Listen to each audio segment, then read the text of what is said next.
The third time is not always the charm. Twice now, Finn O'Donnell had told the government he wasn't interested in anything that the FBI, CIA, or any of the other alphabet agencies dangled at him like a carrot on a long stick in front of a donkey.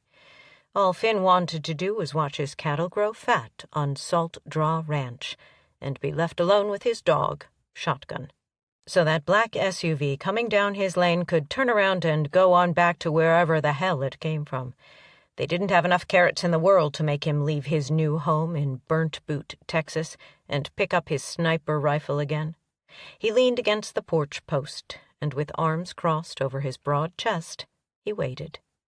The yellow hair on Shotgun's back stood up like a punk rocker's, and a low growl rumbled out of his throat. The dog took a step forward, and Finn stuck a boot out to touch his leg. That's all it took for the dog to heel, even when his body quivered in anticipation of attacking something, like the wheels of that fancy SUV. "Easy, boy. We can tell him to go to hell a third time, easy as we did the first two." He pushed mirrored sunglasses up a notch and removed his cowboy hat. Dead grass and gravel crunched under the wheels of the black vehicle when it stopped in front of the low-slung ranch-style house. Shotgun whined, but until Finn moved his boot, the dog wouldn't bail off the porch and go after the intruders. "Not yet. We'll hear them out, and then you can take a bite from the ass of their Italian suits as they get back in their van," Finn said softly. An identical vehicle turned down the lane and parked right behind the first one. This was something new. Maybe since he'd moved to Burnt Boot on his own ranch and wasn't part of his folks' operation in Central Texas, they thought they'd best send out a whole committee to persuade him. Finn looked out over the tops of the sunglasses, but the SUV windows were tinted, and he couldn't see a damn thing. "Looks like they've brought an extra van just for you, Shotgun. You want to join the Army, old boy? You'll have to do boot camp and learn to sniff out bombs and herd camels instead of cows. And boot camp involves more than chasing rabbits when I'm doing my evening run." He raked his dark hair back from his forehead and resettled his black felt cowboy hat on his head at an angle to shade his eyes better. Were they waiting for Christmas? If so, they were a little early, because that was 4 weeks away. He pulled his denim jacket tighter across his broad expanse of a chest and leaned on the porch post, his boot still touching Shotgun's front leg. The entire O'Donnell family had chipped in the day after Thanksgiving to help him move from Comfort, Texas, to Burnt Boot. His herd woke up in holding pens, and by nightfall they were grazing on the grass growing on Salt Draw, 300 miles away. His sister, 2 brothers, and a dozen cousins would put him in a straitjacket if he let the brass out there in those vans talk him back into the Army after that move. Then the door of the van flew open, and a woman stepped out. He thought he was seeing things. Surely that couldn't be his Callie. Callie Brewster had listened to the man in the front seat of the SUV tell her all the reasons why she and her nephew should be in the Witness Protection Program. Now he was repeating himself, and she didn't want to hear any more. So she threw open the door the minute the vehicle stopped moving. He said something about not getting out of the SUV until they'd talked to Finn, but she'd made up her mind. She stomped the legs of her jeans down over her boots and started across the yard. She damn sure didn't need anyone to talk for her, or before her, either. She didn't need anyone to protect her. She could take the eyes out of a rattlesnake with any weapon the Army slapped in her hands. She'd kept up her skills at the shooting range in Corpus Christi, and kept in shape. But she did need someone to watch her back, and Finn O'Donnell had proven time and time again that he could damn sure do that. From a distance he still looked the same. Broad shoulders, sculpted abs, biceps that stretched the sleeves of any shirt on the market, thighs that testified he was used to hard work, and hands that could be either soft or tough, depending on what was needed. Yes, that was her Finn. The man she'd had a crush on for 3 years, though she'd never said a word about it. They were partners, sniper and spotter, and were closer than a husband and wife in lots of ways. But partners didn't act on crushes, and they damn sure didn't get involved with each other. Not when they had to do the jobs that Finn and Callie were called upon to do. She threw back the hood of her jacket and put her sunglasses in her pocket. The moment he lowered his sunglasses and recognized her, he started her way, meeting her in the middle of the yard in a bear hug that brought her feet off the ground. "God, I've missed you so much," he said. Heart pounding, pulse racing, she was slow to let go when he set her firmly back on the ground. "Lala?" she asked. His wife damn sure wouldn't appreciate him showing so much affection to his old partner. Any minute now, Callie expected her to come out of the house, maybe with a grenade in her hands. He held her by her shoulders. "Lala isn't here, Callie. That's a story for another day. I can't believe you're right here in front of me. I thought of you every day since I came home. What in the hell are you doing in Burnt Boot, Texas?" Her aqua eyes locked with his crystal-clear blue ones and held for what seemed like an eternity. There was no Lala, and he was glad to see her. She had known this was the right decision. "I need a place to stay." Her voice was an octave too high, but hell on wheels, Finn O'Donnell had hugged her. She'd almost had a damn fangirl moment. He stepped back and looked toward the two vans. 3 doors opened as if they'd been synchronized. A kid who reminded Finn of a young colt that hadn't quite grown into his spindly legs jumped from the van. Shotgun ran out to the boy, put his paws on his shoulders, and the two of them fell to the ground for a wrestling game. "Remember me talking about my nephew, Martin?" "He need a place to stay, too?" Finn asked. She nodded, and for the first time she had doubts about the whole thing. "You brought government men. I guess this is serious?" Another nod. "It is." "Then I expect we'd best go in the house and talk about it." He draped an arm around her shoulders. "Okay if Martin stays outside with Shotgun? Old dog has missed kids since we've been in Burnt Boot. You haven't changed a bit in 2 years. You still as sassy as ever?" "Callie?" the boy called out. "You can stay outside if you stay in the yard." "Yes, ma'am." "Well, are you still a pistol?" Finn asked as they took the 3 steps up to the porch. "Damn straight, O'Donnell," she answered. Callie's breath tightened in her chest. She could think it was fear of leaving Martin alone. But if she was totally honest with herself, it was the way Finn had hugged her and still kept an arm thrown loosely over her shoulders. Old feelings surfaced that she thought she'd buried long ago, and now there was no Lala in the picture. Sweet Jesus.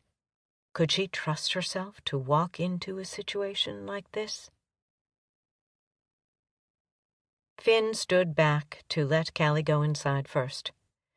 "I've got a pot of coffee brewing and sweet tea in the refrigerator. Excuse the mess, I'm not even unpacked yet. I'd hoped that these men who brought you here wouldn't be able to ever find me again. But I guess Big Brother has his ways. Might as well come on in the kitchen." The 3 men that got out of the vehicle with Callie filed into the house ahead of him and stopped inside an enormous great room, housing a living room with a huge stone fireplace on the east end, a big dining room, and a country kitchen. Finn led the way to the kitchen area and motioned toward a round table flanked by 6 chairs. He hated to take his arm away from Callie, for fear she would vanish into the cold winter air, and he had so much to tell her about what had happened since they'd said goodbye in Afghanistan 2 years ago. Lord, he'd fantasized about Callie right up until Lala came into his life. But he remembered how much he wanted to kiss her full lips, and how his hands itched to brush her long, dark hair away from her face. He'd dreamed about waking up to those big, aqua-colored eyes staring at him in the morning, and now she was right there in his kitchen. "Have a seat," he said. "Need some help?" Callie asked. "I got it covered." He opened 3 cabinet doors before he located the coffee cups, and then glanced back over his shoulder. "Coffee for everyone?" 3 men nodded. "Black just like always, Callie?" "I haven't changed a bit," she said. He carried cups to the table, then drew his chair close enough that his knee touched hers. "Okay, Callie. Let's hear that story." Otis picked up his coffee and said, "She needs to go into witness protection. She and the boy both. I'm Otis, by the way, and these are Special Agents Jones and Smith." Finn shot a look across the table. "I know Jones and Smith. Pleased to make your acquaintance, Otis. But I asked her to tell me, not you." Callie's hand shook as she picked up the coffee cup and took a sip. When she set it down, he covered her hand with his, squeezing gently. "Take your time. There's no hurry." "My sister was killed in a car wreck a couple of weeks before I got out of the service 2 years ago. I came home to a 6-year-old nephew in foster care. I convinced the authorities to let me have him. Last week, he witnessed a murder in the alley behind our apartment complex. They want to put us in the WITSEC program, but I refused." "Go on," Finn said. "Even though he's only 8, he got a good long look at the man who did the killing, and they are going to let him testify when it comes time," Callie said. "Are you willing to let this be a safe house for her?" Otis asked. Finn turned to face Otis. "I owe this woman my life more times than I can count. If she wants to stay here, she damn sure can stay. We were more than partners, and she was more than my spotter. She was my best friend. So does that answer your question?" "Thank you, Finn," she said. He cocked his head to one side. "Callie, this is a ranch. If I remember right, you joined the Army because you hated every damn thing there was about ranching. Are you sure you want to live here?" "Guess I found out there's worse things in the world than the cows, hay hauling, and cabin season," she said. "I'm not asking for a handout here, Finn. I'm willing to work. I'll work outside. I'll work inside, cleaning and cooking, or both if you'll give me and Martin room and board. And it doesn't matter if I like it, Finn. I'll do it until the trial is over. Then we'll be out of your hair." She inhaled deeply. "I can ride a horse or a four-wheeler. I can pull a calf or drive anything that's got wheels, and fix most anything that's got an engine. I'll work cheap, and, in exchange, Martin and I get to live here without fear until the trial is over. Probably in early February." "That's putting a lot of faith in one man," Otis said. "Not this man," Agent Smith said seriously. "I'd trust him with my life. Hell, I'd trust him with the life of the President of the United States. I've tried to hire him to do just that, but he turned us down. Twice." Finn hated to unpack, do laundry, and most of all cook, and she'd offered to work inside or outside. "Finn O'Donnell, cats, dogs, and baby rabbits are one thing, but people are not strays. You don't train them. You don't get them well and turn them loose. Be careful," his inner voice warned. "Have you gotten any better at frying chicken? Is your gravy still lumpy and your biscuits tough?" Finn grinned. "Chicken will melt in your mouth, and my biscuits and gravy are fine, thank you," she answered. He hugged her close to his side, almost toppling her out of the chair. "Don't you lie to me, Brewster. I remember your burnt fried chicken, and your biscuits could have been used as weapons of mass destruction." She pushed away from him. "Don't you talk to me in that tone, O'Donnell. We were both drunk when we fried that chicken, and we did it together, and you were as much to blame for it as I was. I've learned to cook in the past 2 years. Raising a kid means making dinner every night, whether I want to or not." His heart kicked in an extra beat. He hadn't felt so alive since he left Afghanistan, and surely not since he'd heard what a fool he'd been when he fell for Lala. "Okay, we'll try it until after the holidays. I wouldn't want to spoil Christmas for Shotgun, and it looks like he's done took to that kid." Callie laughed until she snorted, held out her hand, and said, "Shake on it. I understand it's all for your dog, not for me or my nephew. Your crazy sense of humor hasn't changed a damn bit, Finn O'Donnell. Thank God for that." Chapter 2. We were living in a furnished apartment. Callie shrugged when she caught Finn looking at the bags the federal boys unloaded on the porch before they left. "What'd you do for a paycheck?" he asked. "I worked as a trainer in a gym and taught women's self-defense classes," she answered. "The Army didn't give me a lot of marketable skills for the outside world." The muscles in his arms flexed against the knit of his long-sleeved western shirt when he picked up one of the duffel bags and threw it over his shoulder like a bag of cattle feed. Then he stooped, grabbed the other one, and hefted it up on the other shoulder. "You want to get the door for me and call the kid into the house? I'll show you where your rooms are," he said. "Hey, Martin, a little help here?" she yelled over her shoulder as she opened the door. The boy came in a dead run with the dog right behind him. "Yes, ma'am. Wow, Callie, I bet Finn could pick you up." Callie could feel the heat coming up the back of her neck, but she couldn't stop it. Soldiers didn't blush. They were mean and tough and could take out snakes, spiders, and even enemy combatants. But a visual of her hanging over Finn's back with her butt so close to his lips that he could kiss it? Well, hell's bells. That would make the devil himself blush. "I don't imagine she weighs as much as this bag," Finn said. "What'd you pack in here, Martin? Rocks?" The boy picked up one of the smaller zippered bags and managed to hoist it up on his shoulder like Finn, but it came close to bowing his legs. "No, sir, but Callie put books in that one. This one is heavy, too."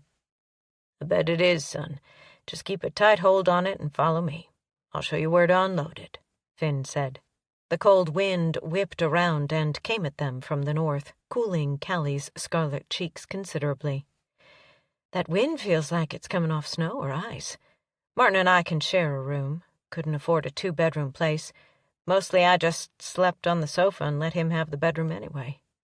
The dog shot into the house before the door shut behind her and flopped down on the rug in front of the cold fireplace, put a paw over his nose, and promptly went to sleep.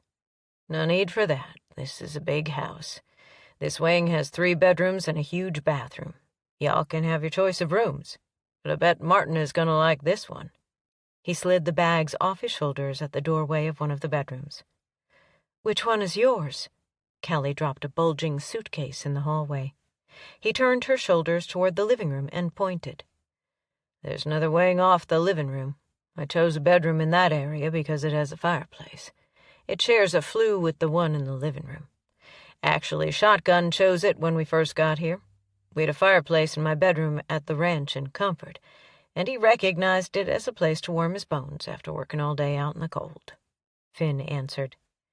The deep southern drawl in his voice still affected her the same way it had back when she first met him.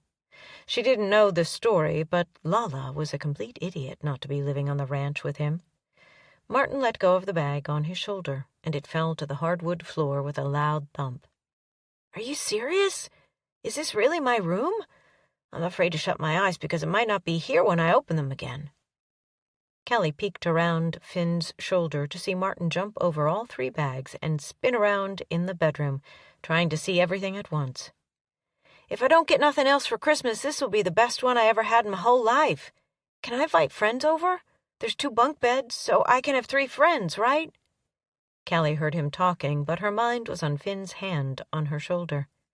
She felt safe for the first time since the murder, but it went much deeper than that. Finn had always sent a wave of heat through her body. She'd just managed it better in Afghanistan. "Callie!" Martin said loudly. "Sorry, kiddo, I was gathering wool," she said. "I asked if I can unpack my bag right now." "Yes, you may," Callie said. Finn leaned over and whispered, sending shivers up her spine. "I figured he'd like this room. We need to talk." "He's begged for bunk beds since he was big enough to know what they were," she said softly. Martin kicked off his shoes, climbed up to a top bunk, and sat cross-legged. "It's my dream room. Can I read them books? I bet there's some good stories in them. Can Shotgun come in here with me and sleep on one of the beds? Can I have friends spend the night?" Before he could ask another million questions, Callie laid a hand on his shoulder. "Give Finn time to think and give yourself time to breathe. Yes, I'm sure you can read the books if you are careful with them. We'll talk about the dog and friends later on. But right now you get settled in while Finn and I have an adult conversation.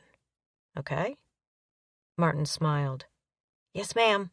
Finn led the way into the living room and sat down on the sofa, patting the cushion beside him and motioning for her. "Callie, I mean it. I'm really glad to see you. Not just to have a hand or a cook. I missed you.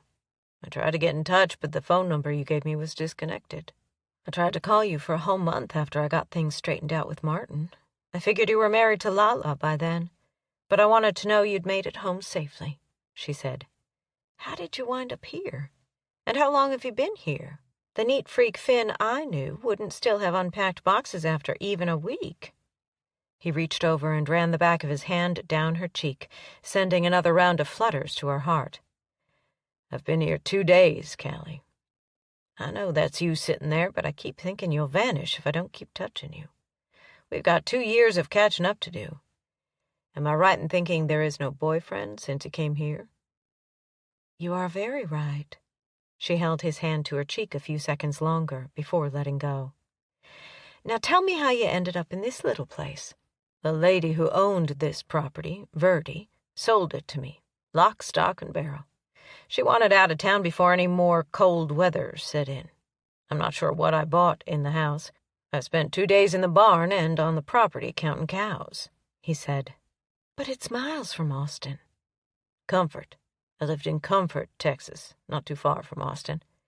I looked for a place there, but nothing fit. Crazy to think of a ranch fitting like a pair of cowboy boots, but this place did. When Verdi said she wanted to sell it as it stood, it seemed like a dream come true. And now you are here for a few weeks, and it seems like old times, sitting here, almost like we were back in the tents after a mission." "I miss that most of all," she said. "Hey, Callie, when is supper? Do I have time to read a little while?" Martin yelled from his room.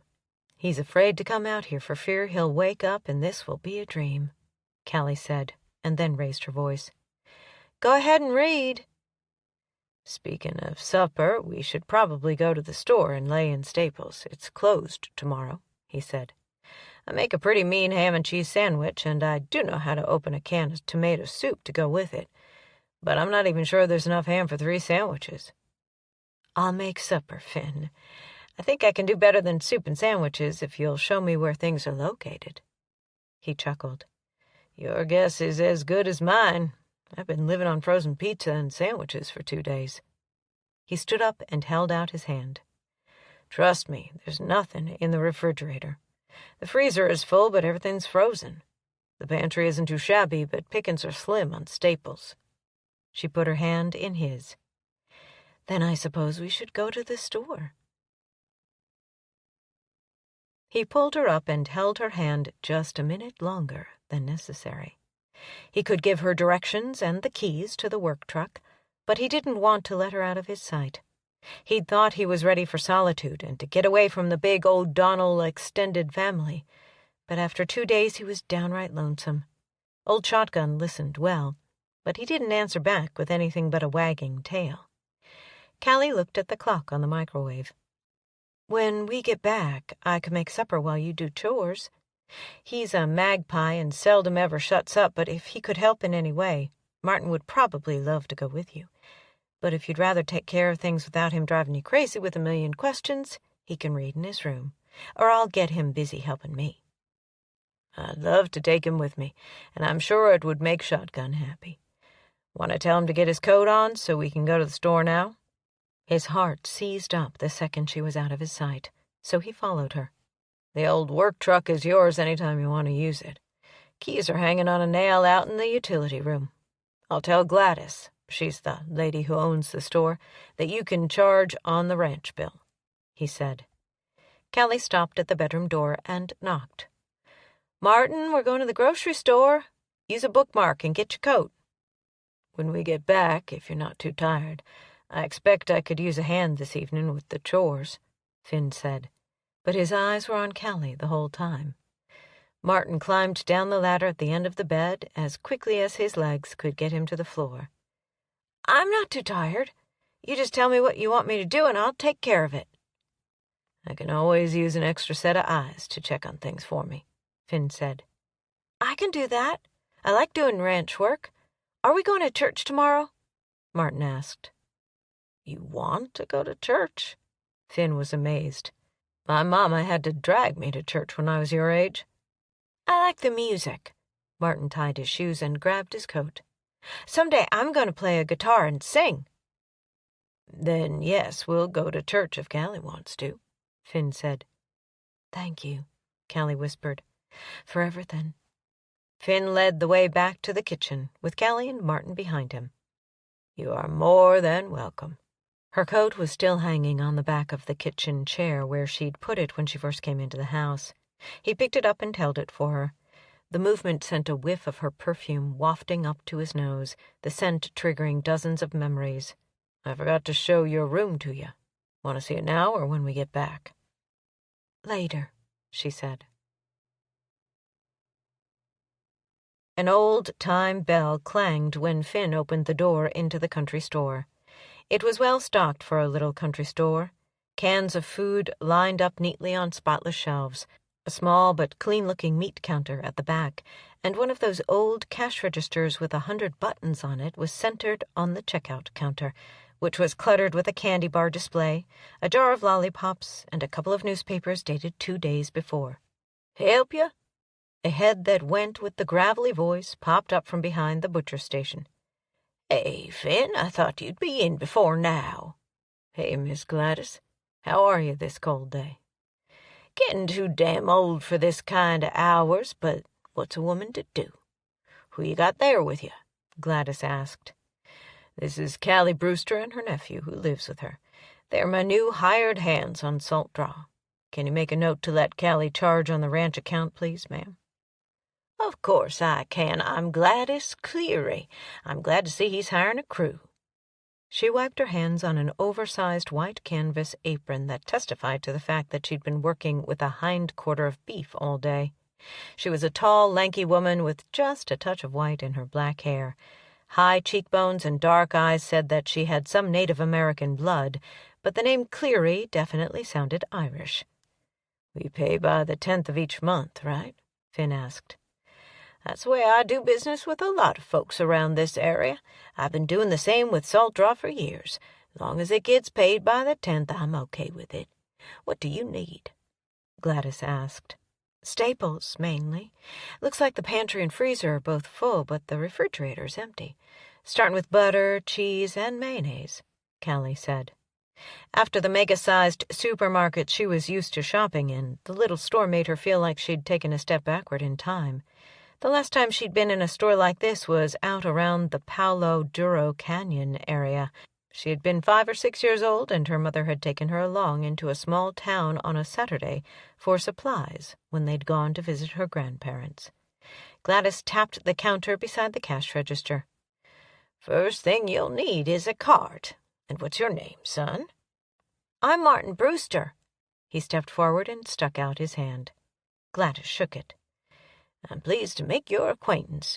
Will you be going to school here? Yes, ma'am, I suppose I will.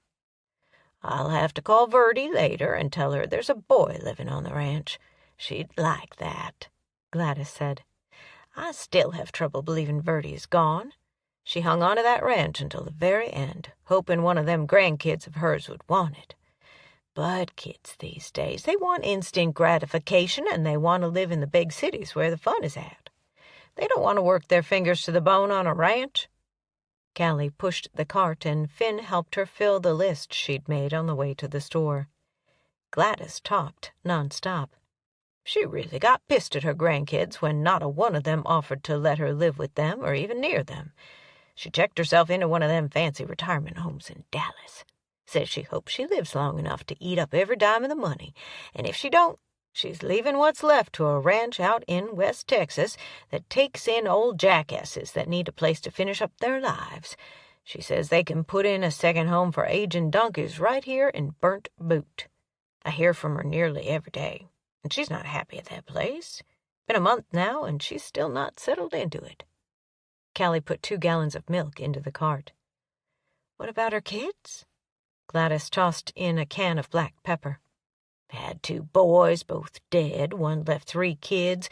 The other one had 4 by 3 different women. Finn, have the Brennan women and the Gallagher gals come sniffing around Salt Draw? Who? He picked up 2 packages of chocolate cookies and added them to the cart. You mean the feudin' families? Why would they come to Salt Draw? Callie laughed nervously. What's so funny? Finn asked. "Can I have bananas?" Martin asked. Finn picked up a brown paper bag and filled it with bananas. "Feuding families? Women? I'm wondering which one of us is going to be doing the protecting," she said. "Feud? I thought Verdi was teasing." Finn's hand brushed Callie's as they both reached for the bread at the same time. "I don't think so," Gladys said. "Like Hatfield's and McCoy's? Callie wouldn't let me watch it. She said it was too violent," Martin said. "Something like that," Gladys said. "The Gallaghers own the Wild Horse Ranch over to one side of my property.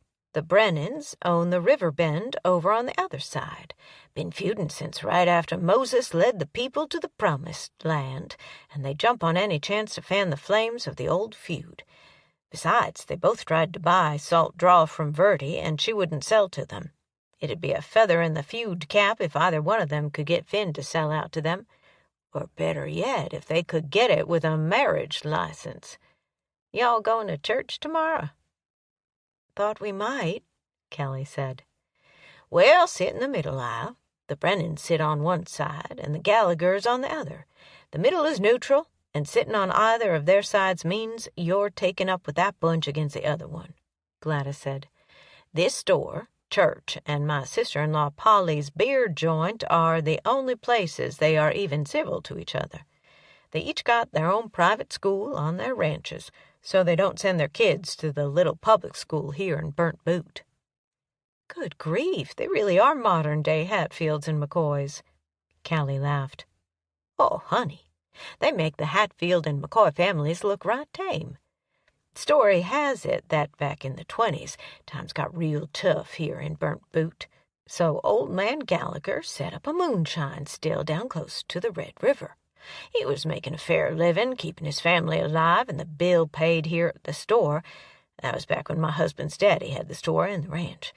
Anyway, the Fed showed up one night and smashed up his still, carried him off to prison, and made him serve a year for bootlegging. The Brennans were a religious lot, what with old Grandpa Brennan preaching at church when the minister needed a fill-in." Gladys stopped beside the meat counter. "Don't suppose you need anything from here?" Callie nodded. "Everything is frozen at the house. Give me a pound of hamburger, and I'll make cowboy hash for supper." "Will do," Gladys said, and went on. "Now, the Gallaghers figured the Brennans ratted them out to the feds, and there's been a feud going on for nigh on to 100 years. The bootlegger thing just kind of put the icing on the cake. Story has it that they were already crossways with each other because right about the turn of the century, Freddie Gallagher fell in love with Molly Brennan. Then the morning of the wedding, Freddie got cold feet and joined the army, leaving poor Molly in humiliation at the altar." "Where do you sit in church?" Callie asked. Gladys wrapped a pound of hamburger and put it in Callie's cart. "In the middle. Fiddle Creek, that's the name of my ranch, is right between their spreads. Both of them has tried to buy me out, but I'll leave my land to the coyotes before I'll let either of them have it. Don't get me wrong, I like both families, but I'm not being a part of their fight." "Why wouldn't Verdi sell Salt Draw to them?" Finn added a 5-pound bag of apples to the cart as Callie pushed it toward the checkout counter. He remembered how the little store on the base hadn't always had apples, and Callie craved them worse than chocolate. "Verdi hates the feud. She's a pistol on wheels, and me and her and Polly decided years ago that we wasn't going to get drug in the middle of the feud. We grew up together right here in Burnt Boot. It ain't been easy, what with Polly's cousin's kid marrying into the Gallagher tribe and my cousin's son marrying into the Brennans, but we all try to stay out of it best as we can." "Why is this place named Burnt Boot?" Martin asked. "Back in the days of the cattle drives, old Hiram Cleary got tired of looking at the back end of cattle all day. He sat down right out there and pulled off his boot, threw it in the fire so he couldn't go no further, and built a store to sell stuff to the people coming up the trail. He was an ancestor to my husband," Gladys answered. "Wow," Martin said. They said goodbye to Gladys and put their supplies in the back seat of the truck. While Finn was returning the cart to the store, Callie heard a pitiful whine. She ignored it at first, but when she heard it a second time, she stooped down and looked under the truck. A little yellow kitten with big eyes stared back at her. She held out a hand, and it limped over to her, sniffed her fingers, and meowed pitifully. She gathered it up and went back toward the store. Gladys opened the door before she even arrived. "It ain't mine, and I don't want it," she said. "I can't leave it in the parking lot. It'll get run over and killed. It's already hurt and limping," Callie said. "You found it. It's all yours," Gladys said. "I got a whole barn full of cats and 2 that live in the house." "Can we keep it, please, Callie, can we?" Martin bailed out of the back seat of the truck and ran toward her and the cat. "We've got a big house, and Shotgun likes cats, so I don't see why not," Finn answered. Martin held out his arms, and Callie handed the kitten over to him. He tucked it inside his coat and carried it to the truck, where he hummed to it the whole way home. The first snowflakes drifted out of the sky as they pulled up to the back door. Finn grabbed 2 sacks from the bed of the truck. Callie picked up 2 more bags and followed him into the house, with Martin bringing up the rear, walking slow so he wouldn't wake the sleeping kitten. "Think it'll really snow, or is it just teasing us?" she asked. Finn unloaded bags and set the groceries on the bar. "I hope that all we get is a flake to the acre. What do you think of the store?" "Do you believe what Gladys said about the feud?" Callie asked. "Well, I only met Gladys once before. Verdi took me to the store and to the bar to introduce me to her and Polly. They mentioned the feud, but I thought it was a joke. You might want to put all this away so you'll know where it is, Callie." "What's our mission in this, O'Donnell?" she asked. The smile that covered his face brightened the room. "To make a success of this ranch, to be happy with our place here in Burnt Boot, and—" he paused. "To stay out of the feud no matter how big it is," she finished for him. "We lived in tension, worry, and tight quarters, with very little privacy in Afghanistan. This should be a piece of cake." "I hope so." He hugged her loosely. "I'm glad you are here. It got damn lonely with just me, Shotgun, and the television in the evenings." Every nerve in her body tingled, just like she knew it would if they'd ever had a relationship. But that wasn't happening between partners, especially not a sniper and his spotter, and for sure not when Finn O'Donnell followed the rules without wavering. When Lala entered the picture, Callie had learned to be content with a close friendship. The yellow kitten let out a downright pitiful meow. Martin came from a wooden rocker where he'd been treating it like a baby. "I think he's hungry, Callie. I'm sure glad you found it. Its leg is hurt, and it would have been killed on the road." "Come on back inside, Martin, and we'll give it some food." Finn picked it up by the scruff of the neck and ran his hands down its legs and hip, then down its backbone. "Probably just bruised. I don't feel any broken bones. Have you introduced her to Shotgun? He was raised with cats all around him. He won't hurt it. We'll make it a bed beside the fire. Poor little thing will have to eat dog food and milk until we can get her some proper cat food next week." "I picked up food before I left town," Callie said. "Wow," Martin whispered softly. "A ranch, a dog, a cat, all in one day. It's the best day ever, Callie." Finn rubbed the kitten's ears and then handed it back to Martin. "You might want to pick out a girl name." Martin's dark hair flopped down over rich, chocolate-colored eyes as he nodded emphatically. "I don't care if it's a boy or a girl. I'm just glad it gets to stay in a warm house." Finn opened a cabinet door and removed a can of dog food. The minute he started the electric can opener, Shotgun came running from the rug in front of the fireplace. He picked up the dog's feed dish and shook out the can's contents. Then he chopped the dog food up, shoved a couple of tablespoons over to the side of the bowl, and set it down. "Shotgun has been trained to eat with cats. Mama had a kitten not much bigger than that when the dog came to live with us. She trained him well. Put your cat beside the little portion and watch what happens," Finn said. "But I bought her cat food," Callie said. "She'll eat dog food, I promise." Callie inhaled sharply, and Finn draped an arm around her shoulders. "It's okay. I wouldn't let him kill the kitten." Shotgun eyed the cat. The kitten kept a wary eye on the dog as she ate her part of the food. "I'll be damned. I don't think I've ever seen anything like that," Callie said. "The lion done laid down with the lamb like they told us in church, Callie," Martin said. "Is it time to do chores, Finn?" Finn moved to the side and laid a hand on Martin's shoulder. "It really is if we're going to get done by dark. Shotgun will watch after the cat." "And I'll cook supper." Her shoulders were suddenly chilled without the warmth of his arm. She wished that she'd offered to help with the feeding that evening so she wouldn't have to let Finn out of her sight. Chapter 3. Finn pulled out a chair for Callie before he sat down at the supper table. His big hands barely touched her shoulders, and the whole room warmed by several degrees. When he'd settled into a chair, he said, "I grew up in a house where the blessing was given before meals, and we always took turns. Maybe Martin could take the first turn tonight." Martin dropped his chin onto his chest and shut his eyes tightly. "Dear Lord, thank you for today because it's the best day of my life. Thank you for my favorite supper, cowboy hash, and for my very own room with bunk beds. And most of all, thank you for Finn and Shotgun letting us live here, and for the new baby kitten. In Jesus' name, amen." Callie quickly wiped a tear and busied herself with unfolding a blue napkin with snowflakes scattered over it. When she had it smoothed out in her lap, Finn had already dipped deeply into the hash and was handing it to her. She spooned some onto her plate and handed it off to Martin. "Snowflakes on the napkins. Maybe we'll have a white Christmas," Finn said.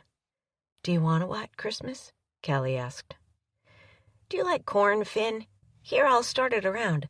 I do, and I really like it when Callie makes it like this with butter and that white cheese. Wait till you taste her chocolate cake over there. It's the bestest in the world." Finn glanced over at the cake on the cabinet. "You really have learned how to cook." "She's a good cook, Finn. I can eat this stuffed-in bread for breakfast. I did sometimes when she had to go to work early," Martin said.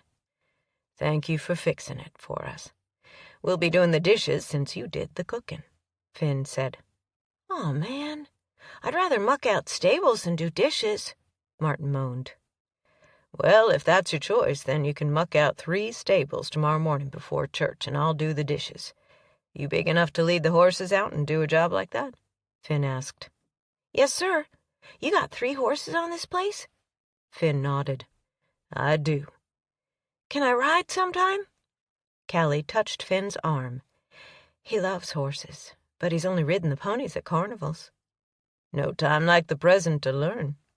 Callie dabbed her mouth with the napkin and said, "I'll do the dishes and start straightening up that living room if you guys will get out of my way. I'm kind of possessive about my kitchen.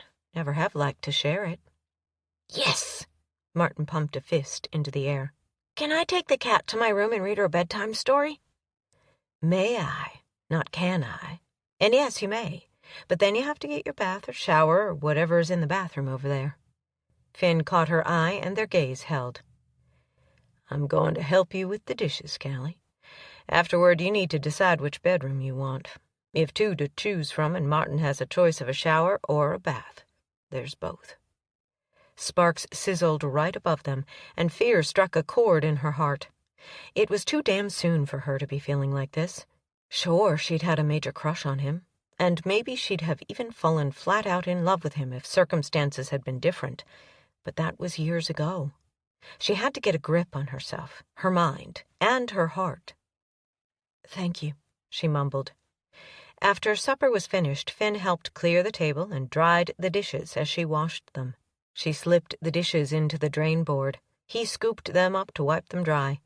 It seemed that more times than not, their hands touched. And sweet Jesus, the chemistry between them was hot. "That really was a great meal. Now you need to unpack. Either bedroom is yours. One has twin beds, one has a queen size." He led her back to the hallway by the hand. She could hear Martin talking to the cat, but the buzz in her head kept her from hearing the words. Not in her wildest dreams had she thought she and Martin would get a reception like this. Like Martin, she was almost afraid to go to sleep, for fear that she'd wake up in a WITSEC program in some remote city so big that she couldn't find her way around. "Bathroom?" Finn opened a door. She spun around and spontaneously hugged Finn, throwing both arms around his neck. "Hot damn, Finn, this is unbelievable. The women in our tent would have hunted down the terrorists on the deck of cards and killed them with nothing but their bare hands for a setup like this." Finn's lips turned up at the corners. "Glad you like it. While Martin takes a shower or a bath, he can pick out your room." She backed up a step and called out, "Hey, Martin, bring your pajamas and your toothbrush. You want a shower or a bath?" "Shower. I don't want to leave the cat alone very long. She might get lonesome," he answered. She adjusted the knobs to get the water just right. Martin's big brown eyes opened so wide she could see the whites all around them when he crossed the hall. The bathroom was as big as the bedroom in their old apartment. A vanity stretched the length of one wall. 3 mirrors hung above 3 separate sinks with plenty of storage underneath them. A huge clawfoot tub, a walk-in shower, and a toilet were on the other wall. "Oh, Callie, this is huge. That tub looks like a swimming pool. Is one of them sinks all mine? I can put my toothbrush and toothpaste right there, and my comb, and it'll be mine." "That's right. Choose the one you want, but you have to be responsible to keep the area all neat," she said. Heat radiated from the small of her back when Finn laid a hand there to show her the 2 bedrooms. "Do you help him take a shower still?" he asked. She shook her head. "He's been taking care of himself for years, long before I came on the scene." Her voice came out an octave higher than usual, but Martin was so intrigued with the bathroom he didn't notice. "This one?" Finn opened a door into a room with twin beds, and then led her across the hall to the room adjoining the bunk bed room. "Or this one?" "This one. A queen-sized bed all of my own. It's heaven," Callie said. "I thought you might like it." He sat down in a gold velvet overstuffed rocking chair. "Tell me about your sister. You talked about her, and I remembered you telling me that you worried about your nephew.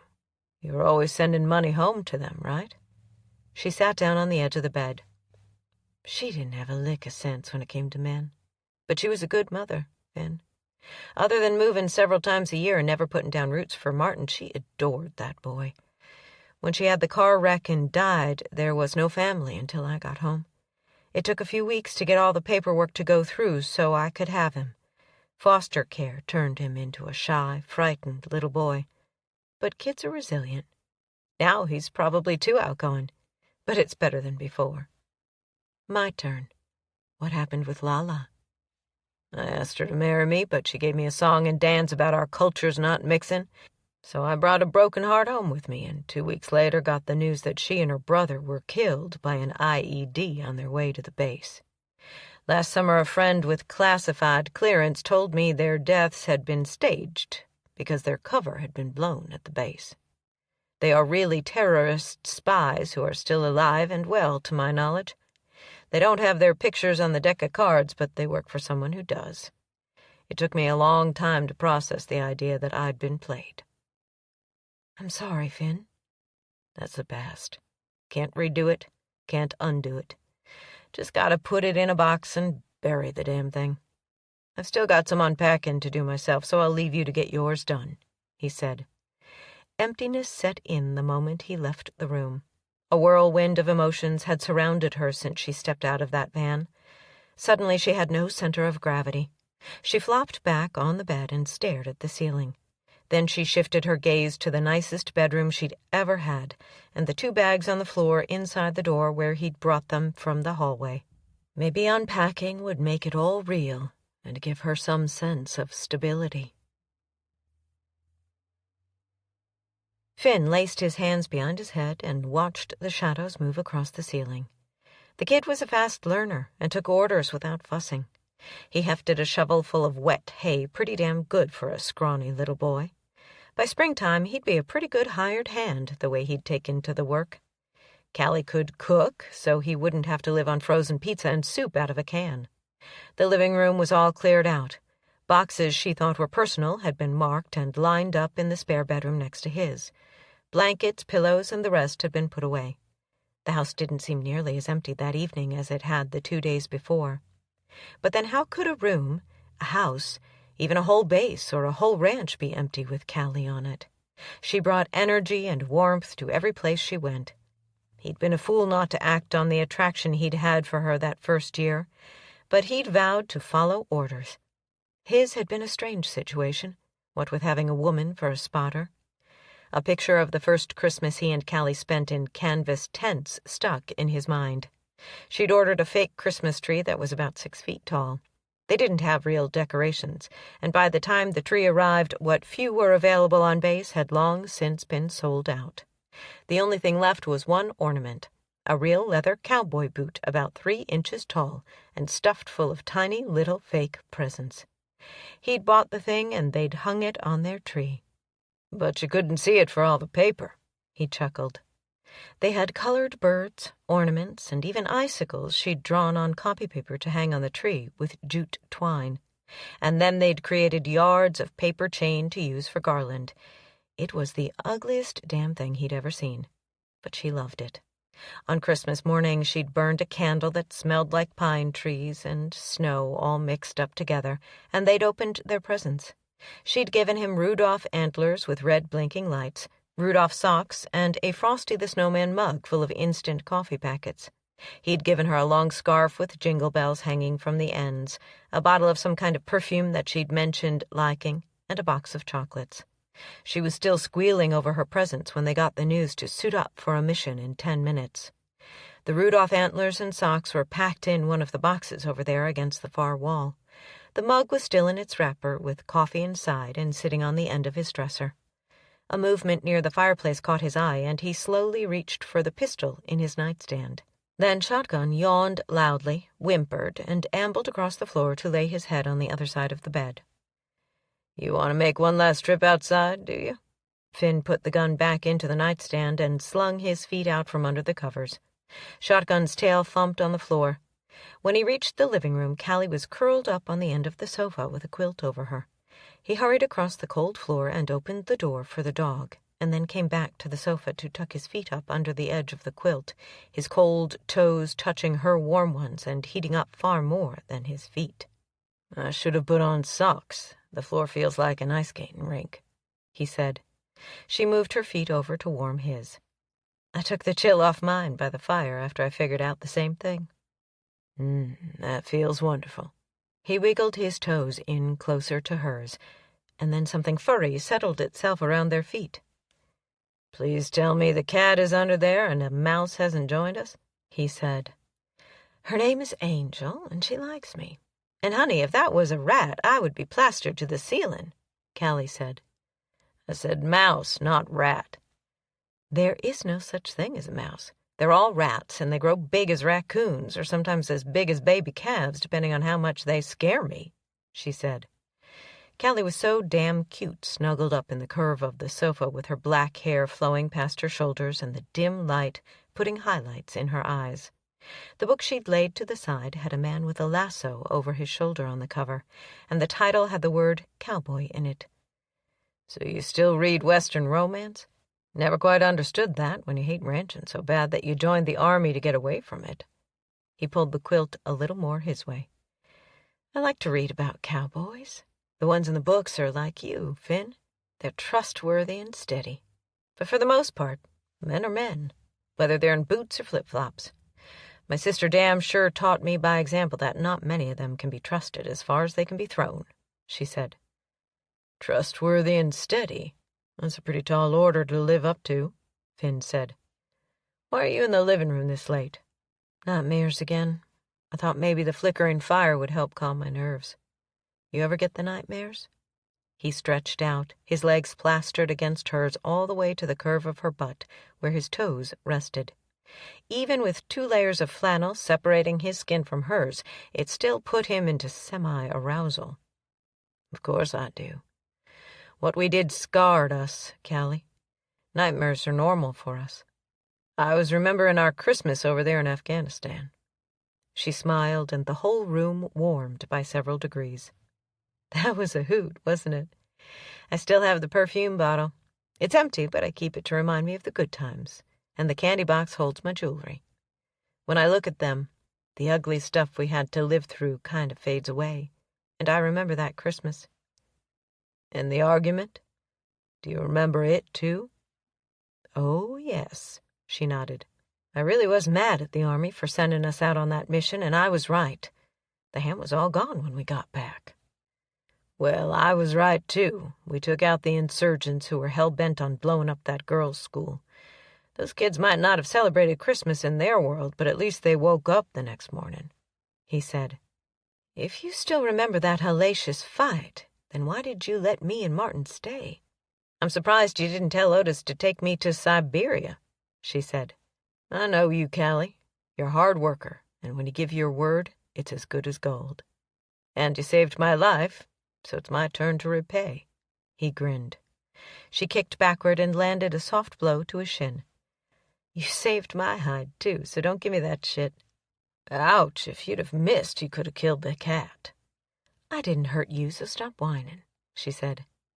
"I really did try to find you, Finn." "I lost my phone in an airport on the way home. I tried to find you, too, Callie.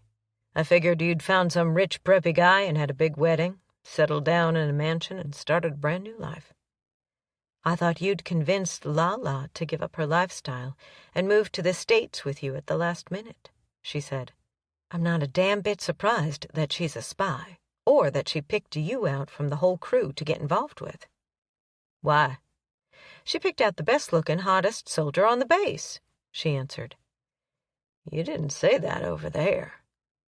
"We were partners, and it was frowned upon. And besides, I didn't have the nerve to break the rules, and then Lala was in the picture. I never did like that hussy. I knew she was trouble. I just thought it was a different kind of trouble than it was," she said. "What kind was that?" "I figured her for the type who was looking for a free ride to the States, not a spy," she said. Finn leaned his head back on the sofa arm. "Don't you go to sleep in that position, or you'll have a terrible crick in your neck tomorrow morning," she warned. He slid one eye open and turned his head slightly. "There's a shotgun at the door. You gonna let him in, or do I have to run across the cold floor again?" "It's your dog. My cat uses a litter pan," she said. "You are a hard woman, Brewster." "You knew that when you gave me a job." She laughed softly. His Callie was soft and gentle, but she had sass and a bite. Not many people even got to see the soft side of her. More were subjected to the sassy woman who had had to stand her ground in a man's world. Callie heard Martin moan. She quickly threw the quilt back, picked up the cat, and padded barefoot down the hallway. "Everything all right?" Finn followed her, his arm around her waist. "Shh. Sometimes he has bad dreams about the shooting. The man chased him down the alley, threatening to kill him." Shotgun ambled down the hallway and crawled up on the bunk at Martin's feet. His tail thumped a couple of times, and then he curled it around his body and went to sleep. Callie set the kitten down in the hallway, expecting it to follow her up the hall or maybe even limp into her room, but it sniffed the air, then made its way to the bunk bed. It meowed pitifully until she picked it up and set it on the bed. It curled up in the curve of Shotgun's belly. "Thank goodness he's decided to sleep on a bottom bunk. The kitten couldn't get down from that top one," Finn said. "The top one is his treehouse. He told me so right after he said his prayers," Callie said. Finn dropped a kiss on the top of her head. "Well, I've walked you to your tent, Brewster. Maybe we can get a good night's sleep without the bombs and the gunfire waking us up. Good night." "Good night, Finn. See you in the morning." "Hey, speaking of the service, I don't know about your fitness program, but I've picked out a 5-mile path around the ranch for a run and moved my gym equipment into the old bunkhouse. It's not very warm, but then who wants heat when they're sweating? And I target practice once a week. Not any particular day, but at least once a week." "We work out every day?" she asked. "Every weekday. I rest on Saturday and Sunday," he answered. "What time?" she asked. "Right after chores, usually around 8. "Sounds good to me. Martin will be in school by that time." "Shooting range?" "Got an area picked out. You been keeping up with practice?" "Once a month, but it's been indoors." "Looks like you might need some retraining. We'll start Monday, after we get Martin enrolled in school," he said. Chapter 4. The little church was packed when Callie, Finn, and Martin slipped inside. Gladys stood up and motioned for them to join her about midway down the middle section of seats. Callie could feel eyes assessing her, and then lo and behold, if Martin didn't rush in ahead of her to plop down beside Gladys, leaving her to sit beside Finn in a space barely big enough for one person. It was a tight scrunch, and his entire left side was pressed against her right one. She could feel the texture of his jeans on her leg, the stiffness of his freshly ironed shirt through the fabric of her shirt. Gladys leaned over the top of Martin's head and whispered, "Glad to see you. It's not always this crowded, but today is the beginning of the Christmas programs. Each Sunday is a special event. Whole community turns out in December. Come January, though, they won't care much for plain old preaching every Sunday, and it will thin out a lot. That's Polly up there at the piano. Polly Cleary. We married brothers. Me and her and Verdi all grew up together here in Burnt Boot. I probably told you that, but when you get nearly 80, you tend to repeat things." "Polly is the one who owns the bar?" Callie asked. Gladys nodded. "She was playing the piano before her husband died, and she had to take on the running of the bar. Ain't nobody in town brave enough to tell Polly that she can't have a bar and play in church." Finn's hand dropped from the back of the pew to rest on her upper arm. Did he not realize that in small towns and small churches that would brand him as a taken cowboy? Or maybe he did, and he was sending a false message for the women to leave him alone. She glanced up to find him staring right into her eyes. He bent low to whisper, "Kind of a snug fit, ain't it?" "You sure you want to send this message? There's some good-looking women in the church this morning." "I'm not sending anything. I'm just trying to make some room for you so you don't wrinkle up that cute little skirt," he said. The preacher pushed himself off the short deacon's bench, cleared his throat, and said, "Good morning and Merry Christmas." His deep, booming voice startled Callie. It didn't match the short, round, balding man wearing wire-rimmed glasses. His baby face looked like it could grow better pimples than whiskers, and his voice should be high and squeaky. "Is he Brennan or Gallagher?" Callie whispered to Gladys. "Neutral, but church is neutral, even if it is like the Cold War," she answered. The preacher went on. "We have 4 Sundays between now and Christmas. To keep us all reminded of the spirit of the holidays, we will have a special program each week. And tonight, instead of the evening services, we will be participating in the traditional Christmas tree decoration. The Brennan family will put up a tree in front of the general store, and the Gallaghers will put theirs up in front of the school. Refreshments will be served at both places, and everyone is invited to both or either. Today we are going to present the Nativity in a musical worship service." His words were a little fuzzy in Callie's ears. She couldn't think of anything but Finn's hand and the effect it had on her. No wonder they didn't want fraternization between sniper and spotter. She couldn't keep her mind on a simple church service with him touching her. They'd have blown every single mission if they'd been in a relationship over there in the sand. Men began bringing in the props for a nativity scene as the preacher told the story. When the stage was set, he sat down, and the choir behind him sang, "What Child Is This?" A young couple, portraying Mary and Joseph, carried a baby from behind the choir. It wasn't a doll, but a real live child, wrapped in blue blankets, who cooed as they gently laid him in the manger of hay. "Is that a real kid?" Callie whispered. Gladys leaned toward her and said, "Yes, it is. This year, the Gallaghers are presenting this service." "Do they switch off with the Brennans?" Gladys nodded. "That's right, and they never share it." When the song ended, the preacher told about the wise men. The choir sang the traditional We Three Kings Christmas song, and 3 wise men wearing robes and crowns brought their gifts to put before the baby in the manger. Silent Night brought out the shepherds, and then a little boy did a good job of keeping time on his drum set when the choir broke into The Little Drummer Boy. "You reckon that boy will be in my school?" Martin asked. She nodded. "He looks to be about your age." "Keith Gallagher," Gladys said softly. The service ended with the preacher raising his hands for everyone to stand. We'll close our program with Do You Hear What I Hear? It's on a special sheet right inside the hymnals. Don't hold back. Sing loud enough that even the courts of heaven can hear your voices." Gladys stooped enough that Martin could share her music. Finn moved even closer to Callie, and they each held a side of the paper to keep it steady. "Do you see what I see?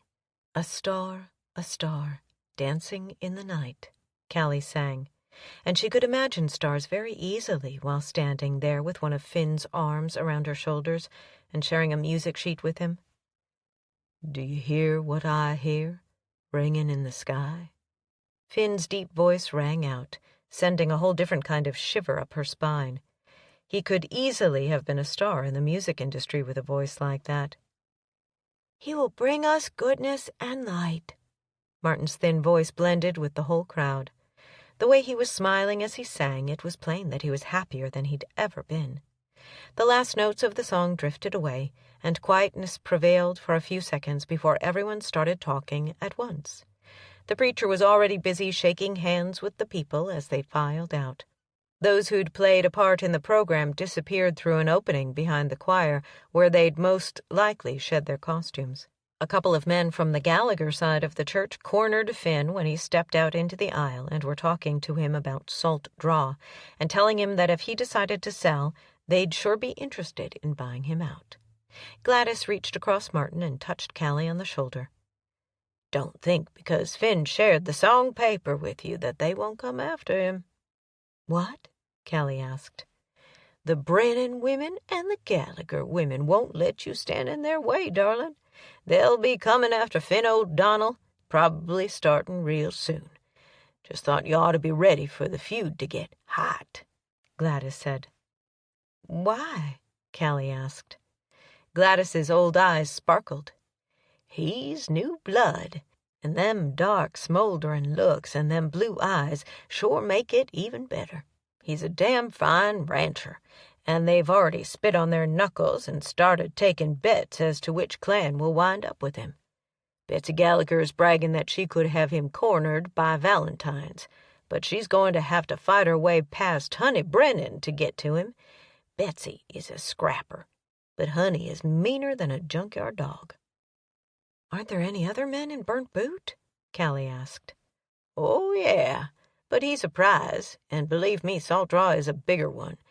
They couldn't buy it from Verdi, but one of them could claim it through marriage." "Just how rough will it get?" Callie said. "Oh, darling, it's like that fighting stuff they do in cages. No rules and no whining. There's a feel in the air when the feud is getting fueled up for another round. It's been a while since it got real stinky, but it's coming. They're both just itching for the other side to start something. I forgot to ask, what happened to that kitten?" Gladys said. "The kitten is Shotgun's new buddy. Its name is Angel." She nodded. "It's a very good name for a Christmas girl cat." Finn threw an arm loosely around Callie's shoulder and drew her close to his side. "I'd like you to meet Callie, my #1 hand at the ranch. Declan has invited us to the River Bend Ranch for dinner, but I told him you have dinner in the oven waiting for us." The cowboy tipped his hat toward her. His dark, sapphire-blue eyes scanned her from her black high heels to a red skirt that just skimmed her knees, up past the black shirt and to her dark hair. "I'm right pleased to make your acquaintance. Y'all are welcome at River Bend Ranch any time. We'd be glad to take Martin into our private school if you want to enroll him there." "Thank you, but I reckon he'll do just fine in the public school," Callie said. Sandy hair, broad shoulders, a silver belt buckle that said he'd done some bull riding, and that full-body scan should have jump-started her hormones into overdrive. But the only person in the church who had an effect on Callie was standing beside her, their hands brushing with every step. Martin tugged at her hand. "Can I go outside and wait? I might get to talk to that boy who had the drum." "Sure you can. Just don't leave the church parking lot. We'll be out in a minute," Callie said. A red-haired woman came from the other side of the church, weaving her way through people. She made it to the end about the same time that Callie and Finn took a couple of steps forward. She ignored Callie and smiled up at Finn. "Hello, I'm Betsy Gallagher. Wanted to introduce myself and tell you to drop by Wild Horse Ranch sometime to visit." A tall, dark-haired woman with crystal-clear blue eyes pushed her way between Finn and Betsy. "I'm Honey Brennan, and you can ride with me over to Riverbend to dinner. I'll see to it that you get home this evening by chore time." Betsy tapped her on the shoulder and said, "You're a day late and $1 short, honey. He's going to Wild Horse today." Honey's hands turned into fists and her eyes were barely slits. Betsy tilted her chin up and her body language said that she dared the woman to take the first punch. "Ladies, this is church," Gladys said. "Remember the rules." "You'd better not cross me outside this place," Honey said. "You do well to stay on your own shit farm and keep away from me," Betsy hissed. "You pay for saying that about Riverbend," Honey bowed up to her. "Get out your big girl panties and bring it on. I could take your sorry ass with one hand tied behind my back and a blindfold over my eyes," Betsy said. "We'll see about that." Honey whipped around and marched out of the church. Betsy laughed. "She's all bitch and no power. Don't pay no attention to her." "That boy belong to you?" Betsy asked. "He's my nephew," Callie answered. "We've got a private school over on Wild Horse. We'll be glad to have him. Just bring him on over there and we'll get him enrolled in the morning." "Thank you, but he's going to public school." "What grade is he in?" "Third." "You'll be sorry. The third-grade teacher is old and outdated. She should have retired 10 years ago, and the classes are so small that he'll have to be in her room." "Small classes are a blessing, and older teachers are pretty wise," Callie said. "Your loss." Betsy shrugged and looked back up at Finn. "I'll be over tomorrow morning with the pie, Finn. You got any particular kind that you like best? I'm hell on wheels when it comes to bacon, and apple pie is my speciality." "Nothing comes to mind," Finn said. "You get the coffee ready, and I'll be there in the middle of the morning with the pie right out of the oven.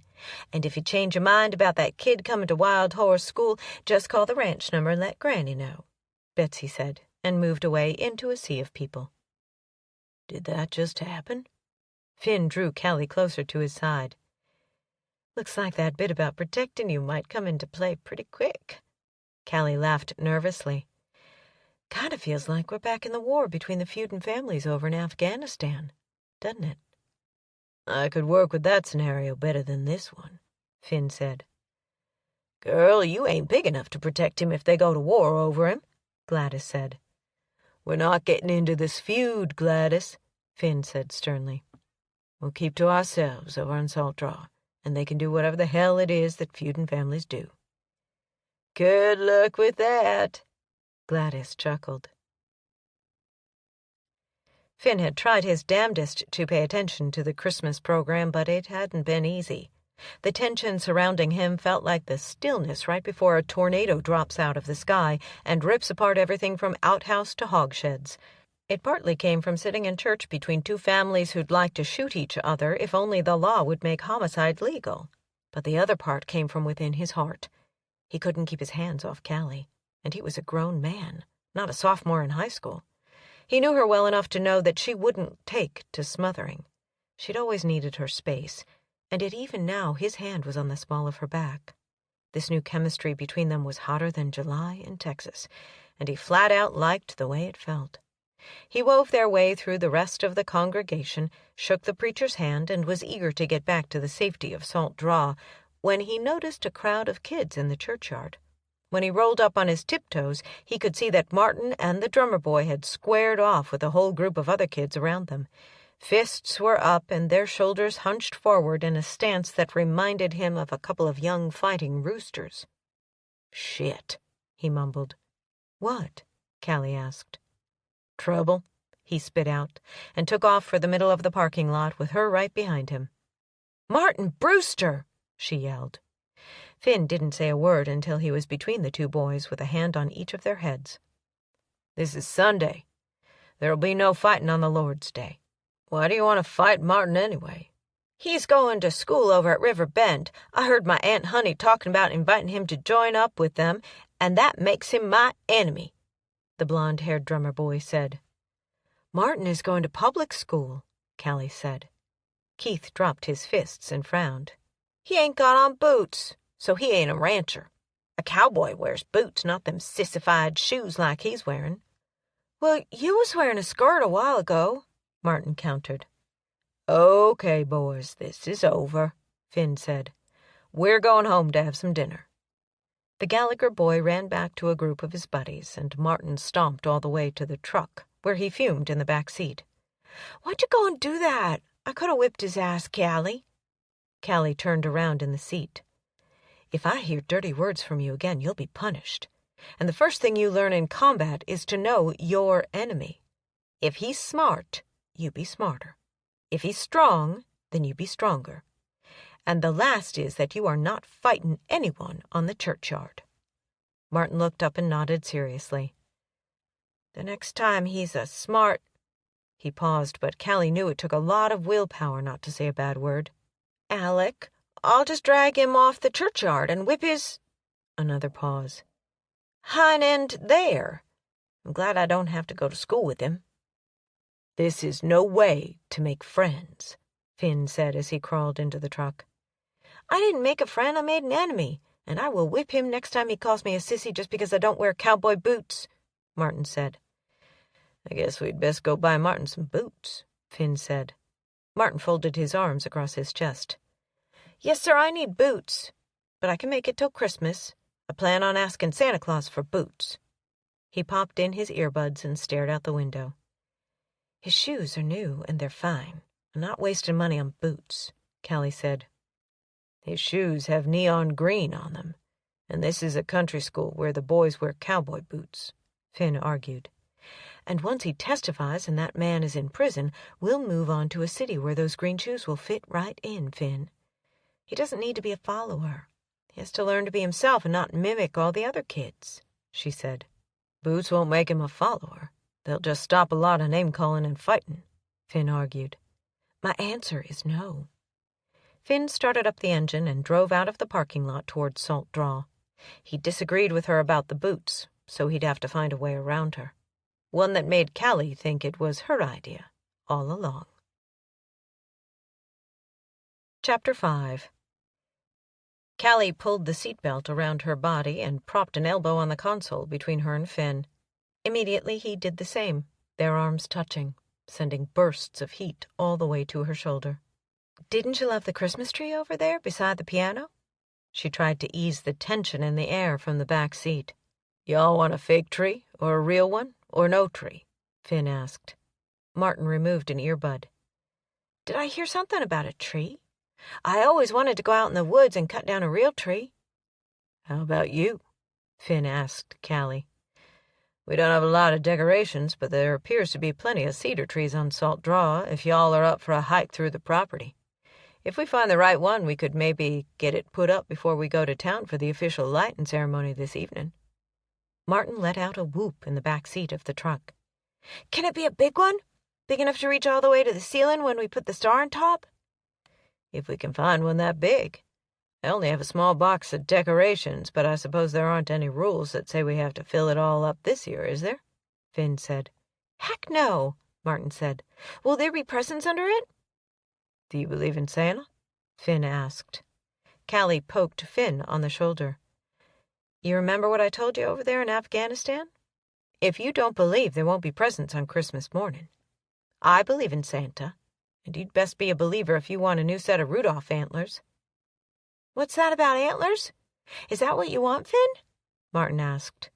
Finn smiled into the rear-view mirror. "Ask Callie." "I bought a set of antlers for him when we were over there in the war zone," Callie explained.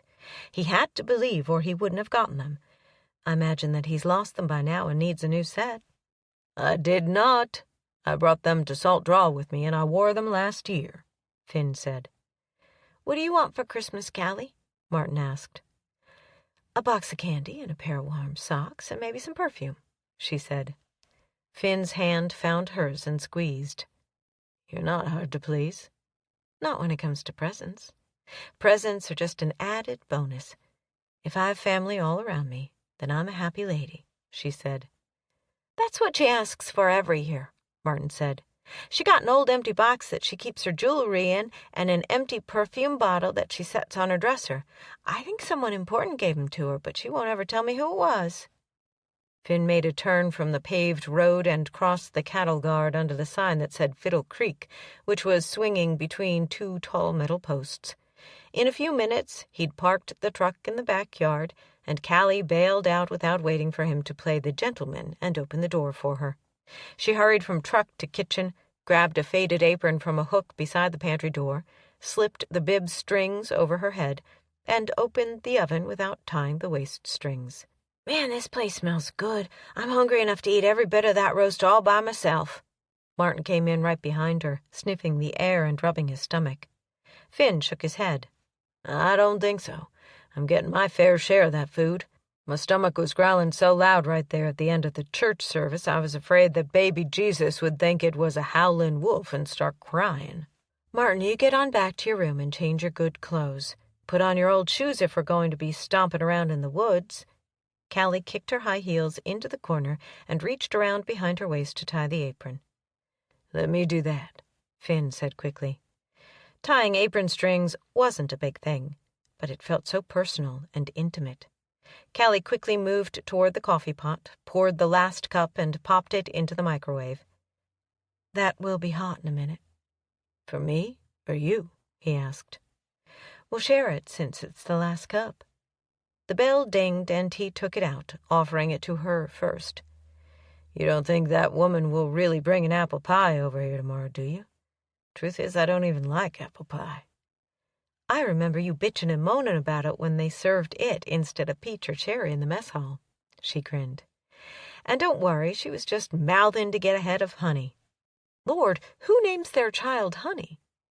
"It's probably a nickname," Finn said. "But I don't care what it is. I don't intend to be drawn into their feud.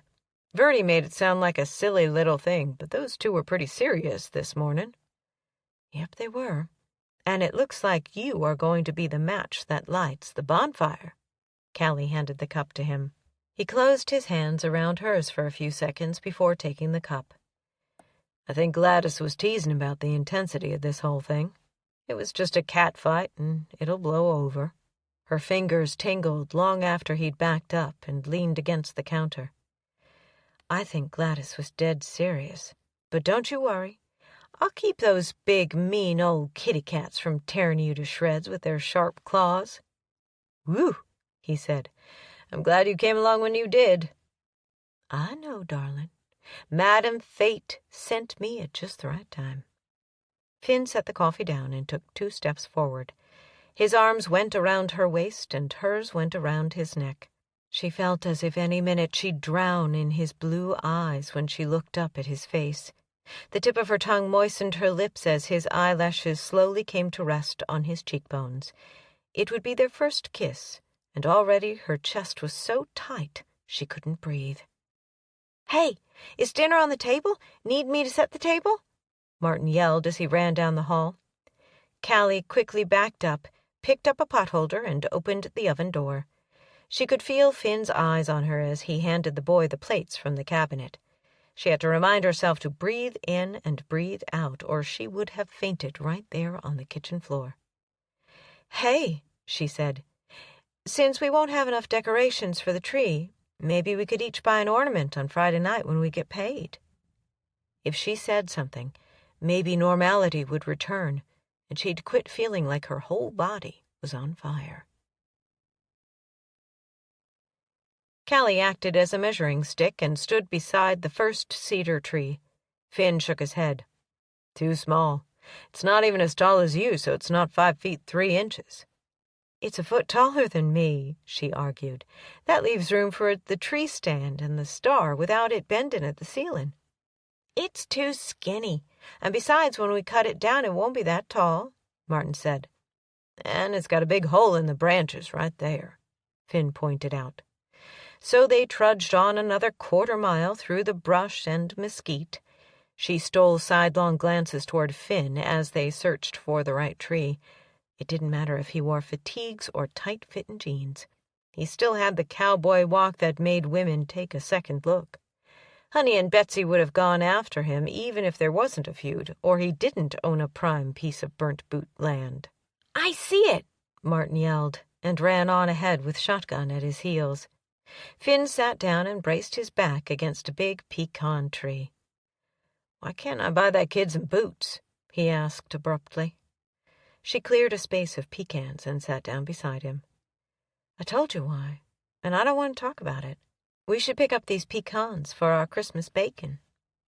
"There's probably 100 bags of picked-out pecans in the freezer. Verdi said they had a bumper crop last year." A snowflake floated down from the pale green skies and rested on her cheek. He gently brushed it away with the tip of his forefinger, and then the whir of blades cut through the cold wind whistling through the treetops. She grabbed his hand. "Shh! Do you hear that?" He went completely still, only his eyes moving to check the skies. "It's probably a medical helicopter going down to Dallas. We are safe, Callie." She blinked several times. "Certain noises still make my heart race. The whirring of the blades, the rapid gunfire on television, the smell of any kind of fire might always send our minds back over there," he said. "Don't I know it?" she shivered. He scooted closer to her, draped an arm around her shoulders, and drew her to his side. "They didn't tell us about this part when we signed up, but it is what it is." "Are we talking about the war?" she asked. "I think it's all tangled up together, like one of those yarn balls my sister has when she knits," he said. "War, relationships. It's all a ball that has to be untangled a few inches at a time." He tipped her chin up with his gloved fist, but that time she didn't have the chance to moisten her lips. His mouth claimed hers, and the whirlwind took them away to another world where there was no noise to startle either of them. She clung to him like a lifeline in an angry sea with choppy waves. When the kiss ended, she leaned against him, wanting more, and yet knowing it was a bad idea. "I've wanted to do that since you got out of that van. Hell, I wanted to do that in Afghanistan for a long time, but I was afraid you'd knock me on my ass," he chuckled. "What is that noise?" She couldn't tell him that she would have pushed him into the nearest empty bunk, not knocked him on his ass. "I reckon we've got a boy and a dog on their way back to tell us they've found the perfect tree," he explained. Martin broke through a copse of mesquite and threw himself on the ground. "Y'all old people had to stop and rest, did ya? Well, me and Shotgun done found our Christmas tree, and it's perfect. Hey, these are pecans. We gotta come out here and pick these up so we can make lots of Christmas candy instead of just one pan full of fudge." "Or you could pick them up and sell them," Finn said. "They're a long way from the house." Callie was amazed that her words sounded normal with her heart about to jump right out of her chest. "Shotgun can come with me. He'll protect me, won't you, boy?" Martin grabbed the dog's ears and kissed him on the nose. "Now y'all have to get up and help me cut down this perfect Christmas tree." Martin picked leaves, spiderwebs, and even a bird's nest from his perfect tree as it lay stretched out over a good portion of the front porch. He hummed the song about the little drummer boy, coming in with rum-pa-pum-pum at the right places. Callie opened the front door. "I'm going inside to make hot chocolate and get out some cookies. The wind is shifting around to the north. It's liable to get serious about snow before the night is done. How long will it take to get that thing ready for the house?" "Just long enough for me and Shotgun to find some scrap wood and a couple of screws to make a stand for it," Finn said. "Can't he stay here with me? I like it when he's close by." Martin's wide eyes said that he didn't feel safe alone. "If he marks that tree, we'll have to live with the smell. We couldn't find another one that good before Christmas," Finn said. Martin pointed to the other end of the porch. "You'll sit right there and watch me get all this stuff out of it, won't you, Shotgun? You won't go peeing on a Christmas tree when there's all them mesquite trees out there just waiting for you." The big yellow dog flopped down and shut his eyes. "See? He'll be just fine," Martin said. The norther hit with a force when Finn was halfway to the barn. The temperature dropped at least 15 degrees in 5 minutes, and a cold mist began to fall. If it kept up, there'd be a sheet of ice over everything come morning. That would mean giving the cattle extra feed and chopping through the ice on their watering troughs. He zipped his work jacket up and held onto his cowboy hat. When he was in the barn, he stomped his feet to get warm. Screws and maybe a couple of pieces of wood would be in the tack room, so that's the direction he headed as he fussed at himself. A mama cat followed by 3 kittens scampered from one stack of hay to another.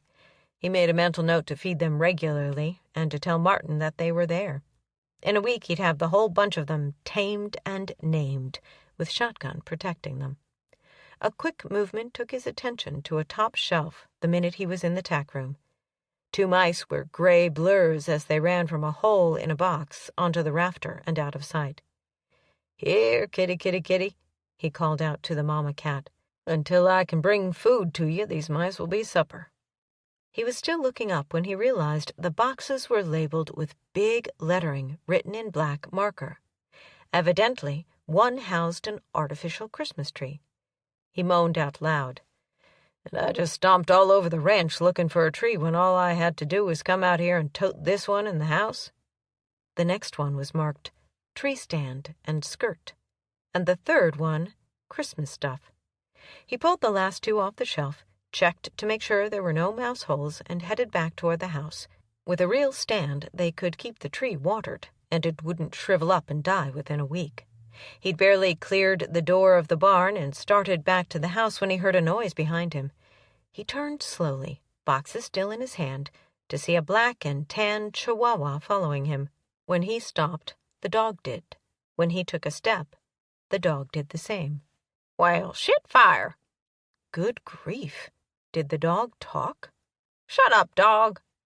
Finn raised his eyes slowly and saw a brightly colored parrot right above his head in the branches of an old scrub oak tree. It fluffed its wings and pranced up and down the mesquite limb. "Shut up, dog," it said again in a gruff voice. The chihuahua barked at it that time. "Hot damn," the bird squawked.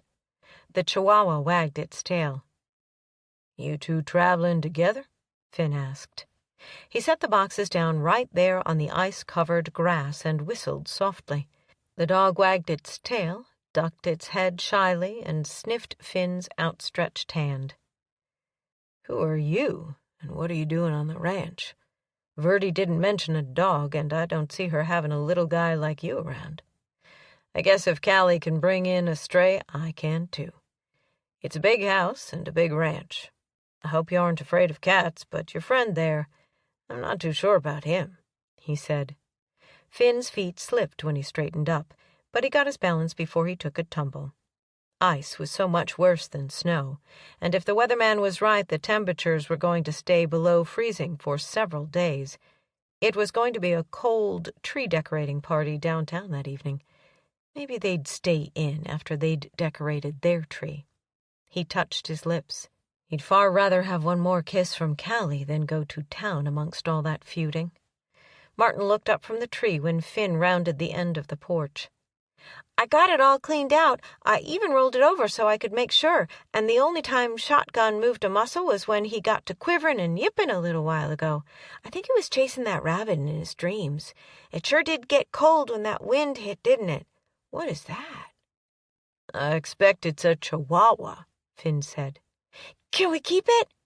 Martin's sudden intake of breath had nothing to do with the cold. He pulled off his ragged gloves, and the old dog licked his fingers. The parrot flew down and landed in the cedar tree branches. "Hot damn," it said. "And a bird, too? Wow, Finn, we sure are a lucky bunch here on Salt Draw. How are we going to get the bird inside the house? Callie is going to love it." Finn looked over the tree. "Good job, Martin. The bird and dog seem to be traveling together. You think Angel will try to eat the bird if we let it in the house? Poor dog looks too old to be able to endure much of this weather. Shotgun, come over here and give us your opinion on this overgrown rat." Shotgun got up and slowly made his way to the newcomer. They sniffed noses and circled each other a couple of times. Then the big dog put a paw on the little guy's back and began giving him a bath. "He likes them," Martin yelped. Does that mean we get to keep 'em? I guess it does. Open the door and we'll drag that tree in the house, Finn said. You got the stuff in those boxes? Martin asked. I found a stand out there in the barn and something else, but I don't know what it is. Guess we'll have a surprise when we open it up, Finn answered. Callie opened the door and took the boxes from Finn's hands, and then the two guys dragged their tree into the house. Shotgun dashed inside, with the new dog right on his heels, and the bird flew into the house like he owned the place. Shut up, dog! The bright-colored parrot lit on the curtain rod in the living room. Where did the dog and bird come from? Callie asked as the bird lit on her shoulder and squawked, Cat! Cat! Guess it talks and it doesn't like cats. She moved slowly away from the door. They just appeared. They seem to be partners in crime, though. The dog won't be a problem, but we'll have to get a bird cage for the parrot if he's going to stick around, or else we'll be cleaning up after him all the time, Finn said. Cat! Cat! Run, dog, run! The bird said. Angel peeked out from around the corner of the kitchen, all the hair on her back standing straight up. She let out a pitiful meow and ran over to Shotgun for protection. I've got an idea. Finn hurried into the spare room in his wing of the house and drug out Shotgun's old kennel. He set it on the dining room table and opened the door. The Chihuahua barked twice, and the bird lit on the curtain rod above the window, looking out into the front yard. Shut up, dog. Joe needs crackers, he said, and then set about preening his pretty feathers. The dog talks to him, Callie said. I wonder how long they've been out in the cold, poor little things. It's misting. You know what that means? Finn asked. Ice, she said. The dog might have died if you hadn't found him. And parrots are tropical birds. He wouldn't have made it through the night. Wonder what their names are. If no one claims them, we'll have to think about that. But the bird just told you his name. He said Joe needs crackers. Finn removed his coat and hung it on the rack inside the door. He held out his arm, and Joe lit on it and fluffed his feathers. Hot damn, time to dance. Joe wiggled his head and body from side to side. I bet he'd really dance to music, Martin laughed. I'm going to ease him into the cage, Finn said. It was easily said, but when he got close to the cage, the bird went crazy. Run, dog, run! Cops! Prison! Run! He flapped his wings and flew around the room, squawking about somebody killing him, dropping specks of crap on the table, on the floor, and even on Shotgun's back.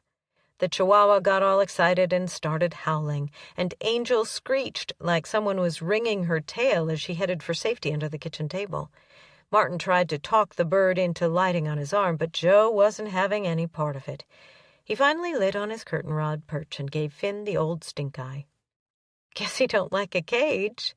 Callie grabbed paper towels to clean up the mess.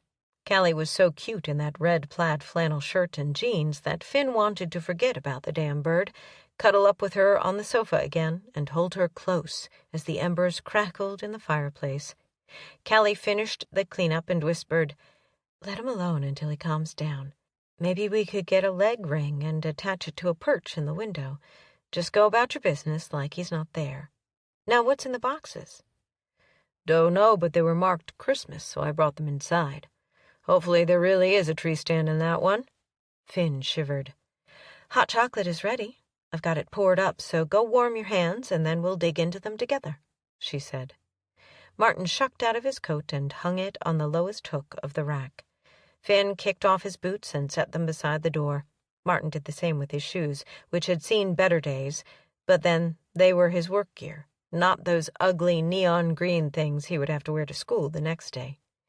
Maybe if the boy forgot to change shoes when they cleaned horse stables, and he ruined the shoes, then Callie wouldn't fuss about new ones. Martin dropped down on his knees and held his hand out to the new dog. Look, he likes me. I think we should name him Pistol. That would go with Shotgun, wouldn't it? Well, shit, guns! Hit the ground, punk! Joe hung upside down on the perch and shut his eyes. Finn wrapped his cold hands around the mug of chocolate and sipped at it. Tastes wonderful. And the dog does look like a pistol, so we'll call him that until we see if someone claims him. "Welcome to Salt Draw, Pistol and Joe." Angel slithered out from under the kitchen table and walked sideways on her tiptoes toward the dog. It ignored her completely until she was just inches away, and then it flopped down on its belly and wagged its tail. Angel sniffed its nose and then licked it up across the face. "Looks like Shotgun and Angel think he needs a bath," Finn said. "They're just making friends with him. He's sure enough different than Shotgun," Callie said, smiling. "I've always wanted pets, but an apartment isn't the place to have them." "I don't reckon he'll be much good at herding cows, but he might be real good as an alarm system." Finn would have gathered up every stray in the county just to see her smile like that every day. "How is a dog an alarm system?" Martin asked. "Well, if someone comes around, I bet he lets the whole house know it." "Sue the bastards!" The bird flew down, lit on Martin's head, and deposited a dollop of bird crap on his back. Callie grabbed another paper towel and wiped it away. "We've got to get him settled somewhere. I've got a necklace that might work for a chain, but we need a perch." "I know." Martin got up slowly and motioned for them to follow him to the utility room. He pointed at a fold-out clothes-drying rack made of dowel rods. "If we set that up in front of the window and put a chain on his leg, he could move from one end to the other. It looks like 4 rods, all the same height, so he could even hop from one to the other if the chain wasn't too short." "With newspaper under it to catch all the drop-ins," Finn said. "It just might work." "Will you take care of keeping the newspaper changed?" Callie asked Martin. "I sure will." Martin beamed. Finn carried the rack to the living room with Martin and Joe right behind him. Callie went off to her bedroom to get the leg irons. They managed to get the chain around his leg, but then he figured out what was going on and threw a hissy fit. "Run, dog! Police! They're killing me! Sue the bastards!" Joe hopped from one rung to the other and back again. "I think Joe has watched too much television," Finn laughed. "Where's the remote? Damn police! Joe wants donuts!" He went as far as the chain would let him and pecked at the edge of the curtains. "One problem solved. Now let's go back to the Christmas tree," Finn said. "He's very vocal. I've never seen a bird that could say so many words." Callie sat down on the floor in front of the fireplace, and the new dog crawled up in her lap.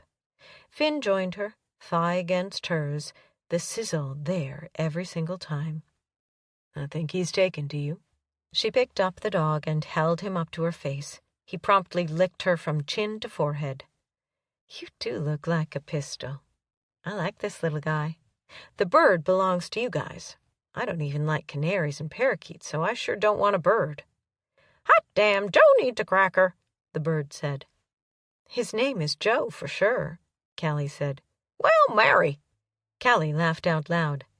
"I bet his owner is married to Mary. That should narrow down the list, right?"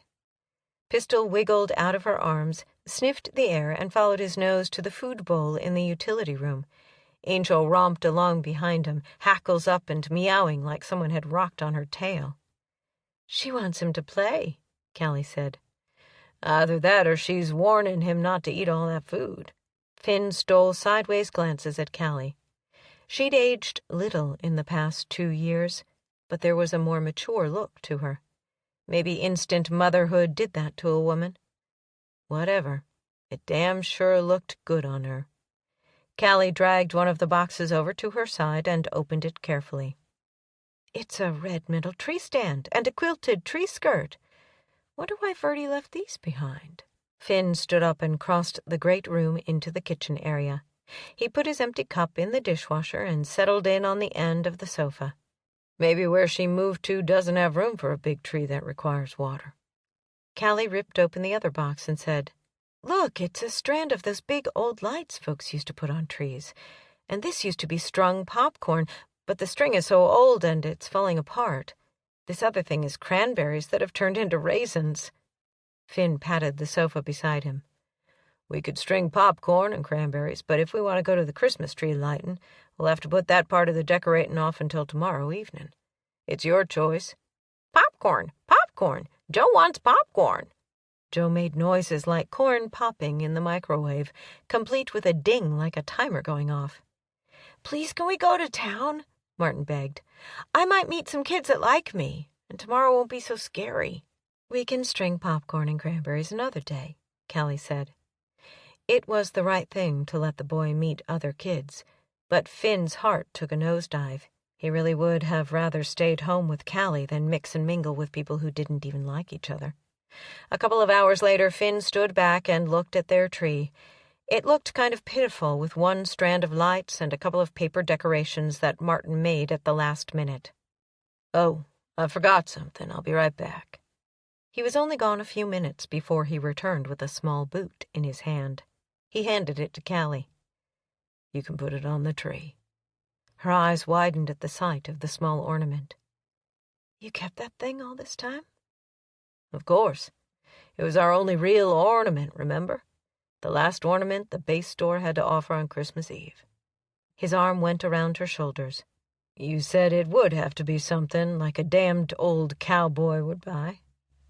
He could tell by the instant sparkle in her eyes that she really did remember. "Y'all had a Christmas tree together before this one?" Martin asked. "Yes, we did," Callie nodded. While she circled the tree 4 or 5 times, she told him about going to the base store and the boot being the only ornament left. She cocked her head this way and that way and finally came back to the front and gave the boot the most visible place on the tree, front and center. "The crowning glory," she said. "Now it's time to eat supper and get bundled up to go see this Christmas tree thing they were talking about in church this morning. Gladys whispered to me that there was lots of refreshments, so we need to save room for them," Martin said. "I've already had my dessert, out there under the pecan tree," Finn whispered, for Callie's ears only. Chapter 6. Gladys was watching an old Western movie on television when her phone rang. She grabbed it on the 4th ring and said, "Hello, honey." "Have you heard anything about the Christmas tree lighting?" "After that cat fight you and Betsy had in church this morning, I've been hearing plenty. There could be a problem at the lighting, but you'd best make sure nothing happens in my store." "Betsy isn't getting away with putting me down in front of Finn like that. Even if I didn't want him, I'll have him now that she does. We're lighting our tree first. If they do something, they'll be damn sorry. Call Polly and see what she knows, and nothing will happen inside the store. They might try something like burning our tree, but they wouldn't dare do anything in the store," Honey said. "You know I don't like spying," Gladys said. "Yes, you do. It keeps you young," Honey laughed. "And besides, you know that we all consider you family." "All the buttering up in the world won't make me sell you Fiddle Creek," Gladys said. "I've given up hope for that to ever happen, but I would like to know ahead of time if those hussies who'll back up Betsy are planning something evil. Please find out for me. I'll owe you big time," Honey pleaded. "Yes, you will," Gladys said. She didn't even put the phone back on the end table when Honey hung up, but promptly hit the speed dial button for Polly. She heard all kinds of things in the bar, and she'd know if there was trouble brewing in the Gallagher court. When Polly didn't answer, she left a message after the beep and went back to watching television. It was still several hours until tree lighting time, so she didn't have to rush right back to Honey. It would do her good to learn a little patience after the way she'd acted in church. For 2 cents, Gladys would stop being her spy. But then blood was thicker than water, and Honey's mama was Gladys's cousin's kid. Polly had just laid down for a nap when her phone rang, sounding like a marching band coming right down the middle of her bed. She grabbed for it and came close to falling off the bed before she lost her balance. "This better damn sure be good," she growled. "Miss Polly, darling," Betsy said sweetly, "are we going to have trouble at the Christmas tree lighting tonight?" "Don't you go sweet-talking me with the same mouth you used in church this morning, Betsy Gallagher. I don't care if I do have a family member in your clan. I was about to take a Sunday afternoon nap, and I don't give a shit if the Brannons set fire to your Christmas tree." "Oh, they are?" Betsy gasped. "I said I didn't give a shit. I didn't say that I know if they are or aren't," Polly said. She shouldn't have answered the phone. She hadn't picked it up when Gladys called, and she was her best friend.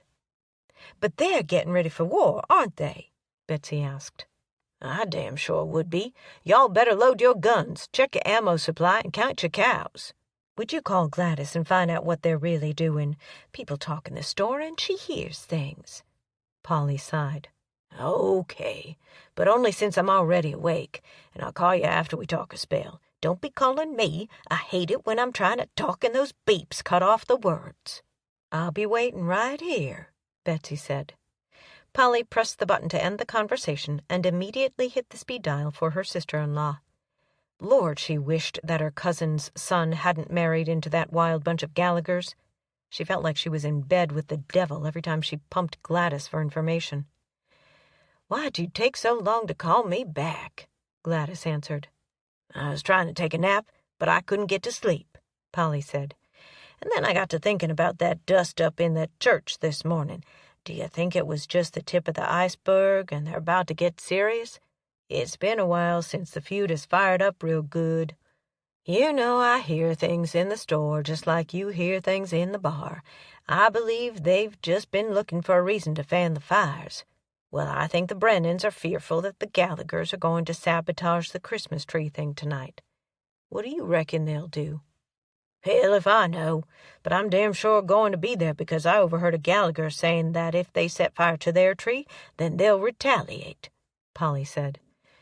"I sure wish Verdi was here. She'll miss all the fun.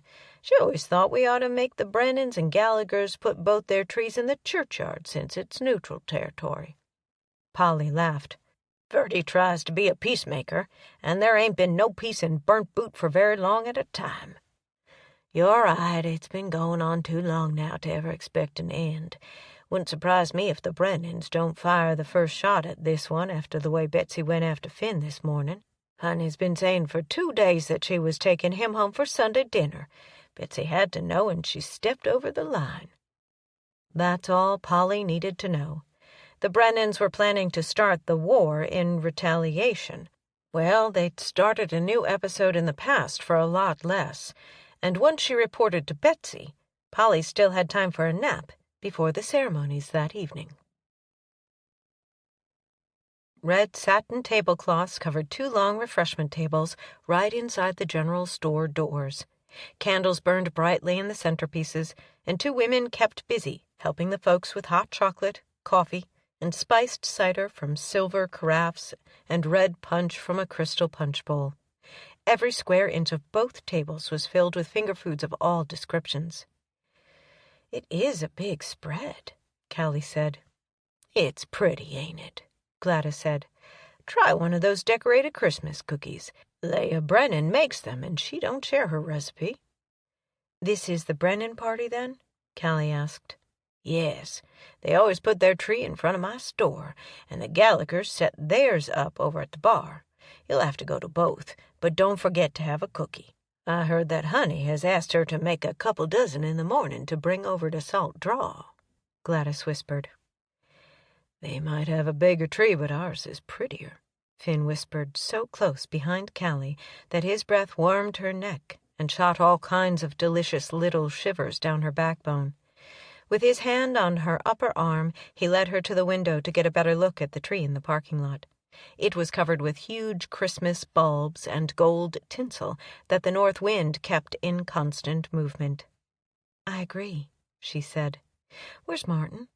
Finn nodded toward the end of the table where Martin was talking to a little girl about his age. "He's fine." "I'm going to get a cup of something hot. Can I get you one?" She wiggled free of his embrace and started toward the end of the table with the hot cider. "Coffee, please," he said. Honey passed her on the way. Callie caught the look in her eye and stopped in her tracks. Forget the coffee and cider. Finn might need her. Honey looped her arm through his and pressed her body against his. She was dressed in a skin-tight red velvet dress that looked like it had been spray-painted onto her skin. Callie took a couple of steps in that direction and heard her say, "Finn, I'm so glad to see you again. I've got a surprise for you tomorrow morning." "And what is that?" he asked. She kissed him on the cheek and whispered something Callie couldn't hear, but Finn's expression said that it was downright sinful. With those long red fingernails, the woman reminded Callie of a giant hawk with its claws out to pick up a helpless kitten. "Finn!" Callie yelled over the noise of a store full of people. His eyes darted around until they found her. He walked away from Honey, his eyes never leaving Callie's. "Yes?" "It's getting hot in here. Let's go outside," she said. "Oh, darling, it will get much hotter before the week is out. That's a promise you can take to the bank." Honey laughed. Finn laced his fingers with Callie's and motioned to Martin, who nodded. They were all three about to push the door open when suddenly the two lovely ladies serving refreshments started screaming, stomping, and carrying on like they were possessed or else going into seizures. They held their arms out to the sides and shivered from head to toe. "Mouse!" one of them finally gasped. And sure enough, a little brown furry creature ran out the loose-fitting arm of her flowing shirt and jumped straight into the punch bowl. The other woman shook her arms so hard that they were nothing but a blur, and another mouse dropped out on the table and ran across the cookies and cupcakes. Like a flying squirrel, the critter bailed off the table, all four legs stretched to the sides, and its tail straight as a ramrod. It landed about waist level on Honey's pretty red velvet dress, scurried upward, and came to rest on her head. She did a combination break dance and a series of clumsy acrobatic moves as she tried to swat the thing off her head without touching it. In all the commotion of women screaming and men running to help poor Honey, someone grabbed the edge of the table holding the punch bowl with the first mouse doing laps around it, and yanked. Coffee, hot chocolate, and punch went every which way, and the people who'd been trying to help Honey retreated to the back of the store. Callie seriously considered climbing on the checkout counter, but one of the mice took off in that direction, so she made an abrupt turn and headed for the door. A kid who she recognized as Keith Gallagher brushed past her and made his way outside with the scrambling crowd. She watched him flee into the shadows between two cars and squat down. If he was the culprit in turning those mice loose in Gladys's store, he should be grounded for eternity, plus 3 days. She shivered. Not from the cold, as much as from the fact that those damned mice were so close to her feet. She would have fainted dead if one of them had run up inside her clothing. "What the hell just happened in here?" Gladys yelled. "I don't have mice in my store. The Gallaghers put someone up to this shit." "I saw one of their brats running out of the store," Honey screamed. "I'll tar and feather the little bastard if I catch him." Declan Brennan, bless his heart, attempted to salvage the rest of the party. He turned on the microphone and said, "Looks like there was a little mishap with the refreshments inside, but it's time to light the Brennan family tree. We'd like to welcome everyone. We've done this for 100 years right here in Burnt Boot, and we're glad you could join us." He picked up the plug and the long extension cord running electricity from the store and made a big show of connecting the two. Callie was busy watching the kid in the shadows rather than the tree. He stood up and hurled what looked like a rolled newspaper toward the big, fancy tree. The flame on the end sent her adrenaline into overload for a split second until she figured out it wasn't a stick of dynamite, but a whole package of firecrackers. She covered her ears when they went off, and everyone hit the ground or ran toward their cars. "What the hell?" Finn pulled both Callie and Martin close to his sides. "Where's the shooter?" "It's firecrackers," Callie yelled, but it sounded so much like machine gun fire that her blood ran cold. Gladys laid a hand on Callie's shoulder. "I was afraid something like this would happen. War has been declared." "I guess everyone will go home now, and the Gallaghers' party will be a bust," Callie said breathlessly. "Oh, no. We'll all go see what the Brennans can come up with on the spur of the moment. Paybacks are hell," Gladys said. "I wouldn't miss this for the world." "What about the mess in your store?" "The Brennans will clean it up. Let's go on over to the bar," Gladys said. "Lord, I thought we'd really gotten between the Hatfield and McCoy bunch there for a minute," Callie said. "I know," Finn said. "It did sound like machine gun fire when we were that close to it." "Would you look at that tree?" Callie quickly changed the subject. Too much talk about guns, and Martin would have a nightmare for sure. "Do you think they'll have cookies too?" Martin asked. "I never did get one, and I sure didn't want one after that mouse ran all over them." Finn laid his hand over Callie's on the console. "I imagine they'll have something good to eat. They won't let the Brennans outdo them. He'll remember the mice more than the firecrackers," Finn said in a low voice as he gave Callie's hand a gentle squeeze. The tree out in front of the bar was a foot or so taller than the one in front of the store. It sported a star on top instead of an angel, and it had lots of garland that would probably be blown away by the north wind before a week was out. But right then, it was as pretty as the Brennan's tree. The Gallaghers had set up a flatbed out in the middle of the pasture right beside the bar, with upbeat holiday music coming through the big speakers. Several young folks were dancing to "Merry Christmas, Baby," performed as a duet by Elvis Presley and Gretchen Wilson. "May I have this dance?" Finn asked when they were out of the truck. "Maybe if everyone sees us dancing, those two women will think we're a couple." Callie looped her arms around his neck, and Finn executed some very fine two-stepping. "That's not the way it works. They'll just put me in their crosshairs to get rid of the competition." "Santa Claus!" Martin gasped. "Where?" Callie turned quickly. Martin pointed toward the bar. Two little boys ran out with paper sacks in their hands, and there was a flash of a red suit before the door slammed shut. "Can we go inside now, Callie? I really need to talk to him." "Of course we can," Finn answered. "Are you going to sit on Santa's lap, Callie?" "Only if he's wearing cowboy boots and has blue eyes," she flirted. Santa Claus was set up at the end of the bar. Elves led folks of all ages through the candy cane-lined lane to sit on his knee and have their picture taken with him. Then, while other elves took them out another way to get a brown paper bag filled with fruit, nuts, and candy, a Gallagher with lots of computer savvy printed the picture and passed it off to an elf who took it to the guests. Martin thought he was far too old to sit on Santa's knee, but he stood beside him and whispered in his ear, had his picture taken, and carried it close to his heart for the next half hour as they waited for the next tree to light up. Finn looked at the picture and asked, "What did you tell Santa you wanted this year?" "Can't tell. That's between me and Santa," Martin grinned. Finn leaned down until his mouth was against Callie's ear and asked, "Are you going to get your picture taken with him?" "He's not wearing cowboy boots, and his eyes are green," Callie said. "And what would you ask for if you could sit on his knee?" Finn asked. "That would be between me and Santa," she answered. "Want to know what I asked for?" Betsy bumped Callie out of the way with a well-slung hip shot and looped her arms around Finn's neck. He didn't have time to shake his head, nod, or even blink before she rolled up on her toes and kissed him right smack on the lips. When he pulled away and took a step backward, she laughed. "Now I believe that Santa delivers," she said with a grin.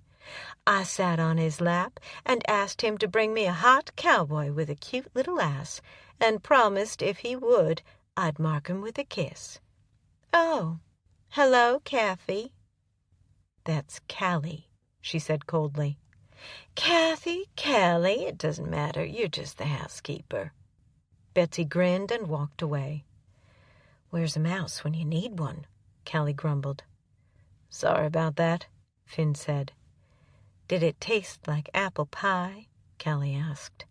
The scowl on his face answered her before he said, "Yes, and I don't like apple pie." The flash of the camera kept lighting up the bar until Betsy announced that the lighting of the tree would be taking place in 5 minutes. "Santa will do the honors this year, but he'll be back in here for more pictures and to listen to more Christmas wishes right after the tree is lit. Let's go watch the most beautiful tree in Burnt Boot light up, folks." Santa Claus adjusted his fake fat and stuffed belly before he waddled out the door with a whole crew behind him. Callie heard whispers of disappointment that the Brennans hadn't planned anything in retaliation for the earlier fiasco. After that little scene with Betsy, she was ready to join the Brennans' side. Then she remembered the way Honey had acted and decided she'd rather shoot the whole bunch of them, Gallaghers and Brennans both. What kind of people ruined Christmas anyway? Santa Claus crawled up on the flatbed trailer and raised his arms. The star on top of the tree weaved back and forth as the north wind picked up. The roar of a nearby train added its noise to the mixture. "I didn't realize there was a train track anywhere near here," Callie said. "First time I've heard one," Finn said. "Train track?" Polly said behind them. "That's not a train, it's an airplane. There must be something big in the works here, like elves parachuting out of the sky." Her comment went through the crowd faster than the speed of light, and everyone was looking up when Santa tapped on the microphone and said, "Ho, ho, ho, time to light up the tree, so here we go." He snapped the two cords together, and someone yelled from the back of the crowd, "Holy shit! That's not a plane or a train. It's a damn stampede." The crowd started to panic for the second time that night, running toward their vehicles for safety, when two big black trucks roared down the street right toward the cattle. The herd turned in front of the trucks and came hell-bent right into the parking lot. The big tree went down in a blur. It didn't even slow them down, and the flatbed was smack in the middle of their path. Santa dropped to his knees and covered his head. For the most part, the cattle split in two directions, but one rangy old bull tucked his front legs and landed on the flatbed with Santa, raised his tail, and dropped a load of fresh bullshit right there. Tired from the whole stampede, long silver icicles stuck to his winter coat and tail, he stopped beside Santa, hooked his horn in the white beard, and shook his big black head a couple of times. The beard fell over one eye like a punk rocker's long hair and frightened the old boy so badly that he stomped his way off the truck, leaving two ruined speakers behind him. "They've got Gallagher brands, but I bet that was two Brennan trucks that turned them," Gladys said. "Now the Gallaghers have to gather up their own cattle that ruined their part of Christmas. The Brennans didn't do too bad for a spur-of-the-minute stunt." "Anybody hurt?" Polly yelled. "No, but I'm laying low the next few weeks. Looks like Burnt Boot is in for a war," a voice said at the back of the parking lot. "Let's go home and get out of there fighting. I came here thinking a little town like this would be peaceful, but this is the last time I want to see any of their feud and shit," Finn said. "Now you know why that woman who sold salt draw wanted out of here," Callie said. Chapter 7. Finn was in that state between dozing and sleep when he heard whining. When he opened his eyes, Shotgun was standing beside the bed, and he figured that the dog needed to make a trip outside. So he pulled on a pair of flannel pajama bottoms and a thermal shirt, shoved his feet down into his boots, and opened the door. Shotgun didn't race out into the hall, but did a semi-low crawl. Joe made noises like gunfire from his perch, where he alternately preened his tail feathers and pranced from one end to the other, shooting imaginary police. Weren't birds supposed to sleep at night? Chickens tucked their heads under their wings and went to roost. Why didn't that damn bird do the same? "Take cover, Finn. They're low. Don't move," Callie said in clipped words. She was stretched out flat on her stomach with her hands over her head. "Maybe the ghillie suit will keep them from seeing us. Be still, Finn. Breathe easy. Don't look up." Finn sat down beside her on the floor and gently touched her shoulder. He recognized the position. She was back in Afghanistan, and they were on a mission. She was wearing a camouflage ghillie suit, and they were covered in camo netting. The enemy was flying low above them, and she was afraid they'd use thermal imaging to locate them. She grabbed the place where he'd touched her and groaned. "I'm hit, Finn. Don't know how bad. It hurts like a son of a bitch." "Callie, wake up. It's Joe doing the shooting. I swear his owner must have watched cop shows non-stop." He shook her shoulder. "Don't touch it," she gasped. "Callie, it's a nightmare," he whispered. Her eyes flew open and scanned the area. She touched her head and then her arms. "Shh," she said. "You're on my ranch in Salt Draw." He pulled her up to a sitting position and shifted her into his lap. She was sweating bullets and shivering at the same time. He knew exactly what she'd been dreaming, because he'd had the same nightmare too many times to count. "Finn, I'm not going to die, am I?" she whispered. "You are not hit. It was a bad dream." "It was so real," she said. He kissed her on the forehead and held her tighter. "I know. It was probably brought on by all the noise of the evening with the firecrackers and the stampede. I didn't want to go to sleep either." She opened her eyes wider and scanned the room. "I haven't had one in almost a month. I thought they were done with." She shivered again, and he grabbed the quilt and wrapped them both in it. "I'm not sure they'll ever be gone. We saw a hell of a lot of bad stuff, Callie. It's burned into our subconscious. Did you do the psych eval before they turned you loose?" "It was required. And besides, they had to have it on file before they'd let me have Martin. I hate this feeling. My insides are quivering and my heart is still racing." "Just be still and watch the flames in the fireplace. That always helps me. That's why I chose the room I did." He gently massaged her tense shoulders. "Why were you on the sofa?" "This is the second nightmare. The first one was right after I went to sleep. We were arguing about not getting to eat Christmas dinner, and then the bombs hit the base and there was blood everywhere. I woke up, crying because you had blood on you.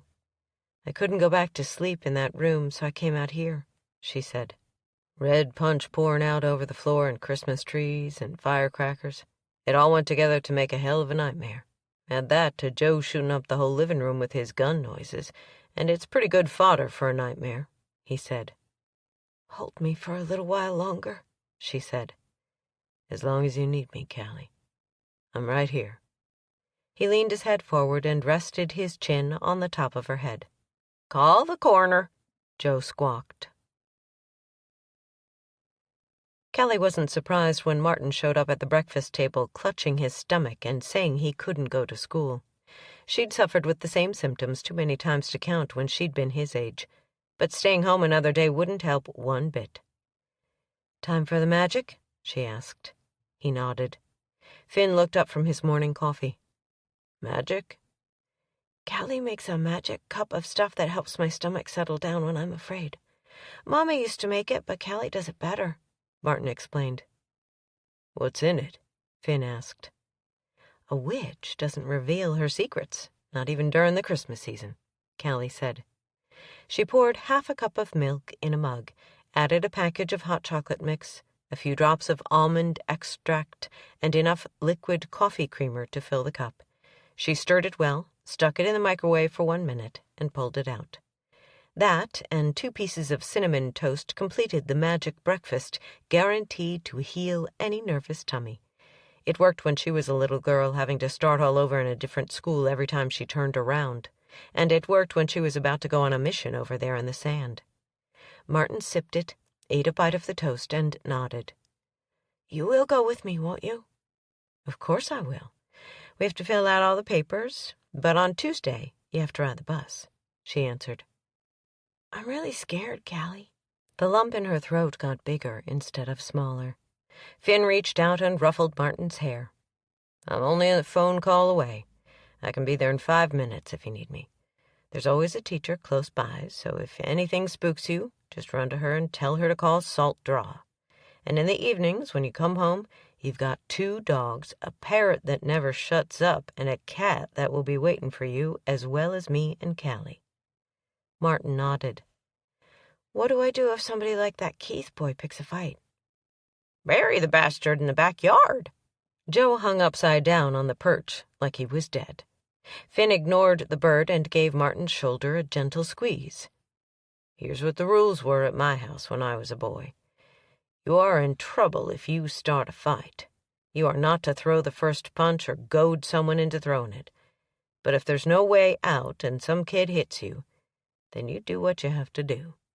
And then you tell the teacher to call Salt Draw. Callie will be sure to tell them her cell phone number and the ranch number." "Okay, then let's get it over with, Callie. I've changed my mind about Christmas, though. What I really want is to never change schools again." Martin sighed. The lump grew so big that it almost closed her throat completely off. When she was a kid, she and her sister both asked for that same thing for Christmas, almost every single year. Well, I'd say that it all begins with today. And if you don't finish up that magic breakfast and get dressed, it can't come true, Finn said. Martin gobbled down the rest of his toast and drained the cup of glorified hot chocolate before he ran off to his room to get dressed. Want me to go with y'all this morning? Might make him feel better, he asked. Standing at the kitchen sink with her back to him, Callie barely nodded. Are you all right? He pushed the chair back and crossed the floor in a few long strides, put his hands on her shoulders, and turned her around to face him. Tears rolled down her cheeks like a river in the springtime, dripped off her jaw onto the dark green sweatshirt she wore, and left dime-sized wet dots. Finn drew her close to his chest and patted her back. He'll be fine, Callie. He might have some arguments, but that's just new school stuff. I know. I've been there, she sobbed. He'll make friends, Finn said. This is Burnt Boot, and it's public school he's going to. The feudin' families have their own private schools. He tipped her chin up and looked into her watery eyes. We're all starting over here. But we'll be okay, Callie. I promise. His lips found hers in a sweet, passionate kiss that sealed his promise, and she believed that they would be okay. But first they had to get past this day. She clung to him as long as she could, and then spun around toward the sink to dry her face on a tea towel when she heard Martin's footsteps. I'm ready if you are, Callie, he said. Finn was just asking if we'd like him to go with us this first day, Callie said. Martin raced the rest of the way across the floor and hugged Finn. That would be great. You reckon you could come in the school with me, too? Just so all the kids could see who you are? I could do that, Finn said. Martin looped his backpack over his shoulders and squared up his shoulders. I'm ready. Move 'em out, cowboys. Finn noticed that Martin was wearing his black work shoes when they got into the truck. They'd been cleaned up, but they showed signs of lots of wear, and the laces were frayed. He didn't blame the kid. He would have gone barefoot before he wore those ugly shoes with lime-green soles. Looking at them was probably what gave him a stomachache that morning to begin with. When they got out of the truck, playground noise rattled the naked limbs of the old oak trees circling the area as if they could protect the children of Burnt Boot. Cold north wind didn't faze the kids as they ran instead of walked, and yelled instead of talked normally. Warm air, full of the smell of glue, kids, and fresh floor wax, rushed out when Finn opened the big old-fashioned wooden door. The Christmas pictures taped to the windows and the smells that permeated from the hallways said that it was probably the same as other small Texas schools, maybe older than some, but definitely not so different. Could I help y'all? A lady asked. We're here to enroll a new student. I'm Callie Brewster, Callie said. Finn could hear the nervousness in her voice, and he took her hand in his. Callie and Martin here live on Salt Draw with me. I'm Finn O'Donnell. What grade are you in, Martin? Third, he said shyly. I'll take you to the elementary wing. That way you won't have to go back out into the cold. I'm Gloria Dean, the first-grade teacher. I have a son in the 3rd grade. She led them down a long hallway, through a double set of modern glass doors, and into another wing. What's his name? Martin asked. Harry. He's got red hair and lots of freckles. You'll meet him today. Right down there is the office. See that sign hanging out there over the door? Yes, ma'am. You go on in there and talk to Ms. Tamara. She'll get you all enrolled. I'll tell Harry that you're here. He'll be excited that the new student is a boy. There's only 5 counting you in the class. There are 7 girls, making an even dozen now in the 3rd grade. Martin grabbed Callie's other hand in a death grip. Can't you just homeschool me, Callie? The office door swung open before Callie could answer. Tamara smiled brightly and motioned for them to come inside the office. Come right on in here. We've been expecting to see y'all this morning. Gladys is my distant cousin and told me you'd be coming in. You can start classes today, but there will be some things like shot records that I'll need by the end of the week." Callie pulled a manila folder from her big purse and handed it to Tamara. "This might cover it, but if it doesn't, just let me know, and I'll find the rest." "Oh, I see that you've done this before," Tamara said. "Well, have a seat right there while I copy these off." Callie briefly explained the situation with Martin and the upcoming trial. "Finn is providing a safe house, but we'd rather not make any of this public. We just want Martin to fit in with the kids here in Burnt Boot." "We're so far back in the woods here, I don't see a problem, but we'll keep a watch. How's that?" Finn nodded. "Thank you. Being a new kid in a small school is going to be tough enough without that business coming out." A buzzing noise was followed by kids flooding the hallway out in front of the office. One little red-haired boy waved at Martin. Finn could have shouted when he saw that the child was wearing black athletic shoes and not cowboy boots. "That must be Harry," Callie said.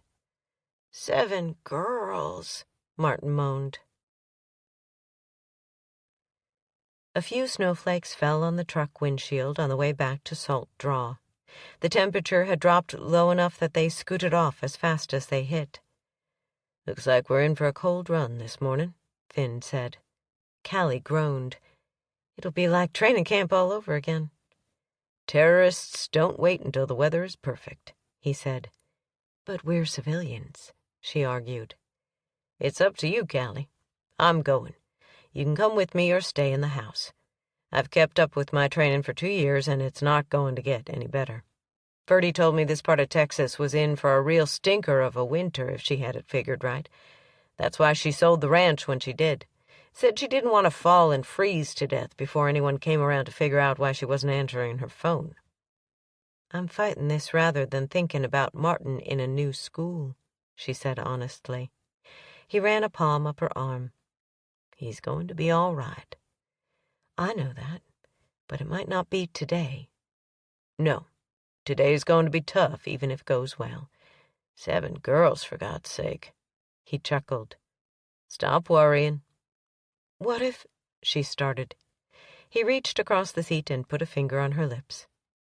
"What if just creates worry. Let's go run 10 miles to loosen up our bodies and then work out for an hour. That'll take your mind off everything.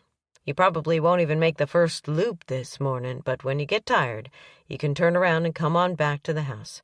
You'll have to build up to capacity in my makeshift gym to keep up with me. So if you can't do that this first day, it's okay." She pushed his hand away. "Don't bait me, Finn." "Don't be a wuss, Brewster." He parked the truck close to the back door. "I'll be ready to run in 5 minutes. I'm not waiting on you." He jogged around the truck and opened the door for her. When she bailed out, he grabbed her around the waist, spun her around to his chest, and laid one of the hottest kisses on her lips that she'd ever experienced. "There now. That'll warm us both up while we run," he teased. "But I'm still not waiting for you." "Wait, hell. O'Donnell, you'll have to catch me." She smarted off. She ran through the house, jerked on her running gear, added a hooded sweatshirt to it, and was heading out the back door when she saw him a few feet ahead of her. She sprinted until she was beside him, and he started the cadence. 1 mile, he called out the first line. "No sweat," she came in behind him. 2 mile, better yet, he said. 3 miles, gotta run, she sing-songed. 4 miles, just for fun. They both yelled the next lines. "Come on, let's go. We can go through the snow. We can run to the sun." Then he started the countdown. "S-N." She chimed in with I-P. He yelled E-R. And they both yelled, "Can you be like me? Sniper, yes, sir." By then they'd both found their pace, and their feet hit the ground at the same time on every step. It was exhilarating running outside again, pushing herself until she only thought about making the end of the line. But she wasn't expecting to find a damn rope hanging in a tree when she got there. Finn grabbed it and, using the knots for handholds, hauled his body up to the high limb of the cottonwood tree, then, using the same rope, rappelled down the back side. When his combat boots hit the ground, she jumped and grabbed the first knot, made her way up it, and did the same thing he did. He ran in place until she was ready. "Ready for the return trip?" "I thought this was a loop." "It is. This is the turnaround on the loop." He took off, and she kept up. "That's more than 5 miles," she said. 8, actually. We did this much in training before breakfast," he reminded her. 1 mile, he called out the beginning of the cadence. "You're full of shit," she yelled. 2 miles, he said. "You're a slave driver." 3 miles. "You are going to hell for this." He chuckled without even losing his breath. "Callie is a wuss." "Callie is an SPOTTER." He stepped up the pace a notch, but neither snowflakes in her eyes nor sleet collecting on her jacket were going to let her fall behind. They hit the bunkhouse porch at the same time, and he held the door for her. Once inside, he tossed a bottle of water at her. She caught it in the air, twisted off the lid, and downed half of it before coming up for air. He pulled his jacket off, drank the whole bottle of water, and fell down on a floor mat. She hated sit-ups every bit as bad as push-ups, but with her competitive spirit, she wasn't losing to Finn the very first day of workouts. She did the same 100 that he did, then flipped over on her stomach and did 100 push-ups. When he popped up and headed for the weights, she was right behind him. "You want a spot or go first?" he asked. "I'll go first," she said. If she stopped, even for a few minutes, she'd collapse. The only thing that kept her going was the idea of a long, soaking bath in that big tub back at the house. She did 10 reps and then traded places with Finn. "We going to shoot after this, or is that after dinner?" "I thought we'd wait until it's snowing harder to make it more fun," he grinned. "Did you bring a ghillie suit? We could play real war." "Hell no, I don't care if I never see one of those things again," she said. "But rest assured, darling, I can outshoot you even in blinding snow. All you had to do was pull the trigger.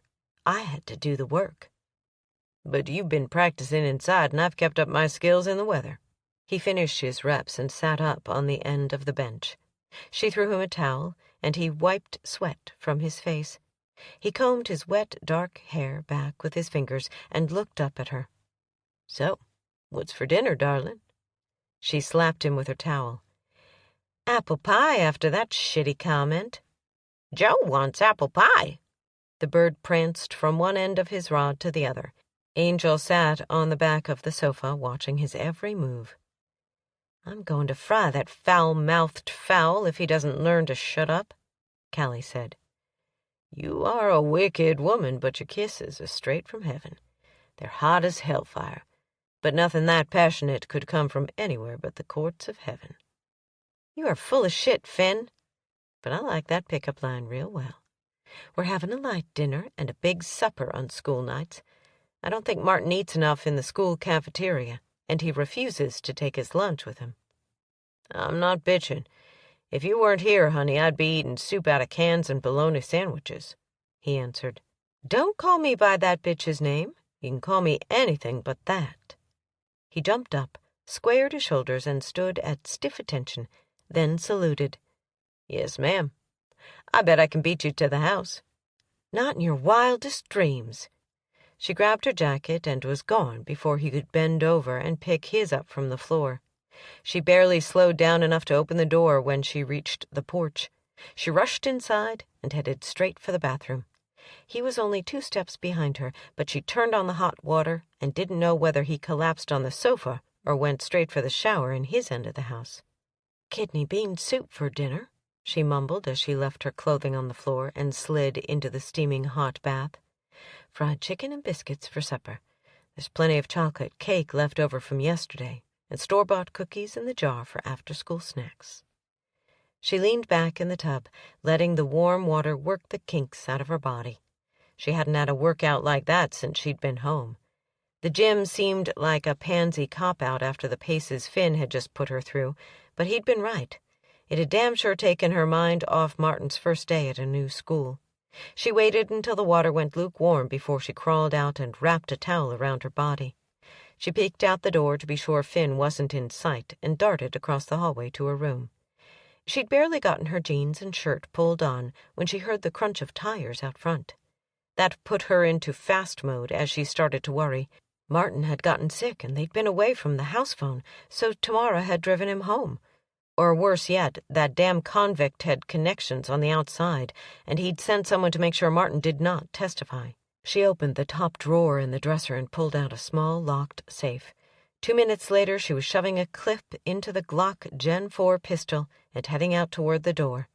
The front door was wide open, and Finn was nowhere around. If someone was bringing Martin home, then the door wouldn't be hanging open. She pressed the gun against her leg. Then the screaming began, and she put on the speed. "You damn bitch, you've ruined my pie." Holy shit, that was Betsy, and she'd really brought Finn an apple pie. Where the hell was he, anyway? Callie threw open the storm door to see Finn, arms crossed over his chest, standing there like a statue in his thermal shirt, jeans, and boots, while Honey and Betsy squared off for another match. Only this time it damn sure didn't look like it was going to be words only. Good, she thought. Maybe they'll snatch each other bald-headed and scratch each other's eyes plumb out. "Well, look what you did to my cookies," Honey yelled. Shotgun was making short order of the pie, and Pistol was gobbling down the cookies. Joe had set up a howl in the dining room, squawking, "Cat! Cat! Run! Run!" over and over. Betsy threw the first punch, landing it square in Honey's right eye, and the fight was on. They pulled hair, screamed obscenities, and slapped or punched wherever they could find a place to hit. "You going to put a stop to this?" she asked Finn. He shook his head. "I'm going in the house. They can roll around in the snow until they freeze for all I care. I didn't know Shotgun liked apple pie. Guess he does." Pistol picked up the final cookie and carried it in the house. Shotgun slurped up the last bit of pie and paraded past them to his warm spot in front of the fire. Now Joe was screaming that he wanted a cracker. "I don't want to deal with the Undertaker or frozen dead bodies," she said. She aimed the gun at the mesquite tree nearest to the women and fired off 6 shots, sending bark flying everywhere. They both jumped up and covered their heads with their hands. "Why the hell are you shooting at us?" Honey screamed. "If I was shooting at you, you'd be graveyard dead, woman. Get your sorry asses off this ranch and don't come back, or I might miss that skeet tree next time and put a bullet in your boobs. I mean it. Get out of here." She brought the gun up to aim right at Honey's big breasts. "You gonna let her talk like that to me?" Honey asked Finn. "I'm not crossing her," he answered. "This ain't over," Betsy declared on her way to her truck. Callie fired one more shot that landed 2 feet from the front tire of the truck. "You want to fight among yourselves, then get on with your sorry-assed feud. But when you step on Salt Draw, you leave your fighting behind." They spun out of the driveway and slipped and slid all the way out to the road in their hurry to get away. She jacked the magazine out of her gun and carried it to the kitchen table. Damned old bitches, anyway. Now she'd have to tear it down and clean it before she put it away. "I've got to make a fast run to Gainesville for a load of feed. You want to go or stay here and calm down?" Finn asked. "I'd best stay here. You'll be back in time for dinner, right?" "Joe wants a cracker," the bird yelled. Pistol picked up the cookie he'd brought inside and carried it to the newspaper under Joe's makeshift treehouse. "I'll be damned. That dog saved a cookie for his buddy. Guess I'd best help him get it up to the bird. I'll run by Walmart for some parrot food. Anything you need?" Finn said. Leave it to a man to act like nothing had just happened. She'd fired her gun 7 times and taken care of the catfight over him. A thank you would be nice. A hug would be even better. Not a damned thing. She laid the gun down with the clip right beside it. He spun her around, wrapped his arms around her, and hugged her tightly. "That was some fancy target practice out there, Brewster. But I gotta admit, I was wondering just where we were going to bury 2 bodies in this kind of weather, and if the feud wouldn't get worse when both sides thought the other one had killed one of their own." "Well, shitfire. If I'd thought of that, I wouldn't have shot the tree. I'd have stopped them from sniffing around you for good. And I'd have gotten away with murder, Finn," she laughed. "But I don't reckon we'll have any more problems with their damned old feud. Not on Salt Draw." His lips found hers at the same time she uttered the last word. The feud, the shooting, and all thought of the 2 feuding women left her mind immediately. She pressed her body tightly to his, wanting to keep the heat going, to take it further. But it ended, and gave her something more to be angry about. "I'll see you at dinner time," he said. All she could do was shake her head, and then he was gone.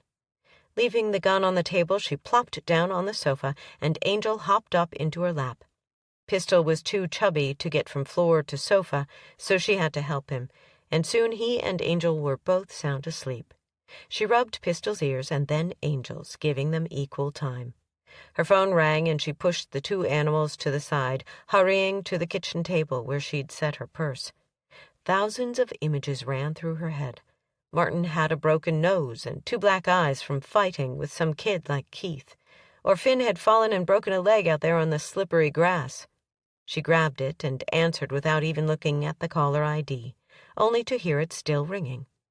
"Well, shit," she said. The house phone and her cell phone had the same tone. She trotted across the kitchen and picked up the receiver from the old landline hanging on the wall in the utility room. "Hello," she said. "I just heard that you tried to kill Honey and Betsy." Gladys laughed. "Like I told Honey if I'd have wanted her dead, she would be stretched out on the undertaker's table. They were going at it in the front yard, and I gave them a little frozen tree bark bath is all," Callie said. "Well, you might be interested to know that the sheriff is on the way to talk to you. Honey called him," Gladys said. "Looks like it's going to be a good day in the store. Nothing like the feud firing up to bring in customers. Talk to you later." The phone went dead and the doorbell rang at the same time. She sighed as she patted to answer it. Sure enough, there stood an officer with a box of doughnuts in his hand. "Yes, sir?" she said. "Mind if I come inside?" he asked. "It's pretty cold out here." His voice was high-pitched, but it matched him to a T. His round baby face was red from the cold and probably a dose of high blood pressure. There was definitely a spare tire around his middle, probably from too many sweets, too little exercise, and way too much sitting behind a desk. She stood back and opened the door wide for him. He quickly removed his hat, revealing a narrow rim of light brown hair circling a bald head above it. His green eyes darted around the room when Joe yelled, "Cat! Cat! Run!" "It's the parrot," she said. He unzipped his jacket and said, "Birds and me don't get along too good, and I'm allergic to cats." "There's one of them around here, too, but she's skittish around strangers," she said. "Would you like a cup of coffee? There's some made." "I'd love one. I got 2 doughnuts left in this box we can share." "No, thanks, but you're welcome to have one." "Gun?" he said. "It's registered, and I have a permit to carry," she said quickly. "Then I guess you really did shoot at them women?" "No, I shot at a tree to scare them. They were rolling around in my front yard acting like a couple of idiots. I didn't feel like going out there in my bare feet and pulling them apart." He grinned. "Last time I got in the middle of the feud, I got a bullet in my leg. So nowadays when I get a call to come up here, I take my time and have a few doughnuts before I leave Gainesville. If they kill each other, well, they shouldn't be feuding. Let's have a cup of coffee and visit a spell, and then I'll be on my way." "And your report?" "What report?" He grinned. Chapter 8. "Hey, Callie." Finn pushed his way inside the house. "Is that kidney bean soup I smell? It's my favorite." She turned around at the sink and nodded. "It's ready to dip up a bowl, and we've got hot biscuits to go with it." "Now that's a treat. Give me 2 minutes to wash up. It's blown like crazy out there and supposed to get worse. Could I get you to help me feed this afternoon? I promise we'll be finished by the time Martin gets home. Where did that box of doughnuts come from?" "It's an empty box, so don't get your hopes up," she said. "But where did it come from?" "Remember the fight this morning?" Joe chose that moment to imitate the noises he'd heard when Callie fired at the tree. "Cops! Cops! Hide!" he yelled in a deep voice. He hung his coat on the back of a chair. "How could I forget it? Are you telling me that Honey or Betsy brought a peace offering?" "No. Honey called the sheriff after the shootin'. My gun was on the table, but we just moved it aside so he could eat his last 2 doughnuts. I think he was flirting with me." She laughed. "He'd have to be stone-cold blind or crazy as batshit not to flirt with you," Finn said. "How about helping me feed?" "I hired on to do whatever you needed," she said. "Whatever?" He wiggled his eyebrows. Even that silly gesture put her mind into the gutter. Need and want were 2 different things for both of them, and she still wasn't over being angry at having her morning ruined, or by him stopping at one red-hot scorching kiss either. "Needed, not wanted. Wash your hands and let's eat dinner." Feeding cows, driving a truck, and cutting loose hay bales all came back to Callie like riding a bicycle, but that didn't mean she enjoyed it. The wind got harsher as the day went on, and the skies got darker. If she was going to stay on the ranch, she'd have to buy a warmer coat next time they got into a bigger place than Burnt Boot, because her jacket didn't do much to keep the warmth in or the cold out. Running in the snow in nothing more than a sweatshirt was one thing. Working in it was quite another. She had located a fairly new pair of broken-in work gloves in the console of the old truck, and they fit just fine, so her fingers didn't go numb as she helped Finn toss hay out to the cattle. She'd worked on ranches from the time she was old enough to stick her hand under a hen's feathers and get the eggs, until she signed on the dotted line and became the property of the U.S. Army for 6 years. She had dreamed every night of getting away from the smell of cow manure back then, and now here she was, right back in the middle of it. "Let me help with that," Finn yelled over the noise of bawling cows, wind, and the engine of the truck. He pulled a pair of clippers from his back pocket, snapped the wire loose, and kicked the hay bale away from the rusted tailgate. A bit of red flannel shirt peeked out from the mustard-colored work coat. Under that shirt was a broad chest of tight muscles, probably covered with a crop of soft chest hair. She fought back the desire to reach up under there and warm her cold hands. "What are you thinking about? You look like you're in another world." He started around the truck with her right behind him. "I guess I was." She got into the pickup quickly so that all the warm air wouldn't escape. "One where there's no cows or hay to deal with?" "I didn't like ranching when I was a kid, and my opinions about cows and hay haven't changed since I left it," she said. "You go there to that other world very often?" he asked as Shotgun jumped into the truck from the driver's side and settled between them. She wasn't about to confess that the world she'd been visiting had to do with chest hair and not sand and broiling hot sun or even cows and hay. "More than I should," she answered honestly. "At least Christmas on a ranch is a lot different than Afghanistan at Christmas, isn't it?" "Here it's really Christmas. Over there it was like we were play-acting. But we did have a pretty tree," she said.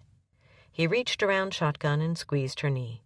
Denim and leather gloves separated skin from skin, or she was sure it would have left a red handprint on her leg. "That, honey, was the ugliest damn thing ever put up and called a Christmas tree, but I still smile every Christmas when I think about it." "Yellow light," she said softly. "Don't start that shit on me now, Callie." "So you remember?" "Of course I remember. We all had to take those damn classes on sexual harassment. Red light meant back off 6 feet. Yellow light meant don't come any closer. And green light meant lock the door because we're about to start shucking out of our clothes." "I don't think that's the way the instructor really explained it," she told him. "It's the way I heard it. So why did you say yellow light right then?" She gathered her thoughts as she looked straight ahead, knowing if she looked at his jawline, his lips, or even that damn black hat, she wouldn't be able to explain. "You know about my sister and the way she went from one boyfriend to another, each one not worth a damn. I'm afraid I'll turn out to be like her." "Callie, you can kick that shit out of your head. You aren't anything like that.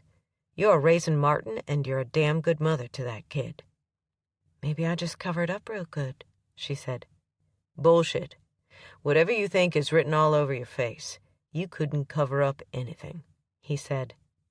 She damn sure had him buffaloed, but she wasn't going to fess up about the blistering hot thoughts she'd had all afternoon.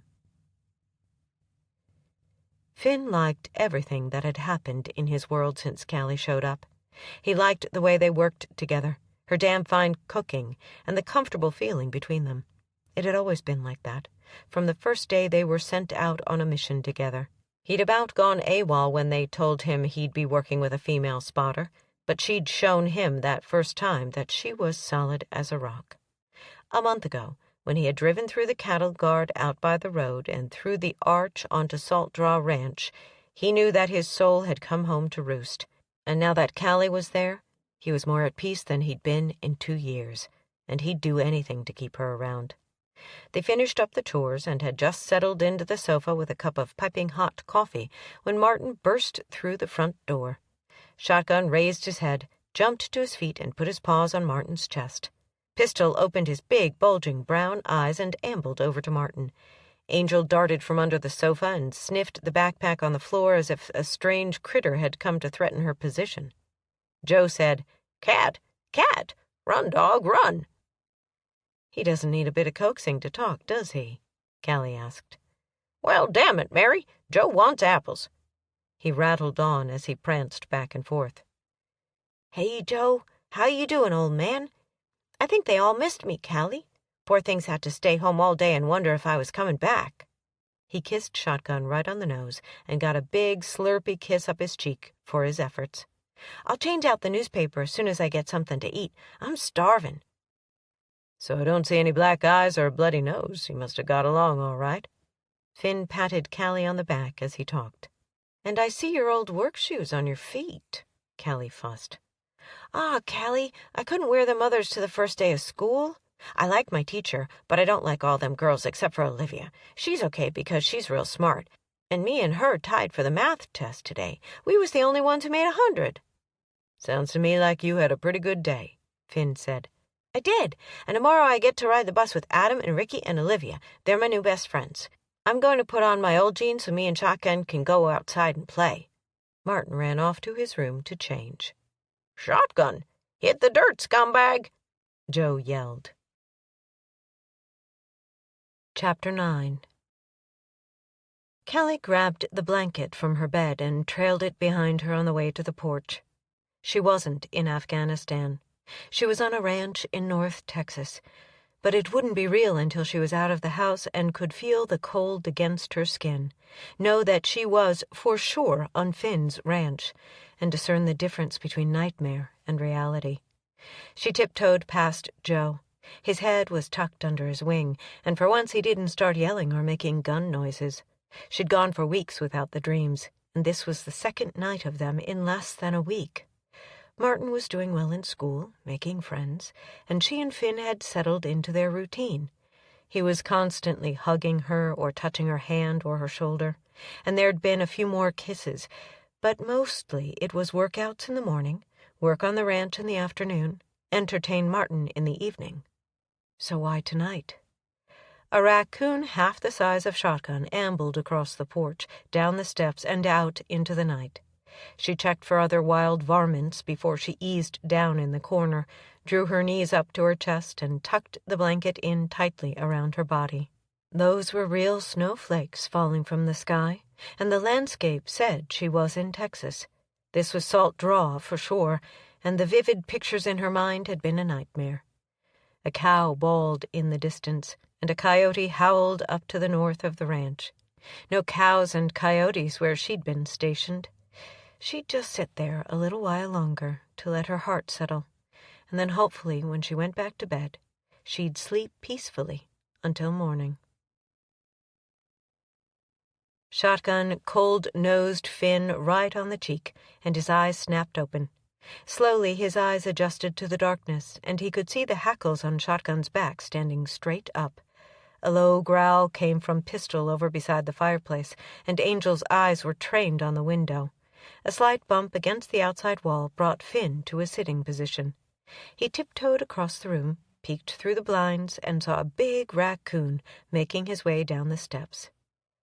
"Just a coon, boy, and no, I will not let you out to chase him." Then he saw Callie slide down into the corner and roll up in a ball. He jammed his legs into a pair of flannel lounging pants, his bare feet down into cold boots, and his arms into the work jacket hanging on the bedpost. When he reached Callie, he sat down, pulled her into his lap, and wrapped his arms tightly around her. Heart pounded against heart. Snow whirled around in a kaleidoscope of patterns under the dim moonlight. Words weren't necessary. Finn knew exactly why Callie was on the porch at 3 o'clock in the morning. Shotgun made 2 passes through the yard, nose to the ground, before he gave up and came back to rest his head in Callie's lap. She pulled one hand free of the blanket and scratched his ears. "Must have been a bad one," Finn finally said. She nodded. "Want to talk about it? Therapist says that talking helps. I'm a good listener." "Therapist is full of shit." "I'm still a good listener." "You know without me talking," she said. He hugged her closer. "I do, Callie. But if and when you want to talk, I'm here." "I know, Finn. And I don't mean to be bitchy. What we did over there, just tell me it was for the greater good." He tipped her chin up, and his lips felt, oh, so warm when they touched her cold mouth. "It was definitely for the greater good. That's the only way to think if we want to stay sane." "Okay. Then let's go inside where it's warm. I'm convinced now that I'm not over there on a mission." She pushed out of Finn's lap and went into the house. Shotgun raced inside ahead of Finn and dropped like a chunk of lead in front of the fireplace beside Callie. One side of her face was in shadow, the other side dimly lit by the glow of the dying embers. Finn had seen her like that lots of times on midnight missions, but never had she looked as beautiful as she did right then. He went to his room, kicked off his boots, changed damp pajama bottoms for a pair of jeans, tossed his coat over the back of a rocking chair, and dug a thermal shirt from a drawer. He padded barefoot back to the kitchen, where he made 2 cups of strong, hot tea in the microwave and carried them to the living room. He sat down beside her and put a cup in her hands. "Thanks," she mumbled. "Drink it. It'll warm you from the inside," he said. Finn scooted his feet toward the fireplace. "Remember when my cousin Sawyer sent me the whiskey in a mouthwash bottle?" A smile played at the corners of her mouth and lifted his spirits. He knew how hard it was to shake off the nightmares. "We saved it for just the right time," he said. She nodded. "And after that Christmas, we figured since we'd missed the turkey, we might as well drink the whiskey. And you got drunk as a skunk. I swear you can't hold your liquor worth a damn," Finn said. "That's because you let me drink the whole damn thing except for 2 shots, she said. He moved closer so that his feet were against hers. "Well, you were the one bitching about not getting to eat the big turkey dinner, and I was being a gentleman, letting you have all you wanted so you'd be happy.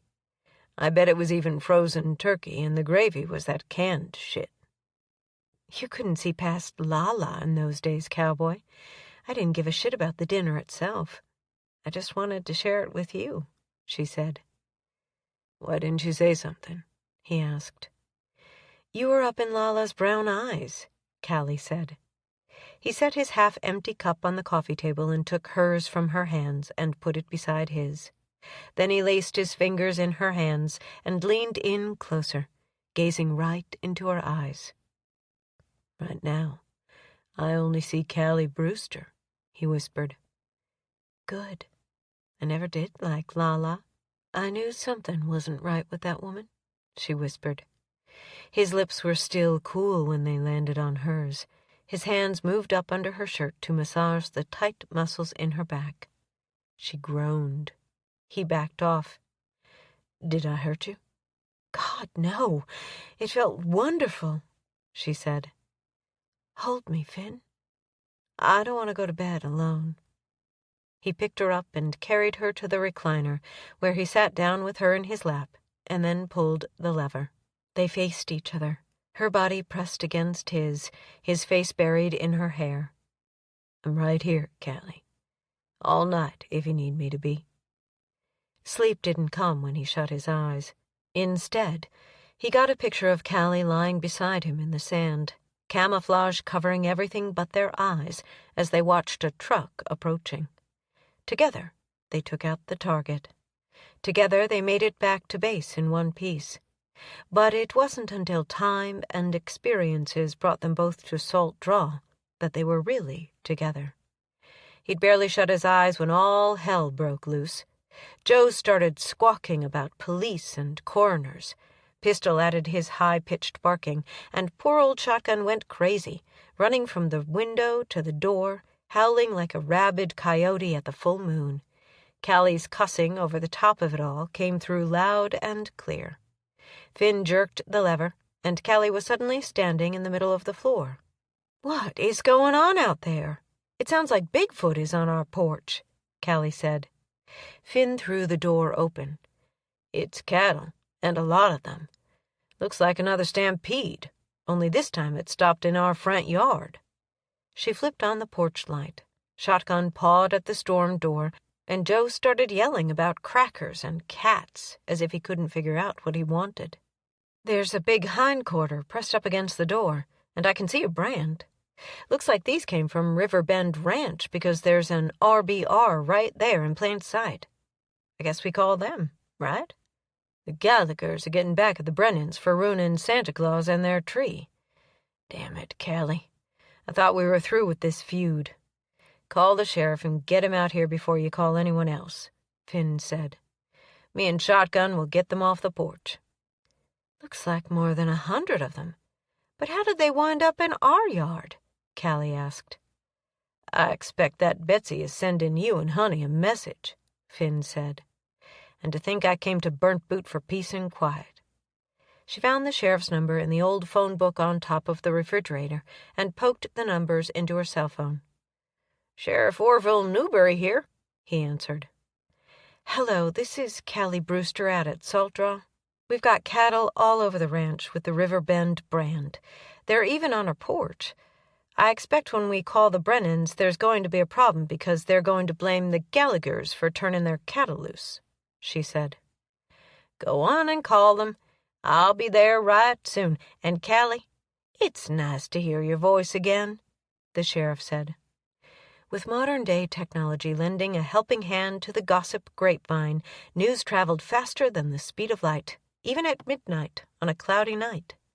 The Brennans, led by Honey and Declan, showed up at Salt Draw before Finn and Shotgun shooed the last cranky heifer off the porch. They arrived on four-wheelers with dogs that Shotgun did not like to round up their cattle and take them back to River Bend Ranch. Honey was decked out in a cute little snug-fitting light blue jacket that matched her gloves and stocking hat, tight jeans, and cowboy boots. "Does she go to bed with her hair done and makeup on?" Callie grumbled. "Well, hello, Finn," Honey said sweetly as she parked her four-wheeler right up next to the porch.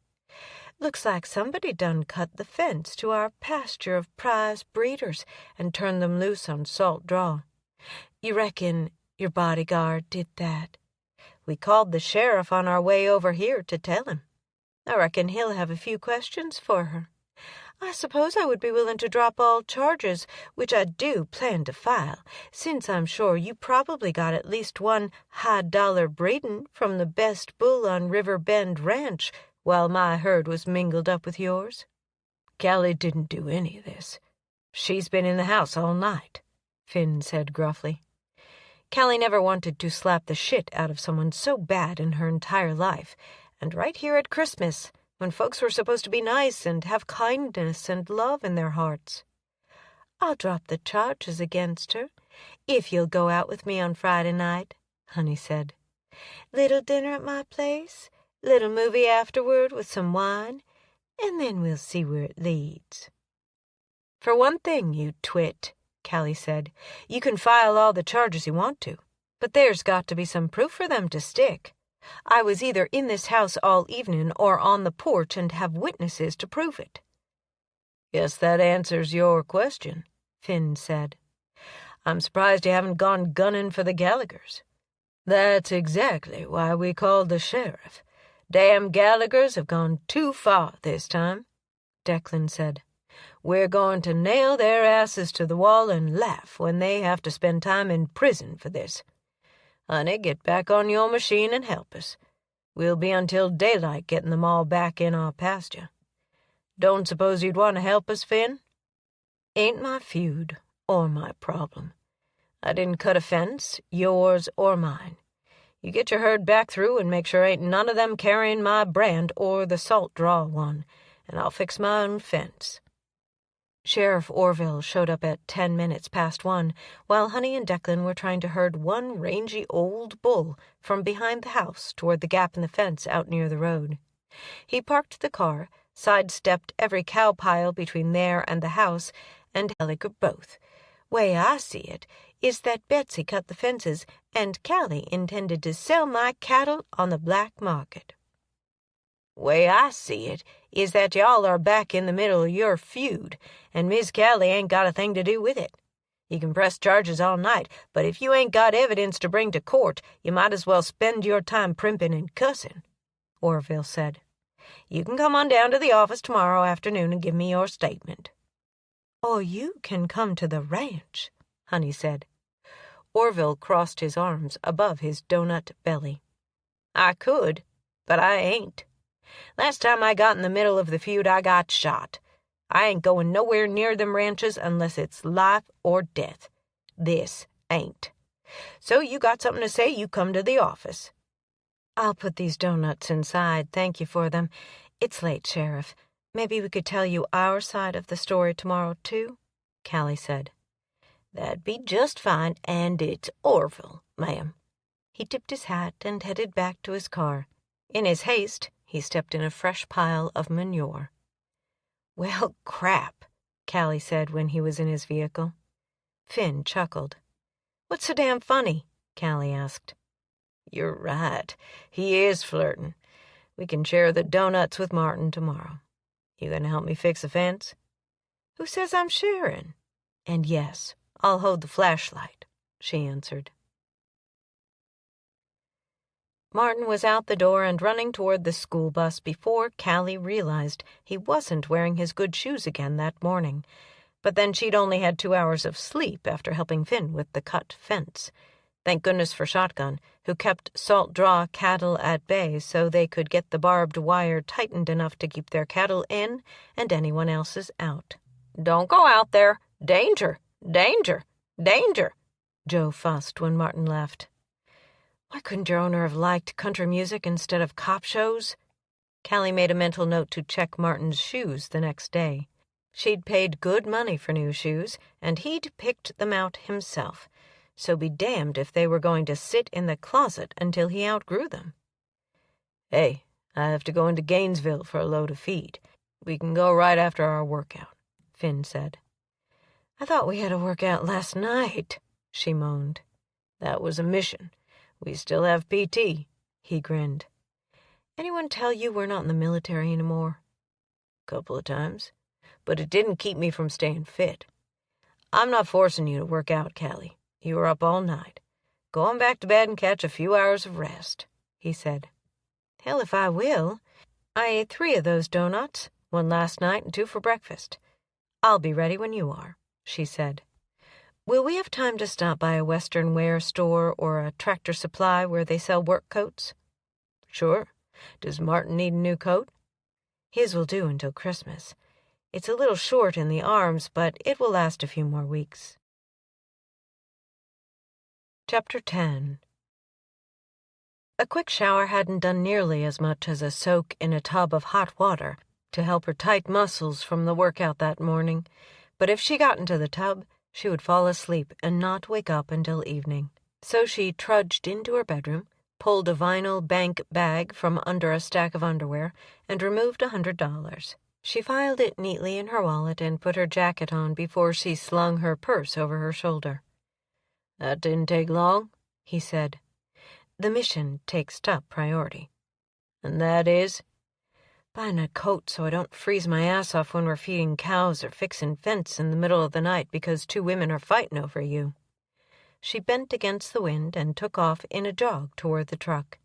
She was halfway across the yard when her feet went out from under her, and strong arms caught her as she grasped for anything other than snowflakes to break her fall. "Whoa, darling," Finn drawled. 1 second she was about to land on the ice, the next he had pulled her up to a standing position and held her to his chest. She could feel his heart beating beneath all those tight chest muscles and hoped that he attributed the extra thump in hers to almost falling. He traced her jawline with the backside of his fist, opening up his hand when he reached her lips to outline them with his calloused forefinger. She hung in limbo for his next move, wanting him to kiss her so bad that she moistened her lips with the tip of her tongue. His blue eyes bored into hers, unblinking, going all dreamy and soft as thick dark lashes fluttered shut and rested on his high cheekbones. Then his lips met hers in a long, lingering, passionate kiss that made her knees go weaker than ever before.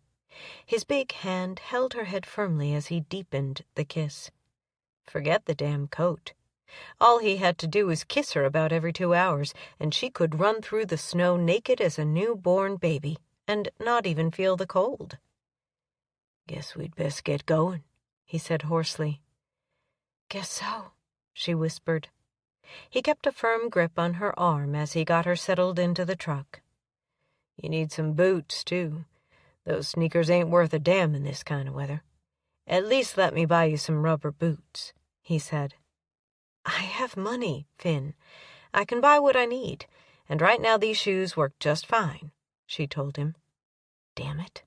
She wanted to talk about that kiss, not boots and coats. When he started the engine, the DJ's voice filled the truck. "It's only 23 days until Christmas, folks. Have you started your shopping? The weatherman is agreeing with my grandpa's almanac that this is going to be a tough winter. So drag out the horse-pulled carriage because some of the back roads could get too slick for cars and trucks. And now 5 of your favorite Christmas songs performed by your favorite country artists. At the end of the 5 for 5, the 5th caller who can tell me all 5 singers in order will receive a $10 gift certificate to Buster's Western Wear in Gainesville, Texas." "Is that where we're going?" she asked. "I've no idea. Only been to Gainesville a couple of times, and that was traveling through, not going into town. I know where the feed store is, but we're on our own for shopping," he answered. "Susie Bogus," she said. "She's got a Western wear store here?" Finn asked. Callie pointed at the radio. "No, that's Susie singing Two-Step Round the Christmas Tree. I like this song. And we'd probably get a better deal at the Tractor Supply or a feed store. Most of them carry work coats." Callie moved her shoulders to the beat of the music and sang along with the lyrics, asking if you'd ever seen Santa in cowboy boots two-stepping around the Christmas tree. Finn chuckled. "When I was a little boy, Grandpa Odell would dress up as Santa, but he always wore his cowboy boots. He'd grab Grandma after he'd handed out the presents, and they'd dance around the tree. She'd pretend to be embarrassed and say that Grandpa would be mad if she danced with another man, even if it was Santa Claus." "Tanya Tucker," Callie said when the next song started. "Christmas to Christmas," he said. "This is one of my mama's favorites." Tanya sang about having someone to watch each Christmas come and go with, and then the lyrics continued with, "Love is always in season." "Oh, hush," he muttered. "You talking to me?" Callie asked. "No, ma'am. I'm arguing with myself," he answered honestly. "Do that often?" "More than I like to admit." "Well, I do it every day. Be careful about answering that voice in your head. Some folks don't understand us, O'Donnell." "So I'm O'Donnell instead of Finn?" he asked. "We're complicated. We started out as partners, and we will never be able to get away from that. Then we were friends, and now I'm not sure what we are. But sometimes we'll always be O'Donnell and Brewster, like when we're doing our morning workout. Sometimes we'll be Callie and Finn. And sometimes—" She paused. "We'll be darling but never honey?" He grinned. "You understand perfectly, just like I knew you would," she nodded. She'd been right. The feed store had a section of work clothing, and that's where she headed while he told the clerk what to load up in the big black truck parked right out there in front. It didn't take her long to pick out a mustard-colored work coat and carry it back to where Finn had found the small boot section. Looking at boots always reminds me of Christmas. That's when I got a new pair and got to relegate my old ones to the utility room for work boots, unless they were too little. And then Mama polished them up and passed them on down to brothers, sisters, or cousins, in my case, since I was the youngest in the family. He picked up a pair that looked about right for Martin and inspected them. These look like some good sturdy boots that might last through 2 or 3 boys. I said no, she told him. A person gives what they want to give for Christmas, and I want Martin to have a pair of nice boots for Sunday. A rancher's known by his boots, Finn said. So's a cowboy. She made a beeline for the checkout counter. What's that supposed to mean? He was only a step behind her. I understand why you don't want to have a relationship with a cowboy, since that's what kind of men your sister was drawn to all the time. But what's wrong with Martin having boots? What if Martin acts just like his father, who didn't stick around? I won't encourage him to be a cowboy. Finn laid a hand on her shoulder. It's not all genetics, Callie. Environment does play a role. And besides, he's just a little kid. A pair of new boots isn't going to make him fall in love or get a girl pregnant. She laid the coat on the counter, and the cashier rang up the price. Callie handed her the $100 bill, and she counted back less than $3 in change. Don't bother with the bag. If you'll remove the price tags, I'll just wear it out of here, Callie said. The lady snipped a couple of strings, tossed the tags in the trash, and handed Callie the sales receipt. It really is cold out there. You looked about half frozen when you came in here. Did they not have northers where you come from? Not so much. And my last job just required that I get from car to office or from car to apartment. I didn't have to be out in it when the north wind decided to get serious, Callie answered. Well, that coat will keep you warm. You need gloves? Not today, Callie said. The cheapest pair of leather palm work gloves cost a hell of a lot more than $2.57. Yes, she does. Those right there. Finn pointed at an expensive leather pair as he pulled out his wallet. And give me a pair of the cheaper ones in a size small. Don't look at me like that. I'm just protecting my interests. If your fingers get frostbite, I won't even get any cooking out of you. And I'm not taking Martin out in the weather another day without decent gloves. Take the cost of both pairs out of my Friday night paycheck, she said. Want a burger or a taco, or maybe we could stop by the pizza bar on the way home? He asked when they were in the truck. A big old greasy hamburger sounds great, she said. Remember the ones we used to grill on that little hibachi thing over in Afghanistan? I'd shut my eyes and pretend we were eating them next to a lake in Texas, rather than over there in that place, she said. Was it hard for you to fall back into civilian life? Finn asked. Martin was a newborn baby when I joined the army, she answered. That's not what I asked, Finn said. I'm getting around to the answer, she told him. He'd just finished kindergarten when my enlistment was up, and he came to live with me. I don't think I ever had the time to adjust to civilian life. Everything was thrust upon me so fast that I just had to endure, not adjust. I missed the army. I might have considered re-enlistment, but you were already gone, and I didn't want another partner. Besides, Martin needed me. You missed the friends you made. For the first time in your life, you had good friends who had your back, Callie. That's what you really missed. She couldn't tell him that the real reason she wanted to go back into the army was because she missed him, and that the reason she didn't re-enlist was because she knew he wouldn't be there. I started getting moody a couple of days ago. I think it's what my sister had. Do you think I'm bipolar or something, Finn? Hell no. I get the same moods. It's got something to do with what we did and our jobs over there. Last year I went on a month-long cattle drive. It was a trial run for that new Chisholm Trail reality show on television. You are part of that O'Donnell family? She jerked her head around to stare at him. Yes, he did look like the boss on the trail drive. What was his name? It was strange-sounding. Dewar, she muttered. My cousin, Finn smiled. By the time it was over, I figured out that I was just hunting for an escape, thinking that it would cure all my nightmares, and somewhere out there was the perfect place where there was peace. Took me a while to realize that the peace has to come from within. It's not a place, and no one else can bring it to you. You gotta do that for yourself. And? She asked. I decided to find a ranch that felt right. I looked at dozens, but when I drove down the lane at Salt Draw, it felt right. You know the rest, he answered.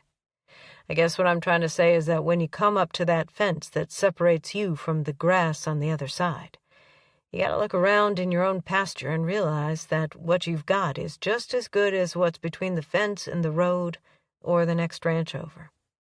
Then why are you still hanging on to your anger at Lala? She asked bluntly.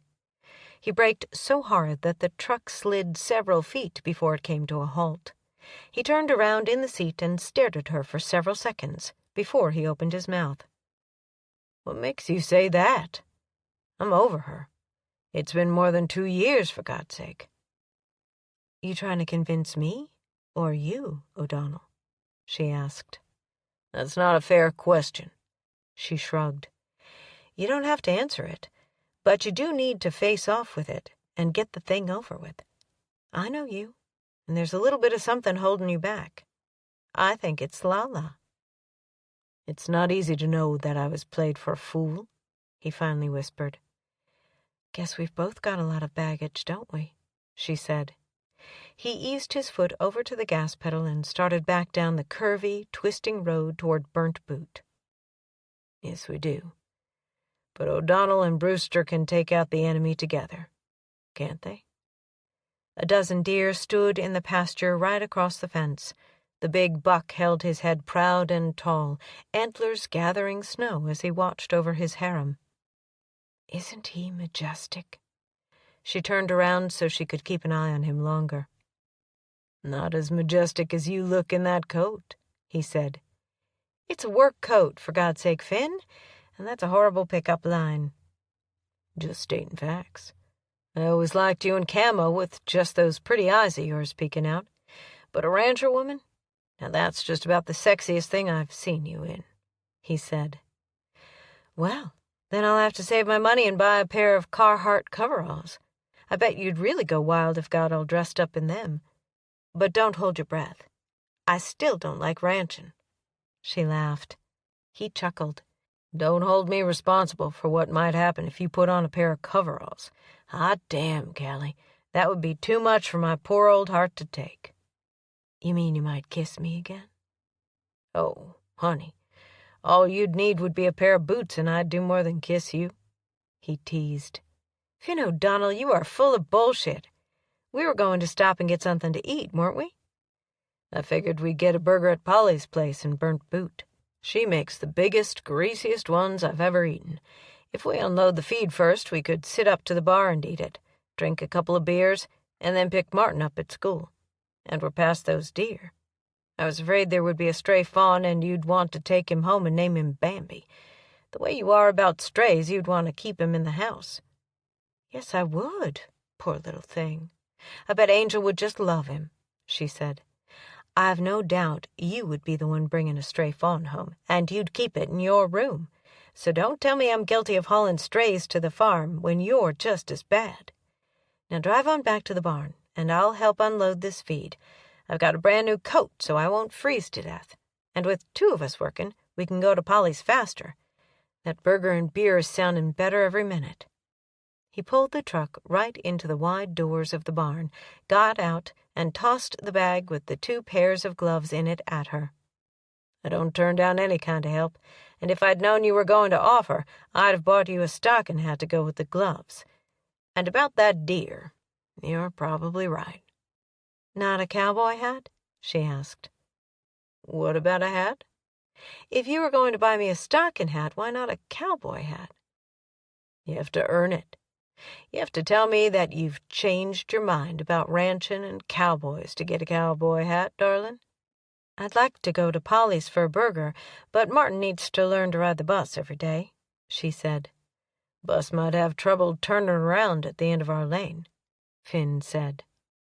Our lane.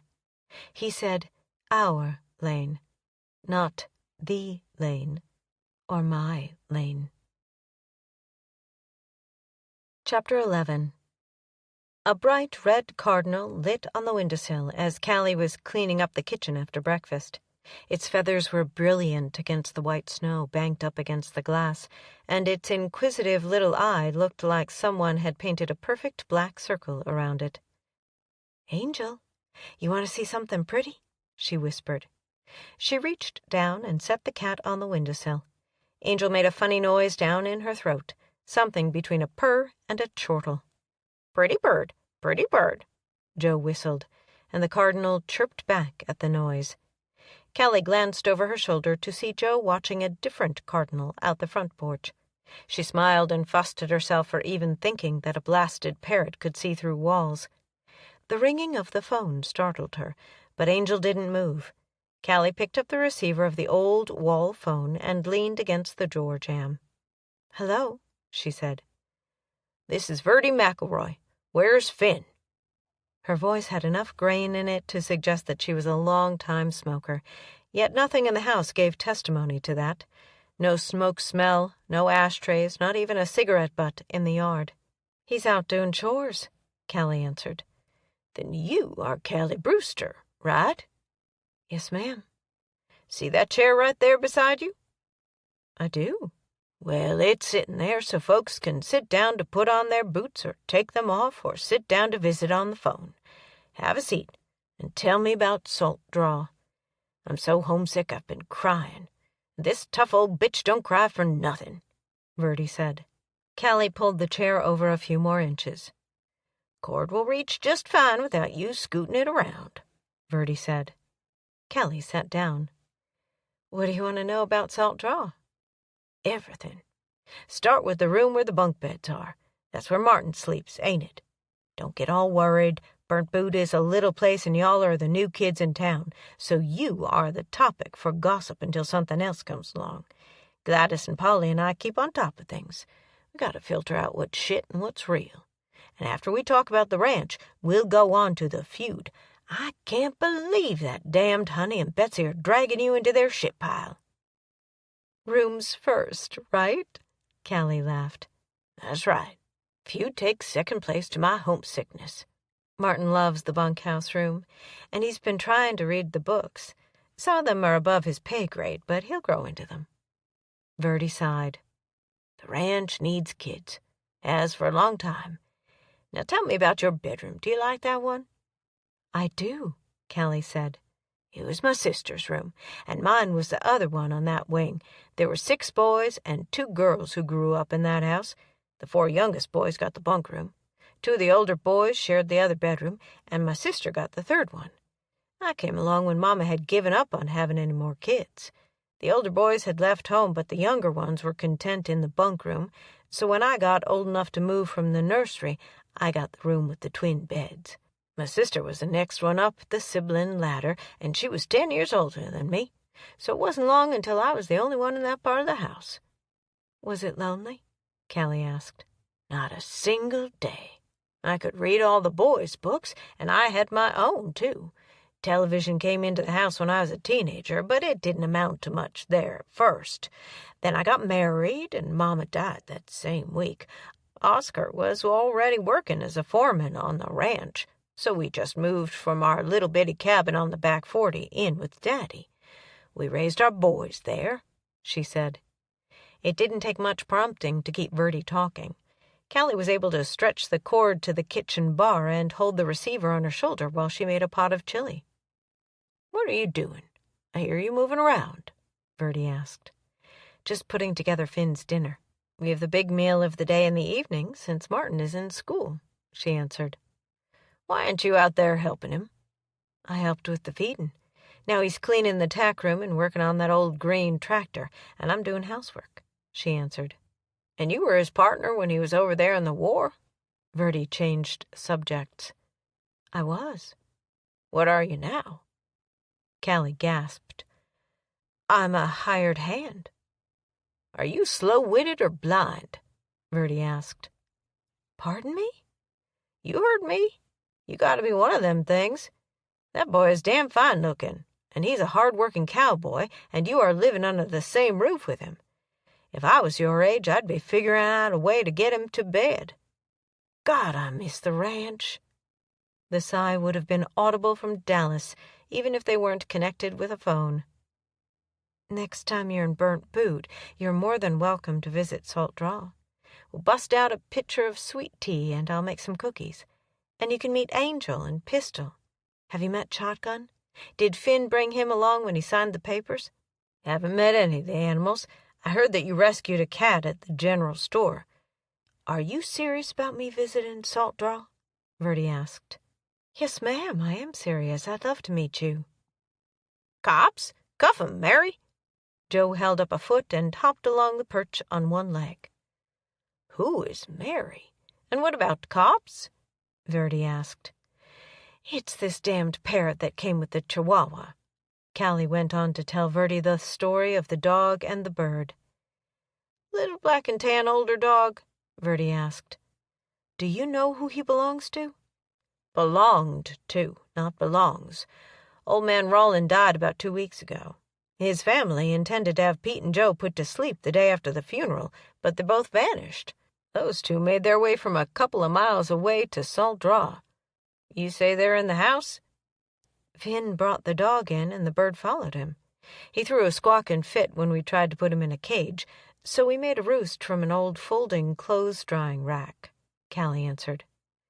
"Dickie bought that crazy bird for his wife, Mary, about 6 years ago. He'd promised her that someday he'd take her to a tropical island, but then she got cancer and he couldn't take her, so he bought her the bird. She died about a year later," Verdi told her. "That explains a lot. Now we know where they came from and that no one is coming to claim them. And, Verdi, I meant it when I said for you to come visit us," Callie said. "Honey, I'd love to come for a visit, but when I do, we'll leave the sweet tea in the icebox and bust out some bourbon. You can go on and make cookies, though. My favorite is ginger snaps. I've got to go now. The damned old buzzer will ring in a few minutes, and we'll all shuffle down to the dining room to eat shit that is good for us. I don't know why in the hell I thought I'd be happy in a place like this. There's a real good recipe for ginger snaps up in the cabinet in a little wood box. And I'm guessing that Angel is the cat and Shotgun is a dog?" "I'll look for the recipe, and yes, ma'am. Angel is the cat I found at the store, and Shotgun came to the ranch with Finn." "I figured that's the way it is. Now you go on and make them cookies. Finn likes them." "He does?" "Oh, yes. We sat right over there at the table and had them when I sold him the ranch. Bye now, and you have a good day. We'll talk about that damned feud another day," Verdi said. Callie put the receiver back on the wall base and rolled her neck to get the kinks out. "Poor old darlin' is lonely. She lived in this house or on this ranch her whole life, and now she has nothing but a buzzer to regulate her life. I wonder if she ever had a cat in the house, Angel? What do you think? Do you smell the ghosts of cats past in here somewhere?" Finn fished his cell phone out of his pocket and answered on the third ring. "Hello, Ms. Verdi. How are things in the big city?" "Boring as hell. I hear y'all got a couple of inches of snow up there, and that there's more on the way toward the end of the week, and it ain't going to melt off before the big one hits," she said. "That's what they say. I'm working on this old John Deere tractor. How old is this sucker anyway?" "Well, let me think. My oldest son was still in diapers when we bought it, and I mean them kind of diapers that you wash and put on the line, not the kind you ball up and throw in the trash. He was born in 1954, so I'd say it was in 1955. Lord, we thought we'd died and gone straight to heaven when we got that thing with its double-barreled carburetor. It would fire right up in the wintertime, no matter how cold it got. You get that live power shaft fixed, and she'll run another 50 years. "I'm working on it." Finn backed up and sat down on a bale of hay. "The old mama barn cat has a litter. I just saw one peeking out at me." "Crazy old cat ain't got a lick of sense. She'll throw a litter in the winter every year, And the funny thing is, they usually survive better than the spring litter does. So tell me about this woman I hear you got in the house. Gladys says she's pretty sassy, Verdi said. Poor old girl not only missed the ranch, but burnt boot. Finn could well understand the way she must feel. If someone jerked him up by the roots and tried to plant him in a place as big as Dallas, he'd be climbing the walls within a week. He leaned back on the stack of hay and got ready for a long conversation. She was my spotter over in the war. He went on to explain the situation with Witsec. They let women do that? It don't happen real often, but she was very good at it, he answered. Well, shit. I knew I was born in the wrong time. I'd have made a damn fine sniper or spotter, either one. I can shoot the hair out of a billy goat's beard at 100 yards. Verdi laughed. The way you ran this ranch single-handed? I don't doubt it, Finn said. Got a confession. The last 10 years I leased most of the ranch, and I just took care of the 100 acres around the house there. Grew a few acres of hay and a big garden, but only ran 20 head of cattle most of the time. I didn't have no idea how bad I'd miss them cantankerous old cows, but I guess in time I'll get used to this place. There's the buzzer that tells me they're putting our dinner on the table in the dining room, so I'll go on down there. You making friends? Finn asked. Oh, sure I am. I sleep with a different man every night, she cackled. Verdi, don't fuss at me. I ain't got no cows, and they damn sure wouldn't let me haul my mama cat into this fancy schmancy place. A woman has to have an imagination, or she'd go crazy. Finn laughed with her. You take care of yourself, and you know that you're welcome here on Saltraw any time you want to come for a visit. Thank you, Finn. I might take you up on that sometime. I'd like to meet your Callie, she said. Now the lady is knocking on my door, which means all those old, worn-out cowboys who can't remember how to put their boots on will be waiting for me at my table. Bye now. Finn put the phone back in his pocket and headed out across the pasture toward the house. Hey, is that chili I smell? He kicked off his boots at the back door, picked Callie up, and swung her in circles. I'm so glad you're here, Callie. That sounds wonderful on a day like today. The heater can't keep up out there in the barn. Callie set the whole pot on a trivet in the middle of the table, while he removed his coat, gloves, and hat. I told you I could help you with that tractor. I've worked on lots of old machinery. Betcha it's the power shaft. That might be the first year they came out with that feature, so they didn't have it down as well as they did later on. One of my sister's boyfriends was a crackerjack mechanic, and he taught me a little about it. Finn sat down at the table. Did he teach you to shoot? No. That I learned from my first boyfriend. His idea of a perfect date was target shooting. She dipped up a bowl of chili and handed it to him, and scooted the bowl of saltines and the plate of cornbread his way. Callie, you are not like your sister, Finn said. What made you say that? I can read your mind. What makes you think part of me isn't like her? The cats, he answered. She brought her head up, her aqua eyes locking with his blue ones. What does that have to do with anything? And why is she in the barn during this weather? She might get cold. Bring her into the utility room, and I'll make her a bed and an old laundry basket. She has kittens out there, and they're too wild to catch. Finn's eyes twinkled. I can catch them with a bowl of warm milk. I'll set it down, and they'll come up to drink it, she said. Point proven, he said. She went back to eating. What are you talking about? You take in strays. Lacey said it was a good thing elephants didn't grow in Texas, or I'd want to bring them inside during the winter. She smiled. Lacey was your sister? I don't think I ever heard her name before now. Yes, she was. And taking in strays isn't settling down, Finn, Callie said seriously. Folks who take in strays are putting down roots. Did your sister ever bring home homeless cats and dogs? Callie shook her head slowly, and she didn't like it when I did. Said it just made leaving harder to do. When Mama died, I was 16. I lived with Lacey almost 2 years before I enlisted. Well, there you have it. You are a settler, not a runner. Plain and simple. Bertie called me this morning, Finn said. She called me, too, Callie said. Maybe when it clears off she'll come up to visit with Gladys and Polly, and we'll invite her for supper, he said. Callie refilled his tea glass. I bet she'd like that a lot. Finn reached out and cupped Callie's cheeks in his hands. I meant it, Callie. You are a settler. I hope so, she whispered.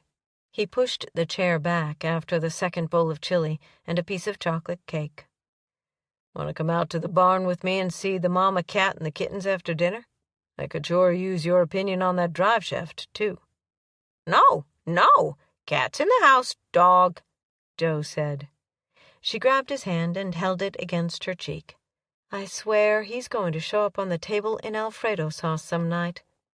I would love to go see the kittens, but I'll have more fun doing mechanic work. It's been a long time since I got to tear into a tractor. He bookcased her cheeks in his calloused hands again, and bent at the waist to fall into her gorgeous eyes, gazing up into his. Not even Lala had captured his soul the way Callie had since she'd arrived at Salt Draw. No woman had ever made him feel so protective, yet so protected at the same time.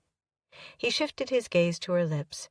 He had to taste them, had to claim them for his own right then, or his heart was going to jump right out of his chest and die on the floor at the ends of her cute little toes.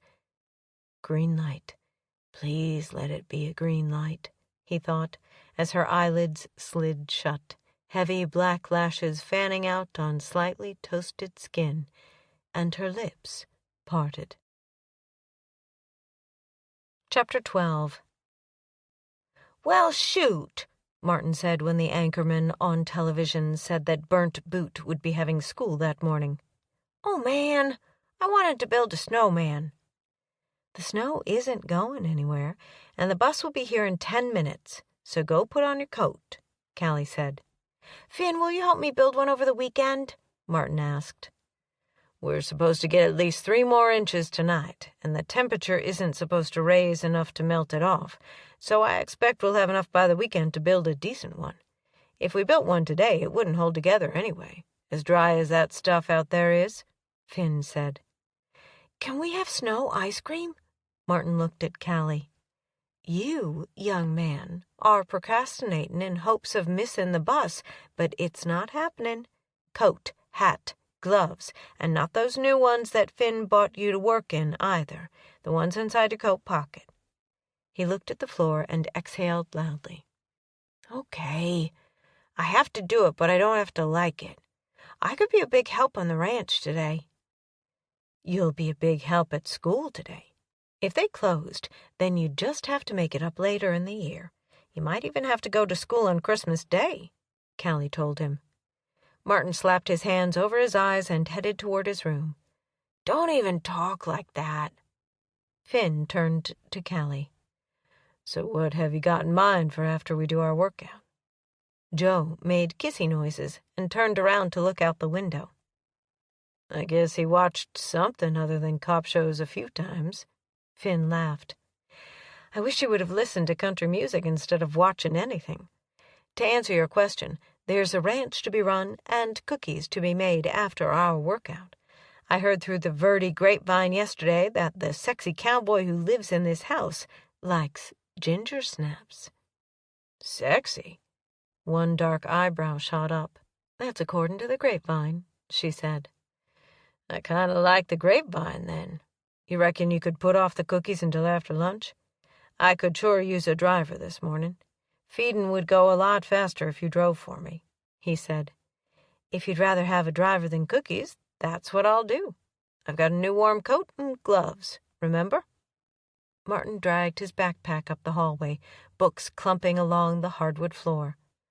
It's not fair that you get to go outside and help, Callie. I heard you talking about wearing your new coat. I'll be stuck inside that old school all day, and you get to go help feed. It's just not fair. He's a rancher for sure, Finn said. I bet Adam and Ricky won't even be there. Martin continued to fuss as he headed toward the door. And who are Adam and Ricky? Callie asked. I thought Harry was your best friend. He is when we're in class, but out on the playground we join up with Adam and Ricky. They're both in second grade, but Ricky is a little bit older. They're Olivia's brothers, and if she ain't there, then math ain't no fun, because she and me, we're the team leaders because we always have the good grades. And if she ain't there, then the other team leader is Mindy, and she's just mean. Martin sighed. I'm not sure I understood all that, Callie said. Olivia and Ricky and Adam all live in the same house. If they don't have to come to school, then she don't either. They have foster parents, Martin explained. Finn laid a hand on Martin's shoulder. The bus is pulling up in the yard. Maybe your friends will all be there. Would you say their names are? Amos and Raymond? Martin mumbled as he left. Yesterday, Olivia got called to the office, and she came back with her eyes all red and puffy like she'd been crying. I hope there ain't nothing wrong. Callie changed into work jeans and her heaviest sweatshirt, then checked on Martin's room before she put her coat on.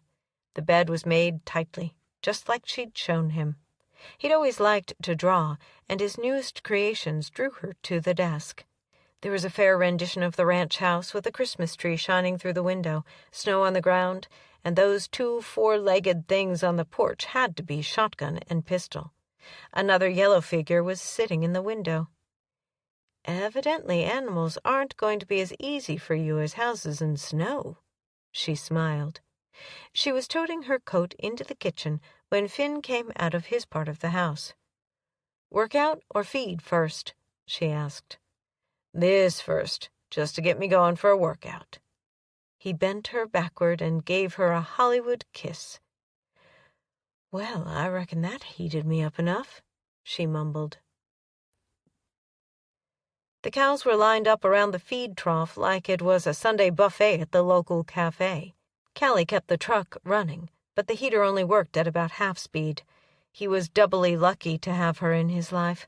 Not only was the house in good shape, the meals on the table, and the laundry kept up, she was always ready to do real ranching work, even if she didn't like it. He swung the axe one final time, and an old bull lumbered toward the edge of the creek for a drink. He nodded at the bull and jogged back to the truck, tossed the axe into the back, and got inside in a hurry. Maybe we should have Christmas this week. Then we'd be guaranteed to get our white Christmas.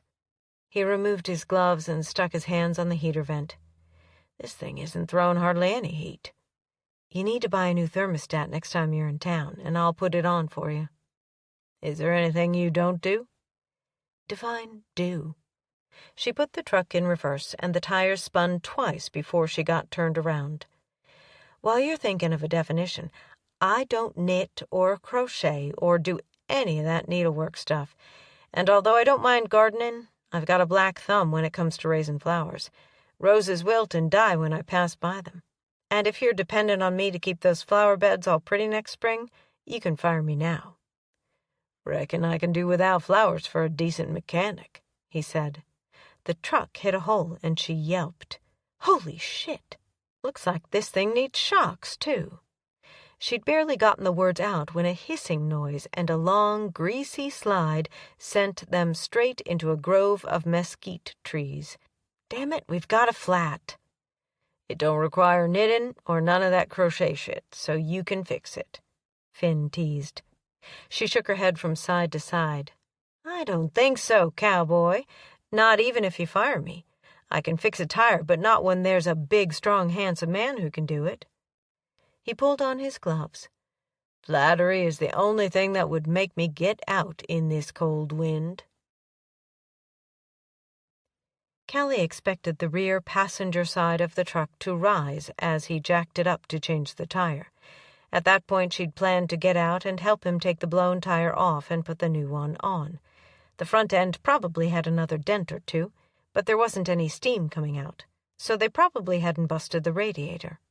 He tapped on her window, and she rolled it down an inch. Spare is flat. Shut it down. We'll have to walk to the house and come fix it later. Or, if you'd rather, I'll bring my truck back and get you. Either way, it's going to get cold. How far? she asked. "Half a mile at most, maybe a little less. We should have saved our PT until after we'd done chores. You up for a second run?" he asked. "I'm not going to just sit here and wait." She looked down at the shoes on her feet and wished to hell she hadn't been so stubborn about a pair of boots. Now she had to walk half a mile and maybe get frostbite on her toes by the time she got home. He opened the door. "How about a nice little Thursday afternoon stroll, darling?"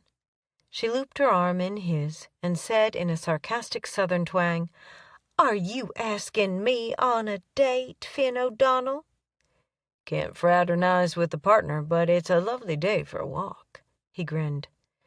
"Walk nothing, soldier. I'm going to jog." As if on cue, the heavens opened up and snow began falling so hard that visibility was limited to 5 feet. By the time they'd gone 20 feet, Callie couldn't even see the truck when she looked over her shoulder. "I could give you a piggyback ride," he said. "If we can live through a sandstorm, I reckon we'll make it through a blizzard," she told him. "Just follow the ruts." "They're filling up fast," she said. When they reached the backyard fence, her feet were numb and her fingers tingled. The glow of the lights coming from the kitchen window was the most beautiful sight she'd seen in years. Finn tried the gate, but it was frozen shut, so he climbed over and then reached up to help her when she made it to the top of the rails. "Just a few more feet, Callie.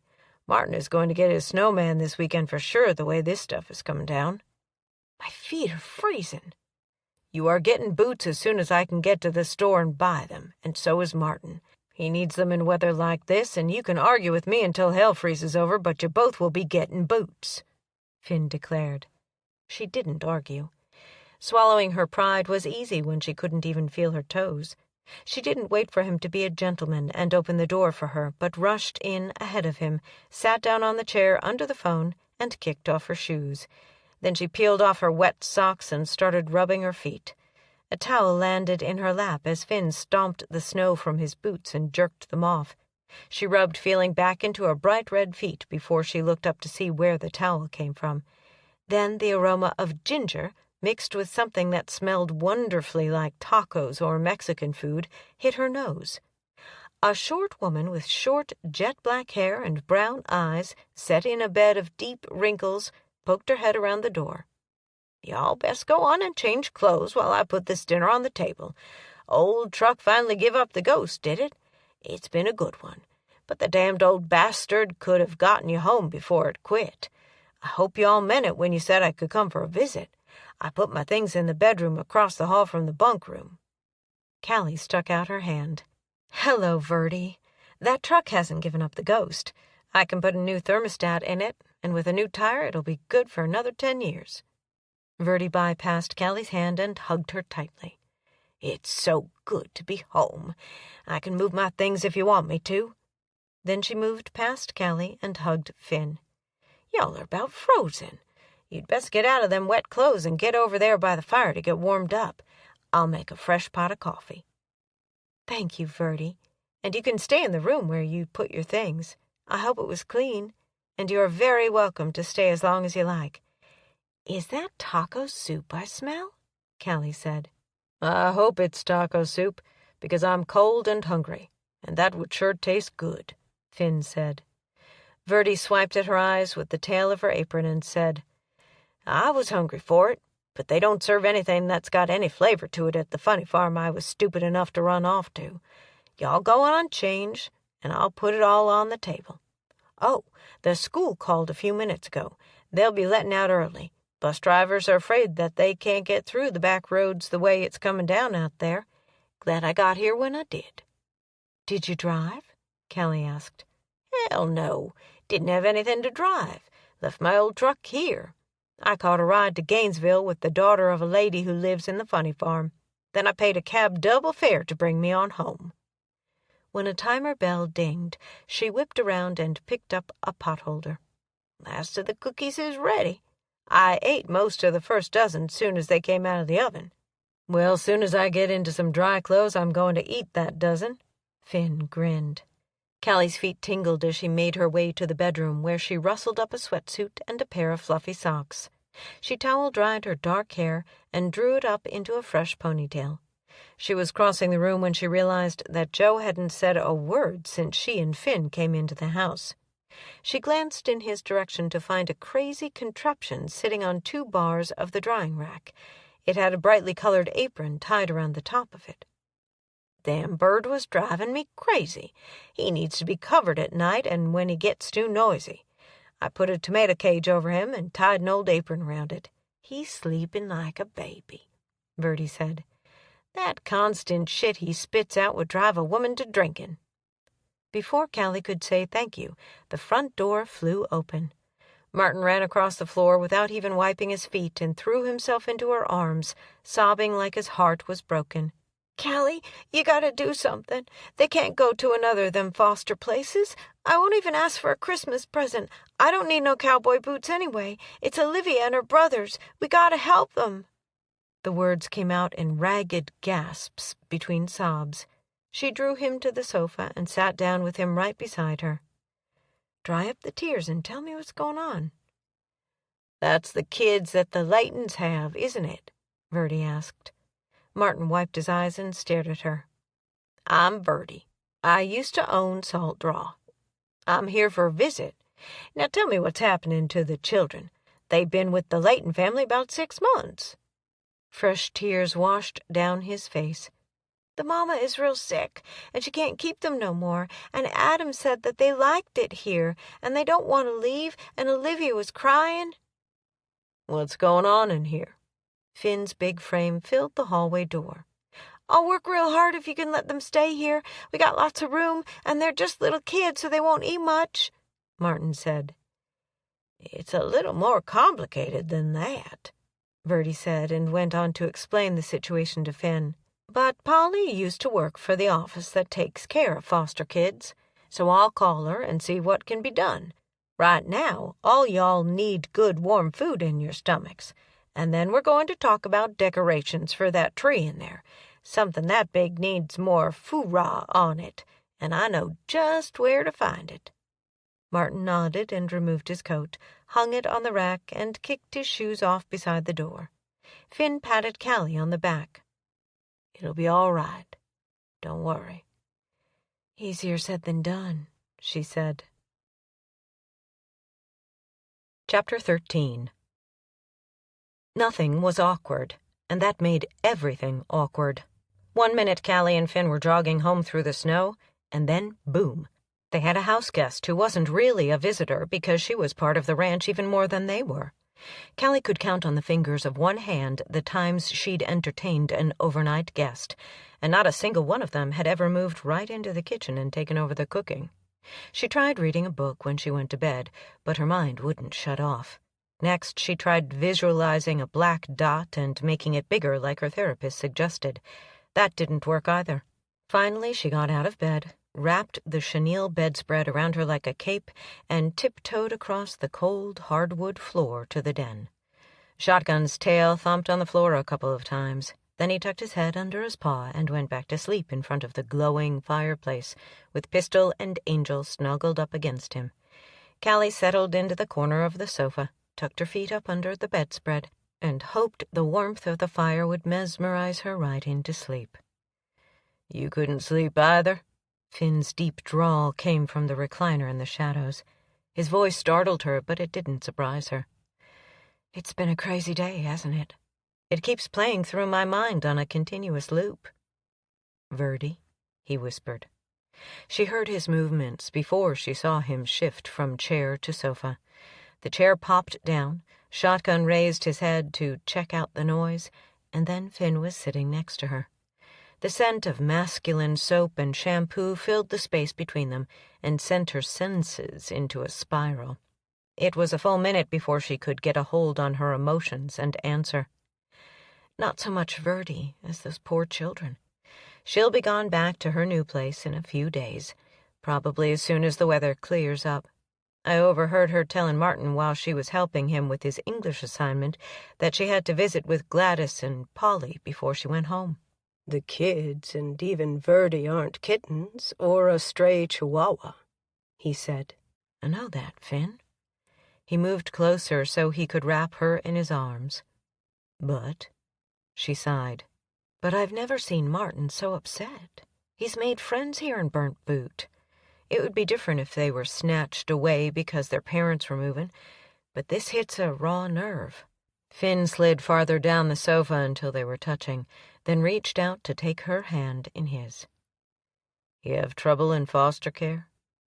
Not really, but Lacey was all he had, and then she was gone. She'd left a will of sorts, saying she wanted to be cremated, and there was enough of a life insurance policy to make that happen.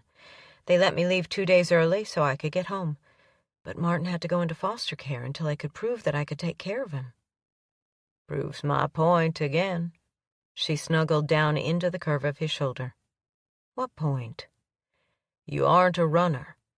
They don't worry. They just go wherever the wind takes them. Verdi is a settler, too, Finn. She's not happy in her new world and is still hanging on to this one. We should ask her to stay until after Christmas. There's lots of room here, and she and Martin have struck up a granny/grandkid relationship already. She told him to call her Granny Verdi. If his friends get taken away, it might help to have her here. Did you know that she read to him tonight? She's so happy to be back on the ranch. I hate to think of her down there in that place with no family, Callie said.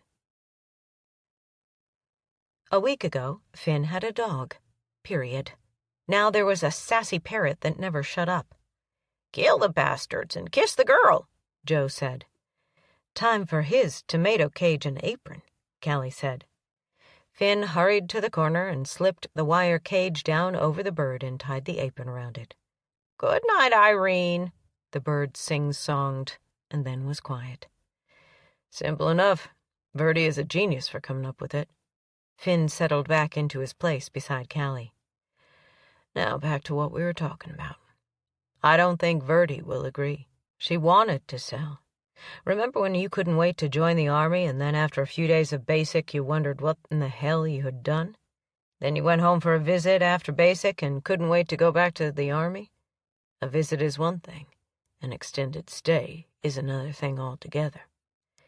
Callie looked up at him and nodded. So you think she'll spend a few days here and be ready to leave? I don't think so, Finn. She's not a runner. I think she made a mistake when she sold the ranch. He could hear her talking, but it was just noise.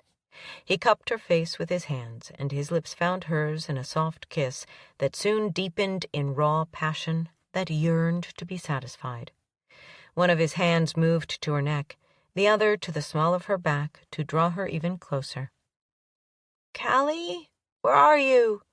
Martin's whisper cut through the darkness. Finn quickly moved to the recliner, and Callie tucked the bedspread back around her body. His heart thumped in his chest, and his breathing was still labored as he grabbed a throw to cover his lap. I'm right here, Martin, Callie called out softly, on the sofa by the fire. He curled up beside her, and she wrapped the edge of the spread around him. It was a dream again, Callie. I couldn't get back to sleep. Like mother and child, Finn thought. That man was looking right at me, and he chased me. When I got to our apartment, the police sirens started, and he ran the other way, Martin said. I'm right here. Shut your eyes. We'll rest a while on the sofa. Shotgun is here, too. Nobody can get past him. And you can't see him, but Pistol is curled up right at his back. Remember? He's our alarm dog. Granny Verdi made it past both of them. I like her just fine, but what if she'd been one of them bad people, and what if they're still looking for us? I wish Finn was in here. Nothing gets past him, Martin said. I'm right here in the recliner, son, Finn said. I'm glad. You know what I want for Christmas, Callie? I want Finn to always be here, because he'll keep us safe. All the tension left his small body as he stretched out beside Callie and went back to sleep. She wiggled down and used the wide sofa arm for a pillow. Is he asleep? Finn whispered. Out like a light. He thinks he's too big to crawl into bed with me, so when he has the nightmares, we sleep on the sofa the rest of the night. So you are the nightmare whisperer, he chuckled. What? Like the horse whisperer. Only you banish nightmares with your presence. Damn, Callie, I wish I'd have known that 2 years ago. I would have looked you up and slept on the sofa with you, he said. You are full of bullshit, she giggled. Go back to bed, or else pop up that footrest and go to sleep. We've got a long day ahead of us tomorrow. There must be 6 inches of snow out there by now. There are cattle to feed and a truck to tow home, and Verdi says she'll be putting up more decorations after we do chores. She heard the recliner pop as it went back. Shotgun moved away from the fire, checked on Finn, and then hopped up on the other end of the sofa. She woke early the next morning when sun rays had just begun to filter in through the mini-blinds, creating stripes of light across Finn's face. She'd seen him with scruff on his face when they went out on a mission, but that was before they'd shared kisses that tilted the world off its axis. Pots and pans rattled in the kitchen, awakening Shotgun, who cocked an eye that way and growled deep in his throat. The hackles on his back stood up, and his ears laid back. It's just Verdi, Callie whispered. Shotgun peeked over the arm of the sofa and caught a glimpse of the newcomer. His tail set up a drumbeat on the leather, and that woke Martin, who hopped up and grabbed the dog around the neck. Where's the other 2? Martin asked. Pistol waddled in from the utility room, and Angel slunk down the hallway from Finn's bedroom. Here we are, one big old happy family. I wish my friends could be here with us this morning. I know that would make them so happy. Martin sighed. Verdi yelled from the kitchen area of the great room, Well, good morning. Looks like I missed the party, but I'm not bitching a bit. I slept like a baby. I called the school, and it's canceled for today. Weatherman says this will melt by Sunday, and we got another front moving in on Monday. Biscuits and sausage gravy for breakfast this morning, and an oven omelet to go with it. Y'all going to sleep all day, or are we going to make this house look like Christmas after chores are done? Did Polly call? Martin asked. Not yet, but the office where she worked don't even open until 9, and since this bad weather has hit, it might take her a while longer to get a hold of her friends who work there. Martin looked over Shotgun's big head at Finn and then back at Callie. What? Did I do something wrong? What are you talking about? Callie asked. Y'all was talking to each other with your eyes. We were? Finn asked. Martin nodded. Grown-ups do it all the time. They've got a secret language us kids can't understand. Can I help you with the chores this morning, Finn? I'd appreciate a good hand. Dress warm and put on 2 pairs of socks. Finn stretched, flipped the lever on the side of the recliner, and sat up. We're burning daylight, Martin announced. And I'm starving. Granny Verdi, will you tell me when Polly calls, even if it ain't good news? I'll be honest, Verdi said. He took off for his room in a run, yelling back over his shoulder that Callie promised they could make snow ice cream if there was enough snow. The coffee pot gurgled its last, and Verdi carried 2 full mugs to the living room. Polly told me this morning over the phone that Beth Layton is sick, but they didn't tell the kids that she's only got a few weeks to live. Stage 4 liver cancer, and Arlen has taken her home to Kentucky, where their people are from, to live out her last days. He doesn't plan to come back to Texas. I hope someone around here is willing to step up and take them in, Callie said. Martin has never made friends like he has here. It's Christmas. Miracles do happen, Verdi said. The biggest one is that I haven't killed that damn bird. Which reminds me, it's time to uncover him and let him start his perpetual speechifying again. By the time Callie brushed her teeth and dressed in faded jeans, a clean sweatshirt, and a pair of socks, breakfast was waiting on the bar. Finn came from his end of the house just as she pulled 4 plates down from the cabinet. Verdi brought out orange juice and milk from the refrigerator. Y'all don't say the blessing without me, Martin yelled. Wouldn't dream of it. It's your turn, Finn said. It's Verdi's turn, Martin said. Be my pleasure. She bowed her head. Dear Lord, thank you for the life inside this old house and for this wonderful little family who's sharing it with me. Thank you for the good food and for the company. Amen. Amen, Joe said. Now pass the biscuits, Mary.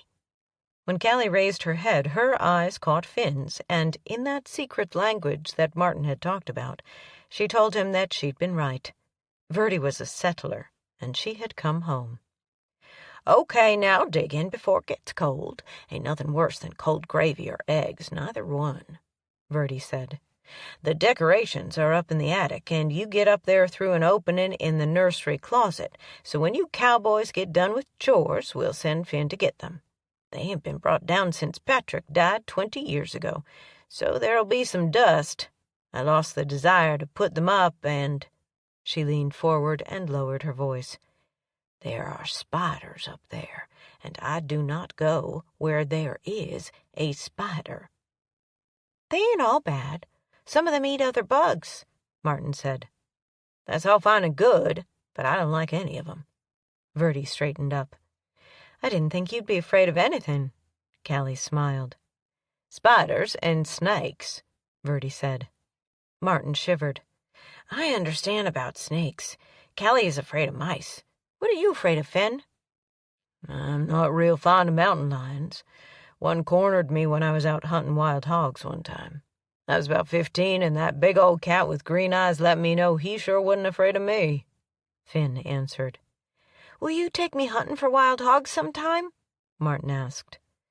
"We'll see when you get old enough to get a hunting license," Callie said quickly. Martin dug into his breakfast. "I won't be afraid of mountain lions. Shotgun will protect me." After breakfast, Callie found herself in the living room alone, warming her hands by the fire, when Finn came out of his bedroom. He crossed the room, pulled Callie close to his chest, and said, "I wanted to hold you all morning and tell you that I slept better in that recliner last night than I do in my big king-sized bed. I believe it's because you were right there and you kept the nightmares at bay." "You're welcome." She rolled up on her toes and kissed him hard. Someday they were going to take the next step, but she had decided to be patient and enjoy the sweetness of kisses, hugs, and touches until that time. "Okay, now they're gone and the kitchen is cleaned up. Let's talk," Verdi said. "In here or the living room?" Callie asked. Verdi pulled 2 glasses down from the cabinet. "The living room over drinks." Callie raised an eyebrow. "It's only 10 o'clock. "Like the song says, it's 5 o'clock somewhere." She set the glasses on the coffee table and went to the bookcase beside the fireplace. "This old house has lots of secrets, Callie. This morning I'm going to show you the first one. Patrick's daddy liked his liquor, so he built a safe place back during Prohibition days." She pulled a book from the case and threw a switch located behind it. The whole thing moved to the right 3 feet, and there was another bookcase. Only this one would put some liquor stores to shame. "We'll have a shot of Jack Daniels this morning, mainly because I've been craving it, and those folks at the Funny Farm don't sanction drinking. They didn't bother to tell me that when I signed a 6-month lease with them. It might have been in the small print, but hell, I can't see that shit." She poured a healthy 2 fingers in each glass and held it up to the sunlight. "Damn pretty, ain't it?" Callie touched her glass to Verdi's and said, "Merry Christmas." Verdi sipped, shut her eyes to enjoy every smoky bit of the flavor, and held it in her mouth a while before she swallowed. Callie did the same. It had been a very long time since she'd had liquor. A beer once in a while, but the last time she'd had anything stronger was in Afghanistan, when she and Finn finished off the last of what was in one of many mouthwash bottles smuggled in by Finn's cousin, Sawyer. When she opened her eyes, Verdi was in the recliner, a smile on her face and her feet propped up. "Tell me how the feud is going. I want to hear more about you shooting at those women, and then tell me all about any rumors you've heard." "They were acting like hussies," Callie said. "Run, dog! Hussies are coming," Joe said. Verdi giggled. "He is entertaining. But is there nothing he can't repeat? Ignore him and enjoy your whiskey." "Joe is spitting dust. He needs a drink." He made noises like he was spitting. Verdi shook her finger at him. "Shut up, bird. Now back to the whiskey. It's not to be thrown back, like an old cowboy would in a Western movie, but savored and sipped. It's time for us to talk. I like to cook for a family. Hated to make a mess for just me all those years, but I do like to fix and fuss around in the kitchen for a family. Way I figure it is I'm too damned old and my bones aren't strong as they used to be for me to get out there and do ranching. If I wasn't, I wouldn't have sold the place to Finn. But I can cook." In one swift leap, Angel was in Verdi's lap. She turned around a couple of times and settled down for a nap. "She likes you," Callie said. "Always did like cats. Last house cat passed on right after Halloween. That kind of fixed it in my mind that it was time to get serious about selling Salt Draw. Got real lonely without nothing to talk to around here, and that damned old barn cat wouldn't have a thing to do with me." "Verdi, you don't have to cook or do anything. You're a guest here," Callie said. "No, I'm at home here, and I'll pull my weight. But if I'm overstepping my boundaries in the kitchen, then I'll dust or clean or do laundry, all of which I can do, but I hate." "You can cook all you want. No complaints from me," Callie said. "Good. That'll leave you free in the mornings to help feed after y'all do that damned workout shit. I swear, the way you two look all fit, I don't know why you'd want to go running this shit. Martin idolizes Finn, so it's good for him to help when he's here. Now, let's talk about Finn.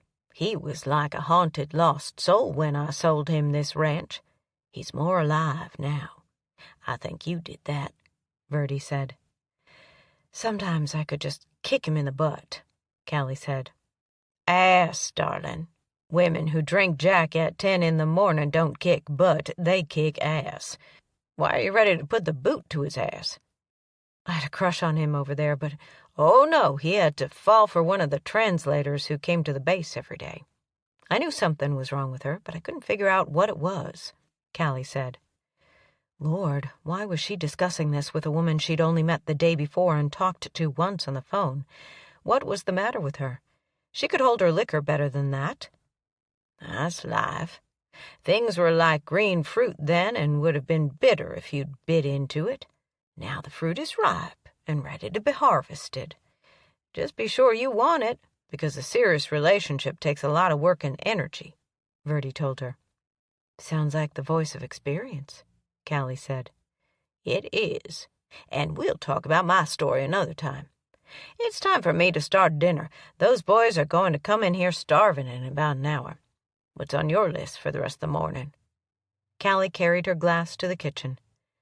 "Are there any mice up there in the attic?" Verdi shook her head. "Not that I know about. Might be a spider or two, though." "Those don't scare me. I'll bring down the Christmas boxes. Are they all marked, or do I open up each one? And Verdi, I can't stand the idea of you being at the funny farm for Christmas, so please say you'll stay with us through the holidays." Verdi poured another bit of whiskey in her glass and tossed it back. "That's the best damn Christmas present anyone ever gave me."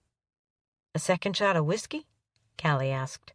"Hell no! The invitation to spend the holidays with y'all. We've got to go shopping soon as this weather clears up and buy presents to go under the tree. I'm getting that kid some boots. He can't do ranch work in them shoes. He'll catch pneumonia, and you need a pair too." Verdi threw the switch to cover up the bar. "This is our secret. We wouldn't want the kids to know it's here." "Kids?" Callie asked. Verdi just smiled again and set about peeling potatoes. "There's a rope on the trap door. Pull it and one of them fold-up ladders will come down for you."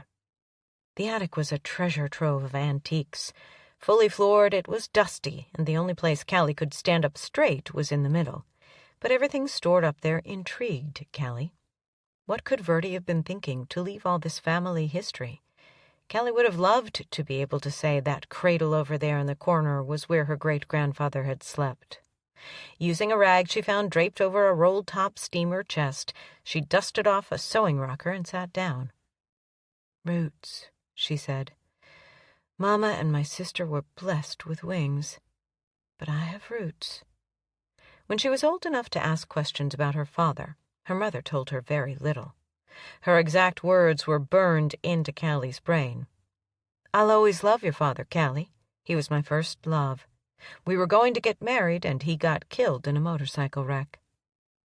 Sitting there with the old chair squeaking with every rocking movement, she wondered if maybe that's why her mama kept running away.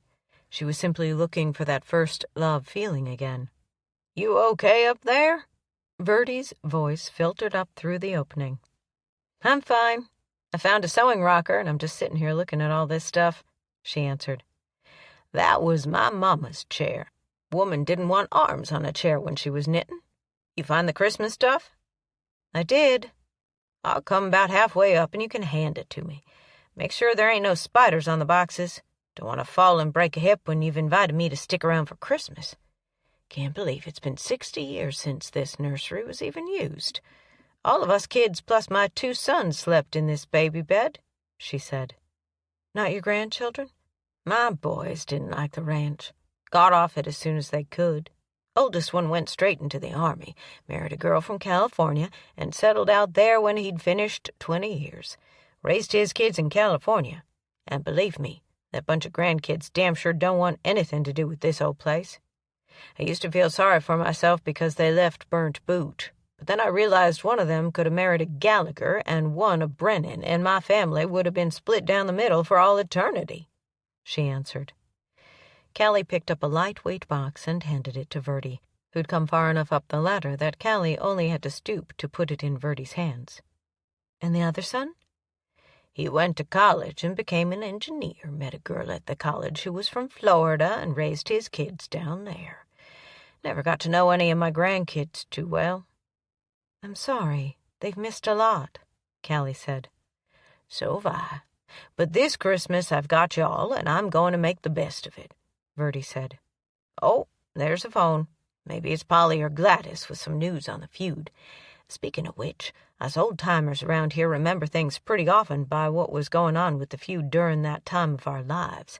It's like our history clock in Burnt Boot. Be right back."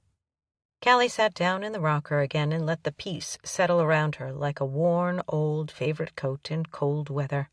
She heard someone coming up the ladder and figured Vertie was bringing news about the children, but it was Finn's beautiful smile that popped up in the opening the next time. "Hey, Vertie is on the phone and she just pointed in this direction. I got the feeling she's talking to Gladys because they were talking about the store shelves getting scarce. Holy shit, what is all this stuff?" Finn stopped with just his head showing. "History. I'd love to know more about it," she answered. "Come on up here and take a look. I bet some of it's been up here since before that rotten feud even started." "Was it spiders that spook you? I can't remember if it was that or mice or snakes," he said. "Snakes belong to Martin and spiders to Vertie.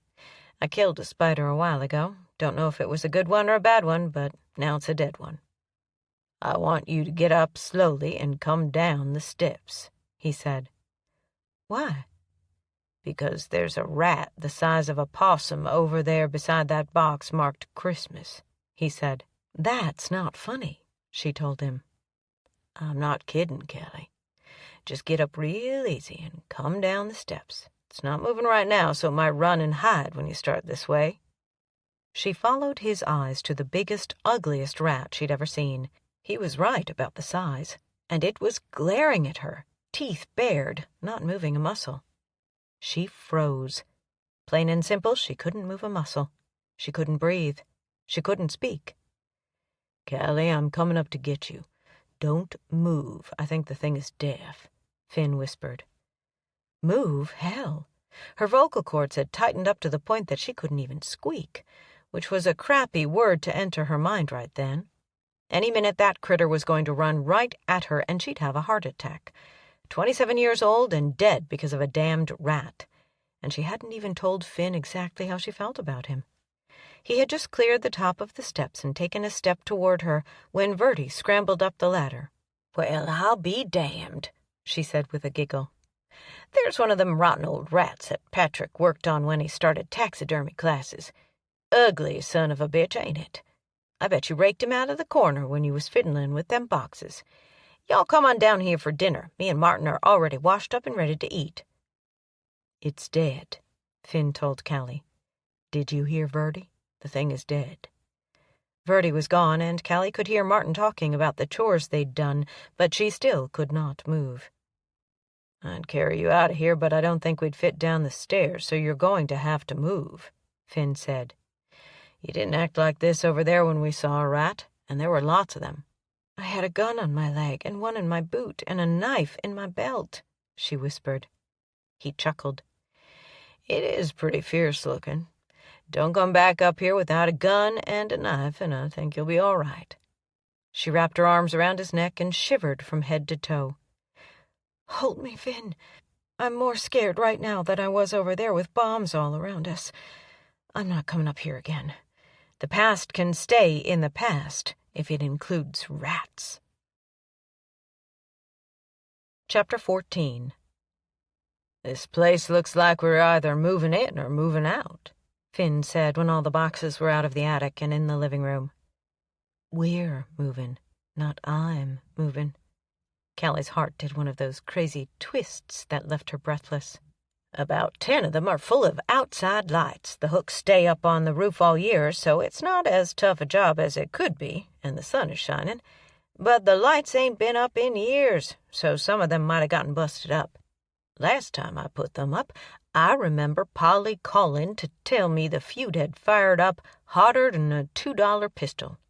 There was talk that Naomi's son was seen at a movie theater with one of the Brennan girls, and all holy hell broke loose that year, Verdi said. And it's not snowing, Martin chimed in. This box says it's for the tree. Can I open it, Granny Verdi? It all belongs to Finn, so you'd best ask him, she answered. He pulled a knife from his pocket and cut the tape loose. Now see what you got in there. But remember that Angel is in the house, so don't hang any breakables too low on the branches. Callie pointed at the tree. I don't think it'll matter where we hang them. There was Angel in the fork of a branch, washing them from between the greenery. She tilted her head to one side and was completely hidden, as if she knew that Callie would be reaching in to take her away from her newfound safe spot. Come on, girl, you can't be in there. I know it's a nice little place to hide from those mean old dog boys, but you'll hurt your shoulder trying to get down. She talked to the cat as she laid her on the corner of the sofa on a soft throw. See there? That's not nearly as scratchy as those cedar branches. Verdi pulled the box over toward the sofa, sat down, and started removing tissue paper from around each ornament. Callie took one look and inhaled deeply. That is an antique. It should be in a museum, not on a tree where a cat might knock it off or a dog's tail might get to going too hard and send it flying. Verdi handed it to her. They're just things, Callie. If they get broken, then at least they were being enjoyed. Hang every one in the box on the tree, and then you boys need to get those boxes labeled outside lights and check them while we put all this stuff on the tree and out in the house, she said. What do you mean, check the lights? Martin asked. They're the kind like what is on the tree. If one is shot, then the whole string won't light up. So you plug them in, and if it don't light up, you start at one end and replace bulbs until you find the shot one, she explained. Make sure every light is working before you get out there on the roof, and it'll make your job go faster. Plus, it's warmer in the house. Finn and Martin used the dining room and kitchen to stretch out the first strand of lights, and both let out a whoop when it lit up. When they'd checked the rest of the lights, and none of them had bad bulbs, they carefully carried out the first strand like it was a 25-foot-long snake. Finn crawled up on a ladder, and Martin fed the wire up to him while he snapped it into place. While they were doing that, Callie took 2 glass ornaments from Verdi's hand and held them up to the light. They're gorgeous. I think Mama called it mercury glass. They were her favorites, Verdi said. We really shouldn't be taking the chance of getting them broken. I'll cry if they get destroyed. If they get broke, at least I got to be here the last time they were used, and I got to enjoy being with you all. You want something worthwhile to worry about? I'll give it to you. Polly called this morning right after you went up to the attic, Verdi said. Callie stopped halfway to the tree and looked over her shoulder. And? She got a hold of her contact, and it's like this. Nobody in this part of the state is willing to take on 3 kids right here at the holidays. Some folks out in West Texas said they had room for 1. Someone down near Corpus Christi says they'll take 1, and another family in the middle of Fort Worth will take the 3rd one. So they're not staying in Burnt Boot. And they aren't staying together, Verdi whispered. When? Callie asked. The Laytons are planning to leave on Sunday morning, so the kids will be taken somewhere that day and then split up on Monday morning, I guess. Martin probably won't even see them again. Callie hung the 2 ornaments and sat down on the recliner, put her hands over her eyes, and let the tears flow. Verdi patted her on the shoulder. Polly says she could probably put in a word if someone wanted them through the holidays around here, so they could finish out the semester at school and not be yanked up right here at the finish. But who's going to take on 3 orphans a couple of weeks before Christmas? Callie pinched her nose with her 2 fingers, but it didn't stop the headache. You think they'd let me have them? I don't know. You sure couldn't do it without talking to Finn first. Now let's get these decorations up. You and I will do some shopping on Monday, and even have presents under the tree when Martin gets off the school bus. That might help a little bit, Verdi said. Come outside and see the front of the house, Martin yelled from the door. Uh-oh, what is that? Is it a cookie jar shaped like Santa Claus? Verdi held it up. Yes, it is, and it's guaranteed to stay on the cabinet and have magic cookies in it every day for your after-school snack. Martin let out a whoop. What's magic cookies? It's not the cookies that are magic. It's the jar. It never runs out of cookies, Verdi answered. Hey, you hear that, Finn? We got magic in this place until after Christmas. Shut the door before you let all the warmth out, and we'll be out there in a few minutes. Gotta get our jackets. Don't get chilled. We can always finish decorating tomorrow if we don't get it done today, Verdi said. I can't wait to see it all lit up. Martin's last 2 words were muffled through the door. See there? The decorating business is taking his mind off it. Verdi set the cookie jar on the coffee table and pulled out a small nativity scene. We used to put this on the mantel. I see that Finn hasn't put anything on it yet. What do you think? Mantel or foyer table? Mantel, Callie said. I'll put the cookie jar in the kitchen, and then we'll work on the mantel together. Verdi handed the jar up to her. I'll sit here and unpack. My old bones are like pistols. We like to settle in and get comfortable. You're like Angel, climbing trees to get a better look at the world, and them boys out there are like Shotgun, full of piss and vinegar. You can arrange the mantel while you tell me a story about that boot in the tree.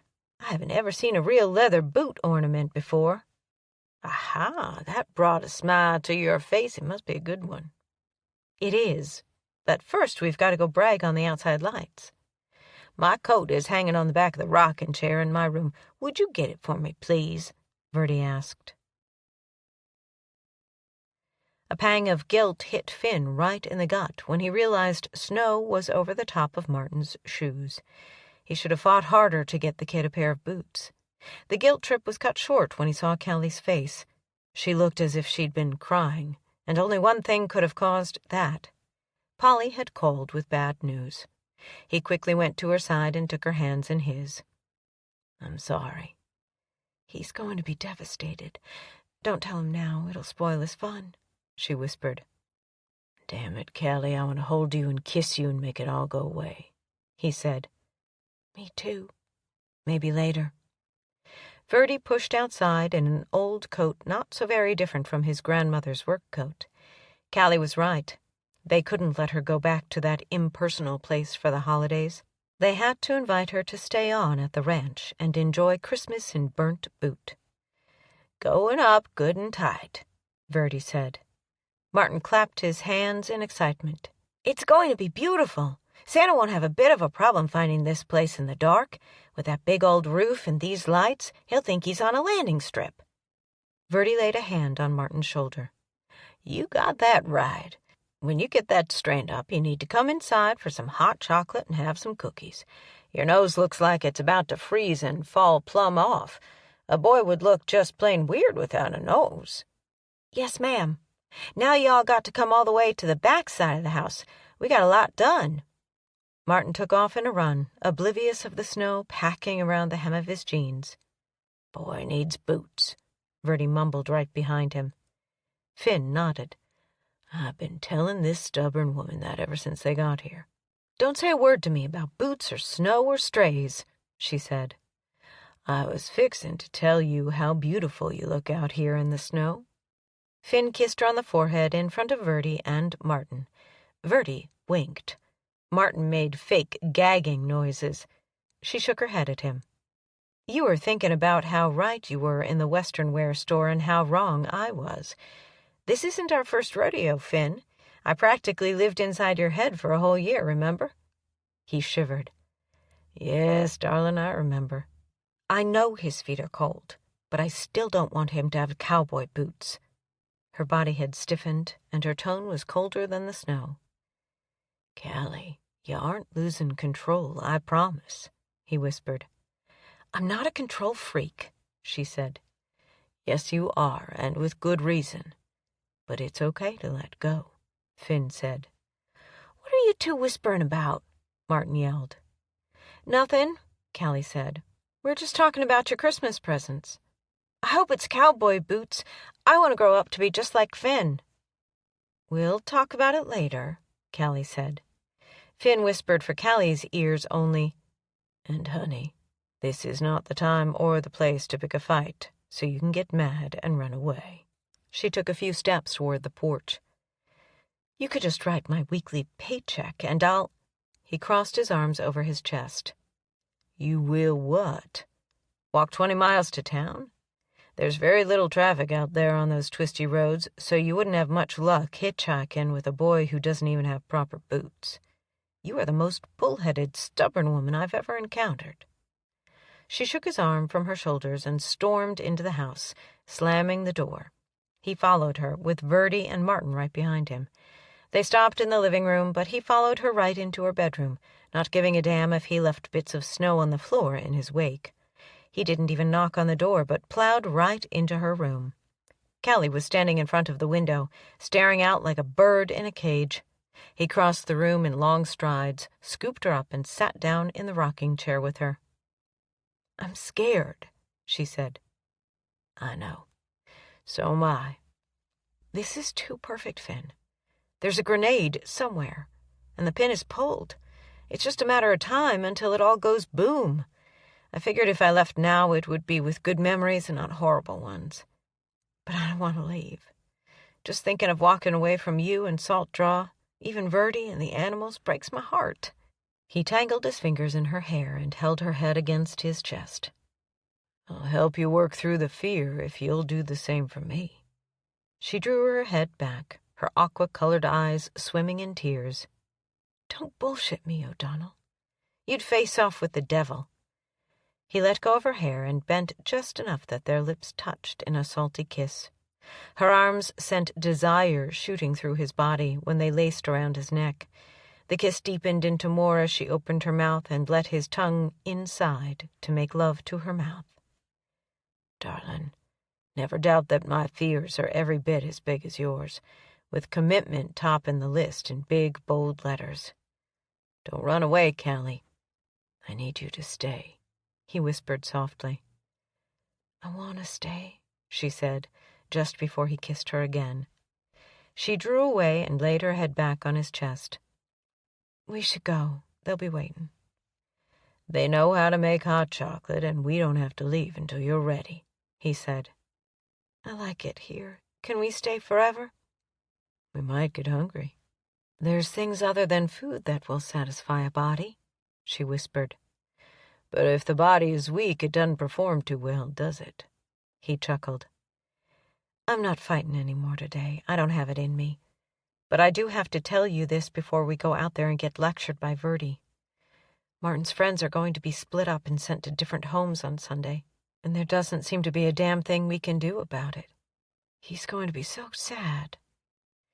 Then let's go take our medicine from Verdi for fighting. Afterward, we will make this place as happy as we can for him, Finn said. I always wanted a grandmother like her, Callie said, but she didn't make a move to get up from his lap. With his boot heel, he set the rocker into motion. I have two just like her. Love them both. They'll come see us in the spring, I'm sure. They didn't help with the move, and my grandfathers will have lots of advice for the ranch. You are a very lucky man, she said. His strong arm shifted to hold her tighter. Yes, Callie, I am. A gentle knock on the door was followed by a low voice. "Callie, is it time for me to pack?" "Is he crying?" Finn asked. "Probably. I really have to go take care of this." She hurried to open the door. "Hush, kid, he's not dead," Joe said as he flitted from one side of his clothes-dryer perch to the other. Martin looked up at her with tears streaming down his face. Verdi was right behind him, arms crossed, her wrinkled face drawn up in a frown. Callie dropped down on her knees and hugged Martin. "Finn and I had a fight. We do that sometimes, but we aren't leaving Salt Draw." "For real?" Martin asked. "For real, son." Finn laid a hand on Martin's shoulder and one on Callie's. "Arguments don't mean that you have to pack up and run away. It takes a strong person to work it out, but your aunt has that kind of strength." Martin pushed away and dried his tears. "Callie is strong, ain't she, Finn?" "Yes, she is. I'm sure hungry. Did you leave me any cookies?" Martin nodded and pointed toward his toes. "And look!" Verdi pursed her lips and narrowed her eyes. "They was Patrick's old work boots. About worn out, but I reckon they'll do for a couple of weeks for him to do chores in. Could use a coat of polish later tonight, and he had to put 2 pairs of socks on to fill up the toes. Patrick was a little man, only about 5 feet 4 inches, and he wore a small shoe. Being little didn't mean he wasn't a fighter." "Thank you." Callie swallowed hard against the lump in her throat. "Now, Martin, you go on to the kitchen and finish up your last cookie while I talk to Finn and Callie." "Joe needs a cookie. Dog, Joe needs a cookie." The bird fussed as he sharpened his beak on the wood rod under his feet. Martin's new boots sounded like size 10s rather than the 6s they probably were as they clomped down the hallway. Finn looped an arm around Callie's waist and waited. "Are we in big trouble?" Verdi nodded seriously. "Yes, you are. First thing is, this ain't my place no more, and it ain't my business to fuss at y'all. But I love that kid, and I can't stand to see him cry. My dad gave me a bit of advice when our boys were little that I'm about to give y'all. You're going to argue, but it's your argument, not his. Don't let him see it, and don't go to bed angry with each other. We got enough of a feud going on all around us. We don't need one inside the walls of the house. Now, let's go have some cookies." Finn gave Callie a gentle squeeze. "Sounds like good advice to me." Martin was standing right under the phone when it rang, and it startled him so badly that he knocked over the chair below it. It hit the floor with a thud, and he grabbed the receiver before Verdi came out of the hallway to answer it. If anyone could talk sense to Callie and Finn, it was Verdi, and he sure didn't want her to answer a telephone right then. "Hello?" he said cautiously. "Could I please talk to Martin Brewster?" "Who's this?" he whispered. "It's me, Olivia. I have to talk low or Miss Beth will wake up. They're sending us away on Sunday, Martin, and they're going to split us up. We go to 3 different places, and that means we'll never see each other again. The last place we was at, there was a boy there, and they did this to him and his sister. He didn't even know where she was anymore." "Oh, no," Martin gasped. "We're going to run away tonight." "Do you know where Salt Draw is?" "It's where the school bus gets you every morning, down the road from us and then down a lane." "It's all lit up for Christmas. You can see it from the road. I know you can. I'll leave my light on so you can come around behind the house and knock on my window. Y'all can stay out in the tack room. You won't freeze until we figure this out, Olivia. I'll help you," Martin said. "I trust you, Martin. Will you watch for us?" "I'll leave my curtains open. Tap on my window when you get here. Here comes Granny Verdi. I gotta go." Chapter 15. Callie kicked as much snow from her shoes as possible before she went inside the general store. Then she stomped a few more times on the big rug in front of the door. "Glad I caught you before you closed up, Gladys. Verdi says we need flour, sugar, and cooking oil." "She called me and said to tell you to add baking soda to that." Gladys tipped her head toward the back of the store. Callie looked that way, and there was Betsy Gallagher.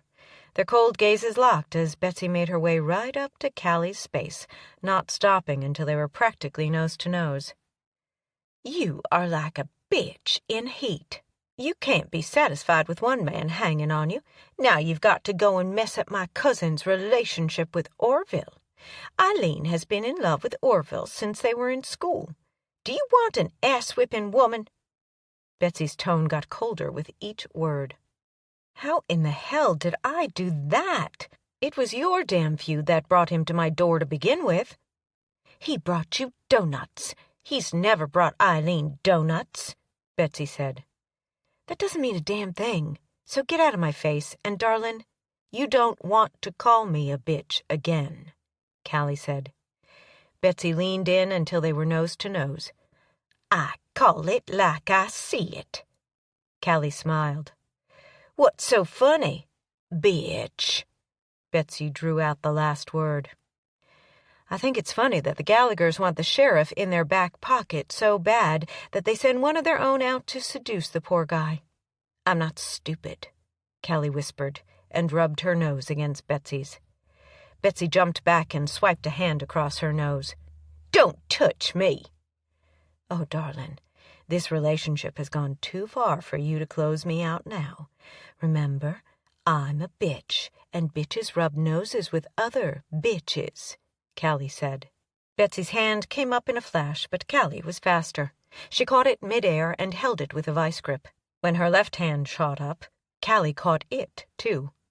The woman shivered from head to toe and kicked Callie in the shin. "Are you freaking crazy, bitch?" she yelled.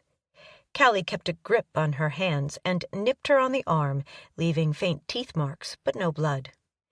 "Bitches are lady dogs. They bite. You had enough? Or you want to call me that again? Next time, I promise there will be blood, and you will need rabies shots." She shoved, and Betsy had to do a lot of fancy scrambling to keep from knocking down a display of canned peaches. When she finally got her balance, she stormed out of the store without looking back. Gladys slapped the checkout counter and laughed so hard that she had to sit down. "I swear to God, that was the funniest damn thing I've ever seen. If Honey wasn't so hell-bent on having Finn, the Brennans would invite you into their fold with open arms." "I don't want to be a part of none of their shit. I just want to live my life and be left alone," Callie said. "Then you come to the wrong part of Texas," Gladys said. Callie steamed all the way home and didn't even feel the cold from truck to kitchen. She carried in the groceries and set them on the cabinet before she even noticed the donuts on the table. "Shit," she mumbled. "That's all I need today." "That's you, Callie?" Verdi yelled from her room. "Yes, it is. I made part of the yeast dough into donuts. Just finished frying and glazing them. They're on the table if you want one to warm up. Coffee is fresh." Verdi's voice got closer with each word. "Well, hot damn," Callie said. "Heard you had a little dust-up with Betsy down at the store." Verdi pulled out a chair and sat down at the end of the table. "Looks like they may make it a three-way feud." Callie hung her coat over the back of a chair, picked up a donut, and bit into it. "Holy smoke, Verdi, these are to die for. Has Orville ever had one?" "Hell no. I didn't want him hanging around my back door whining like a half-starved hound dog," Verdi answered. "You hear that Eileen Gallagher is out for Orville?" "Of course. There ain't much goes on in Burnt Boot that I don't know. Crazy thing is that she really likes him, but he's afraid to get tangled up in the feud. Did Gladys exaggerate, or did you really bite Betsy?" "She did not exaggerate." Callie pulled out a chair and sat down. "Why didn't you just knock the shit out of her?" "Gladys wouldn't like us fighting in her store." "And this makes Betsy look like a fool, right?" Callie reached out for another donut. "Yes, ma'am." Verdi had just finished reading a chapter to Martin that evening when Callie peeked into the room. "Come right in and join us. Martin is a good kid. He lets me read to him when he's plenty old enough to read it for himself, but he knows it brings me pleasure." Verdi smiled. Martin had been antsy all afternoon and evening, as if waiting for something. Callie couldn't put her finger on it, but something just flat out wasn't right.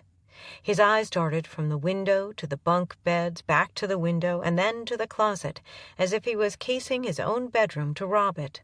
"Did I tell you that my feet didn't get all wet in them boots that Granny Verdi let me borrow? They're a little big, but boy, they sure beat wading through snow in my shoes." Martin changed the subject quickly. A hard pang of guilt slapped Callie in the ribs as she sat down on the bottom bunk of the extra set of beds. Cowboy boots wouldn't make him a bad person, and it was downright crazy to let him continue to work without something warm on his feet. "I've been thinking that with my first paycheck I'd buy me some of them rubber boots. Santa Claus knows I want cowboy boots for Christmas, and I won't have the money to buy them for a long time. But rubber boots don't cost so much, and—" He paused for a breath. "Next time we get to Gainesville, I'll get you some rubber boots," Callie promised. Finn stuck his head inside the door.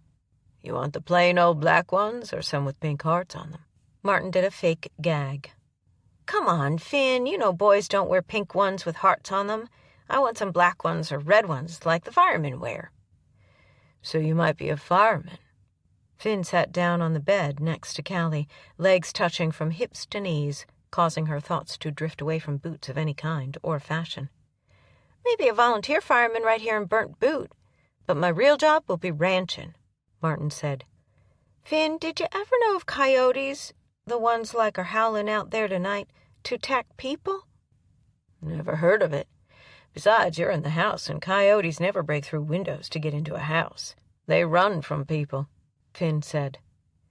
"I like it when we're all together in my room for just a little while," he said. "Well, young man, it's time for us all to get into our own room so you can go to sleep. Good night, all y'all," Verdi said. "It's so good to be back home." She headed off to her room, and Callie started toward the living room with Finn right behind her. She sat down on the end of the sofa and pulled her legs up under her, tucking a fluffy red throw tightly around them. "He's up to something," she said. "Yep." Finn sat down beside her and shifted her feet into his lap. Starting at her toes, he massaged one at a time. "Don't know if it's a ploy for cowboy boots or if he's going to sneak out the window and go coyote hunting, but he's definitely up to something. Did you notice the way his eyes kept going to the window?" "I did," she said, but thoughts of her young nephew were fading fast as Finn worked on her feet. "You could go into business. We could make more on foot massages than we can raising cattle. Big old steaming hot cowboy like you with those hands. Wow. Just wow." One dark eyebrow jacked up toward the ceiling. "Stop it. I wouldn't really want you to be touching another woman," she said. "Jealous?" "No, just protecting my interests. There's a major difference between jealousy and protecting one's property." She smiled. The eyebrow went up another notch. "And I'm your property?" "Shh. Did you hear that?" Callie whispered. Shotgun raised his head and growled. Pistol cocked his ear to one side and waited. Angel didn't even open her eyes. Finn shook his head. "The old house is grown with the cold. The dogs are going back to sleep, and the cat didn't even wake up. Now where were we?" She threw a leg over his lap, and his arms went around her as she rested her cheek on his chest. Hard muscles barely muffled the steady beat of his heart. She liked that about Finn O'Donnell. He was steady and true, kind and honest, and he took in strays, which testified to his kindness. The window creaked when Martin raised it all the way to the top, letting in a blast of Arctic air. "Y'all okay? I know it's cold, but we're lucky it ain't raining or sleeting." "It was scary, and we heard coyotes, and we're cold," Adam said. "But we kept going until we saw your light." Olivia shivered. "We done talked about y'all hiding in the barn, but it's too cold. Give me your hand, Ricky, and I'll help you inside. There's plenty of beds in here, and it's warm," Martin said. "But what if your aunt finds us?" "I've got an idea that will keep her out of my room," he said. "Okay, anything to get warm. My feet are so cold I can't feel them," Olivia said. All three kids scrambled over the windowsill. Martin put a finger to his lips and tiptoed to the door, peeked out and shook his head. Granny Verdi's light is out, and if Callie had heard anything, she'd already be on the way, so she must be asleep too. Take off your coats. What did you bring with you? Nothing, Ricky said. Okay, then you guys can use some of my pajamas. Olivia, you got a problem sleeping in one of my shirts and my lounging breeches? She shook her head. Martin opened up a drawer and handed out sleep clothing and then opened his closet door. You can change in here, Olivia, and we'll hang up y'all's jeans so they'll be dry tomorrow morning. Anybody hungry? All three heads bobbed up and down. I snuck some peanut butter, bread, and jelly in here while nobody was looking, and I got some milk and some plastic cups. I hope they don't take you to jail for helping us, Olivia said. We can't let y'all get split up. Martin pulled the wooden thread spool at the end of a long cord, and the light came on in the closet. I cleared out the whole floor, so anyone knocks on the door and I'm not here, you get in here and shut the door. It'll be your hiding place until we can figure out our next step. It was well after midnight when all 4 bunks were filled. Martin? Olivia whispered from the bunk above his. Yes? Thank you. I get mad at my brothers, but I don't want to never see them again, she said. He remembered how terrified he was when he was in foster care. I'd just die if they took me away from Callie, so I know how you feel. They're already asleep. They were brave little guys even when the coyotes howled. She yawned. Good night, Olivia, Martin said. This bed is so warm. I could just stay here forever. Callie awoke early and made her way to the kitchen, where Verdi was already sitting at the table with a mug of coffee in front of her. Good morning. Coffee is made and oven is heating up for biscuits. Thought we'd start off the day with sausage and eggs.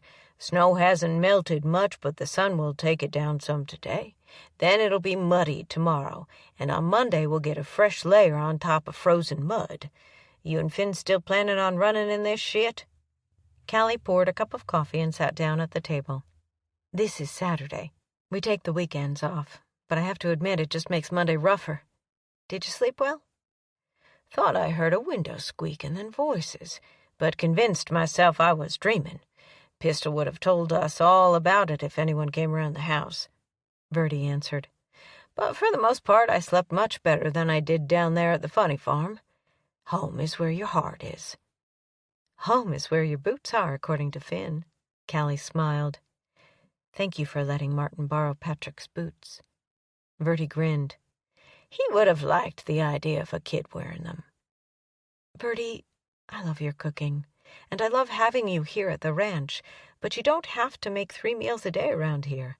You can be our guest, Callie said. Got to stay busy at something, or my bones will think I've quit. If that happens, the damned old things will stop working altogether, and I'm not ready for that. If it makes you feel better, we'll work together. You get out the eggs, and I'll start making sausage patties. Good morning, ladies. Finn's voice still had the morning gruff in it. He sported bedroom hair, and his blue eyes had that early morning look in them that was so damn hot it took Callie's breath away. She stepped back, and her shoulder touched his hard chest. She poured a cup of coffee with trembling hands and carefully handed it to him. Martin must be worn out. He's sleeping later than usual, Verdi said. Good morning. Martin yawned from the doorway. Is that sausage I smell? And waffles? I could eat a horse. Y'all better make a lot. Not waffles, just eggs and sausage and hot biscuits, Callie said. Did you hear from Polly yet? Martin asked. She might call today, Verdi said. How many biscuits does a boy who's hungry enough to eat a horse need? A lot. Martin poured himself a glass of orange juice and plopped down in a kitchen chair. I'm worried about my friends, Callie. Why can't they come here? If we can't afford it, I don't need nothing for Christmas now that Granny Verdi gave me some boots. I'll even wear them butt-ugly shoes to school when my black ones wear out. It's complicated, Finn said. There are laws and things that have to be done for kids to be placed in foster care. Complicated is just a word big people made up to say no. He pouted. Finn lay a hand on Martin's shoulder. It's like this, son. There's lots of paperwork involved before folks can be foster parents, and they prefer the people who are going to be foster parents to be married. Even if we wanted to take the kids, the law probably wouldn't let us." "Then the law needs to be changed. You and Callie are the best parents in the world. We even got Verdi to be the grandma, and we got lots of beds for them." "It would take a miracle," Verdi said. "Well, then, I want a miracle for Christmas," Martin said. Chapter 16. "What do you think, partner? Shall we feed cows or take care of the horses first thing this morning after breakfast? Or would you like to stay in and read and let me and Callie do the work?" Finn asked. "Cows, they'll be hungry," Martin answered quickly. "Smart move. That's what I would have said too, because once the sun melts the snow, it's going to get muddy, and we could get stuck out there," Finn said. "What are you going to do this morning, Callie?" Martin asked. "There's always Saturday cleaning that has to be done," Callie said. "Well, don't go in my room. I'm working on a Christmas present, and I don't want you to see it until Christmas Day," he said. "Oh, really?" she asked. "Promise you'll stay out of my room?" he said. "I promise."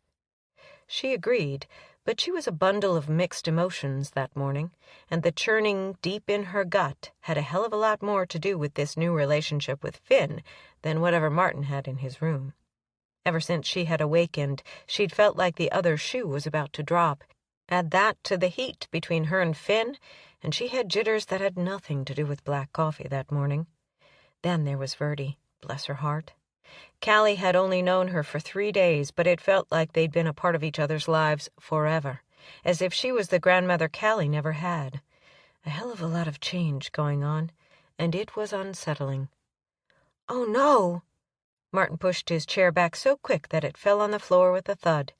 He took off for the bathroom with a hand over his mouth, and Callie followed right behind him. "Open this door," she yelled when she heard the lock click. "I'm not going to Upchuck. It's going the other way. Would you take my place this morning with the feedin'?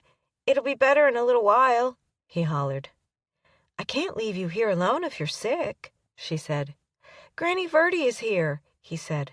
"I'll be fine, but it would be awful if this happened out there in the pasture." "Are you sure?" Callie asked. "Finn needs your help," he called out. "I'll have my phone. If you need me, you'll promise to call, right?" she asked. "I promise. Just go help Finn and tell him I'm sorry," Martin said. She turned around to find Verdi right behind her. "Probably nerves over his little friends. We'll be fine. I'll give him a dose of that pink medicine. Raised my boys on it, and there's a brand new bottle in the medicine cabinet." "I'll take it," Martin yelled. "And it will make you all better by noon. You'll probably be ready to build a snowman after dinner," Verdi shouted through the closed door. Finn peeked down the hallway. "Hey, is my partner sick?" "That one is. I'll be standing in this morning," Callie said. "Does he need to go to the doctor?" Finn asked. "I think it's a case of nerves," Verdi whispered. "He's so worried about those children that it's upset his stomach.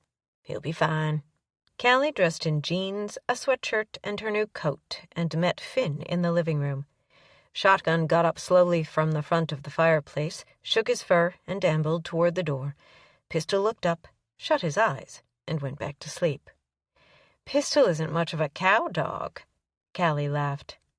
Suddenly, as if he understood what she said, a low growl came from his throat, and he set up a yapping that would have raised the dead all the way down in Fort Worth.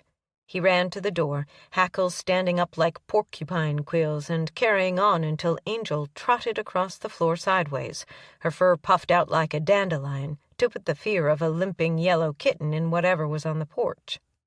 Finn opened the door to find Sheriff Orville with his finger headed toward the doorbell. "Good morning. Guess that noisy mutt announced my arrival." Orville sent a bright smile toward Callie. "Can I help you?" Finn asked. "We've got a call from the Laytons up the road from you. Their foster kids went missing last night. We're just checking the neighbors to see if anyone saw or heard anything," he said. "Well, come on in where it's warm. We're just getting ready to do chores. But those kids sure aren't here. You want a cup of coffee?" Finn asked. "No, thank you. I got a cup in the car. Mr. Layton says that the kids have taken quite a liking to the little boy who lives here. He was hoping the kid might have talked to them and would know where they might be headed or holed up.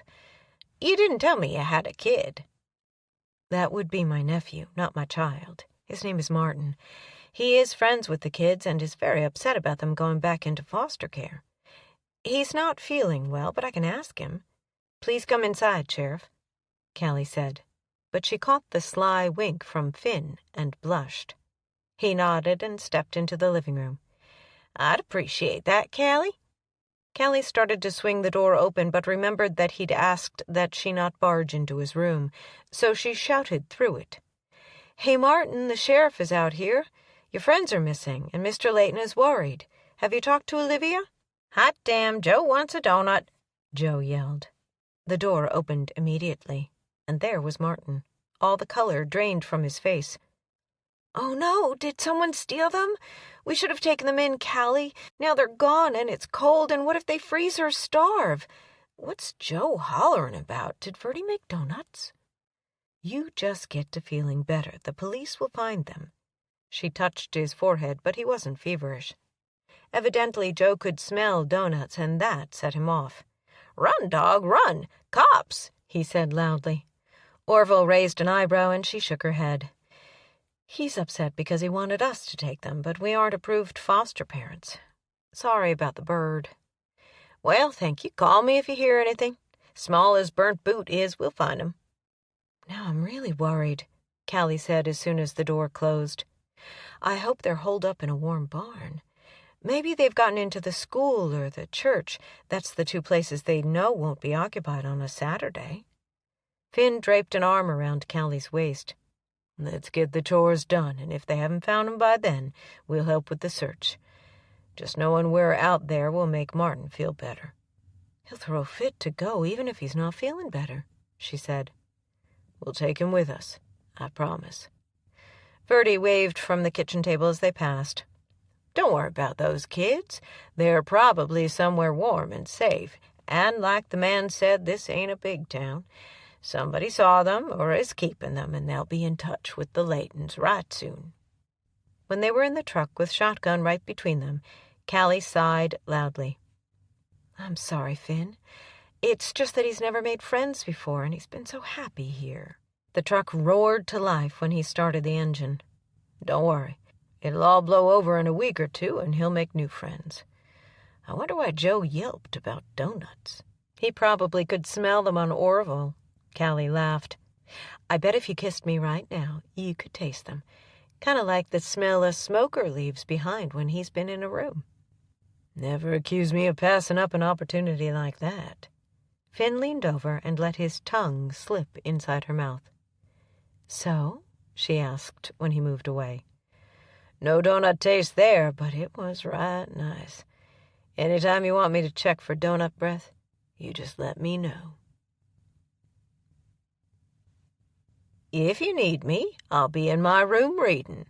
Verdi knocked on Martin's door and raised her voice so he could hear it. "Damn it, kid, talk to Joe," the bird yelled. He opened it just enough that he could step outside into the hallway with her. "I'll be fine. I'm feeling better. I'll go change out Joe's papers in a little while and read him a story." "I promised I'd be honest with you, Martin. Tomorrow they're coming to take those kids away to Gainesville, to a place where they'll stay until Monday. Then they are going to put them in 3 different homes," Verdi said. Tears rolled down his cheeks. "I wouldn't never want anyone to put Callie in one place and me in another." Verdi hugged him tightly. "I had a bunch of brothers and a sister, and I sure wouldn't have wanted to be torn away from them either. But if you know anything about the kids, Martin, you need to tell me or Callie so we can let the Laytons know. They're real worried." "Yes, ma'am," he nodded. "I'm hungry again. Reckon it'd be all right if I stuffed some of them leftover eggs in a biscuit?" "Guess that medicine worked pretty good," she smiled. "I can do it myself and eat it while I work on Callie's Christmas present. I'll be real careful and not make a mess," he said. "If you do, clean it up. We sure don't want any mice to scare Callie, do we?" She left her door open just a crack instead of shutting it all the way. When she heard him coming back up the hallway, she peeked out to see him carrying a plate with half a dozen biscuits stuffed with leftover eggs and bacon in one hand and a quart jar of milk in the other. The door to his bedroom closed, then immediately opened again, and a little blonde-haired girl tiptoed across to the bathroom. The process repeated twice more. A dark-haired boy was next, and then a blonde-haired one who looked a lot like the girl. When Martin's door closed the final time, she quickly crossed the hallway and laid her cheek on the door. They were laughing softly and talking as they devoured the leftover breakfast. Then the tone changed as they talked about the police. She went back to her room and made a big, noisy show of shutting her door, and then called out, "Martin, darling, I've decided to make cookies. Can't keep my mind on my book. If you need me, I'll be in the kitchen." "Cookies? Yes, yes, yes," Joe said. "Okay, Granny Verdi, I'm going to rest a while now." She went straight for the phone and called Polly, tapping her foot on the floor through 5 rings, and was just about to hang up when she heard Polly answer breathlessly. "Hello?" "Polly, where in the hell were you?" "Talking to Orville. The Layton's kids ran away in the night, and they can't find 'em," Polly said. "They're at Salt Draw. Martin has snuck them into his bedroom. Now what are we going to do? Can you pull any strings and let me have them at least until after the holidays? By then I'd be willing to bet that Finn and Callie will be able to foster them. Poor little things just want to stay together. And our boy over here on Salt Draw doesn't have a problem sharing. We've got lots of room," Verdi said. "Shit, woman, you are 80 years old," Polly said. "Well, you're the same age as I am and still running a beer joint, so why can't I have some fake grandbabies for the holidays?" Verdi protested. Okay, I'll see what I can do. Nobody wants to come out here in this kind of weather anyway, and I've still got some pull at the office, but I'm not making any promises." "You sure about this, Verdi?" "Never been more sure about anything in my life," Verdi answered. "How soon can you call me?" "We'll have to bring in the law since they ran away, and Finn and Callie will have to be willing, Finn most of all since it's his ranch and all," Polly said. "Bring the damn FBI and the CIA if you have to. Just don't take them. Not when we've got a place for them right here." "Half an hour?" Verdi asked. "Good God, Verdi, that would take magic." "Maybe by noon," Polly laughed. "Then get off the phone and get to work. I'll start making cookies so I can have something to offer all those people you mentioned when they get here. Call you when I know something. And Verdi, I'm glad they're safe." Chapter 17. The front yard was full of vehicles when Callie and Finn returned from doing the feeding that morning, and right there in the midst of a very suspicious-looking van and 2 fairly new trucks was the sheriff's car.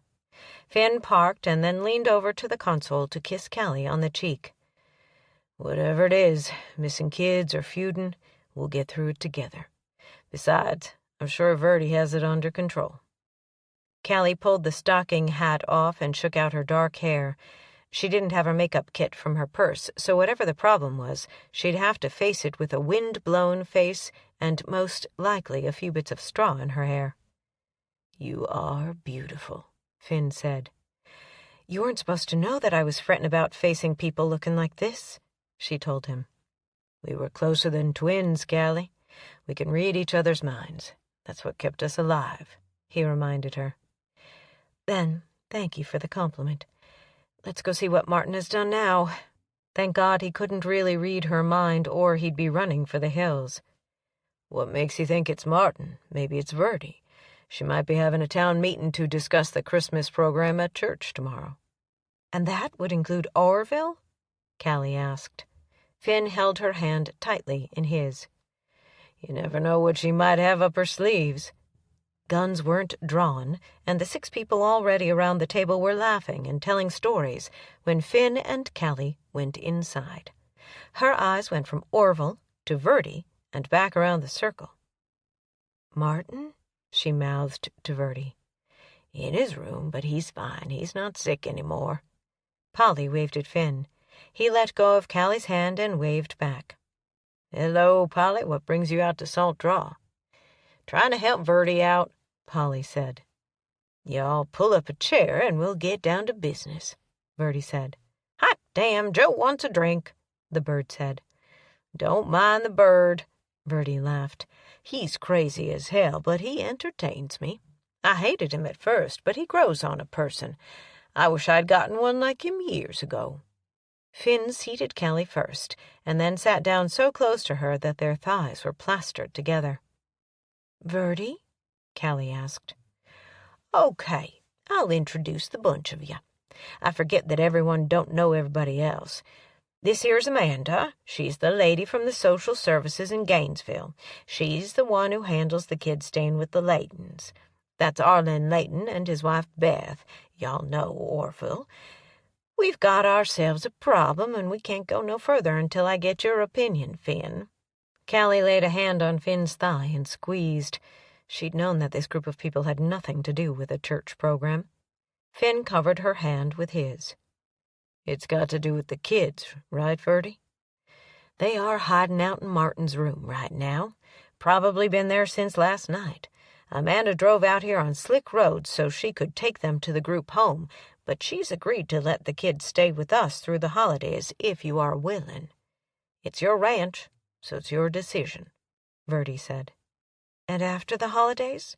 Callie asked. "Then they'd still go to separate homes unless a qualified one opens up that would be willing to take in 3 kids, Amanda said. "This is a special arrangement that normally I wouldn't even consider, since you two haven't been vetted. But Polly vouches for Verdi, and she does the same for you all. Polly was my supervisor for years, and I'd trust her with my life. So her word is gold in my book." "Could Callie and I talk about this in private for a few minutes?" Finn asked. "Sure," Amanda answered. His hand on the small of her back normally would have melted her into a boiling pot of desire, but she was so worried about those children that she was quivering inside. Poor little darlings had walked for more than a mile in freezing cold weather. Had Martin even managed to get food into the room for them that morning? Finn shut the door to his bedroom, sat down in an overstuffed rocker, and pulled her down in his lap. "Wind call, Brewster," he said. "Give me the news fast, because this is about to happen." "Lots of dust blowing. Wind looks like a tornado bearing down on us, and visibility is less than 5 feet, sir," she said. "That mean we should call it off? Or can you see past it to the target?" She laid her head on his chest. "I can feel the fear of 4 little kids in that room, Finn. We cannot turn them away. I'd worry the rest of my life if they were split up because we didn't do our best to keep them together. And Verdi has gone out on a limb for us, and—" His lips found hers in a sweet kiss that stopped the words and eased some of the fear in her heart. "Stop worrying, darling."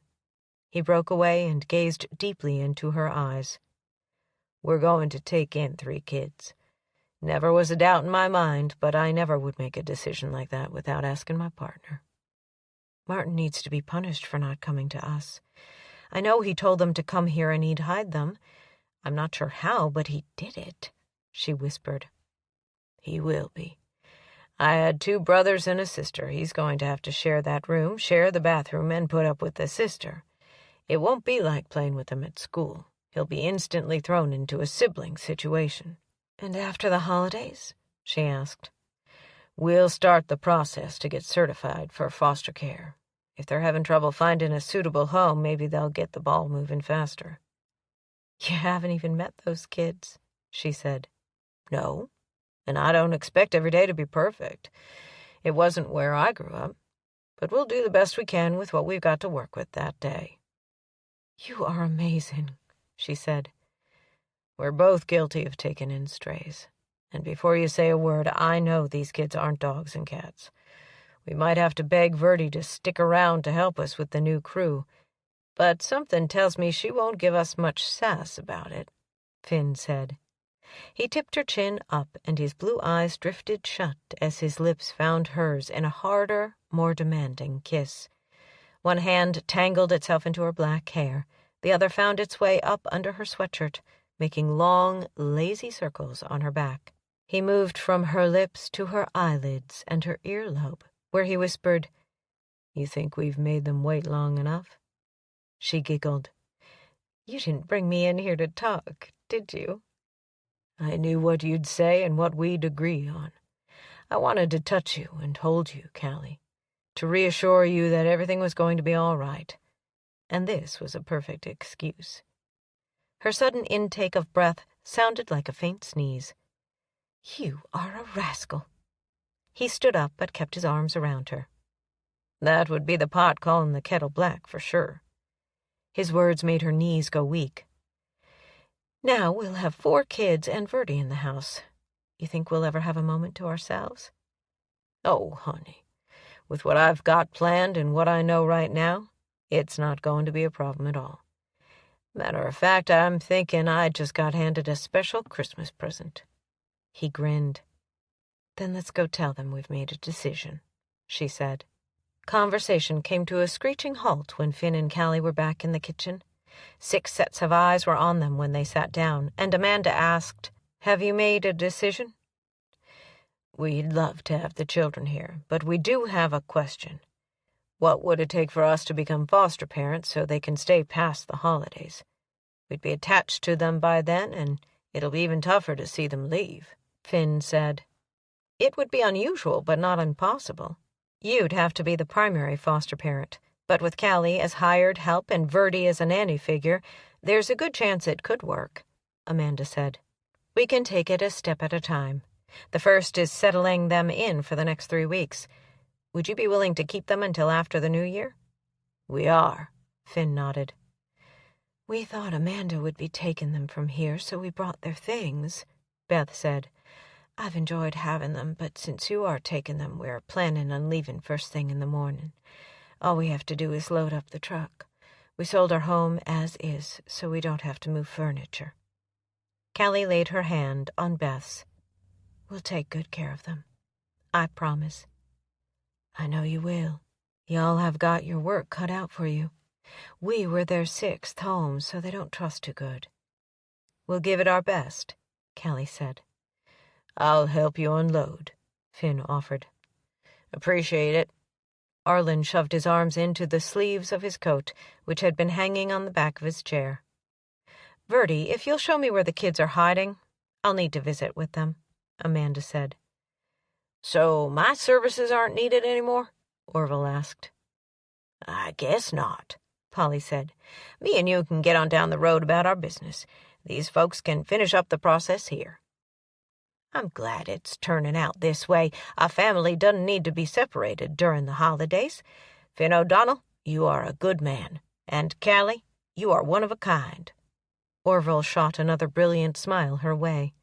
Finn grinned. Thank you, Sheriff. Next time you come back to Salt Draw, maybe it won't be on official business. I hope not. Verdi, keep me posted on the news out here. I got a feeling you are going to be pretty busy with 4 kids underfoot. Polly laughed. Best Christmas present I've got yet. Just think of all the bossing I get to do. Come on, Amanda and Callie. You and Finn best come along, too. We'll just get the introductions done all at once, Verdi said. Verdi threw open the door to find a kid on each bed, books in hands and eyes bugging out as 4 adults paraded into the room with them. Don't put Martin in jail, Olivia said. He was just helping me. I don't want to lose my brothers. They're all I have for family. And we don't want to lose Olivia. She takes care of us, Ricky said. Callie, I just couldn't let them go away in different homes, so please don't be mad at me, Martin said. It's okay, kids. Verdi pushed her way into the room. We've made a deal, but you have to hear Amanda out before it's final. Don't cry. And, little dark-haired boy, don't you dare throw up on that pillow. You're going to have to sleep on it tonight. The dark-haired boy nodded. I'm Ricky, and my brother's Adam, and my sister's Olivia, and I do feel sick to my stomach. Ricky is going to sleep here tonight? Olivia asked. Finn O'Donnell has agreed to let you kids stay here on Salt Draw Ranch until the holidays are over. He's asked about being your foster parent, but there's a lot of red tape we'll have to take care of. But right now, you get to stay in Burnt Boot if you promise me you will not run away again, Amanda said. For real? Olivia asked. Yes, and you can thank this lady for making it happen. Verdi nodded at Olivia. "Martin calls me Granny Verdi, so y'all can too if you want to." "I can't believe it," Adam gasped. Verdi went on. "This is Callie and Finn. We live here with Pistol and Shotgun the dogs and Angel the cat and Joe the bird. Any of y'all allergic to animals?" "A bird? For real? Can I see it?" Olivia climbed down from the top bunk and hugged Verdi first, and then Callie. "Thank you so much for not letting them put us in different places. We'll be good, we promise." She gave Ricky and Adam a long stare. "Well, we promise too," they said in unison. "What we want you to be is happy," Callie said around the lump in her throat. "And promise us as well as Amanda that you won't run away again," Finn said. "We promise. We won't never ever run away from here," Olivia said. Chapter 18. Finn held out a hand to the little boy on the bottom bunk. "Welcome to Salt Draw. Why don't the bunch of you come out to the dining room and tell the Laytons goodbye? And then we'll go over the house rules." Ricky had a good, firm grip for a little boy, and so did the kid on the top bunk. Olivia's hand was a bit shaky, but then tears were flowing down her little cheeks. "Mr. Finn, thank you for letting us stay here," she said. "You are very welcome. When Martin came here last week, we didn't go over house rules because Callie took care of that part of his life. But I thought we'd get things straight before you unpack your things," Finn said. "Our things?" Adam asked. "That's right. The Laytons brought your stuff, and it's waiting for you in the living room," Finn answered. "Callie and I will show you the way. Did you come in by the front door?" "No, sir, by the window," Ricky said. "I see." Finn smiled. Beth and Arlen Layton hugged the kids, but it wasn't a tearful parting. The Laytons had heavy hearts because of her illness. The kids felt awkward because they'd run away, so it was a quick goodbye, and then they were alone in the living room. "That is the biggest, prettiest, awesomest tree I've ever seen." Olivia's eyes darted from tree to decorations and back to the tree. "Do those dogs bite?" Ricky hid behind Martin. "Nah, they're good dogs. Angel, that's the cat, climbs the tree, so we have to watch her. But the dogs are fun, especially Shotgun. Pistol, now, he likes to lie by the fire and bark when strangers come around. But Shotgun will go out in the yard and play any time you want to." Martin's voice was full of joy and pride. "Shit, Verdi, don't burn the cookies." Joe pranced from one end of his perch to the other, saying every phrase he knew, then starting all over. "That's a big bird.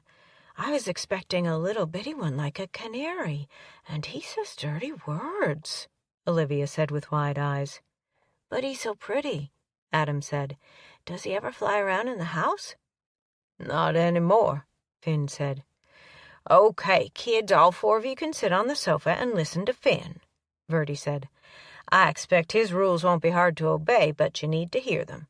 The kids sat down and looked up at Finn, three with big, round, blue eyes, and Martin with his dark brown eyes. Finn pushed the coffee table back and kneeled in front of them, so his eyes would be on their level. "Rule number 1 is that you really have 3 bosses in this house, but we're all 3 pretty fair about things. Verdi is a grandma, nanny, mama, and babysitter all rolled into one, and you have to obey her. Callie and I are like parents, so you have to mind us as well. Rule number 2 is that you have to make your own beds before school in the morning. Remember to brush your teeth and pick up after yourselves. You boys will bunk in with Martin. Showers begin at 8:30 every night. Bedtime is at 9. Reading for 30 minutes and lights out at 9:30. Miss Olivia will have her own room right next door." "Callie?" Verdi asked. "We'll be moving to the other wing so that the kids can be close together," Finn said. Verdi smiled. "I thank you, Finn, for including me with the kids." "Unless you want to move, then Olivia can have your room," he said. "I can stay in the room with the boys. There are 4 beds in there, and me and the boys are used to sharing," Olivia said. Verdi patted her on the shoulder. "Girls need their own space.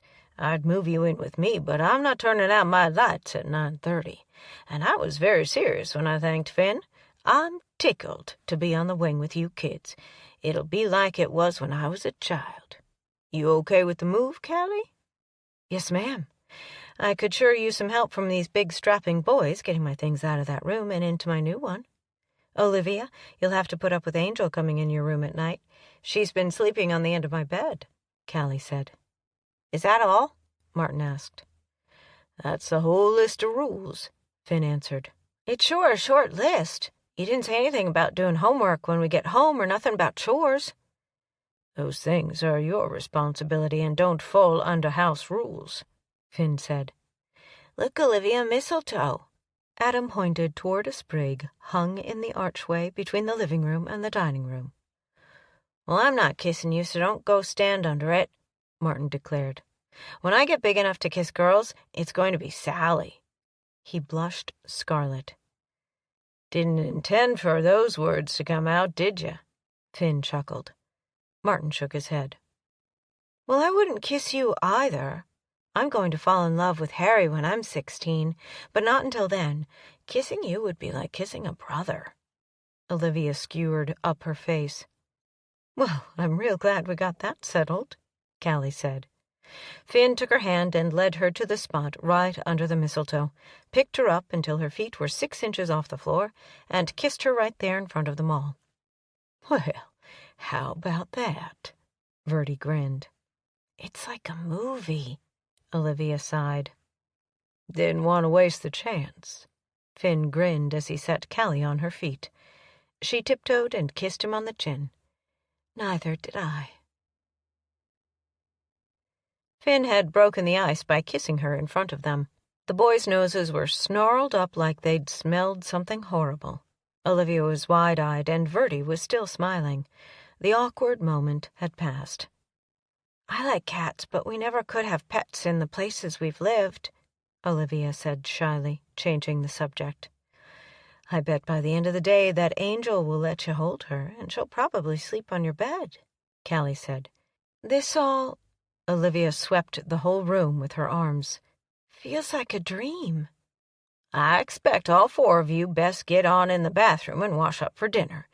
Since we had all this to settle this morning, we're having grilled cheese sandwiches and tomato soup, but supper will be fried chicken," Verdi said, and quickly wiped away a tear. "Y'all got any questions?" Finn asked. "You sure those dogs won't bite us?" Ricky asked. "I'm sure," Martin answered. "Let's go wash up. I'm starving, and I love cheese sandwiches." "Hands, bathroom," Verdi said. Martin hugged Finn.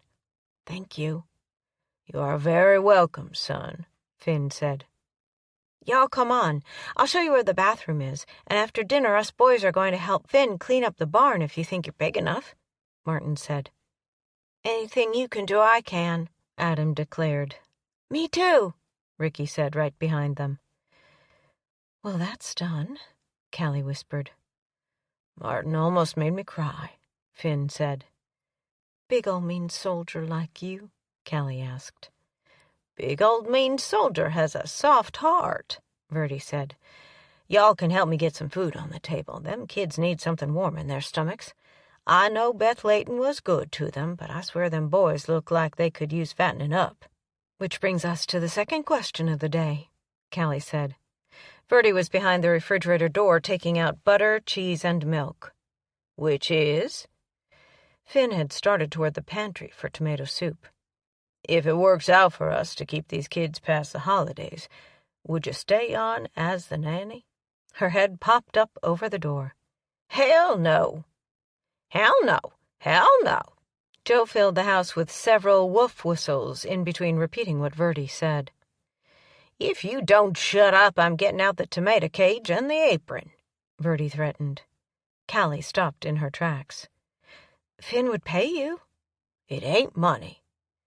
"Then what is it?" Finn asked.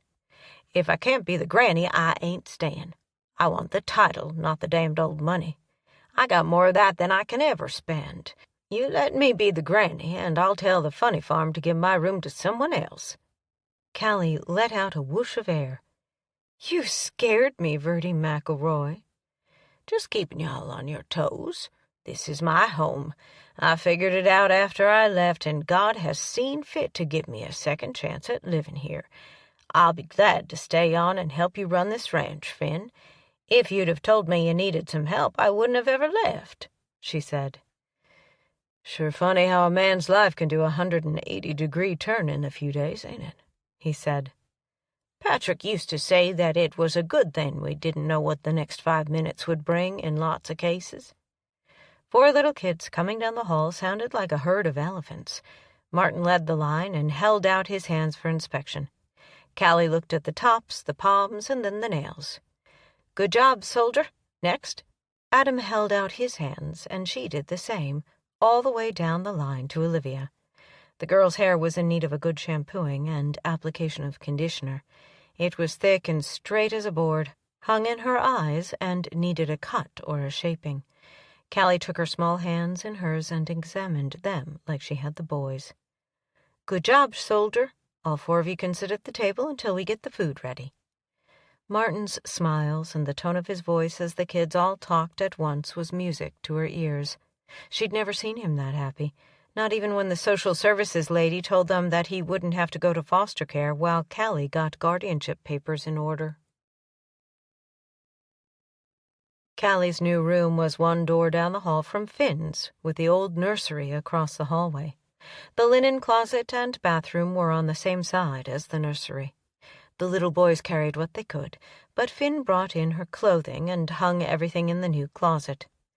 Olivia was like a little girl with unlimited money in a candy store over the room that Callie vacated.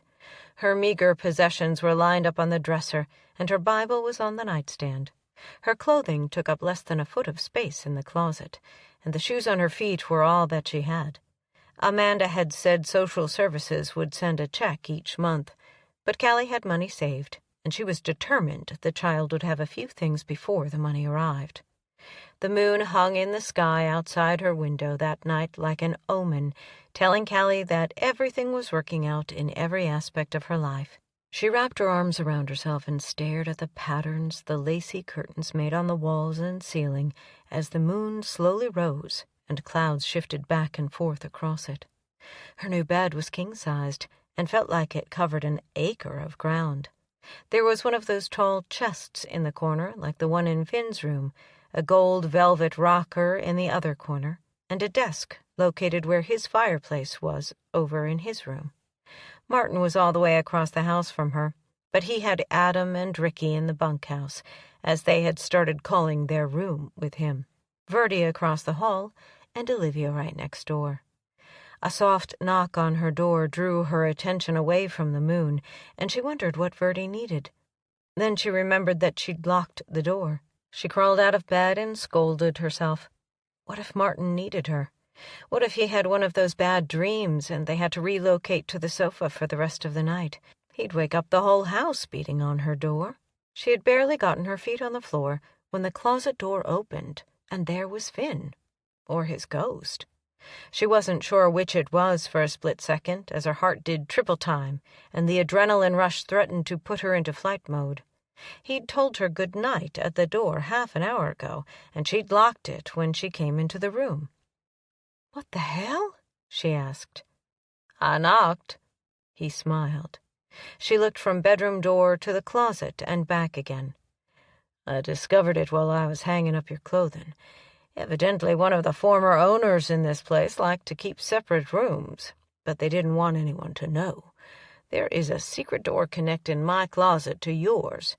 This place is full of tricks." He sat down in the rocker and patted his leg. She took 2 steps, and he pulled her down into his lap, wrapped both arms around her slim body, and kick-started the chair into motion. The movement and his steady heartbeat soothed her nerves more than a shot of Jack could. "Did I tell you about the secret closet behind the bookcase?" "What's in it?" "Booze." "It wouldn't be as intoxicating as this." His lips found hers, and every sane thought flew right out the window, headed for the moon. "I was so damned excited when I found that door, but I wanted to surprise you, and then I had to wait until the kids were asleep, and they were too wound up to go to sleep. I made 3 trips to the kitchen and checked on them before I found them passed out," he whispered. "I'm glad I didn't know, or I'd have been crazy. You think Verdi knows about the closet?" "Hell, she might be the very one who had it installed. But I'm not saying a word about it, or she might make me nail the connecting door shut." He smiled. "Now I'm going back to my room. I just came for a good-night kiss. I'm sure that will keep the nightmares away." He tipped her chin up with his fist and tangled his fingers in her long, dark hair. His lips covered hers in a steamy kiss that left her legs feeling like rubber and her heart racing. He picked her up and gently laid her on the bed, kissed her softly on the nose, and left her lying there wanting more. He was halfway across the room when he turned around, an evil grin on his face. "I heard that you and Betsy had a little problem at the store. I understand she's gunning for you since you humiliated her." "She'd best bring a lot of ammo." Callie yawned.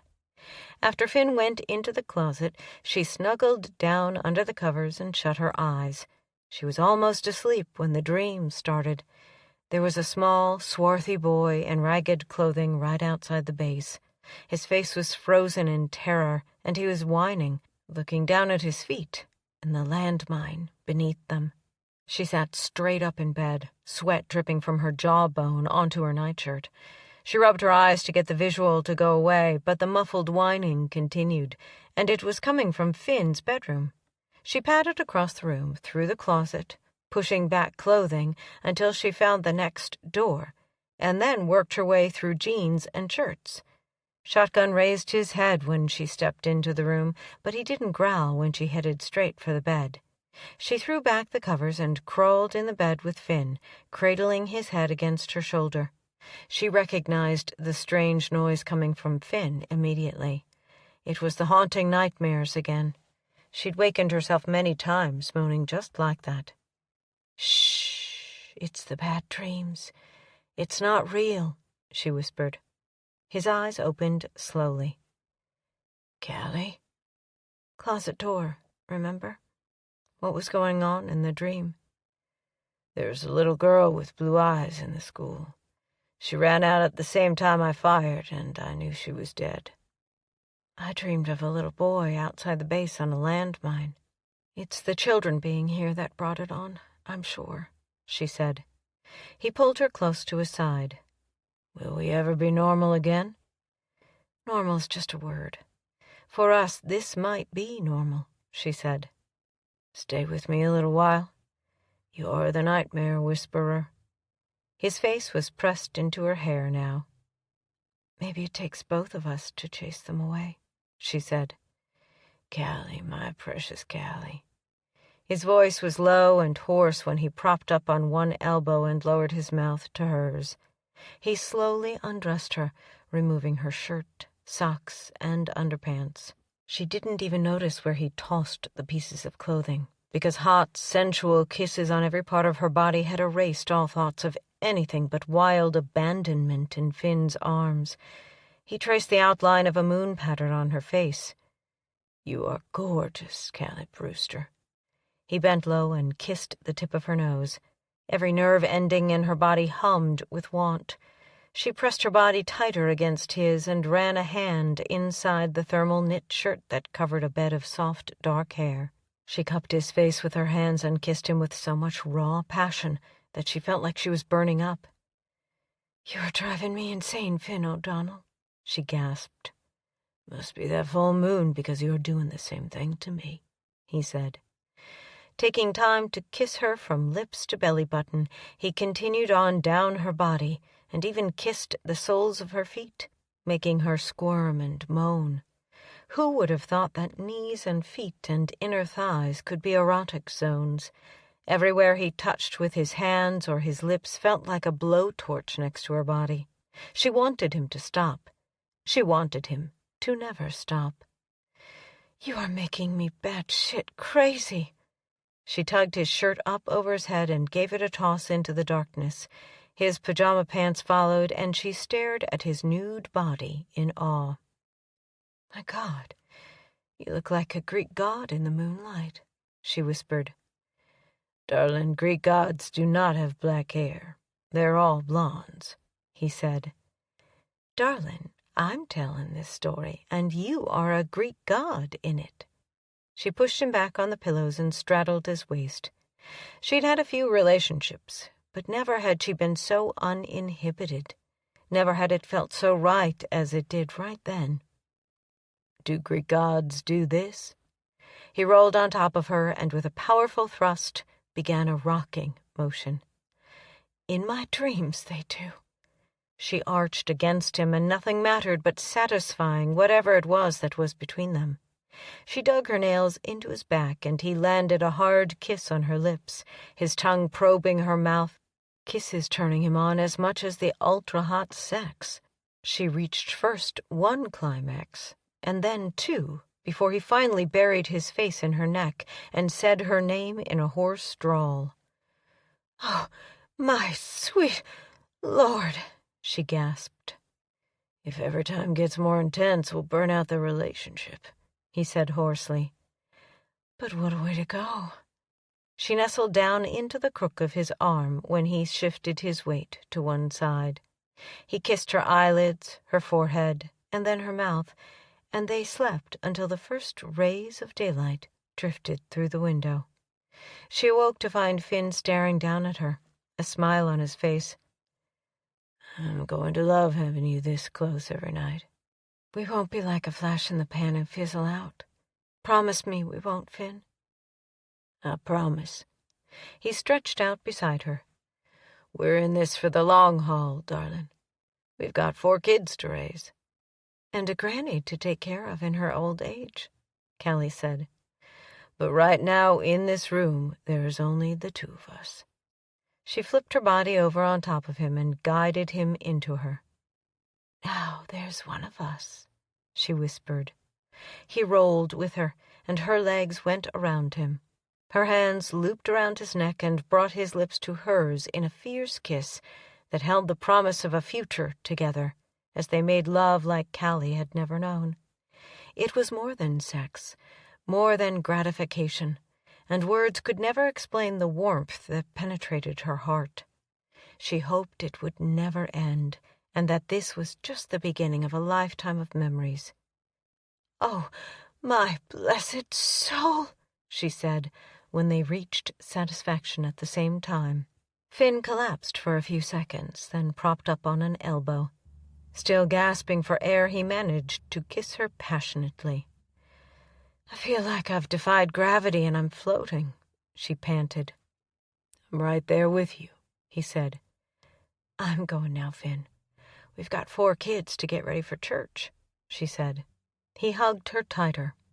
"You know I had a crush on you over there, but—" "I didn't know, but I'll confess that I had one on you, too." "What in the hell was the matter with us?" He grinned. Chapter 19. Polly, Gladys, Verdi, Olivia, Ricky, Adam, Martin, Callie, and Finn. That's the way they were lined up down the church pew. 2 weeks before that day, Finn had been getting ready to move to Burnt Boot and was resigned to spending a winter alone with only Shotgun for company. He'd gone to church with his parents and his brothers' and sisters' families that Sunday in Comfort, Texas. Last week he had attended right here in Burnt Boot with Callie and Martin. This week he had the better part of a pew with him when he walked into the church that morning. "If we grow by this much another week, I'll have to build another wing on the house." He leaned over and whispered in Callie's ear. "Just don't move me out of my new room. I like that secret passage," she whispered back. It was Finn's turn to blush, and there wasn't a damn thing he could do about the heat filling his neck and face. But he didn't have to suffer alone. He cupped his hand over Callie's ear and said, "I liked waking up to a buck-naked woman in my arms this morning." Instant fire turned Callie crimson from her hair roots to her fingertips. The visual his comment put in her mind, his breath on her neck. Holy hell, neither of those things belonged in church. She smoothed her denim skirt down over her thighs and immediately thought of his hands on her body, and the blush deepened into a deeper scarlet. Thank God the preacher finally took the pulpit and announced that they would sing a hymn, or her pretty red Christmas sweater might have started to smoke. Even then, she had to keep focused on the words in the hymnal, because her eyes kept straying to the hands holding it and thinking unholy thoughts about what she'd like them to be doing. When the song ended, the preacher said, "This morning's special program is our version of the hanging of the green. I'm turning the program over to Quade Brennan, who serves as the Sunday school teacher for our teenage group." A small group filed from the back of the church, singing, "Mary, Did You Know?" She looked down the line of 4 little kids and tried to imagine Martin, Adam, and Ricky with changing voices and scruff on their faces. There they sat, 2 little dark-haired boys and 1 blonde, who would change drastically in the next 3 years. Then there was Olivia, looking pretty in her little denim skirt and braids. Thank goodness Verdi had decided to French braid her hair that morning. It tamed that wily mop of blonde hair and made Olivia feel pretty at the same time. Quade stood behind the pulpit as the group took their places in the choir section behind him. He talked about the wreath that one of the kids came forward to hang on the front of the pulpit. It was round, signifying the unending love of God in sending his Son to earth.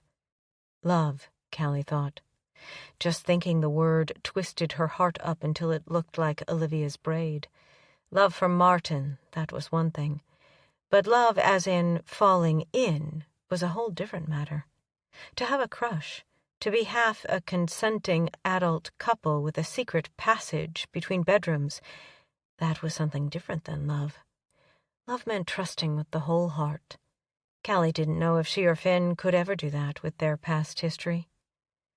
"You look like you just saw a ghost," Finn whispered. "Are you sick?" "No, just letting my mind go where it has no business visiting," she said.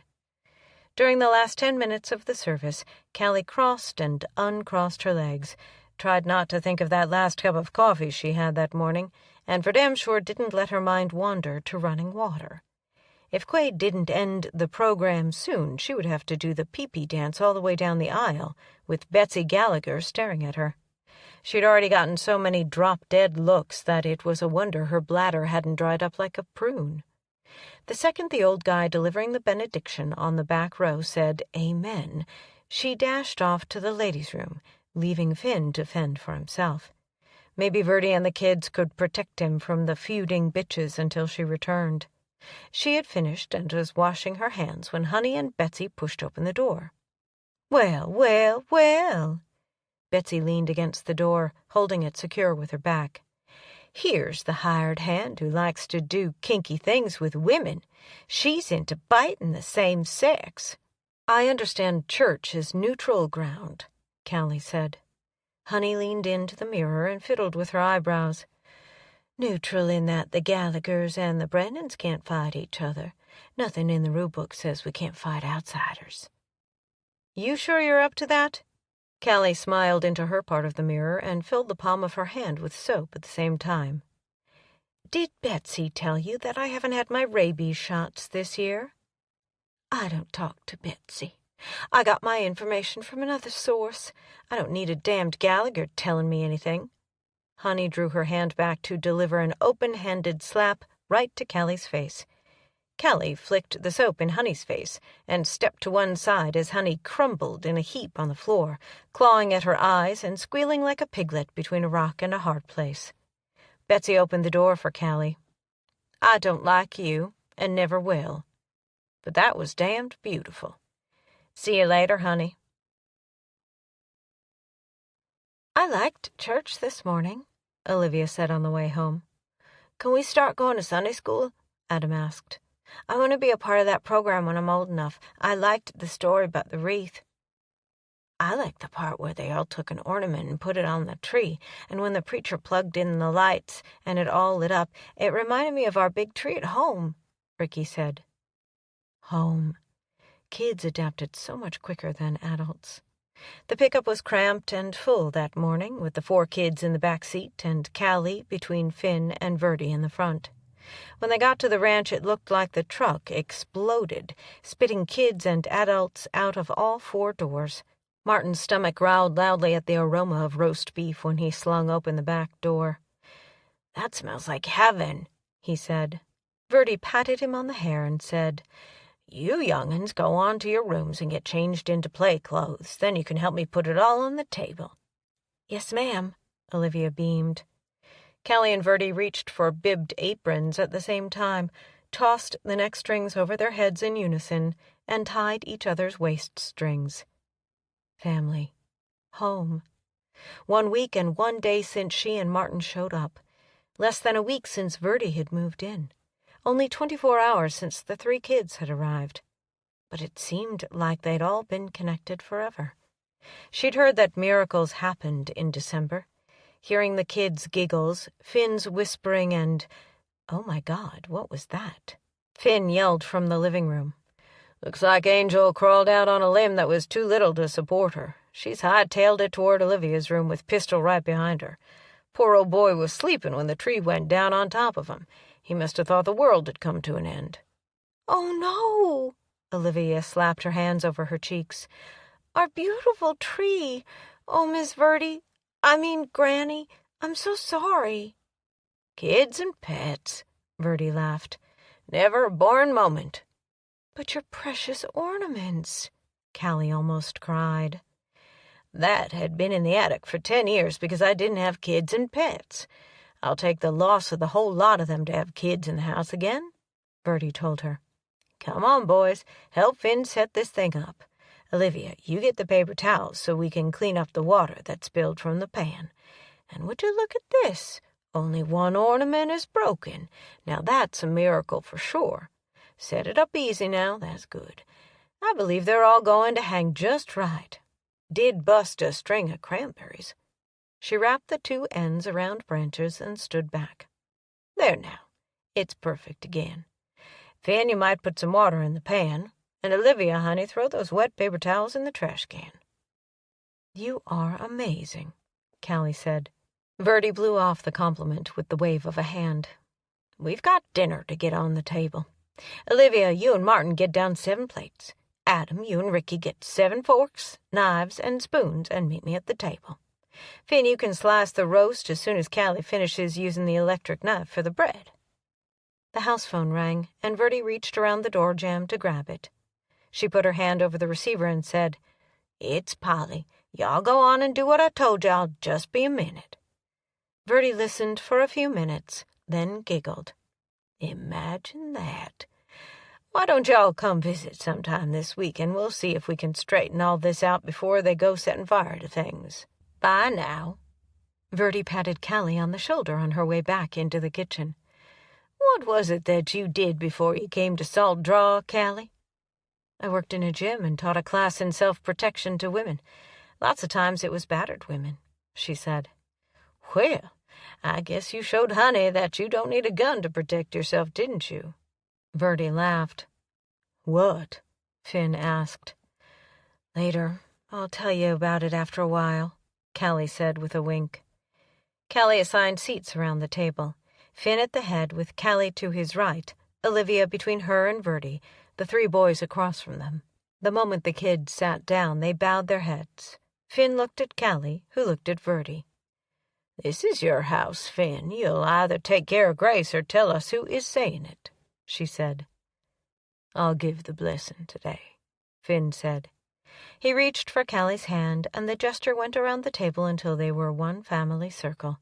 He bowed his head and blessed the food in a couple of short sentences. "Wow!" Adam dropped his brother's hand and Martin's at the same time. "I like your blessing. Arlen prayed for hours until we thought we'd starve plumb to death just sitting there waiting." Verdi laughed. "Used to have a man like that in church. We all wanted to string him up by the damn rafters when the preacher asked him to do the benediction." Callie took the platter of roast from Finn's hands. "Which one? The preacher for asking, or the long-winded man?" "Both of them," Verdi said. "And I can say damn, but you had better not let me hear you saying bad words, or you'll be doing chores on Sunday afternoon rather than going outside to play." She punctuated each word with a fork toward a child. "But, Granny, it's too muddy to go play outside," Ricky said. "If it's muddy, can we cuss? And we're supposed to call her Granny Verdi." Martin had an impish expression on his face.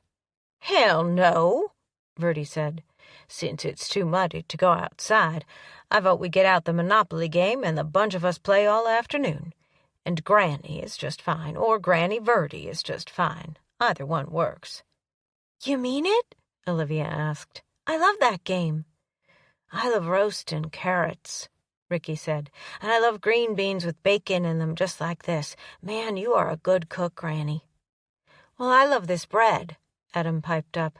"I ain't never eat bread this good. Did you make it, Granny, or did the angels in heaven send it down here for us?" "He's a charmer, Callie.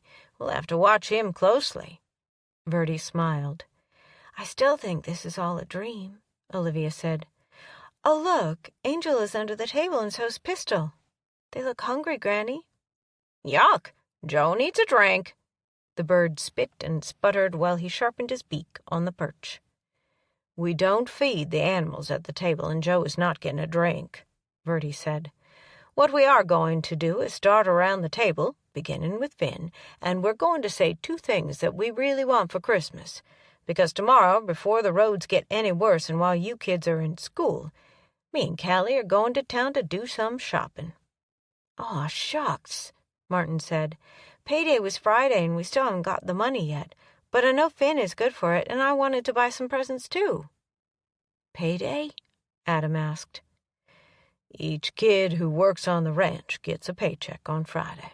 It's not a lot of money, and you have to put half of it in savings, but the rest is yours to save up or spend however you want," Finn explained. "Are you serious?" Adam asked. "You can keep my money if you'll just let us live here," Ricky said. "I like that bunkhouse room and having my own bed and all them books in there and food like this." Callie drank half a glass of tea, trying to get the lump in her throat to go down, but it was in vain. Finn laid a hand on her knee and finally spoke up, but his voice was hoarse with emotion. "Well, son, it's like this. Good ranch hands are hard to come by. So I paid $20 a week in room and board, but 10 has to go into your savings account, which Callie will set up for you. There's 2 Fridays between now and Christmas. I reckon that would give you about $20 total to spend if you wanted to do some shopping the Monday before Christmas." "I'll be a good ranch hand," Ricky said seriously. "But I could work for a lot less since you're throwing in room and board." "Me too," Adam said. "Are girls ranch hands?" Olivia asked. "Yes, they are," Verdi said. "Now pass me that bread, Ricky, and Finn, send the butter down here. I'm itching to get into that game of Monopoly." Callie touched Finn's knee under the table. "Are you going to play?" "No, ma'am. I'm having my Sunday afternoon nap. How about you?" "Sunday nap sounds wonderful." She smiled. "Old people take naps," Martin piped up from Finn's left. Verdi sent the bread on around the table. "Not this old person. She's going to whip 4 little whippersnappers at Monopoly and try to keep the cat from climbing the Christmas tree again. I've got some living to take care of." Chapter 20. Callie removed a quilt from the rack under the window and curled up under it on the bed in her room. It wasn't long until her closet door opened and Finn padded barefoot across the floor. She held the quilt up for him, and he crawled in with her, pulled her into his arms, and kissed the top of her head. "You smell wonderful, like fresh air and vanilla ice cream," he said. "That would be because I stepped out on the front porch for a minute, and I wear warm vanilla sugar perfume," she said. "You smell like Stetson, and let me see." She kissed him soundly on the lips, letting her tongue slide between his lips. "And sweet tea and roast with a little bit of chocolate cake thrown in for sexiness." His blue eyes sparkled, and she realized that something was different. "What?" he asked. She raised an eyebrow. "I can tell when something is on your mind," he said. "We didn't just meet a couple of weeks ago, Callie. We've known each other for years." "Want me to speak freely, sir?" "Yes, please, Brewster." "The anger at Lala is gone." Finn kissed her on the forehead. "I realized last night before I came through the secret door that I had moved on, and the anger was gone.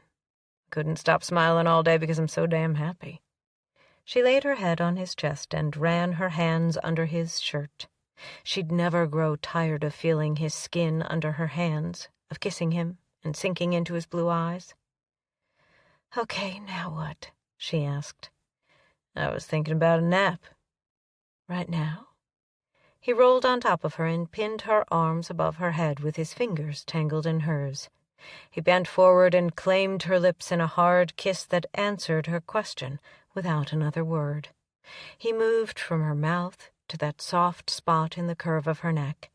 He damn sure knew his way around the female body, and she damn sure enjoyed every second of it. "Got a house full of kids out there," she whispered. "So we'll be quiet," he said. "Besides, they're in the kitchen, and they're making enough noise to raise a roof." "Then what are you waiting for?" "Might be easier if we weren't dressed," he answered. She pushed him off, crawled out of bed, and hurriedly dropped all her clothing on the floor.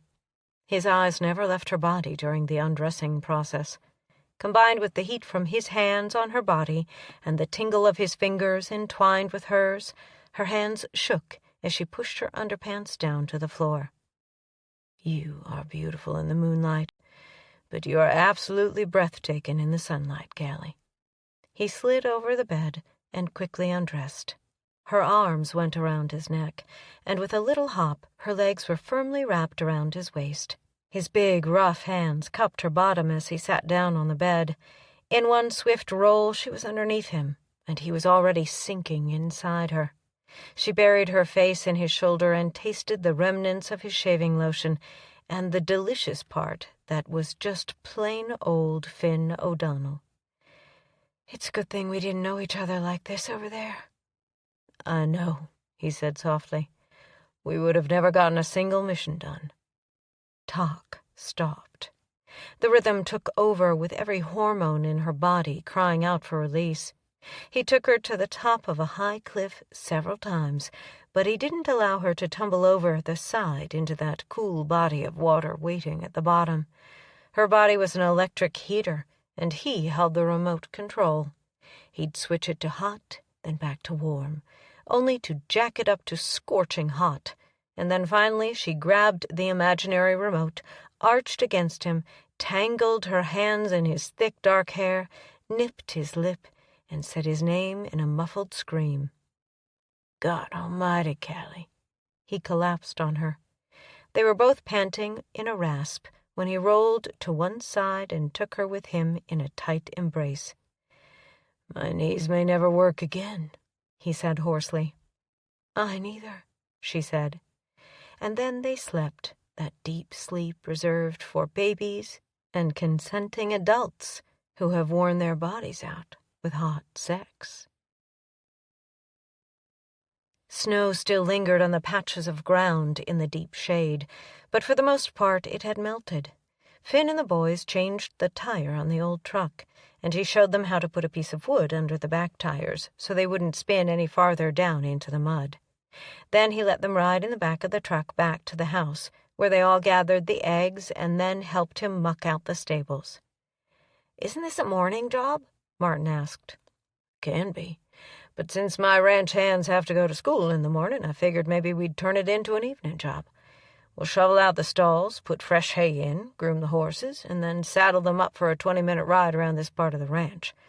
They haven't been exercised every day like they should be. Pretty soon I'll turn them out to pasture, and they'll get plenty of running. Then you can rub them down and feed them," Finn said. "While you do that, I'll go out to the barn and take care of the milking." "You mean we get to ride?" Adam said. "And we get paid to do it?" Ricky said with wide eyes. "I'll lead the horses out. The saddle is pretty heavy, so I'll help you get the horses rigged up to ride when I get done," he said. "I only ever rode a horse one time," Adam admitted. "It's okay. We'll all be learning how to ride. I ain't rode a real horse either, but I bet we'll do all right. We're cowboys," Martin said. "Come on, I'll show you where the shovels and the wheelbarrow are kept." Finn had never seen 3 little boys clean faster or harder than those kids did. The stalls were spotless by the time he returned with the brushes from the tack room. Martin sat down a 3-legged milking stool, and be damned if Rebel stood still and let the kid brush his coat. Adam balanced on the bottom rung of a stall, and Glory's muscles rippled at every brushstroke. Ricky found a 5-gallon bucket, turned it upside down, and was using it to brush tangles from Miss Mary's mane. The tamest of all the horses, the old black mare, looked like she'd fallen in love with the kid. "Well, I'll be triple damned," he said. "They're all 3 naturals." When he settled the boys in the saddle and gave them a few basic instructions about how to use the reins to guide them, he found out real quick that they might be naturals with a brush, but they needed some serious training in the saddle. Martin was the first to slide right out of the saddle, landing in a mud puddle and soaking his whole upper body in icy water the color of chocolate milk. Finn sent him straight to the house. Adam lasted 5 minutes longer, and when he tumbled off the horse, he landed in a pile of fresh cow crap. Straight to the house he went, too. Finn tied Rebel to the barn door and slung a leg up in Glory's saddle. The big black horse recognized his rider and pranced around in the yard for 20 minutes, strutting in front of Rebel, who voiced his disapproval every 2 minutes. Ricky didn't fall off, but he carefully kept Miss Mary moving in wide circles, letting her have the lead most of the time. He sat as straight as he could in the saddle, while Finn exercised both of the other horses, and then just sat there inside the barn while Finn unsaddled the other 2. "You can get on down now, son," Finn said.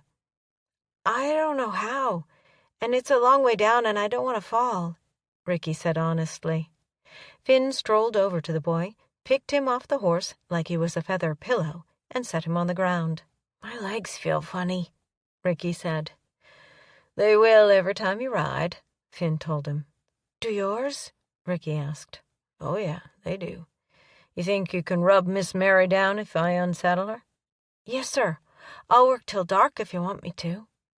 "I reckon by the time we get these horses fed, we'll be done for the night." "Finn, if we're still here in the summertime and I used my own money that I save up, do you reckon I could buy a lamb to show at the stock show? I always wanted to be in 4-H, but I never could have an animal." "I'm sure that would be possible. What would you think about showing a steer? We've already got lots of those on the ranch," Finn asked. "I'd like that real good, but I'm not big like you. I don't think I could control one of them in the show ring, but I think I could train up a sheep, and then when I got to be a big cowboy like you, I could show a steer," Ricky said. "Sounds like a good plan to me," Finn said. If he had to move heaven and earth and hawk the ranch, he planned on keeping those kids at Salt Draw until he had them raised. In just 2 days, the whole bunch of them had flat out stolen his heart. But Callie was the biggest thief of all. Olivia danced around the kitchen table. "I love my braids. Can I have them for school tomorrow?" "You sure can. I was thinking maybe we'd take you to the beauty shop and have your hair trimmed and maybe thinned," Callie said. Olivia stopped. "Please don't cut it off. I've wanted long hair all my life, but all the places where I lived didn't want to help me with it. If I could just have braids like this, it could grow long, and I'm learning how to brush it myself." "I'll help her," Bertie said. "We might have to get up 15 minutes early, but that ain't no big deal. Come on over here and get these bowls and set the table for supper." "It does look pretty in braids, and when it's pulled back from your face, your eyes just shine," Callie said. "Really? You think my eyes are pretty?" Olivia asked. "Pretty? Damn pretty." Joe's wolf whistle was long and drawn out. "Of course. They're gorgeous." Callie hugged her. "Even Joe thinks so." "I'm so mad I could spit tacks." Martin threw himself on the sofa. He'd changed out of his wet clothes, taken a shower, washed the mud from his hair, and was now wearing pajamas. "I can't believe that Ricky stayed on that horse, and me and Adam both fell off." Shotgun crawled up beside him and laid his head on Martin's lap. The boy stroked his fur from the tip of his nose down his backbone to his tail, and then started all over again. "At least you fell in the mud. I'm glad I hadn't had my supper. It would have come right up the way I smelled. That cow stuff is worse smelling than what we shoveled out of the stalls." Martin scooted down to give Adam room to sit down. "You want something real bad? You ought to fall in pig crap." Callie noticed that Adam's pajamas were faded and a couple of sizes too big. She started a mental list of things they needed before the Christmas holidays. Pajamas and shoes were at the top. Pigs! Olivia stopped in her tracks. I want a pig to show in the stock show. How about a lamb? Verdi asked. Olivia shook her head. I read Charlotte's Web, and I want a pig. Not a black one, but a white one like Wilbur. So when it's all cleaned up, it almost looks pink. They stink. You remember when we went to that farmer's place on a field trip when we lived with the Crowder family? Remember how bad them pigs smelled? Adam yelled from the living room. Animals stink, that's just the way of it, and I'm going to save my money for a pig, Olivia said. Verdi patted Olivia on the back. I bet you could train a pig to do tricks in the show ring, Olivia. We'll have to see if the Brennans will part with one of their Poland China piglets next spring. But Adam is right about the smell.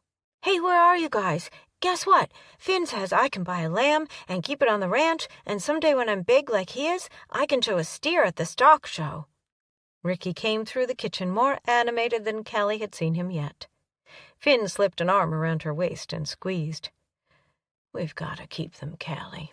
I'm already attached to the critters. We talking about Angel and Pistol or the kids? The whole lot of them, Verdi included. A ranch is just dirt without kids and animals, even if they knock over Christmas trees and fall in mud and cow shit. But it needs a good woman, too. You calling me a good woman? Or are you going to put an ad in the newspaper for one? She asked. Open that closet door later on tonight, and we'll discuss that, he whispered. Chapter 21. The air was so crisp that it made its way through the heaviest coats to chill Callie to the bone. She worried that Verdi would freeze as they dashed from the truck into the Western Wear store not far from the outlet mall. Finn held the door for her and Verdi, and the familiar smell of leather, starched denim, and cedar paneling filled her nose. Christmas carols played through a couple of speakers attached to the wall above the boots. A green jar candle burned on the counter, and folks bustled around the racks. Martin would love this store. So would the other 3 kids. She could picture Olivia in a show ring, all dolled up in that cute little pink shirt and that blinged-out pink belt with the rhinestone-studded buckle. This is my Christmas present. Verdi stopped beside a round display of purses, wallets, key rings, and belts. What, a fancy purse? Callie asked. No, just getting to shop for presents. I haven't done this in years. Even before Patrick died, we got to where we just sent gift cards to the grandkids. We didn't know what they liked, what sizes they wore, or even what kind of music they listened to. And truth be told, right here now, Patrick said he wasn't buying that shit that sounded like a truckload of squealing hogs collided with a truckload of china dishes. Finn chuckled. That's what my grandpa says. Well, let's get to it, Verdi said. I'm buying the kids boots. They all need a pair, and I checked their sizes before I left the house. Callie could feel Finn's eyes on her. She shrugged. You can't fight City Hall. What are you two fighting about? Verdi asked. She wouldn't let me buy Martin a pair of boots, he answered. Verdi stopped in her tracks. Are you crazy, girl?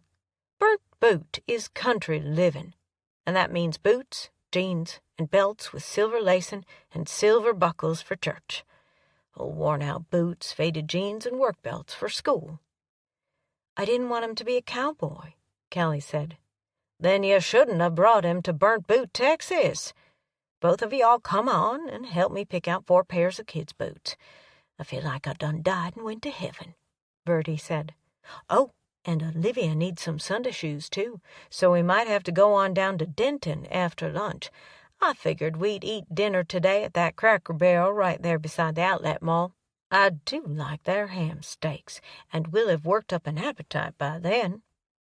Callie pushed a strand of dark hair back behind her ear and looked up into Finn's blue eyes. So what are you buying now that they'll have cowboy boots from Verdi? Rubber boots they can use for work boots until they get those 2 worn in for church. Verdi will go for fancy. I'll go for tough. But they get their rubber boots today, not for Christmas," he said. "And you—" "Belts. Might as well jump in the deep end if I'm going to swim in the water at all," she smiled. "And Olivia needs that pink pearl snap shirt over there." He dropped a kiss on the top of her head and said above the music and the noise of the conversation all around them, "We've got a convert, Verdi." "Praise the Lord! What do you think of these for Martin?" She held up a pair of black cowboy boots with rounded toes and a walking heel. "He will love them," Callie said. "These are for Sunday," Verdi said. "It's a toss-up between this one and this one." The other one in her hand was a black eel with a hand-stitched top and a price tag of over $200. Callie gasped. "Good Lord, Verdi! He'll outgrow them in no time, and that's too much money for a pair of boots for anyone." "My thinking exactly. So we'll have 3 pairs like this. They all wear different sizes, with Ricky having the smallest foot and Martin having the biggest one. Way I figure it is, when they outgrow them, they can be passed down for work boots." A sales clerk appeared from the backside of a round rack and held out her hands. "I'd be glad to wrap those for you, ma'am. No charge for anything if you spend more than $20 in the store." Verdi loaded her down with 3 boxes. "Thank you. I'll have these 3 pair, and you come on back when you get that done, because we'll have some more picked out. What do you think of these for Olivia, Callie?" She held up a pair of brown boots with white tops and a brown cross cut into the leather. All the fancy stitching was done in pink, and they had a thin leather pink insert around the top and down the sides. "They are beautiful," Callie said, "and they match that shirt and belt I want to buy for her." It took 3 trips for Finn to take all the packages to the truck, and the back seat was half full when they left the store. "I'll be right back," Finn said, and he went back into the store. Callie watched him as long as she could. The way he walked, with that tight little strut, his arms straight at his sides rather than swinging, his shoulders squared, and his head held high, made her knees go weak, and she was sitting down, for God's sake. In an attempt to corral her thoughts, she unfastened her seatbelt and turned around to face Verdi, who barely had enough room to sit surrounded by all the brightly wrapped packages. "How in the hell are we going to take them kids shopping?" Verdi asked. "Same way we take them to church." Callie turned back to face the front and checked her reflection in the mirror behind the sun visor. Yep, she was pink. But at least the hives hadn't set in like they usually did when she spent too much money. It wasn't that she'd come to Burnt Boot broke, but she had a constant fear that the lack of start-over money would make her stay in a place when she wanted to leave. "Think, Callie," Verdi said. "Oh.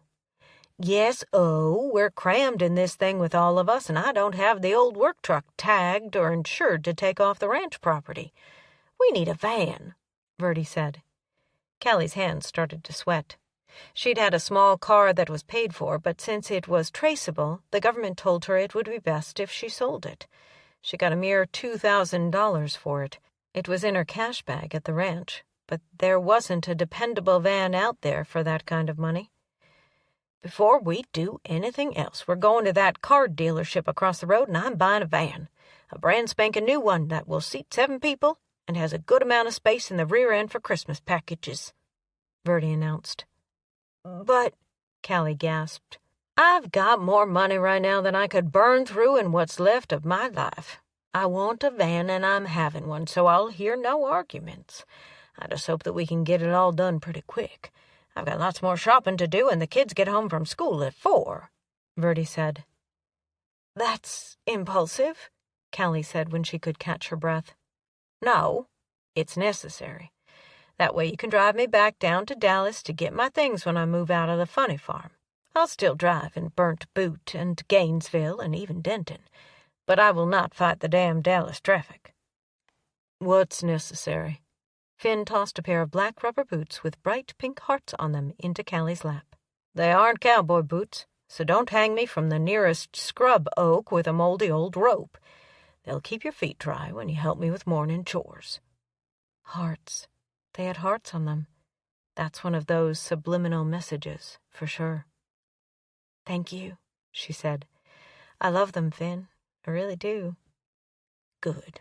Now where to next? Verdi says we're going across the street to the car dealership. Callie hugged the boots to her chest. I'm buying a van. Don't try to talk me out of it. I've got the money, and I want a red one. I don't give a shit if it's a Ford or a Cadillac, as long as all my kids can ride comfortably in it and it's an automatic shift.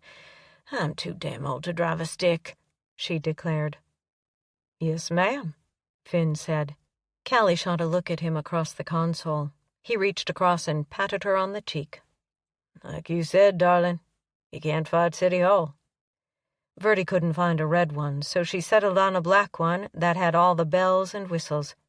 While she completed the paperwork and Finn talked to one of the salesmen about a new truck he intended to buy before the end of the year, Callie wandered through the showroom.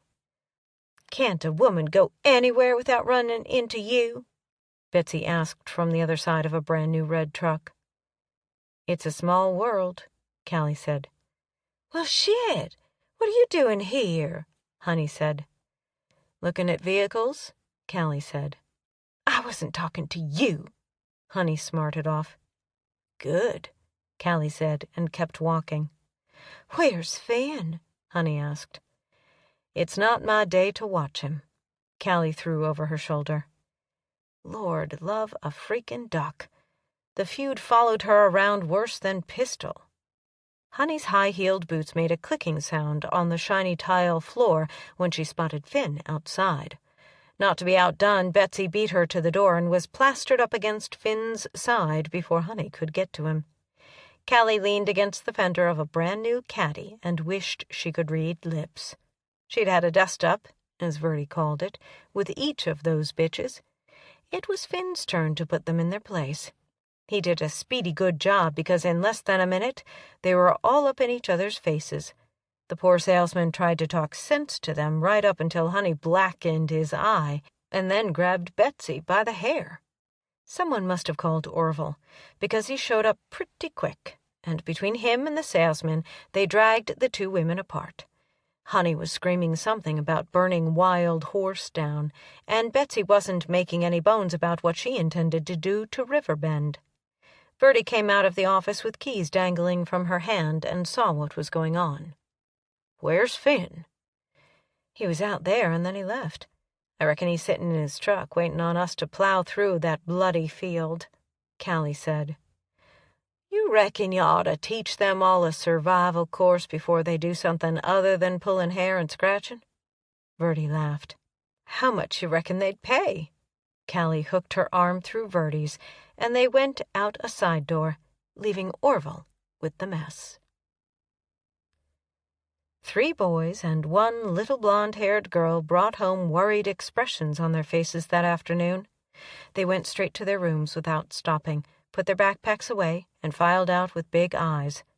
Martin was the first one to the kitchen, where Finn was sitting at the table and Callie was busy pouring hot chocolate into cups. They were wrong, weren't they, Callie? His voice quivered, and only his thick black lashes held the tears at bay. They ain't going to let us keep the kids, are they? We done saw the van in the yard. Where are they, anyway? That's my new van. Verdi brought a platter of homemade ginger cookies from the pantry. I wanted a red one, but they said it would take 4 weeks to get it, and we needed it now, so I had to buy a black one. The whooping, slapping each other on the back, and high fives went on for a solid minute before Verdi stuck her fingers in her mouth and whistled. Cookie and hot chocolate time, and then chores, supper, and homework. Lord, I'd hate to see what you kids would do if you saw presents under the Christmas tree. They all whipped around at the same time. They stood like little concrete statues without even a whisper of breath escaping their lips. Presents were stacked behind the tree, on both sides as far as possible, and extended out into the living room by 6 feet. Olivia was the first one to move. She ran to Verdi and hugged her tightly. I can't believe it, Granny. The boys followed her lead, and Verdi shooed them back to the table. It's Christmas, for God's sake. That means presents. But Monday means chores. All y'all got a new pair of rubber boots lined up at the back door. You can thank Finn for buying them for you. I best not catch any of you outside in your shoes, getting your feet wet and catching cold," Verdi fussed. Finn's finger made lazy circles on Callie's shoulder that night, while the fire crackled as it burned down to embers in the fireplace, not far from his bed. "They were a happy bunch of kids at the supper table, weren't they?" he said. "I think Verdi was even happier than they were." "How about you, Callie? Are you happy? Or have you just settled into this?" She thought about the questions for a few seconds before she answered. "I'm happy, and I haven't just settled. It's like running away from something, Finn. Only instead of running away, you've run in a big circle and just made your way back to where you belonged the whole time." What she couldn't say was that her heart was so entangled with his that she'd never run again. If she did, she'd have to do it with half a heart, and she didn't think living like that was even possible. "How about you, Finn? Are you happy? You've had a lot shoved at you in a short time." "I'm happier than I thought I could ever be, Callie. You put into words what I was thinking. I ran and finally came right back to where I belong. Changing the subject now. Your hair is so silky," he said. "You are making me hot as hell touching my shoulder, not my hair," she said. "Oh, really? Well, darling, your hair is brushing against my cheek and making me just as hot," he told her. She propped up on an elbow and bent to kiss him, her hair making a veil over their faces. His hands found their way under her nightshirt and massaged her back. "I can't think when you do that," she whispered. "Good, because I can't think when you are anywhere near me. But before we go another minute, I do need to ask you something. Do you have something to wear to a ranch party?" "Why? Are we throwing one?" "No, going to one. Quade Brennan called while I was out there with the kids. We're invited to the River Bend Christmas party next Friday night. I said we'd be there, and now I wish I hadn't." "Why?"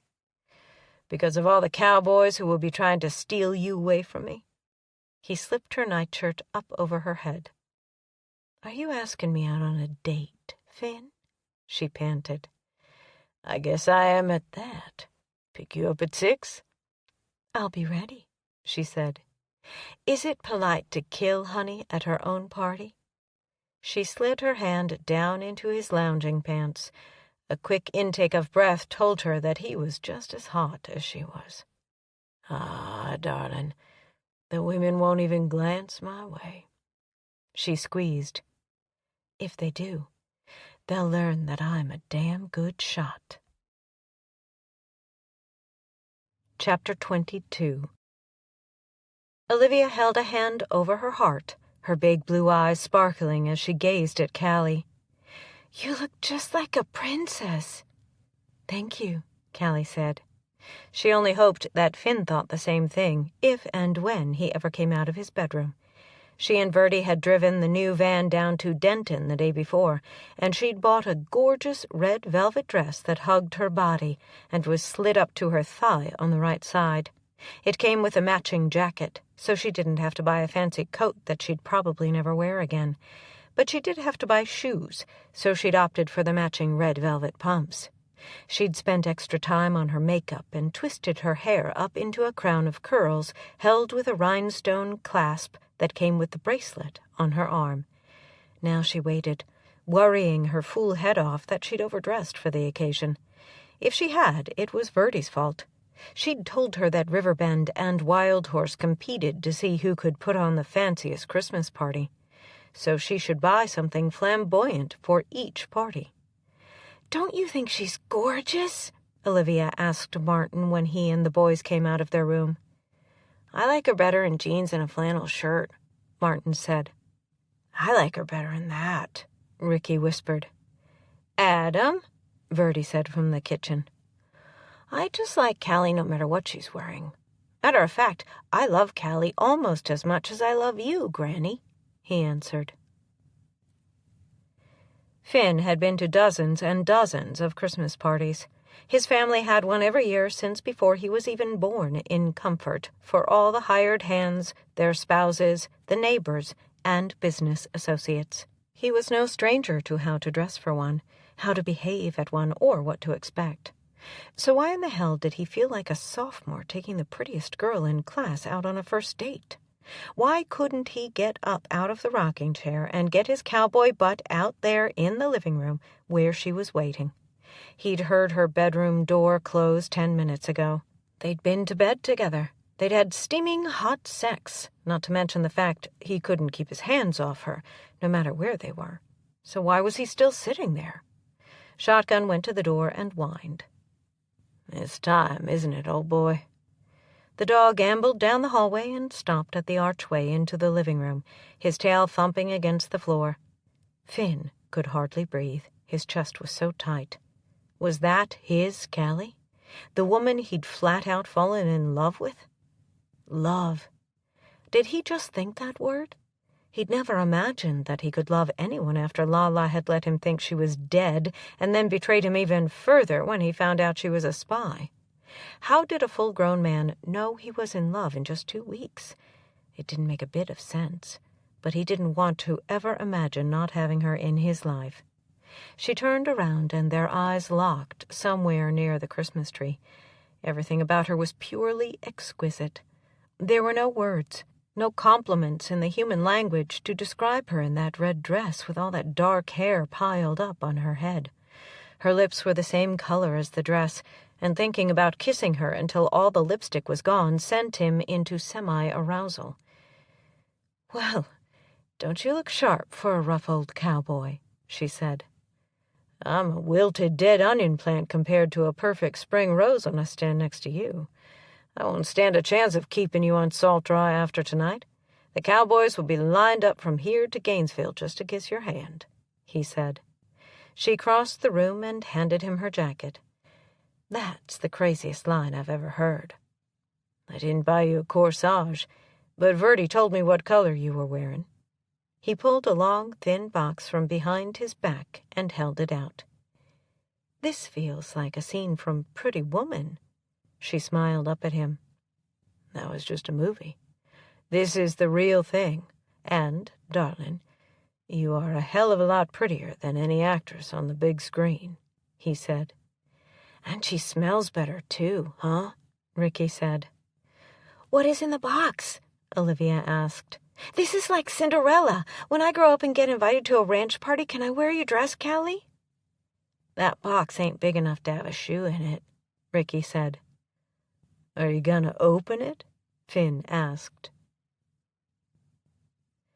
Callie's hands shook as she reached out to touch the deep red velvet box. "You won't snap it shut and scare me, will you?" "Why would he do that?" Martin asked. Finn leaned forward just slightly and kissed Callie softly. Olivia sighed, and all 3 boys shut their eyes. Callie gently opened the box and gasped. "Oh, Finn, it's beautiful." A dark red ruby dangled from the top of an open gold heart pendant surrounded by sparkling tiny diamonds. "I figured it would be easier to put on than a corsage." He smiled. She lifted it from the bed of red velvet and handed it to him. "A little help, please?" She couldn't cry. It would ruin her makeup, and he'd think she didn't like his present, but it took every bit of her willpower to keep the tears at bay. No one had ever given her anything like that. She only hoped that it was symbolic of him giving his heart as well. "Well, now that just flat out sets off the whole outfit. Y'all get on out of here so me and these kids can make microwave popcorn and watch movies. We've got them all picked out, and we're staying up until midnight.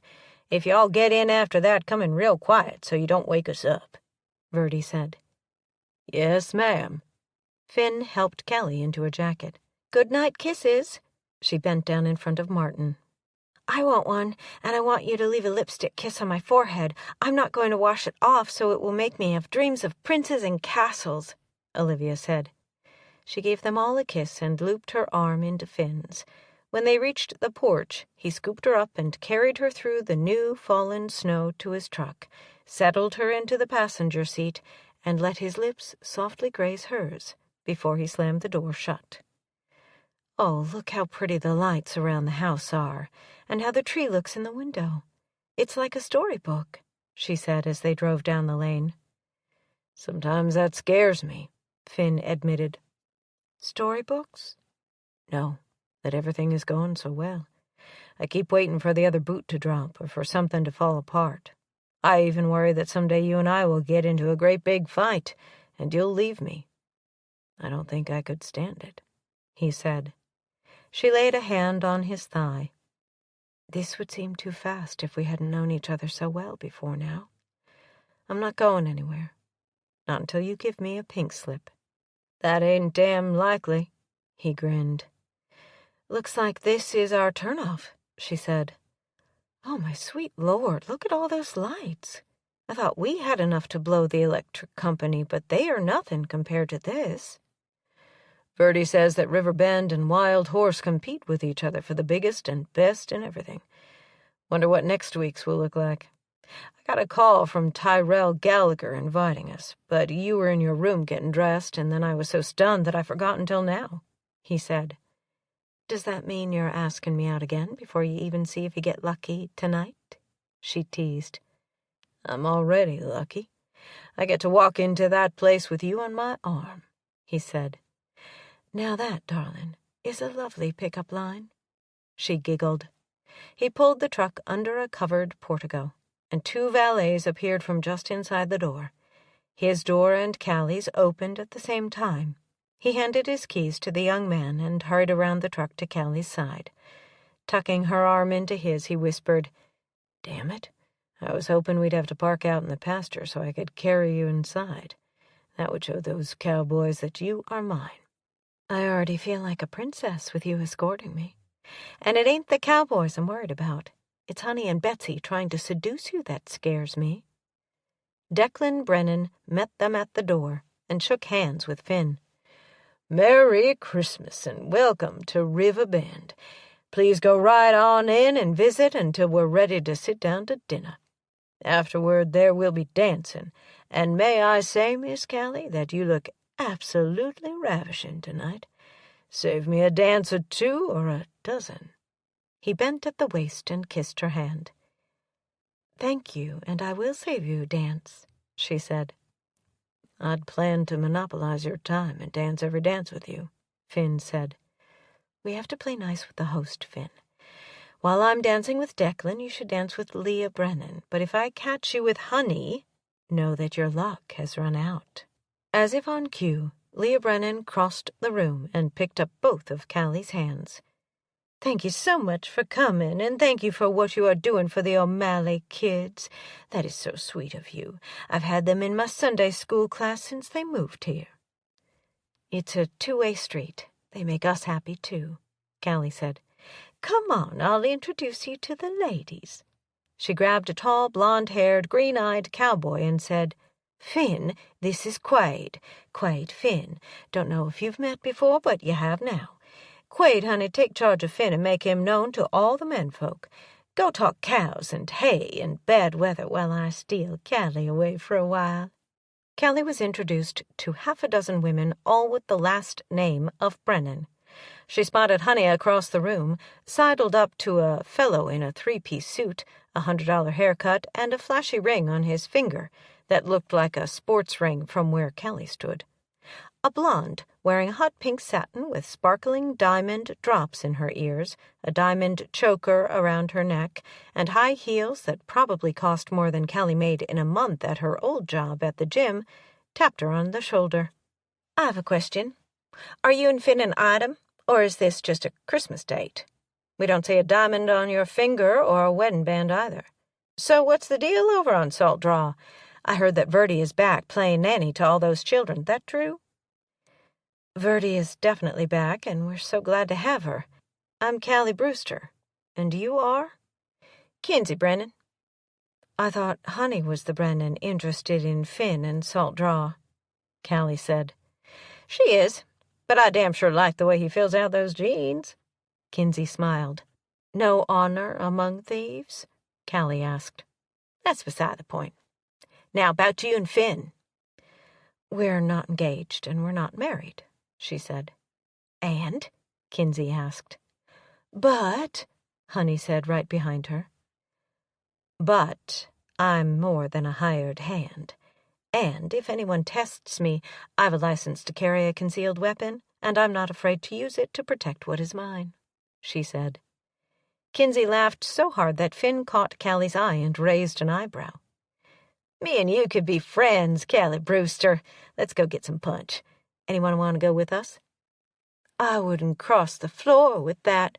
Honey's mouth clamped shut. I still haven't had that rabies shot, Callie said. Honey turned around and went back to her football feller, who was sipping whiskey in the corner. Kinsey looped her arm in Callie's. Is your gun in that little red evening purse? I wouldn't dream of taking Finn out in public without it. And before you ask, yes, it's loaded. What good is a pistol with no bullets? She answered. Anyone tell you about the feudin' history? Kinsey changed the subject. I've heard a little bit, but refresh my memory while we walk. I assume we're going to the bar? No, darling, this is the Brennan party. We only get a little champagne at the dinner toast. Back in the beginning days of Burnt Boot, old Grandpa Brennan was a preacher man. And? Callie turned the tables. And there's someone I have to talk to over there. I hate to leave you alone, but I have to go. We'll talk about the feud later, Kinsey said. I'll introduce her, Polly said right behind them. Come on, let's get some punch, Callie. Yes, ma'am, Callie said. You can carry a pistol, but I carry a pint of high-grade Patron. That tends to cut the sweet in that punch bowl and give it enough kick to get us through the evening, she whispered. I will say this for the Brennans. They throw a decent party, and they serve up a mean steak that will melt in your mouth. If it weren't involved with Finn, I'd tell you to make a play for Quade Brennan or maybe Declan. Are you serious? About the men or the tequila? Both. Oh, yes. But you're involved with Finn. His eyes have been on you ever since Kinsey stole you away, and I'm very serious about the tequila. Don't you tell a living soul that I'm the one who brought in the liquor. Let them think it was a Gallagher who paid someone to bring it in, and if Mavis is serving ham tonight as well as steaks, be sure to partake of it. You can find a good steak anywhere between here and the coast, but Mavis grows her own hogs and has a couple of state-of-the-art smokehouses. Her ham is to die for. Polly waited until no one was looking and dumped a whole bottle of tequila in the punch bowl. Then she dipped up 2 crystal cups full and handed one to Callie. She was right. It did cut the sweet and give the punch just enough kick. Finn was so damned glad when Declan picked up a small crystal bell and rang it that he could have shouted. He could move across the room to lace his fingers in Callie's instead of talking about cows, crops, and weather. The other cowboys in the room hadn't said a word about her, but they had sure enough stared their fill, and it was time they realized that she had come with him, and she'd damn sure be going home with him, too. We'd like to thank all of you for attending our party this year. Riverbend is fortunate to have had the best year ever, and we are glad you are here to share the good times with us. Merry Christmas. And now dinner is served, he said. Double doors opened into a massive room filled with round tables covered with snowy white cloths waiting for the guests. A poinsettia sat in the center of each table, and wall candles filled the room with soft light. Several waiters lined the walls, and starting with Declan and his sister Leah, they checked a chart in their hands and led the guests to their tables. Finn and Callie were seated near the middle, at a table with Quade Brennan and Kinsey, Polly, and Gladys, and one other couple that Callie had never met. Kinsey made introductions. This is our foreman and his wife. They've been with us for years. Callie leaned in close to Kinsey's ear and asked, Why are you willing to sit at the table with me? You have to know about the thing with Honey. We invited Finn because he owns Salt Draw, and you are his +1. And, honey, what you did to Betsy was far better than what you did to Honey," Kinsey answered. Waiters came around with bottles of champagne and filled fluted stems so effortlessly that Callie didn't realize her glass was full until Declan rang the bell again and stood up. "We'll have our traditional Irish blessing to serve as grace tonight before the waiters bring our food. The light of the Christmas star to you, the warmth of home and hearth to you, the cheer and goodwill of friends to you, the hope of a childlike heart to you, the joy of 1,000 angels to you, the love of the Son and God's peace to you." "Amen," Gladys said loudly, and everyone in the room echoed it. Dinner started with a lovely potato soup, followed by a crisp salad, and then the entree, which was the best steak Callie had ever eaten. The small dessert carts rolled around the room held cheesecakes of every kind and description, pecan pie with or without vanilla bean ice cream, pumpkin cake, and chocolate mousse. After that, coffee was served in china cups with the River Bend logo imprinted in gold on the side. Callie leaned over and whispered softly, "Think Wild Horse can outdo this?" Finn smiled and kissed her on the cheek. "I'd really rather be home eating fried chicken with the kids." "But Vertie said we have to socialize." "And we can't argue with her. This reminds me of the officers' ball over there. Remember?" "Honey, it wasn't nearly this fancy, and the steaks weren't this good either." "Hey now, you wait until you taste my steak," Finn said. "What makes it so special?" He didn't give a damn if it was bad manners or not. He cupped his hand over her ear and said, "Because I will feed it to you with my fingers, and the only thing either of us will be wearing is a smile." Crimson filled her cheeks, and he chuckled. "What did he just say to you?" Kinsey asked. "This place would catch on fire if I said the words out loud," Callie answered. "Well, shit. I do like a cowboy who talks dirty. I might give you a run for your money even yet. I figure I can shoot as good as you can," Kinsey said. "But can you outrun a bullet?" Callie asked. "I'd love for you to be in the Brennan family with your attitude," Kinsey smiled. "Looks like it's time to move back into the cattle pens while they take out the tables and get this room ready for dancing." Finn pushed back his chair and pulled Callie's back as she stood. Soft Christmas music played as he put his arm around her shoulders and hugged her tightly. "Good food, beautiful woman by my side. Only thing that would make it better would be if we were alone and not in a crowd of people." "Amen," she said. The Brennans were efficient, because in 15 minutes the big doors opened to a different room altogether. Small tables for 4 circled the room, leaving the shiny hardwood floor ready for dancing. Tables were covered in red and green plaid, with a red jar candle flickering in the middle of each one. Longer tables had been set up on each side of the double doors with finger foods, cheese cubes, tiny bite-sized sweet tidbits, and a punch bowl on each. Polly winked when Callie caught her dumping another bottle of tequila in the punch bowl after it had been refilled. Good grief, Callie thought. Where is she hiding that much liquor anyway?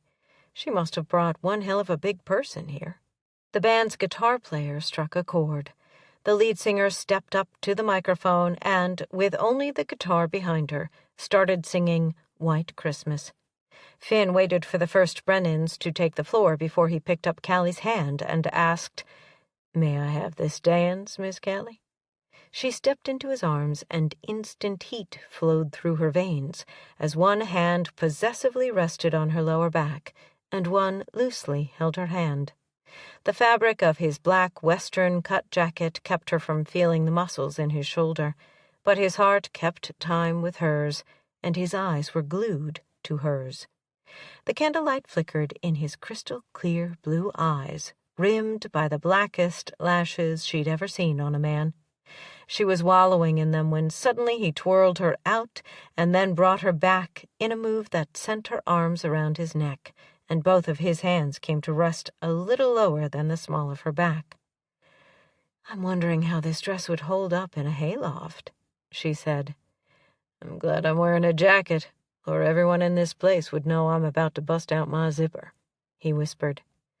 "We can't leave yet, can we?" she asked. "Playdate isn't over until midnight," he said. "Then we'd best dance with other people so we don't catch the place on fire." "I don't want anyone else to dance with you." "Jealous?" she asked. "Hell yes." Quade Brennan tapped Finn on the shoulder and said, "May I cut in?" The minute that Finn stepped back, Honey looped her arms around his neck, and just like that, they'd changed partners. "You are beautiful tonight, Miss Callie. I'm going to cut to the chase without the flirting because this song is about to end. Can I take you to dinner tomorrow night?" Quade was pretty with his blonde hair, green eyes, and chiseled, ruggedly handsome face, but he wasn't Finn O'Donnell. "Thank you, but no thank you." "Are you and Finn more than boss and hired hand?" "You might say that." "My ranch is bigger than his," Quade teased. "It's not the size of the ranch, darling. It's the heart that runs it," she answered. The song ended, and Quade was quickly replaced by another cowboy. "May I have this dance, ma'am? I've been watching you from across the room, and you float like an angel with your feet not even touching the floor."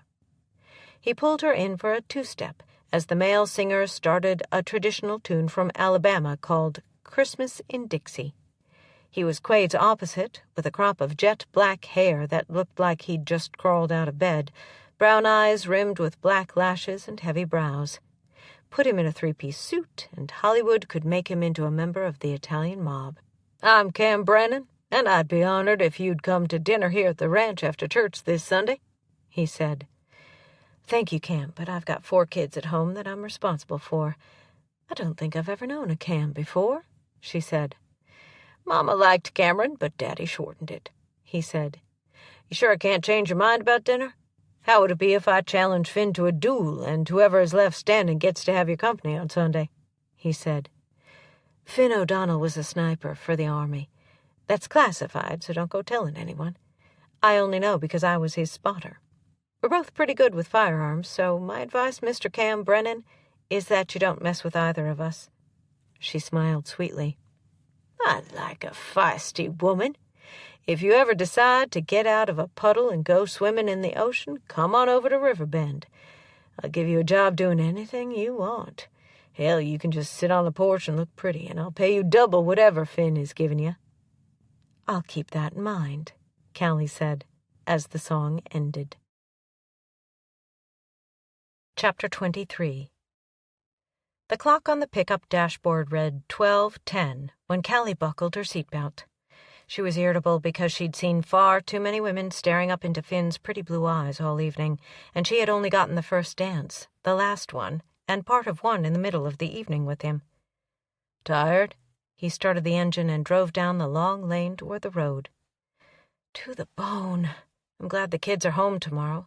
The boys can help you feed in the morning. And I'm damn glad that it's Saturday so we don't have a workout.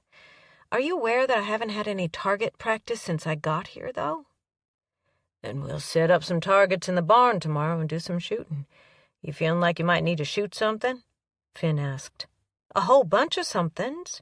If I took out one of the families, then there couldn't be a feud, could there?" "I was thinking that I'd stay in bed until about 10 o'clock. You'd take care of chores, and then we could go play Army until noon." "You're the boss," she smarted off. "Hey, I was teasing. What's got a burr under your saddle? I thought the evening went fine, except I didn't like all those cowboys dancing with you." She crossed her arms over her chest, leaned back, and shut her eyes. "Then why didn't you dance with me more?" "It's called being polite." "Shit!" He hit the brakes, and the truck went into a long, greasy sideways slide. "What?" She grabbed at the dashboard. "Those fools. Don't they know that a pup will freeze in this kind of weather?" "What are you talking about?" "Someone just tossed a puppy out the door of a car and then drove away. I almost rear-ended their car before I could get stopped on that slick snow and ice," he said. For a split second she could see the red taillights disappearing down the road, but then the new falling snow covered them completely. "How far back?" she asked. "It's snowing like hell, and I might have run over the dog before I even saw him." "Then I'll walk back until I find him. I won't let a little puppy freeze to death," she said. "In that get-up, you'll ruin your shoes and your dress and catch pneumonia to boot," he said. "We are going back to get that dog," she said. She'd have nightmares if she left a poor defenseless puppy out there in 6 inches of snow, with the promise of another 2 inches before morning. Bossy after dancing with all those big important ranchers, aren't you? He put the truck in reverse and backed up slowly. "If I run over that dog and kill it, I don't want a single tear or whimper out of you." Her forefinger came up in a blur. "You kill that dog, and I'll sling snot all over this truck, and there won't be a damn thing you can do about it." If the pup hadn't had a black spot on its head, and if it hadn't been huddled down close to the side of the road, Finn would have never seen it. He braked, slid a few feet, and opened the door to find not one, but 2 bundles of white fur whimpering in the snow. He reached down without getting out of the truck, picked up one by the scruff of the neck, and set it down behind Callie's seat. "See, that didn't kill you, did it?" Callie said. He started for the second one, and the critter ran. White dog, white snow. Woman who was turned around in the seat talking baby talk to the puppy hunkered down on the floorboard of the back seat. He could shut the door and go, and no one would be the wiser. But he couldn't leave that puppy out there to freeze. He engaged the parking brake and crawled out of the truck. "What are you doing?" she asked. "Keeping you from slinging snot," he said gruffly. Stepping out in the blinding snow, he caught a movement to his right. He whistled and the pup whined, but kept backing down into the ditch. The ground was uneven and slick with several inches of snow on top of a thick layer of ice. 1 second Finn was bending to catch the dog, the next he was sprawled out on his stomach, snow in his nose, his mouth, and down the front of his shirt. But by damn he had that critter by the leg. "Finn! What is going on?" Callie yelled. He came up with the wet dog and carefully carried it back to the truck. "There were 2 of them, and this one is shy. I had to run her down." "My God, Finn, are you all right?"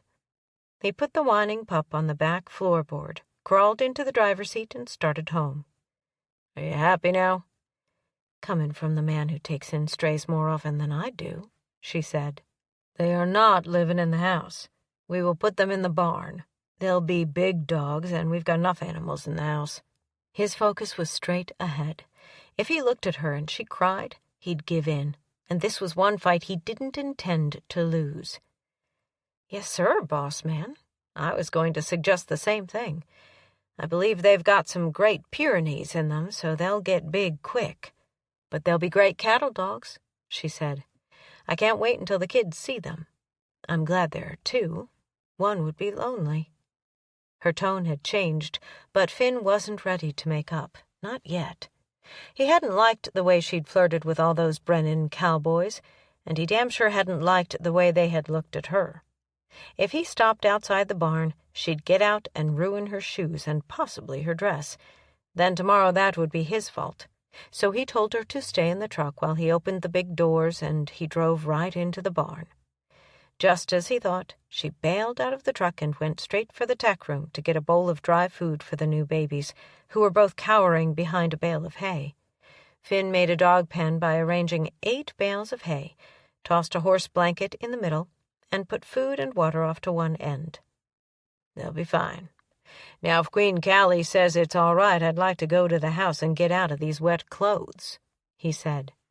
She narrowed her eyes at him. "Don't make fun of me." The puppies ignored the food and water and set up a whimper. "Thank God you didn't demand that we take them in the house. They would have wakened everyone and kept us all up until morning." He sat down on one of the hay bales, jerked off his boots, and removed his socks. "What are you doing?" she asked. He rolled the socks into a ball and threw them in the pen. Both puppies sniffed them and then curled up in a ball with their noses close to the socks. "Works every time." He put his boots back on. Let's go get some sleep. Morning will come fast." And Finn meant sleep. Callie undressed, took her hair down, put on a nightshirt and a pair of underpants, and dived beneath the covers. She was absolutely chilled to the bone marrow. The velvet jacket and dress were not meant to provide warmth in an icy cold barn, but she would have stood in front of a firing squad before she would have admitted she was cold. He was cold, wet, and mad at the whole world. Add that to a healthy dose of jealousy because she'd flirted with other cowboys, and it made for a miserable, lonely night. She waited for the closet door to open. Hell, she'd even made sure her shoes were tucked under the rocker so he wouldn't trip over them on his way to her bed. She wanted to cuddle up beside him, to feel his hard, firm body next to hers, to draw warmth from him. 15 minutes passed. The door didn't open. She was still shivering, only now it wasn't related to weather, but to anger. She threw the covers off and stormed across the floor, slung open the closet door, pushed her clothing to one side and then his, and opened the door on the other side. Invited or uninvited, she wasn't through fighting, and if she couldn't sleep, neither was Finn. Shotgun growled when the door opened, but when he realized who it was, he flopped his big yellow head back down on the rug and shut his eyes. She crawled right up in the middle of the bed, crossed her legs and her arms, and said, "What is your problem anyway, cowboy?" He rolled over with his back to her. "I'm tired, Callie. Go back to your own bed and get some sleep. It's after 1 o'clock. She stood up in the bed and threw off her nightshirt and then her bikini underwear. "The hell I will. I can't sleep, and we are going to settle this." "There's nothing to settle. It's been a long night." She crawled under the covers and hugged up to his back.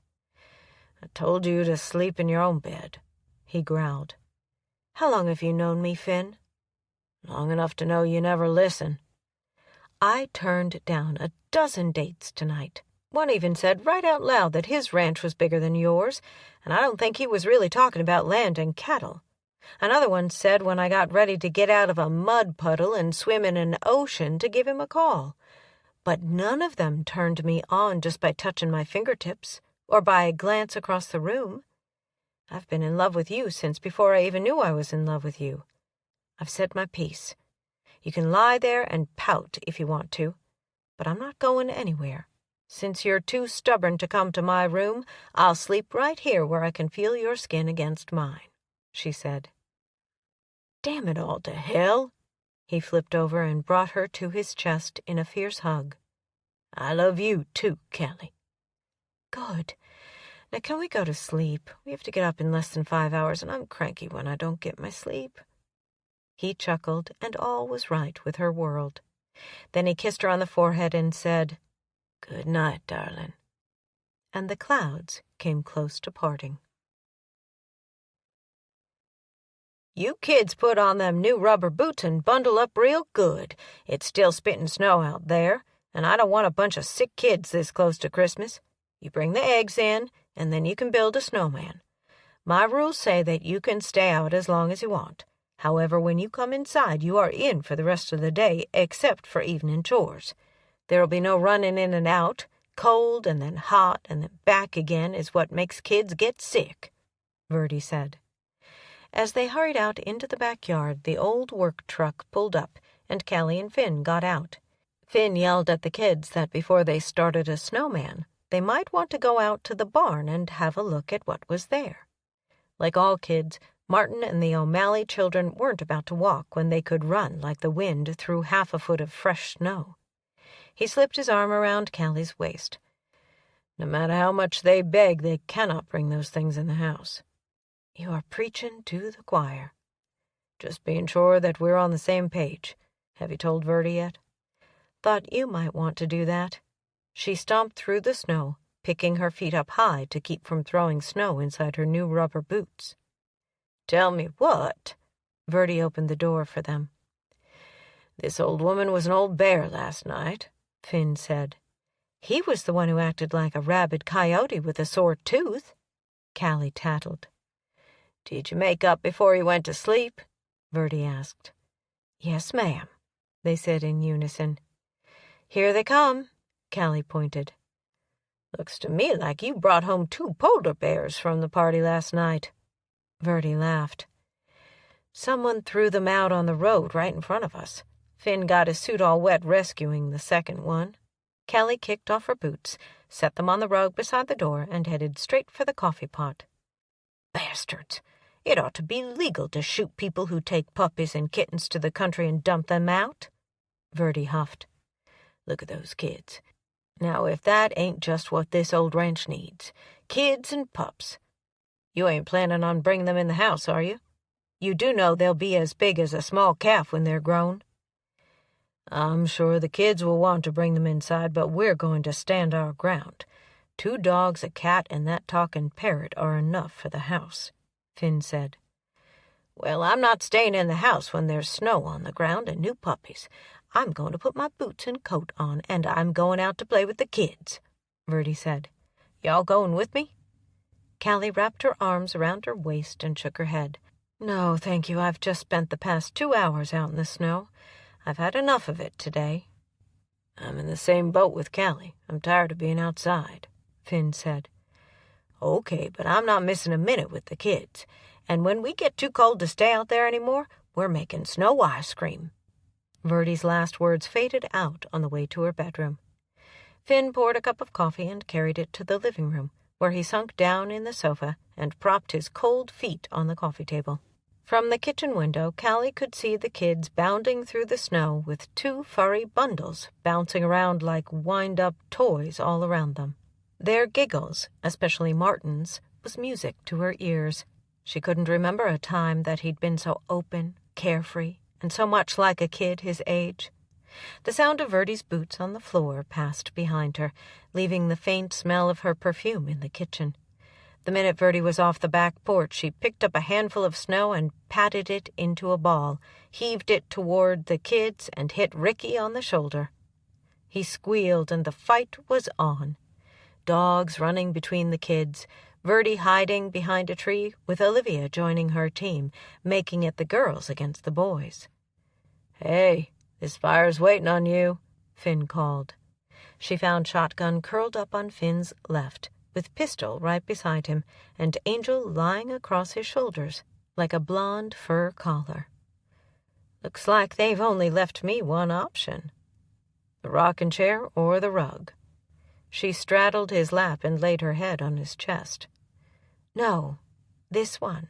He put his feet on the floor, his hands on her butt, and pulled her close enough that neither light nor air could come between them. "I like this option." He buried his face in her hair. "I smell snow and coconut. It's a hot combination," he whispered. "It's not nearly as sexy as your shaving lotion and coffee mixed up together," she whispered. "This feels right, Callie. You, the kids, Verdi, and the animals. It's the way a ranch is supposed to feel." "It's the way life is supposed to feel, whether it's on a ranch or in the middle of a town the size of Dallas," she said. His hands slid up under her shirt. "Your skin is so warm and feels like silk." She shifted her position and brought a hand up to trace his jawline. "Are all the O'Donnell men as blistering hot as you?" "Oh, no. I'm the ugly duckling of the bunch. Wait till you meet the whole lot of them. The really handsome ones will try to steal you away from me, especially Sawyer. He's got a thing for dark hair and pretty aqua-colored eyes." Finn chuckled. "Like a wise man said last night, it ain't damn likely," she murmured just before she closed the space between her lips met his. "Is this make-up sex time?" he asked gruffly when the kiss ended. "Right here, in front of the fire, sounds exciting. But we've got 4 kids and a granny who could bust through the door any minute. Make-up sex will have to wait until tonight." Her lips found his again. Would there ever come a time when his touch didn't make her melt into a pool of hot lava? Or his kisses wouldn't turn her legs into useless sticks? She hoped not, because for the first time ever, she felt like all was right with her life, and nothing could go wrong. not with Finn to protect not only her body, but her heart. Chapter 24. Callie checked all the kids one more time as they got out of the van in front of the church. Verdi had done Olivia's hair up in a crown braid, and she wore a new red corduroy skirt, a bright green sweater with red trim, and a matching Christmas bow at the back of the braid. Today is the Senior Citizens program, so I'll be joining the old folks in the choir. You two are on your own with the kids. Polly and Gladys will be with me, so you'll have the whole pew to yourselves, Verdi said. Well, Verdi, why didn't you tell us you were in the program? You haven't practiced, Callie said. I'll miss you sitting beside me, Olivia said. I'll miss you too, but next week is your turn, and I'll have to sit by myself and miss you then, Verdi said. And Callie, we're so damned old and have done this program so many times that we know by heart. We don't have to practice. We just have to show up. What's in the tote bag? Ricky asked. It's my character props, Verdi answered. What's that? Adam asked. It's what I put on so I'm not Granny Verdi, but whoever I'm supposed to be in the program. Kind of like Olivia when she is Lucy in the Charlie Brown part of the play next week, Verdi answered. Shh! Olivia touched a finger to her lips. We're all going to surprise Callie and Finn. Verdi winked over the tops of the kids' heads at Callie and Finn. My lips are sealed. They won't get another tidbit of information from this old granny. Callie made a mental note to ask if the kids needed anything for their play, and was it at school or at church or both? Verdi circled around the sanctuary to the back of the church, through a door that most likely led into Sunday school rooms, with Polly and Gladys right behind her. The pew looked empty without the 3 elderly ladies at the end, and felt emptier yet, with Callie at one end and 4 kids between her and Finn. The preacher had a big smile on his face when he took his place behind the podium.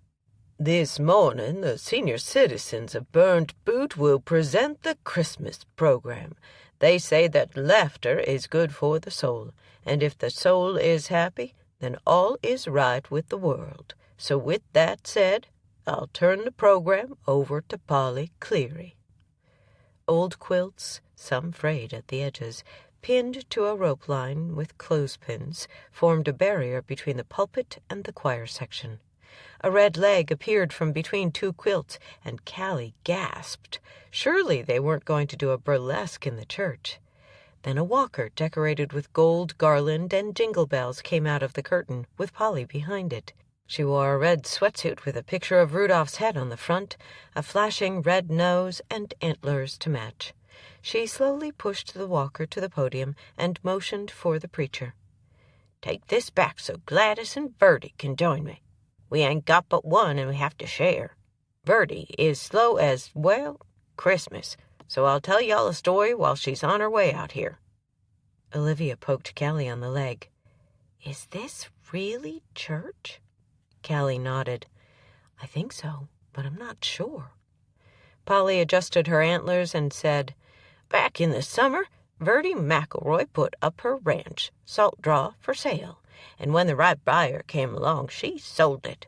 The new owner is Finn O'Donnell, sitting in the middle pew, right there with his family. We're right glad to welcome them to Burnt Boot, but we was sure worried about our dear friend until a couple of weeks ago, when she decided to come on back home where she belongs. Trouble was, here comes Gladys, bless her heart. She's older and slower than me, so forgive her for taking so long to get here. She talks slower, too, so since y'all don't want to starve Plum to death, I'll do the talking. Now where was I? Oh, trouble was that poor old Verdi. Here she comes, folks. Everyone give her a hand. The applause came close to raising the roof a few inches when Verdi pushed the walker out from the back of the church. She wore a sweatsuit that matched Polly's and Gladys's, but hers had a picture of Santa Claus on the front, and her Santa hat sat at a cocky angle. Is that Granny Verdi? Ricky gasped. Looks like it, Finn answered. Thank you. As I was saying, Trouble was, she'd decided to come home right in the middle of all this weather, and she had to hire a sleigh to get her here because the snow was so deep and right outside of town. You'll never believe. Verdi tried to wrestle the microphone from Polly, but she hung on, and pretty soon there was a make-believe fight going on right there behind the podium.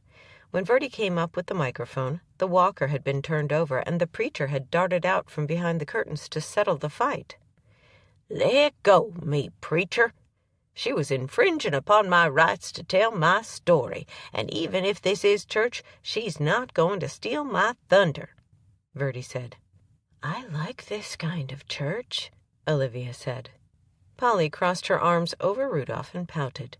Gladys threw an arm around her to console her, and music filtered out from the speakers at the back of the church. "I thought we'd just sing what happened rather than tell the story, that is, if Polly can suck in that lip and help me," Gladys said. "If I can hold the microphone, I won't pout," Polly said. "Oh, okay, if you'll just stop acting like a 60-year-old. Verdi winked at the congregation, and the three old ladies broke into their rendition of Grandma Got Run Over by a Reindeer, substituting Verdi for Grandma in the lyrics. When the song ended and they staggered off the stage, with Verdi using the walker and the other two hanging on to the sides, everyone could see big hoof prints on the back of Verdi's shirt, and the whole congregation gave them a standing ovation. The next group was three old guys, each wearing a hoodie with an initial on the front. It didn't take much imagination to know that they were the Chipmunks. Callie recognized the music as "Christmas Don't Be Late," and she was amazed at how much those fellers sounded like the original Chipmunks. When Alvin sang that he wanted a hula hoop, one came rolling out from behind the curtains. Alvin did a great job of making it stay up as he sang the rest of the song. Even when the preacher yelled, "Alvin!" just like on the recording. Polly came back, this time pushing herself in a wheelchair, and picked up the microphone from the pulpit. "Sometimes you kids make a list for Christmas. Well, just because we're older than 20. Polly?" Gladys's head poked out from between two quilts. "Okay, older'n 21. Polly." Verdi's head came out from the other end, and she was wearing the flashing Rudolph antlers. "Oh, all right. You two ain't a bit of fun, and it's Christmas," Polly said. "Just because we are old enough," she paused and looked over the audience, "to get senior citizens discounts at Dairy Queen and the Pizza Hut, that doesn't mean we don't make a list. As for me, I was thinking maybe I'd wish for a white Christmas this year. But wait, we already got that. Well then, I guess the next thing on our list will have to do." The curtains parted, and 5 old gals plus the same amount of gents filed out. The ladies had put tutus on over their sweatsuits, and the guys wore striped vests and top hats. Polly jumped up out of the wheelchair and yelled, "Hit it!" and the music started for "All I Want for Christmas Is My 2 Front Teeth." They had made a few adjustments to the lyrics. "All I want for Christmas is to find my dentures." They sang that if they could find their dentures, they could whistle and say, "Fifth or thoothie fitting on the fiffle." When that ended, they entertained the congregation with Jingle Bell Rock and I Saw Mommy Kissing Santa Claus, and then Polly wound up the half-hour show by asking everyone to pick up the hymnal from the back of the pew in front of them and open it. "Like our preacher told us, laughter's good for the soul. So is music and singing. We've had a good time here this morning, and we're tickled to be here another year with all y'all. Here's hoping we can all 10 be here again next year, and that Verdi don't get in the way of a reindeer. Now, Gladys is going to play the piano like she used to when we really were too young to get those senior citizens discounts, and we're all going to finish this morning's service by singing together. The song is right there inside the cover, and we want to hear your voices lift the roof," Polly said. Verdi pushed her way to Polly's side. "Really, we want you to sing loud because we're all hard of hearing." Gladys hit the keys, and Polly handed the microphone to Verdi, who led the whole group in Joy to the World. Callie could hear Finn's deep Texas twang over the sweet little voices of the children, and wished she was standing beside him. Callie steered clear of the ladies' room that morning and only caught a glimpse of Honey and Betsy shooting evil looks at each other. If only they'd both have to make a run to the bathroom, she'd gladly lock them inside. Boy, I wish church was like that every week, Martin said on the way home. Not me, Finn whispered toward Callie. I missed you sitting beside me. Sometimes I nearly fall asleep when the preacher starts talking about that old stuff, but I didn't this morning, Ricky said. I like the part when we all get to sing, Olivia said. Someday I'm going to be a country music star and sing in Nashville. Maybe I'll even get asked up on the Grand Ole Opry stage when I get to be really famous. It was fun, Verdi said. Never knew how much I missed the little things about Burnt Boot until the well run dry. I'm glad to be home, and I'm not leaving again. If y'all kick me off Salt Draw, I'll go live with Polly and be a barmaid at night. Verdi, Callie exclaimed. I'd rather do that than go crazy on depression pills at the funny farm. Oh, I meant to tell y'all, my grandkids called last night. They can't come for the holidays this year, but they asked me what I wanted. What did you tell them? Olivia asked. I said I wanted 7 tickets to the Rainforest Cafe in Grapevine, Texas. I thought we might go have dinner there for New Year's Eve, and then go ice skating in Frisco at that big old mall they got down there, Verdi answered. Olivia slapped a hand over her mouth. Are you serious? My Rainforest tickets will be here in my Christmas card sometime this week, but we'll have to clear it with Callie and Finn, Verdi said. Finn reached across the distance between the 2 bucket seats in the front of the new van and laced his fingers into Callie's.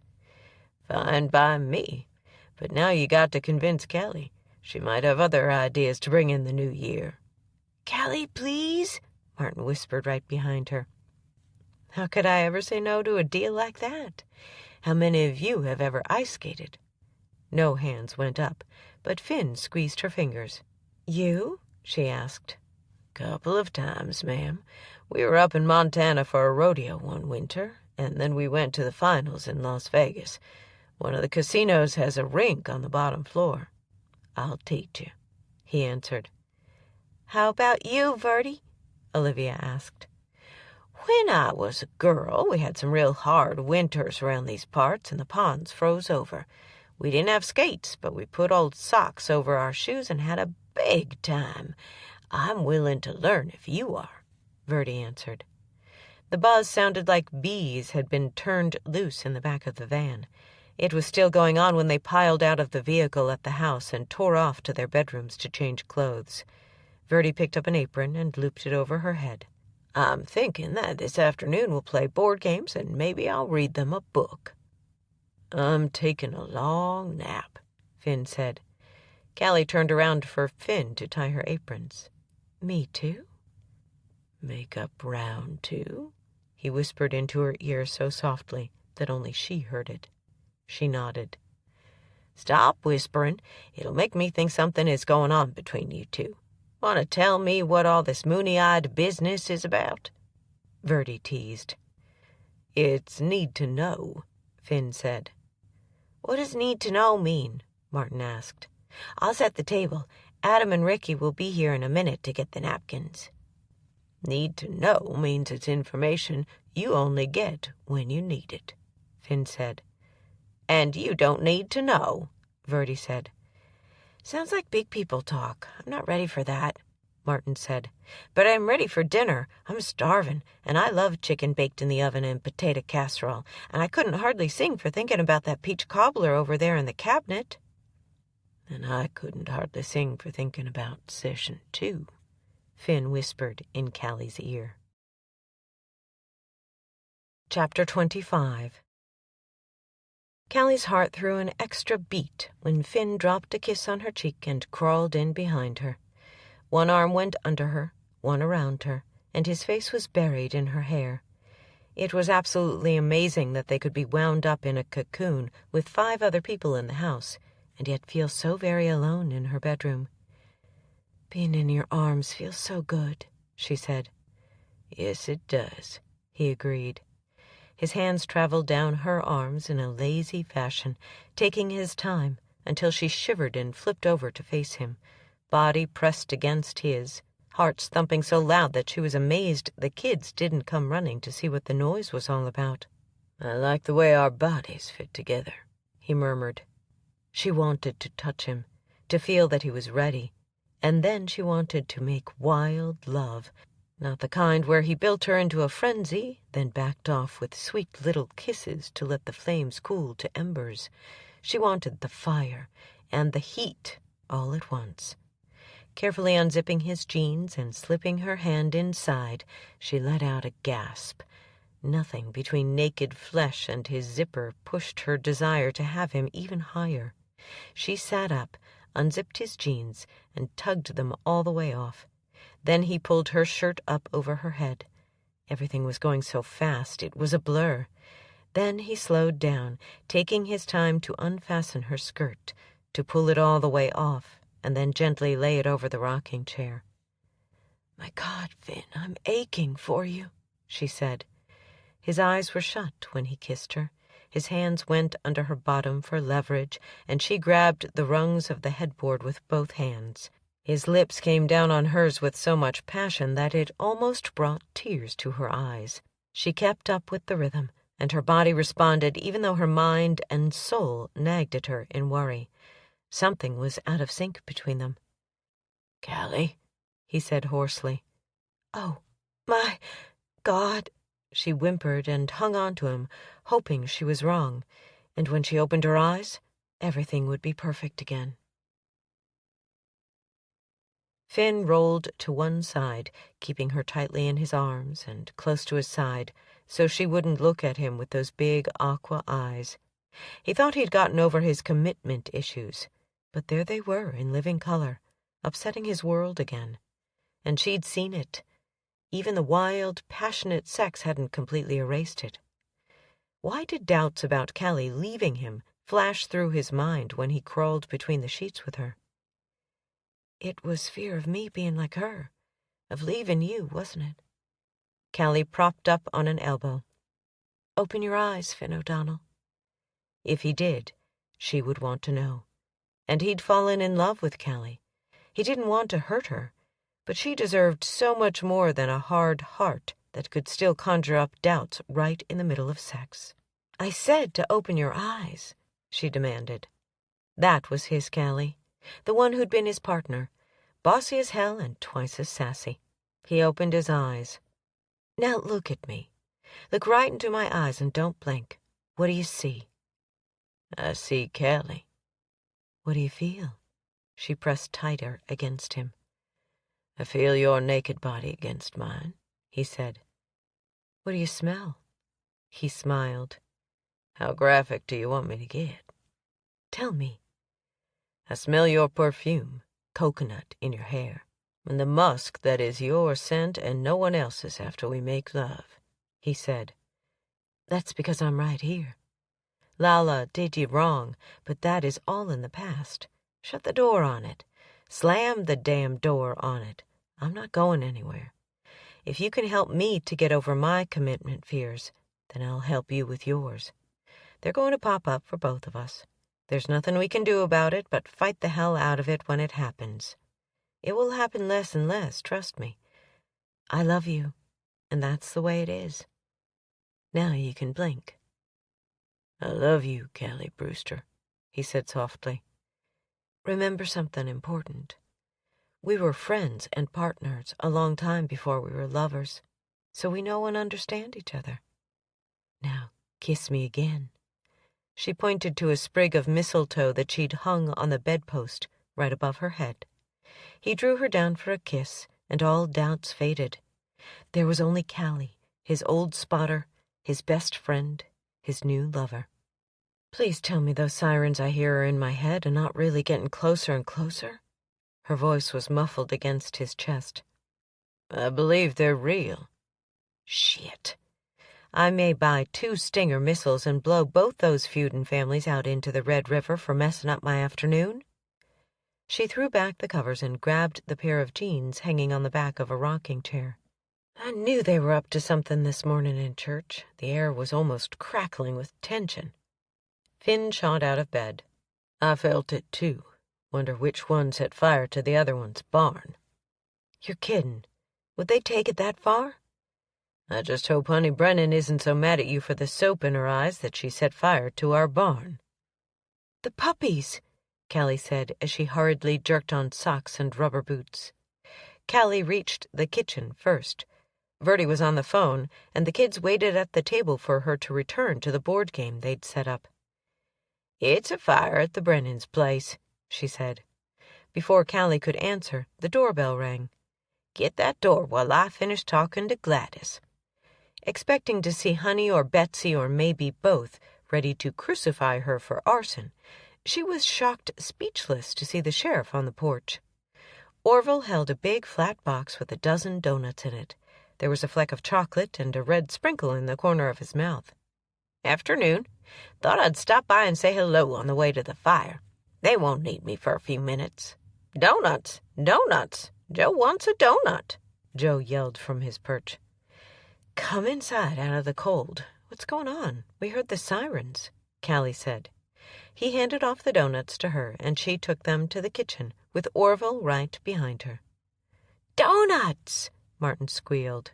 Only one each, and yes, Joe can have a few bites, but not a whole one. It would make him sick. Olivia, you can pour up milk to go with them, Verdi yelled from the utility room. It's the feud, I'm sure. One of the Gallaghers set fire to a big, round bale of hay. There was about 60 bales lined up at the edge of a fence, and it's burned through at least 10 of them by now. Throws a lot of smoke, but it's not a barn or a house. Trouble was, when the Brennans went to put it out, every damn... Oops. Pardon my language, kids. Danged, one of their truck tires were flatter than pancakes. Not slashed or cut, just all the air let out of them, Orville said. Wow, Adam said. How many trucks was there? A bunch, Orville said. Afternoon, Sheriff, Finn said. Reckon they need help over there? Nah, they can put out that fire, but I was hoping maybe you or Miss Verdi would ride along with me to kind of help me buffer, he said. You want to go too, Callie? Let me get my coat, Verdi said. Finn, you'd best come along with us. I'll stay here with the kids, Callie said. She'd had her fill of the feud, and she didn't want to encourage Orville one bit. The roads were slick, and Orville didn't seem to be in any hurry to get to the site of the burning hay, so what should have taken 5 minutes took 15. Is he afraid to drive on ice and snow? Finn griped. He's got his reasons. Stunt like this means the Brennans will load their guns. Last time they did that, Orville got shot. Nowadays, when a call comes from Burnt Boot, he goes by the donut shop, eats a couple, and gee-haws with the ladies who run it before he drives out here. And he always takes his time, Verdi explained. The bales were smoldering and the firemen were putting the last of their equipment away when Orville drove over a cattle guard and onto River Bend Ranch. He parked beside the fire truck and was instantly surrounded by Brennans. Most of them, women included, had pistols or rifles in their hands. A sawed-off shotgun was tucked up under Honey's arm, and Kinsey had a Glock strapped to her leg. Verdi hopped out of the truck and pushed her way into the middle of the crowd. Finn approached with caution. Questions were flying like ducks going south for the winter. Poor old Orville kept one hand on his pistol, still in the holster with the safety on, and the other held up trying to fend off angry comments. Now, y'all just wait a minute. You don't know the Gallaghers did this. Did you see them? Do you have evidence that they're behind it? We're in the middle of a damned feud. Who else would do something like this? Honey yelled. And then she spotted Finn. Unless it was that hired hand over on Salt Draw. She's had it in for me ever since she got here. Maybe we're blaming the wrong party. Honey, you'd best watch who you are accusing, Verdi said loudly. Callie Brewster has been in my presence all day. There's no way she set that fire or let the air out of a bunch of tires. Finn bit back a smile. As hot as things had gotten in the bedroom that afternoon, maybe a spark bounced out the window, down the road, and jumped onto the hay. The tires now. That had to be the Gallaghers for sure. Callie doesn't go behind people's backs to speak her mind. She's upfront and honest, Orville said. So what are you going to do about it? Quaid asked. You bring me solid evidence and I'll lock someone up. Your suspicions won't carry weight in court, Orville told them. The feud had gone beyond the women fighting in the bathroom and at the dealership. Now it was getting down to business. Finn was determined to stay out of it as much as he could, but he'd keep a close watch on his property. Thank God the kids were enrolled in public school and wouldn't get caught in the middle of it. I'd advise the bunch of you to bury this thing once and for all, Verdi said. It's gone on long enough. Most of you weren't even born when it started. That won't happen any time soon, Honey said. Since the sheriff is in the Gallaghers' pocket and won't do anything about it, we'll take care of it ourselves. I'm not in anybody's pocket, Orville blushed. I heard Eileen Gallagher was chasing after you, Kinsey said. I'm warning the bunch of you. If y'all start something that winds up with someone hurt or killed or severe property damage that can come back on you, I'll haul your asses to jail. Orville headed for his car with Verdi and Finn behind him. Damn it, he fumed. Where'd they get that shit about Eileen Gallagher? She's liked you since high school, Orville. On that part there is evidence. Verdi laughed. Well, I'll be damned. He chuckled as he crawled into his car and slowly turned around. Chapter 26. The atmosphere in Burnt Boot was tense, as if everyone was sitting on a keg of gunpowder with a stick of dynamite duct-taped to the side of it. The Brennans would retaliate, and the longer they waited, the worse it could be. But the feud was the last thing on Finn's mind that night as he tucked Callie's arm into his and escorted her through the doors of the Gallagher Ranch mansion. Have I told you that you are stunning in that green dress? I like it even better than the one you wore last week. To call it a ranch house would be like calling a palace a cabin. It was built like an old plantation house, with lights shining out from 3 floors. The entryway led to a ballroom with crystal chandeliers throwing enough light to illuminate half of Texas. Tables were covered in what must be the Gallagher plaid, a rich woven pink and green with green napkins and gorgeous pink poinsettias in the middle of each table. A lady in black slacks, a white shirt, and a cummerbund of the Gallagher plaid took Callie's wrap. Well, has the cat got your tongue? Finn held her hand as they made their way into what could only be described as a ballroom. No, but all this has, she answered. And to think this, instead of salt draw, could be yours, he chuckled. I'd live every day in fear I'd do something wrong. Tyrell was the first Gallagher to greet them, shaking hands with Finn and then bowing low to kiss Callie's fingertips. You wore our shade of green tonight. The Gallagher family suffered a severe loss when you stopped at Salt Draw instead of crossing the road to Wild Horse. Someone as lovely as you would wear our plaid so well. Thank you for that compliment, but I was actually trying to match the green of the O'Donnell and the Brewster plaids when I bought this dress. They are bold and very similar. She smiled. Ah, Finn, you've got yourself a spitfire Irish lass, I see. Tanner laughed. She can hold her own, Finn said. Betsy swept across the floor in a lovely green velvet dress that hugged her curves like a glove.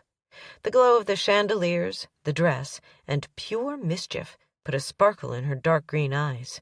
Her red hair was swept up in a nest of curls behind a diamond tiara.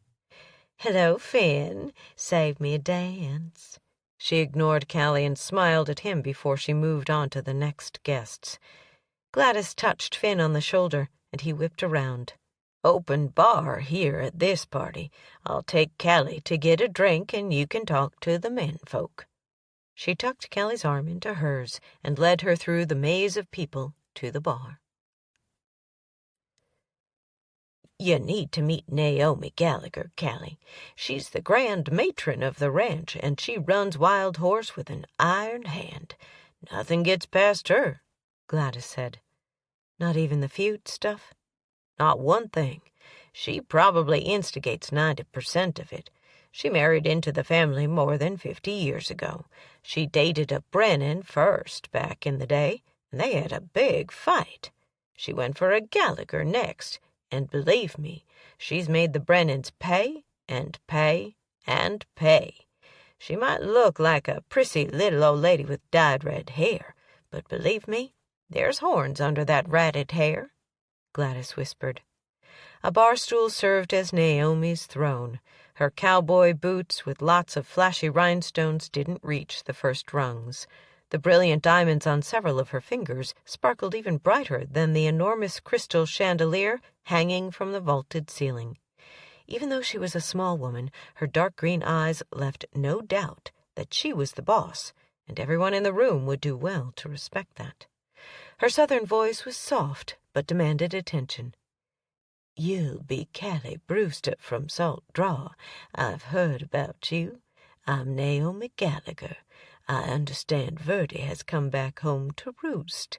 I'm glad. She should have never left, but life takes us on some strange trips. What are you ladies drinking tonight?" "I'm pleased to meet you, Miss Naomi," Callie said. "A Guinness and a shot of Jameson," Gladys told the bartender. Callie nodded. "Looks like you've been raised right." Naomi laughed. "I'm sorry to leave good Irish company, but I have to go mingle. Tell Verdi I missed her tonight, and I envy her getting to stay home to play with the grandchildren." Gladys propped a hip on a bar stool and drank deeply of the dark beer. "Let's take a case of this and run away to the barn with a couple of scorching hot cowboys for an orgy." Callie had just tipped up the shot glass and had to swallow quickly to keep from spewing it all over the bar, the bartender, and Gladys. "Gladys!" "I'm old, darling, but I'm not dead, and I still remember how to do it." She laughed. "Changing the subject on that note," Callie blushed. "Is there a Brennan queen?" "Oh, hell yeah. Didn't you meet her? Mavis married the very Brennan who lost Naomi." "About those cowboys?" "Please tell me you were teasing." Callie smiled. "Maybe, maybe not. I don't imagine you'd be willing to share a single inch of fin with anyone, since you've already put Betsy and Honey in their places over him." A short brunette wearing a crimson-red satin dress that flowed from the waist down in a sweeping antebellum-type skirt pulled out a bar stool. "Mind if I join you, ladies? Lovely dress, Gladys." "Why, thank you, Eileen. You look like you belong in Gone with the Wind." "Thank you. I wanted that look. White wine, please," she told the bartender. "And there he is. I'd hoped he would be here tonight. Give me a white Zinfandel, please. That's the only kind he drinks." She picked up the 2 glasses of wine and carried them across the floor. "Well, hot damn," Gladys said. "What?" "Look." She nodded. Callie hadn't recognized Orville out of uniform. He wore a black Western-cut suit, boots, and a big silver belt buckle. When Eileen handed him the glass of wine, he smiled and said something that lit up her face brighter than the enormous Christmas tree in the corner. "I didn't recognize him without a box of donuts," Callie whispered. Gladys cackled and motioned for the bartender to bring her another shot. "Guess he just needed a wake-up call. Lord, the Brennans are gonna shit little green apples. If the Gallaghers have the sheriff in their pocket, there's no telling what Naomi will try."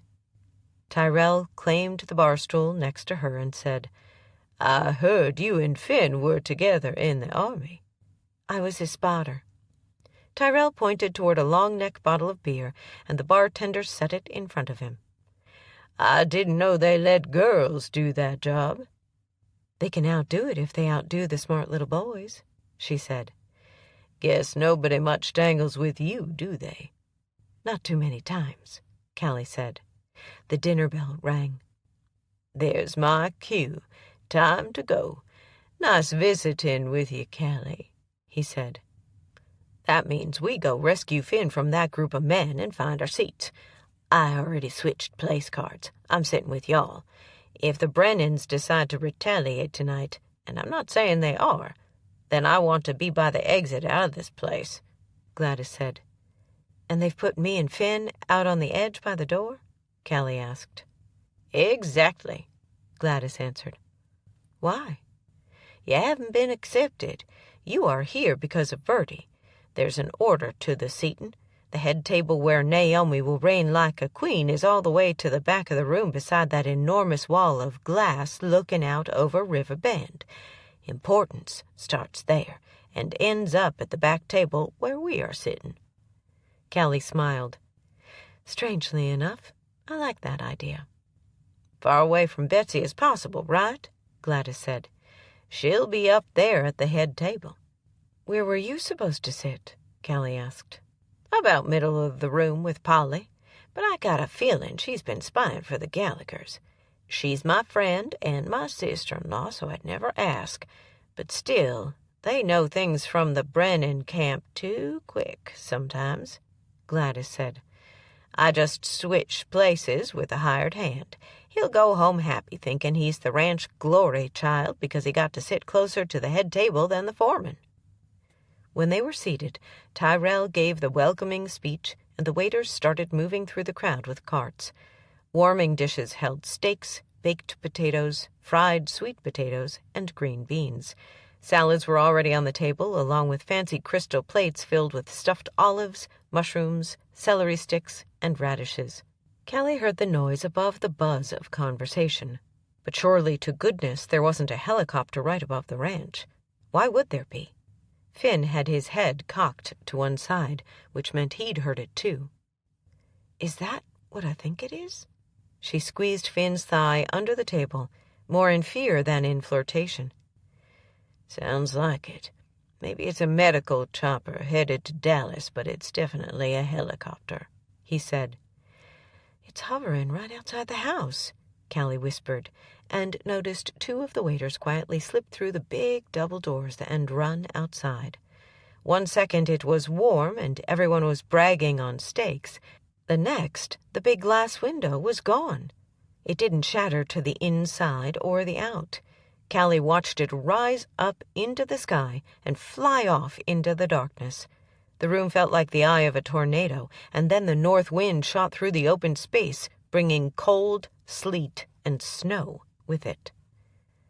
"There's going to be dead Brennans floating in the Red River come morning," Naomi screamed above the din of people leaving food on the tables and trying to get out of the room. Panic didn't set in until the cattle arrived.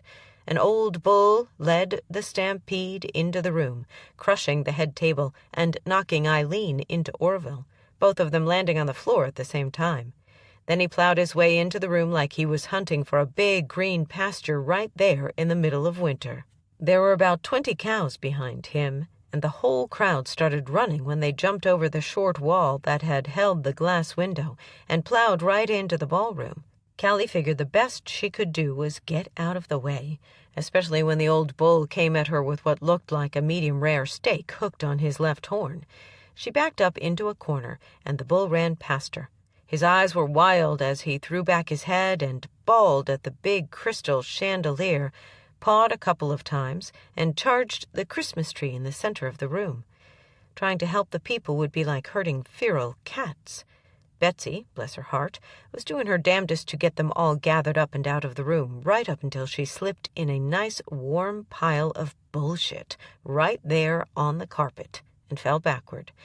The table she hit on her way down dumped green beans and corn into her pretty red hair, and a heifer raised her tail high and pissed in her lap. Callie couldn't move from the corner. It all happened so fast and yet in slow motion at the same time. Betsy was screaming. Cows' eyes were rolling in their heads like billiard balls on a pool table. Naomi's cussing would have put blushes on sailors' faces. Gladys finally grabbed Callie by the hand and pulled her out of the corner. "Time to get out of here before things get really bad. Looks like the steaks on the hoof have ruined steaks on the fine china plates." She slapped a cow on the flank to make room for them to escape through the doors. Where's Finn? Callie yelled. I'm right here behind you, Callie. A cow got between us, but I was on the way to rescue you. His big hand closed over hers. I should have strapped my gun to my leg under this dress. There would be a bunch of dead cattle if I'd had it with me, she said. I knew I was right about not sitting up there at the front of the room, Gladys yelled. See y'all later. Polly passed Finn and Callie on the way to the pasture to get their truck. Y'all might as well come on down to the bar. I reckon that's where most folks will go now. So? Finn asked. I'll be more comfortable there than here. Hell, they'll probably blame us first because we've been in the military. I wonder how they did that, Callie said. Polly yelled over her shoulder. Don't know how, but it was slick. The Brennans had better watch their backs now. To leave Santa with shit on him is one thing, but Naomi will be out for blood now. Want to stop by her bar for a couple of plain old Coors beers on the way home? Finn asked Callie. Will you dance with just me? We won't be at a to-do, so we don't have to share each other. And please tell me we don't have to go to these parties every year, Finn. I hope to hell not, he said. I'm going to make a deal with Verdi. We'll take turns. She has to go every other year. She should have to get dressed up at least every 2 years, Callie said. He drove back to the main road and turned north. In a few minutes he nosed the truck into one of the few remaining parking places in front of an old weathered building that looked as if it had never seen a coat of paint. A hand-painted sign swinging from chains on the porch had once said Burnt Boot Bar, but the letters in the last word were faded. We had a hamburger here that one time, but I never noticed the sign. I thought this was Polly's place, she said. That's what everyone in town calls it. Her husband built it and ran it. She worked in Gainesville for the State Department until he died, and then she retired and kept the bar. That's what Verdi told me, Finn said. They'd just claimed 2 stools and ordered a couple of beers in Polly's bar when Amanda, the caseworker for the kids, touched Callie on the shoulder. We have a family who is willing to take all 3 of the O'Malley kids, but they won't be able to take them until January 10th. This is a married couple over in Amarillo. Callie's heart dropped to her knees. Are they going to adopt the kids? No, just foster them. If someone wanted to adopt them, then that would take precedence. Of course, it would have to be a couple. We seldom ever adopt kids out to single parents, and there's no one willing to take on 3 kids their age. Just thought I'd give you the heads up so you'd be aware of what's going to happen. Amanda turned and started back to the table where her friends waited. Did you hear that? Callie asked Finn. Marry me, he said. Callie was stunned into silence. What did you say? I asked you to marry me. Are you drunk? No, but I figure if you marry me, I might save you from a life of alcoholism, he said. Finn, you can't tease me out of this. I'm going to drink until you have to carry me into the house tonight, like you did that New Year's Eve over there in the war when we put away all that whiskey your cousin sent to us in mouthwash bottles. And I'm going to make you tell the kids, because I can't tell. But you aren't going to do it until after their trip with Verdi. She's liable to have a heart attack or else run away with the whole lot of them. And she's got the money to stay gone until they're all grown, Callie said. Marry me, and we'll adopt them, and Verdi will be safe, and the kids will have a home, he said. I'm not sure that's a good reason to get married, she said, but it is tempting. We wouldn't have to tell anyone we're married. As long as it's legal on paper, then Amanda can't turn us down. She said that a married couple wanting to adopt took precedence over foster care, didn't she? Callie's heart did a backward flip. He would be marrying her just for the kids, not out of love and commitment. He did say that one time that he loved her, and they did have a pretty damn good relationship in and out of the bedroom. But still, she wanted the whole thing. A wedding with the dress and flowers in a church, not a 20-minute trip to the courthouse in Gainesville to be kept a secret. She wanted to stand on the front lawn with Christmas lights all around her and yell that Finn O'Donnell was her new husband. Why do we have to keep it a secret? She asked. I thought you might want to keep it under wraps, since we've only been together 3 weeks. When I marry, the only thing that'll be a secret will be what goes on in our bedroom." "So will you think about it?" he asked. "I've kind of grown attached to that old gal and those kids being underfoot, and I don't imagine those new people will let them bring all the animals with them either, so there's that to think about." It was a piss-poor reason to get married. "Don't give me an answer right now. Just think about it until after the New Year, and then we'll decide," Finn said. "And Callie, you're not like your sister. You are probably like your father. What was his name?" "Tommy Jones." The words came out in a hoarse whisper. "He and Mama weren't married, so I got her maiden name, just like Lacey did. Because Mama didn't marry her daddy either." "A cowboy, I take it?" "Yes, he was a cowboy. Grew up on a ranch in the little town where they both lived in East Texas. Place called Jefferson, right on the Louisiana border. With my background, you should be running for me, not proposing to me," Callie said. "My offer still stands. Secret, no secret, any way you want to call it," Finn said. "I need a beer or 2 or 10 after this night, and I need time to think about calling it." She kicked the shoes off and yelled, "Hey, Polly, I'll have a Coors." "Make that 2, Finn said. 2 Coors coming right up. A helicopter took that glass, didn't it? I heard a whirring noise, but didn't pay any mind to it. Figured it was one of them medical things and hoped no one in Burnt Boot needed it. Brennans were behind it. Everyone knows it, but they won't be able to prove it. I'm just wondering how in the hell they ripped it out so clean," she asked as she set the mugs in front of Callie and Finn. "Someone cut the glass and put heavy-duty suction cups on it," Finn said. "They'll find it floating in the Red River, most likely," Callie said. "Sounds like something out of a military movie to me," Polly said. "There's Gladys. I called her to come on down here and help me tonight. With this kind of news, everyone will be coming to the bar to talk about it. Y'all need some change for the jukebox. It still plays 3 songs for a quarter, if you like Merle Haggard and George Jones. I've got a new one ordered, all digital and costing more. This one ain't got no Christmas music on it." "Yes, please. Finn promised to dance with me." Callie fished out a $5 bill from her purse and handed it across the bar. Polly gave her $3.08. "That should be enough to dance some leather off his fancy boots." Finn ran a finger up under Callie's shawl from elbow to shoulder. "You were, hands down, the prettiest girl at the party." "And you were, hands down, the best-looking cowboy. I don't want to talk about Gallagher's or Brennan's the rest of the night. Go put some quarters in that jukebox and let's dance." She filled his hand with quarters. "Any particular song?" he asked. "You choose. I'll dance." He plugged in 2 quarters and motioned for her to join him. She slid off the bar stool and padded across the wooden floor in her bare feet. Surprisingly enough, it wasn't cold. That old pot-bellied stove over there beside a life-sized Santa was doing its job in keeping the place warm. "I've picked out my 3. It's your turn," Finn said. She scanned down through the listing and picked out her quarter's worth, then turned around and put her arms around his neck. Brad Paisley started off the 6 songs with "Good Morning, Beautiful." "I thought this was all old songs by old artists," she said. "Verdi told me that if Polly likes a song, she figures out a way to get it on a 45 so it'll go in the jukebox. And this is my song to you, Callie Brewster." He breathed into her ear.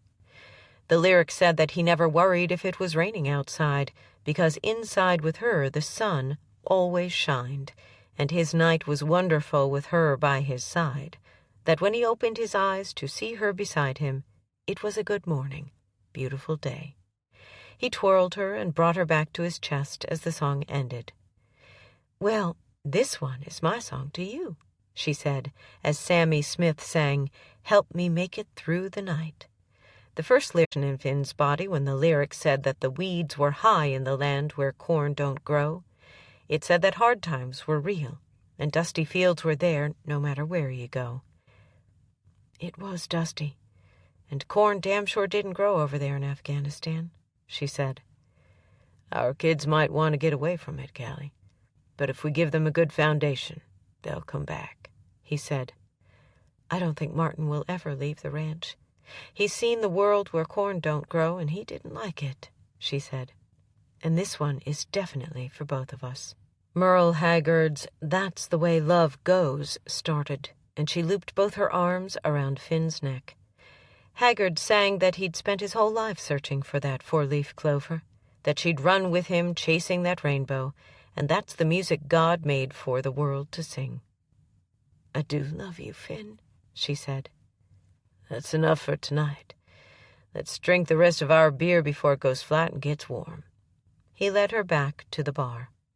A tall cowboy went to the jukebox and put in his quarter, and several other cowboys and cowgirls joined him on the dance floor as they did a line dance to Elvis Presley's Burnin' Love.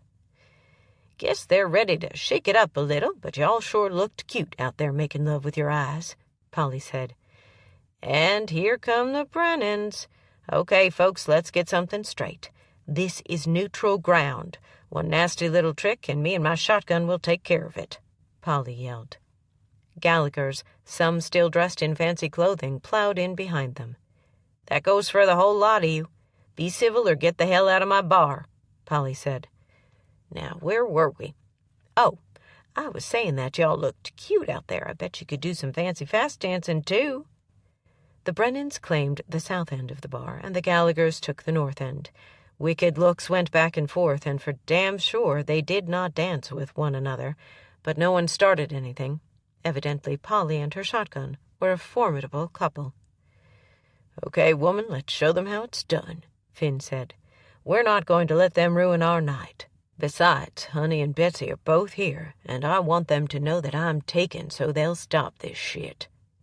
He and Callie took the floor in a fast swing dance where he twirled her out and brought her back, and she flirted with him with her eyes through the whole dance.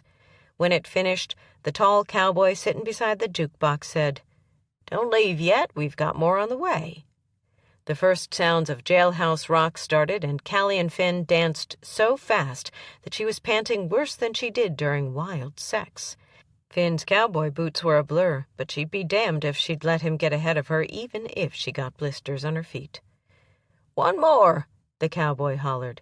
"Y'all are real good. You must dance a lot together. Let's see what y'all can do with Cotton Eye Joe." Finn wiped sweat from his forehead with a white handkerchief he took from his hip pocket and held his hand out to Callie. "You ever done any clogging?" "Little bit," she said. "Well, give it all you got," he said. When the song ended, the whole bar was whistling, clapping, and yelling for more, but Finn and Callie staggered to the bar, downed their beers, and asked for another. "That was fun to watch. Y'all two are going to do just fine back here in the boonies," Polly laughed. "Me and Thomas used to cut a rug like that back when we first opened the bar.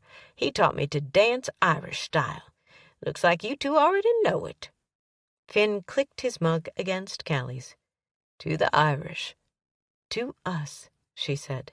They closed down the bar at 2:00 in the morning, and Finn drove very slowly all the way to Salt Draw.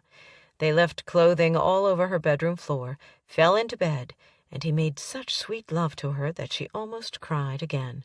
He went to sleep right afterward, and she propped up on an elbow to look her fill of the first man who'd ever proposed to her. God almighty, but those long lashes fanned out on his cheekbones, and that full mouth knew how to turn her on. Could she trust herself to say yes? It wasn't Finn, or even his doubts, that bothered her, but her own genetics. Have you looked at another man since you've been in Burnt Boot? You are surrounded with good-looking cowboys who have done everything but kidnap you, and you've turned your back on them. Wake up, girl, and smell the coffee. This is the man for you, and you'll never leave him. You wallowed in your daddy's DNA, not your mother's. She flopped back down on the pillow. Her inner voice had never steered her wrong, not one time. But still she had to think about it. They made sweet love. They made passionate love. They made wild love. They danced well together. They could take out a target together. She loved him, but saying yes meant a lifetime commitment, and she wanted to be sure. I'm not rushing. I've got a couple of weeks before the kids have to leave. I want to be damn sure that we can live together forever when I tell him I'll marry him," she whispered. A pulsing pain hit her between the eyes. Lord, she was going to have a hellacious hangover come morning, which was only 3 hours from that minute. Verdi would be up rattling pots and pans, and the kids would be loud, and she'd feel like she had a marching band in her head. She smiled, shut her eyes, and snuggled up against Finn's back. "It's worth every single throb," she said. Chapter 27. 2 glasses of tomato juice sat on the bar the next morning when Callie made it to the kitchen. Verdi pointed at them and said, "They are both just alike. Down one without coming up for air, and by the time breakfast is done you'll be ready for it. It's Patrick's special brew for hangover." Callie pushed her hair back and smelled the concoction. "How'd you know?" "Well, Verdi, hot damn," Joe squawked. "I may fry that damn bird and tell the kids they're eating chicken. He was cute for a little while, but since he learned my name, he's a pest," Verdi said. "Back to the hangover and last night. Polly called me between customers. The Brennans best have a 24-hour guard set up after that stunt. Naomi is out for blood. I heard Orville was there with Eileen. Looks like you've done lost your supply of donuts. And believe me, Naomi will sure enough be supporting Eileen in her relationship with Orville, so they'll have the sheriff in their pocket over on Wild Horse. They found that big window without a crack in it this morning. It was setting right in front of the Gallagher's schoolhouse," Verdi said. Callie held up the glass. "How'd you know I needed this?" "If you'd have been giggling any louder, you would have wakened up the kids, and poor little things need their sleep. Especially Martin, with the news you are springing on him today. He's going to be so excited he might not sleep for a week," Verdi said. "What news?" Callie picked up the glass, tipped it back, and drank it down, even though her eyes watered after the first sip. She shivered from black hair to toenails when she set the empty glass down with a thud. "Shit, Verdi, was that pure vodka?" "It had some tomato juice and Louisiana hot sauce in it, plus 1 well-beaten raw egg. Never failed one time for Patrick," she said. "Now tell me why you aren't going to tell him." "Tell Martin what news? What are you talking about?"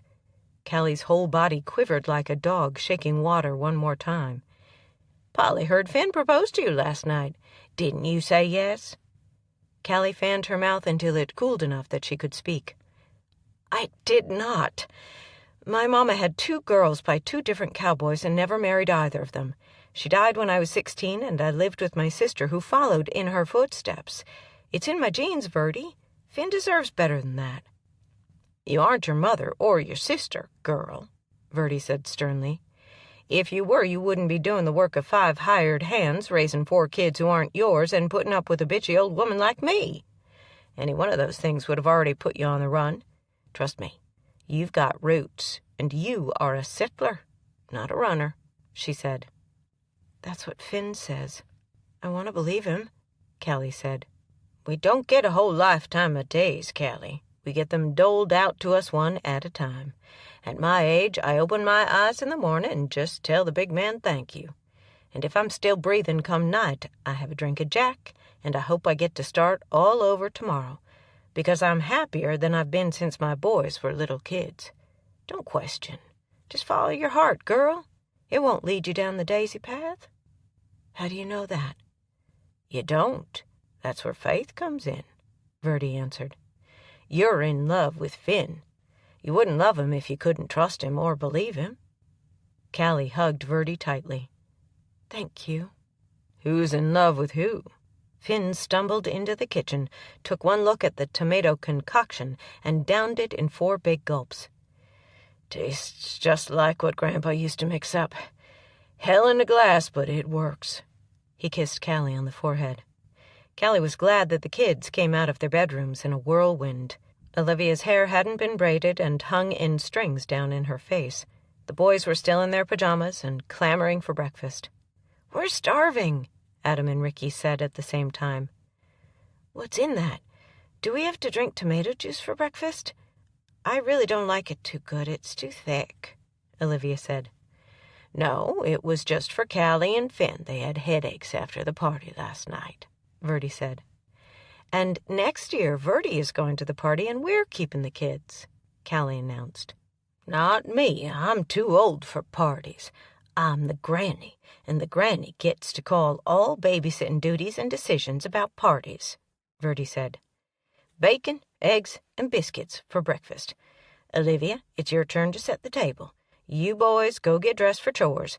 Finn is going to need lots of help this morning.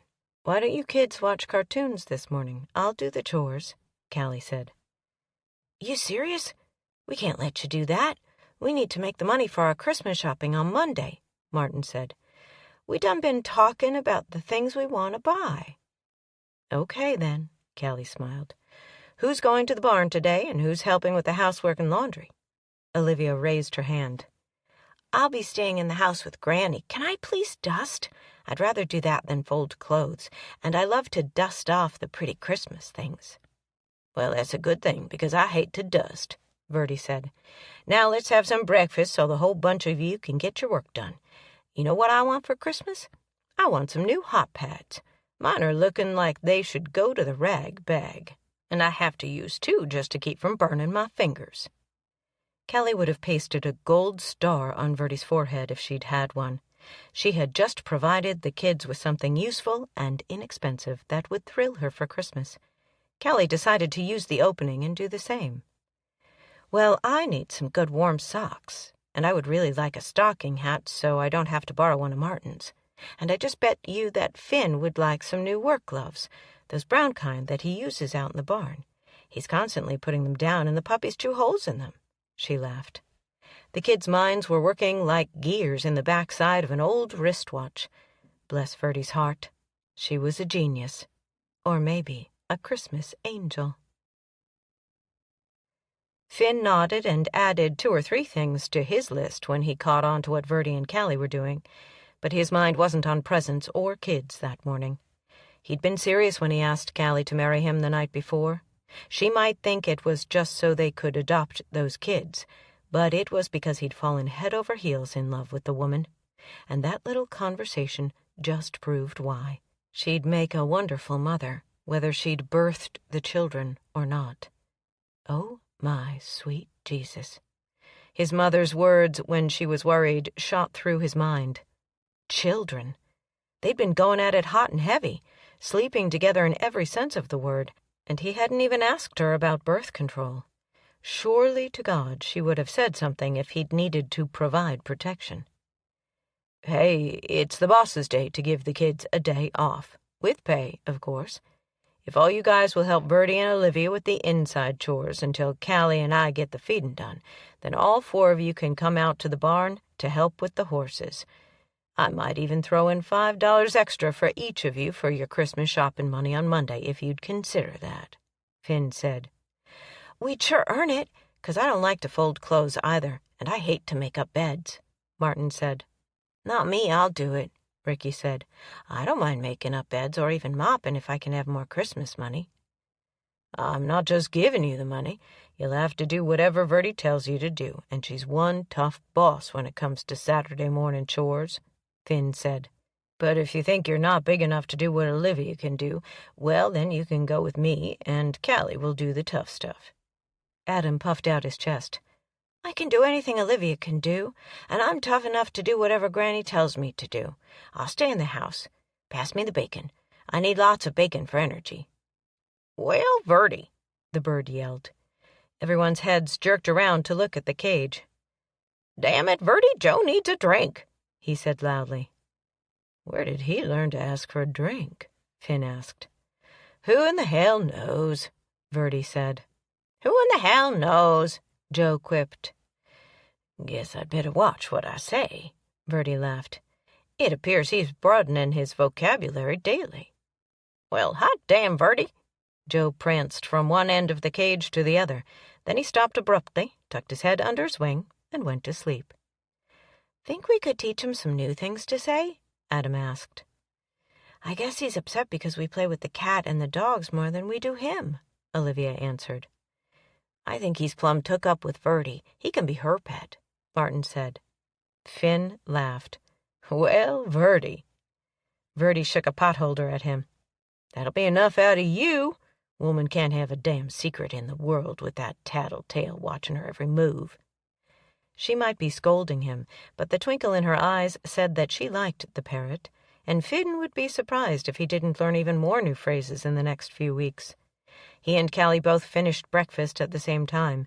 She pulled her hair up into a messy-looking ponytail on her way to their wing of the house, with him right behind her. He wore a red flannel shirt over his thermal knit shirt, put on 2 pairs of socks and his old worn work boots, and whistled for Shotgun on his way back through the house. The big yellow dog bounded out the back door and into the snow, kicking up a cloud of it in his wake. Callie stomped her way to the old work truck and let herself inside, slammed the door, and then grabbed her head. "The cure didn't work?" he asked. "Not so good." "But you weren't going to tell Vertie for fear she'd make you drink another one, right?" "You got it. Now why am I doing chores?" "Thought we'd have some hayloft sex after we got done feeding," he teased. "Hell no, my poor old head would explode like a ripe watermelon." "Well, damn. Some Saturdays just start off bad and get worse. You sit in here with your eyes closed and I'll load the feed. Deal?" She nodded without opening her eyes. "Deal." He waited until she was behind the wheel after the first cattle feeder had been filled before he asked, "Callie, I'm not sure how to approach this question." "You want to take back the proposal, right? You've decided you were drunk and you don't want to take on a wife and 4 kids," she said. He chuckled. "No, the proposal still stands, as informal and unromantic as it was. And I'm not marrying you because I want 4 kids. I'm asking you to marry me because I love you. And for the first time in my life, I'm happy. I didn't realize it, but I've always been looking at the grass on the other side of the fence. And now I'm happy inside my own pasture. That's because you're here with me, and I love you." "You calling me a cow?" He laughed harder. "Not today when you have a headache, but sometimes my grandpa calls my granny an old heifer when she's being stubborn." "I think that's sweet," she said. "Are you serious?" "As a hangover after a night at Polly's. Now what's this sensitive matter?" "Birth control," he said. She gripped the steering wheel until her fingers turned white. "Oh, my Lord. I didn't even think of birth control. My prescription for them ran out 6 months ago. I should have thought about it." "It's been a long time for me, too, but I should have been more careful," he said. "Shit! What is today?" "December 20th. "I'm regular as clockwork, Finn, and I'm late." "You're worried that I want to marry you just for the kids. Now I'm worried you'll say yes so you won't have a child who has to grow up like you did with no father." "I love you too much to do that to you, Finn. It's probably because of all this stress. Constant feud, kids, parties, changing and accepting that I do like farming. I can't be pregnant." "You like ranching?" he teased. "Yes, I do. It's different now than it was when I was a kid." "Callie, I would love it if you were pregnant," he whispered. "Are you sure, Finn? You wouldn't just be offering to marry me because I might be pregnant?" "Darling, I'd be okay with a dozen kids on Salt Draw, and I want to marry you."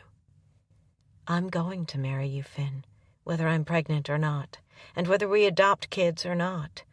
You know that already, don't you? And that's about as romantic as your proposal," she said. He moved across the wide bench seat and kissed her soundly on the cheek. "I'll take that as a yes. How about 3 days after Christmas?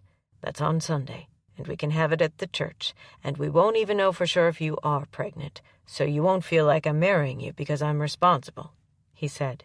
She braked and stopped the truck close to the feeding trough of the second pasture full of black cows.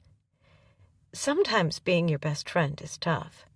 He turned her cheek around and kissed her on the lips. "I love you. You set the date, and I'll abide by it. But I'm calling Amanda on Monday and telling her to start the adoption proceedings.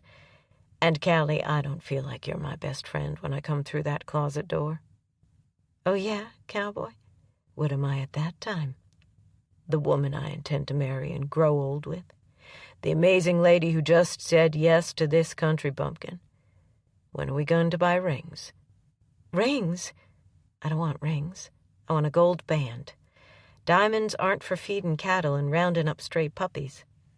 He kissed her again, this time with more heat and passion. I really, really love you, Callie. You tell me when and where, and I'll be there. But I'm still calling Amanda. And now he had to go home and call his mother. He hoped his dad had the roof nailed on real good, because it could shoot right off the house when he told her he was getting married, adopting 3 orphans plus his new wife's nephew, and the lady who owned the ranch before had moved back in with him. Maybe she'd think it was a Christmas miracle and not fuss at him too much. Chapter 28. The 4 kids marched single file through the doors behind the choir section of the church. It was their day to shine, and the pew seemed empty with only Polly, Gladys, Verdi, Finn, and Callie, and no fidgeting children. The preacher took his place behind the pulpit, but the buzz didn't die down until he cleared his throat the second time. "And y'all blame the pre-service noise on the children," he smiled. "Must be the excitement of the holidays upon us, but I do believe y'all are louder than the kids. Today's program ends our month of Christmas and is put on by the youngsters who are 12 and under. For you newcomers, we used to have a school program and a church program, but with the busy time of year, we decided a long time ago to combine them. Shh." He put his finger to his lips. "Don't tell the FBI. Or whoever thinks we should separate church and state. Up here in Burnt Boot, we kind of do things our own way. Now I'll turn this over to Tamara Johnson, the secretary at our public school, and she'll narrate today's program. Merry Christmas to each and every one of you, and may the Lord bless and keep you in the new year." Finn laced his fingers in Callie's hand and whispered, "I called my folks last night. After the first initial shock, they are excited. You just have to set the date." She cupped her hand over his ear and said, "I was just late, not pregnant. You don't have to do this." He squeezed her hand. "Look, our kids are the first ones. Martin is Charlie Brown and Olivia is Lucy. They're doing Charlie Brown's Christmas. Look at their smiles. And darling, I'm disappointed. But there's always next month." The children lined up and sang, "Christmas time is here." Callie's heart swelled with pride when all 4 children delivered their lines perfectly in between verses of the song. "It's Beginning to Look a Lot Like Christmas" was their next song, and Snoopy popped up from the choir loft to sing with them. "It's Ricky," Finn said proudly. "Guess those dogs taught him how to walk on all 4 legs." Then Snoopy picked up a cardboard guitar. Adam, who was playing Schroeder, scooted a tiny toy piano to center stage from behind the Christmas tree, sat down in front of it, and popped his knuckles. The music started for "Rockin' Around the Christmas Tree," and all the kids started doing their version of the Christmas dance. Adam played a mean piano, and Ricky got down with a rock guitar. Charlie Brown and Lucy both had some fine dance moves. Polly leaned forward and asked, "Wonder where they learned how to do swing dancing?" Finn laughed hard, but not as loud as the 3 old women on the other end of the pew. Verdi didn't care who heard her when she said, "Those are my grandkids." "Please tell me that you'll tell her no when she wants to put a real piano in the living room and buy a guitar," Callie said. "No need to buy a guitar. I own 3 and play them all. I can teach Snoopy how to play if he really wants to." He grinned. She rolled her eyes toward the ceiling. Finn really would make a wonderful father, and all 4 of those kids needed him. So why was there still a tiny doubt in her mind? "It's not about Finn. It's about me," she argued with the voice in her head. "Did we do good? Huh? Huh? Huh?" Martin bounced around in the van like a puppet on a broken string. "Did we surprise you? Did you see that I got to be Charlie Brown? I never got to play the big part before we moved to Burnt Boot." "And I was Lucy," Olivia said. "Well, I was Snoopy, and we decided this morning to name the new puppies Snoopy and—" Ricky stopped for a breath of air. Adam picked up where he left off. "Snoopy and Linus. He was going to name them Snoopy and Schroeder, but Linus is easier to spell. Granny, I saw you clapping for us. Did you like the play?" Verdi held up a palm to quiet them. It was the best one of the whole season, and y'all did so good I think we should celebrate. Finn, you think this van can get us all the way to the McDonald's place in Gainesville, and maybe afterward we could go do some shopping at the Dollar Tree? I heard that's a real good place to do some serious present buying. I bet if the kids would sing their songs one more time, this brand-new van might go that far, Finn said. But we left our money at home, Olivia groaned. I'll pay for your presents, and you can pay me back when we get home, Verdi said. Verdi nodded at Ricky. Okay, Snoopy, you get to lead us in the first song y'all did this morning. The song started kind of shy-like, but by the time they got into the second song, the van was filled with loud singing, and Verdi was singing right along with them. Finn kept time with his thumb on the steering wheel and shot an occasional wink toward Callie. You like this, don't you? Callie asked. Love it, darling. Reminds me of when we used to get out the stringed instruments and sing under the shade tree on Sunday. Us kids got to sing right along with the adults, and soon as we could play an instrument, we got to relieve them when they needed a break. You're going to love the O'Donnell family. But are they going to love me? She said softly. Finn reached across the distance separating the two bucket seats and patted her on the knee. Yes, they are. It's the season of love, darling. Did I hear that your family is coming for Christmas? Verdi yelled above the singing from the seat right behind Finn. Maybe after Christmas. Callie and I are still working out the details, he said. Won't that be fun? If they've got travel trailers, we'll line 'em up in the backyard. If they don't, we'll put the kids in the living room in sleeping bags and give them the bedrooms. Right, kids? We could put a bunch of them in the old bunkhouse if y'all will shift all your gym stuff to the side. It sleeps about 20, or double that if they bring sleeping bags, and line 'em up on the big living area floor. Verdi had already started making plans. Olivia stopped singing. Do they have kids? Oh, honey, the O'Donnells bring a whole bunch of kids, Finn answered. Then Christmas won't be the end, but the beginning, Martin said. You got that right, Finn told him, but he was staring into Callie's eyes when he said it. Shopping with the kids was a whole new experience. Since the store was so small, Verdi organized the whole affair. Finn and Callie would take all but one kid to Walmart to buy dog and cat food for the animals, while she shopped with Olivia. When they returned, she swapped out kids until each one had time to do their shopping. At the end, they sent Verdi and Finn across the street to get a cup of coffee, and Callie took all 4 of the children into the store to shop for Verdi. It took a couple of hours, but when they were finished, the back of the van was full of bags. Verdi had bought a box of labels at the Dollar Tree and slapped a sticker on each bag so the kids could identify them when they got home. And now, Finn said when they were all back in the van, is this wagon train ready to go home? Or would we like to go to the Brahms store for an ice cream cone? You kids probably won't be coming back to town before Christmas, since Granny Verdi decided to shop today instead of next week. So... He paused and winked at Callie. If you have any idea you might get hungry for one of those big old waffle cones filled with soft ice cream, you better let me hear something from the back seat. Ice cream! Ice cream! Verdi started the chant. Do we have 4 kids or 5? Callie asked. Right now I think it's 4, but maybe we can make that number grow in a couple of years. Finn laughed. She slapped him on the arm, and Verdi leaned up as far as her seatbelt allowed. Did I hear something about adopting more kids, or was that more cats and dogs? I'd rather have more kids if my 2 cents means anything. I think those 4 are keeping you busy enough, Finn answered.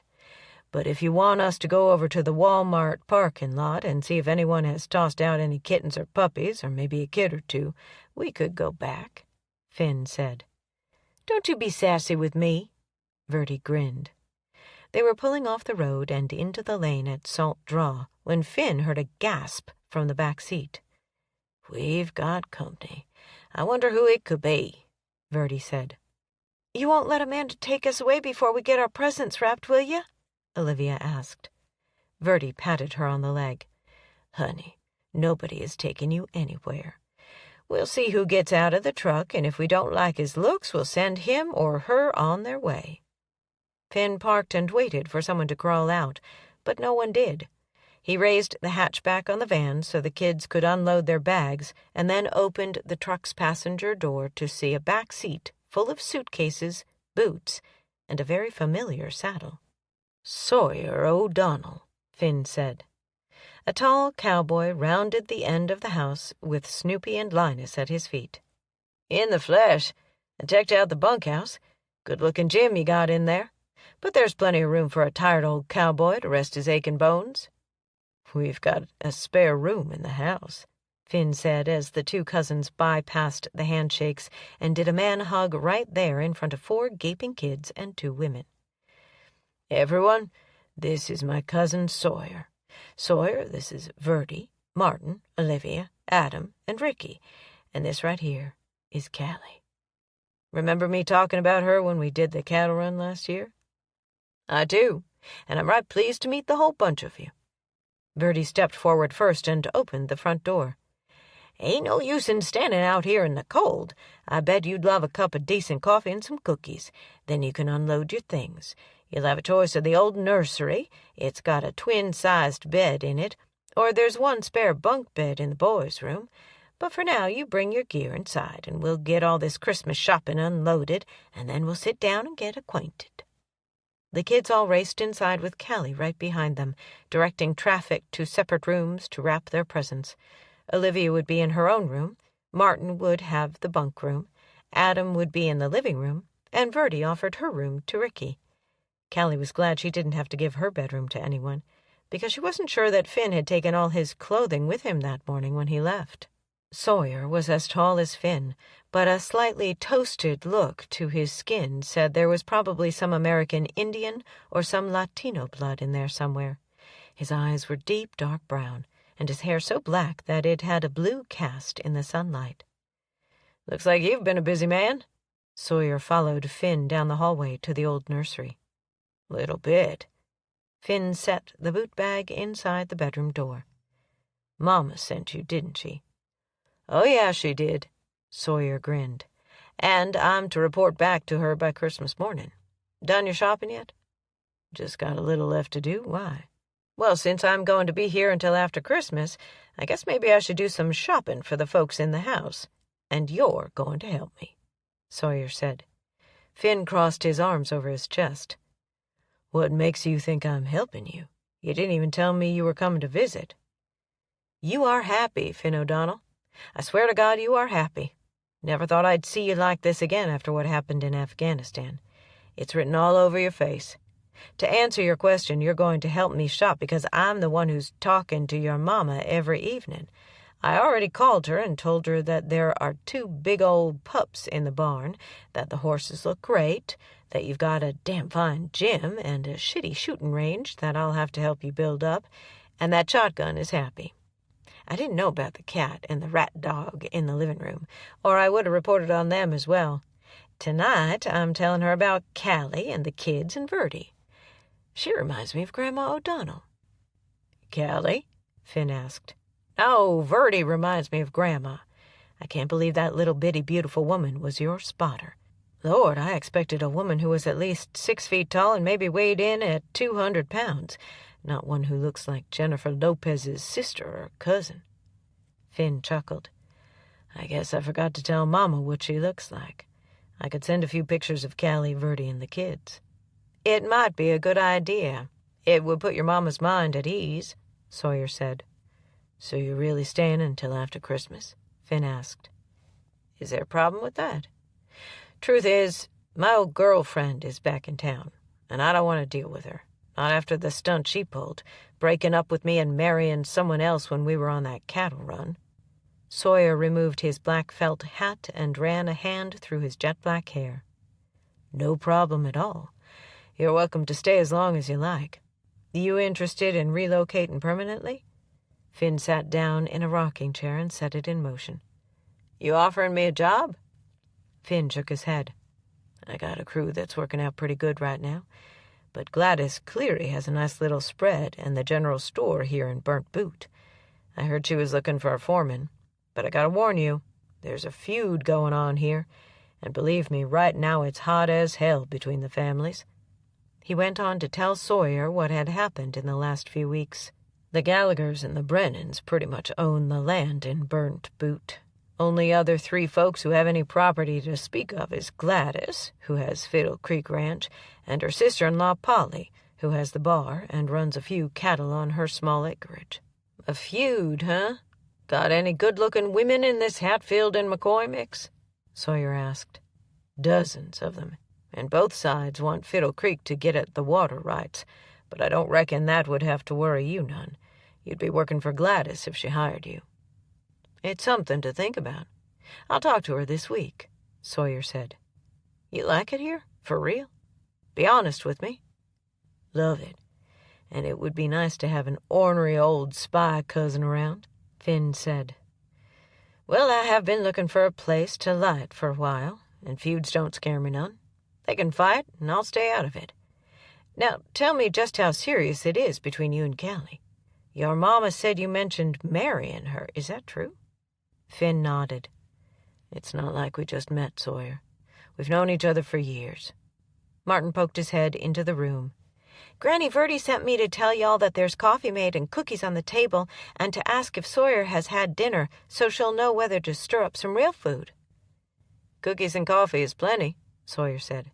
"And are you Ricky or Martin?" "I'm Martin, but me and Ricky both have dark hair. Adam and Olivia are the blondes," he said. "I'll have it all straight by tomorrow. You've got brown eyes like me, and the rest of the kids have blue eyes. That's one way to remember," Sawyer said. "Now, if you'll lead the way to those cookies, cowboy, I'd be obliged." "Yes, sir," Martin said. Verdi grabbed Callie by the arm and hauled her into the kitchen. "I heard something in church this morning that I ain't had time to tell you. Naomi Gallagher is pissed about the window stunt, and she's declared full-fledged war on the Brennans. No more mice in the punch bowl or bullshit on Santa Claus." "Please tell me we're not in the middle of it," Callie whispered. "Not if I can keep us away from it, but it's fixin' to get rough around here. Naomi ain't been this mad since the Brennans rustled about 100 head of cattle back in the 50s, right after she married into the Gallaghers," Verdi said. "But right now, we gotta make that handsome cowboy welcome."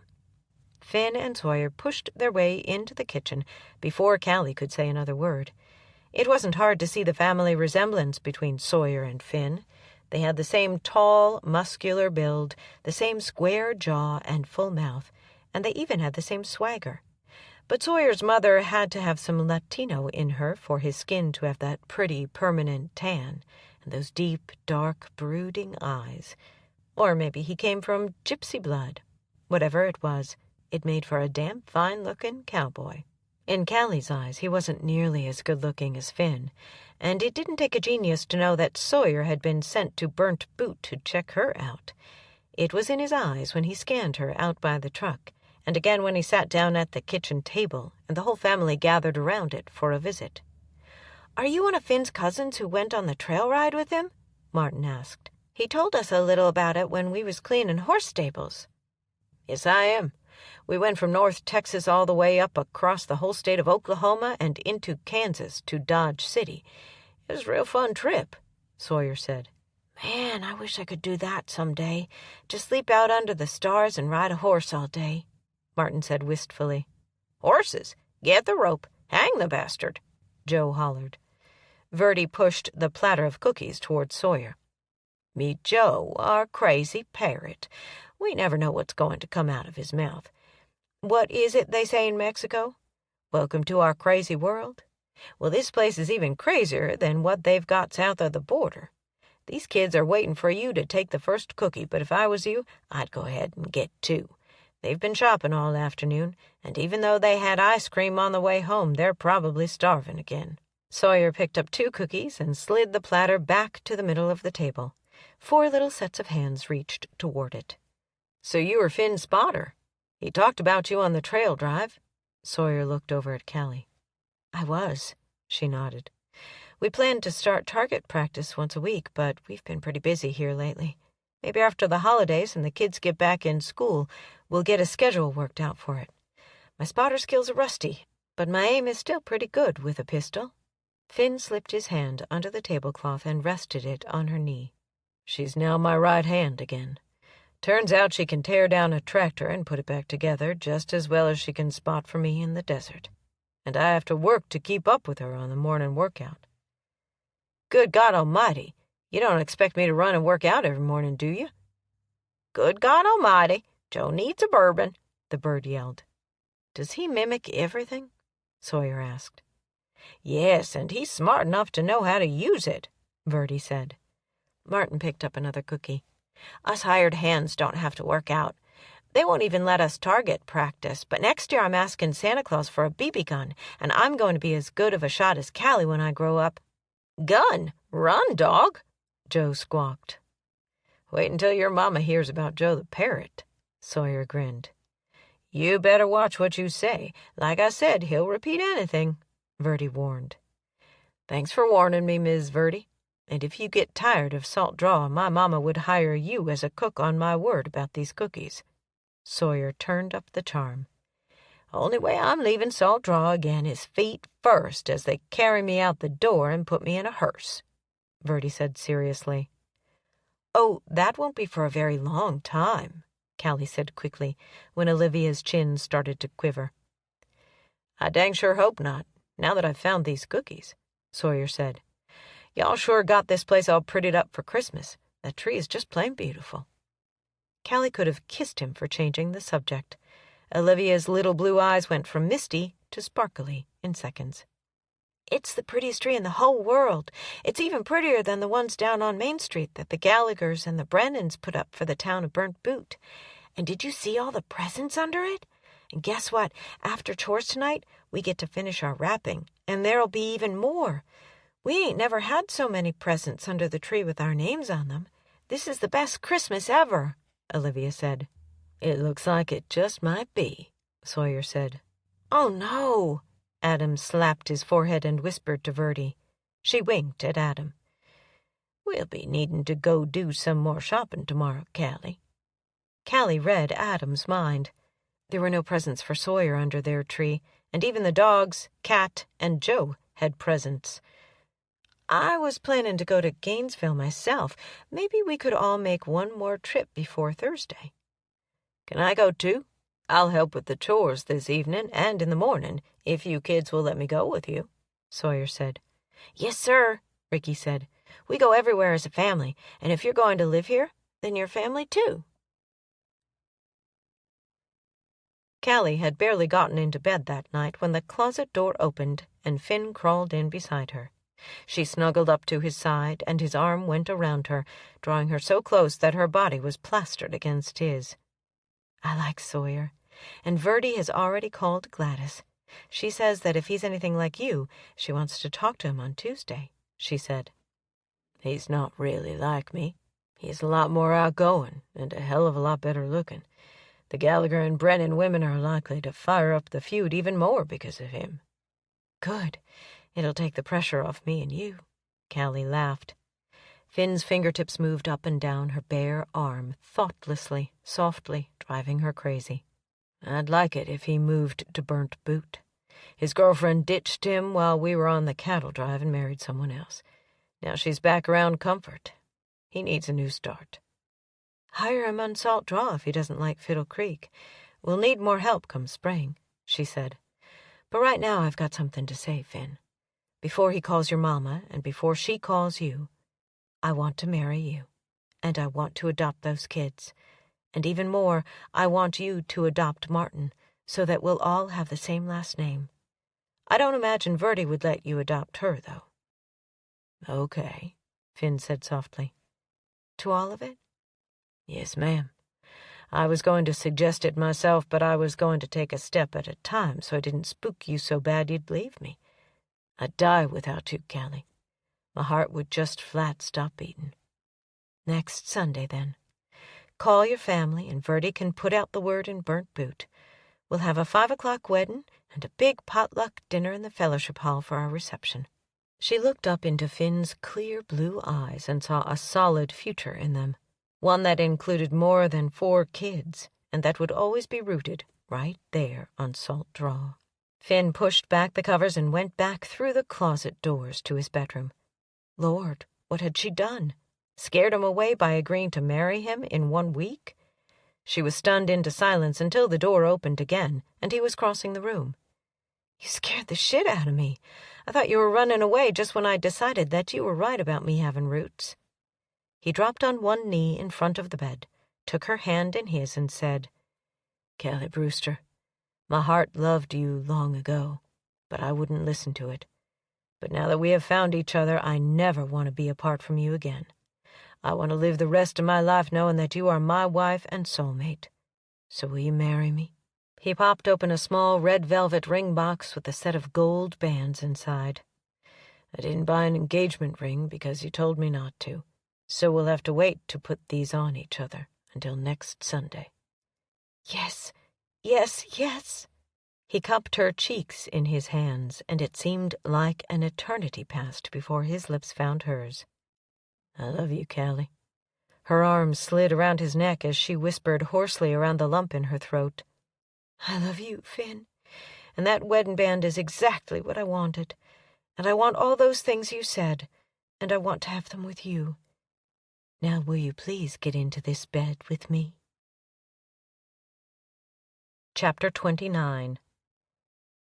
Angel made a game of running through wrapping paper and chasing ribbons, but the kids were so enthralled with their new boots and toys that they scarcely even noticed the animals on Christmas morning.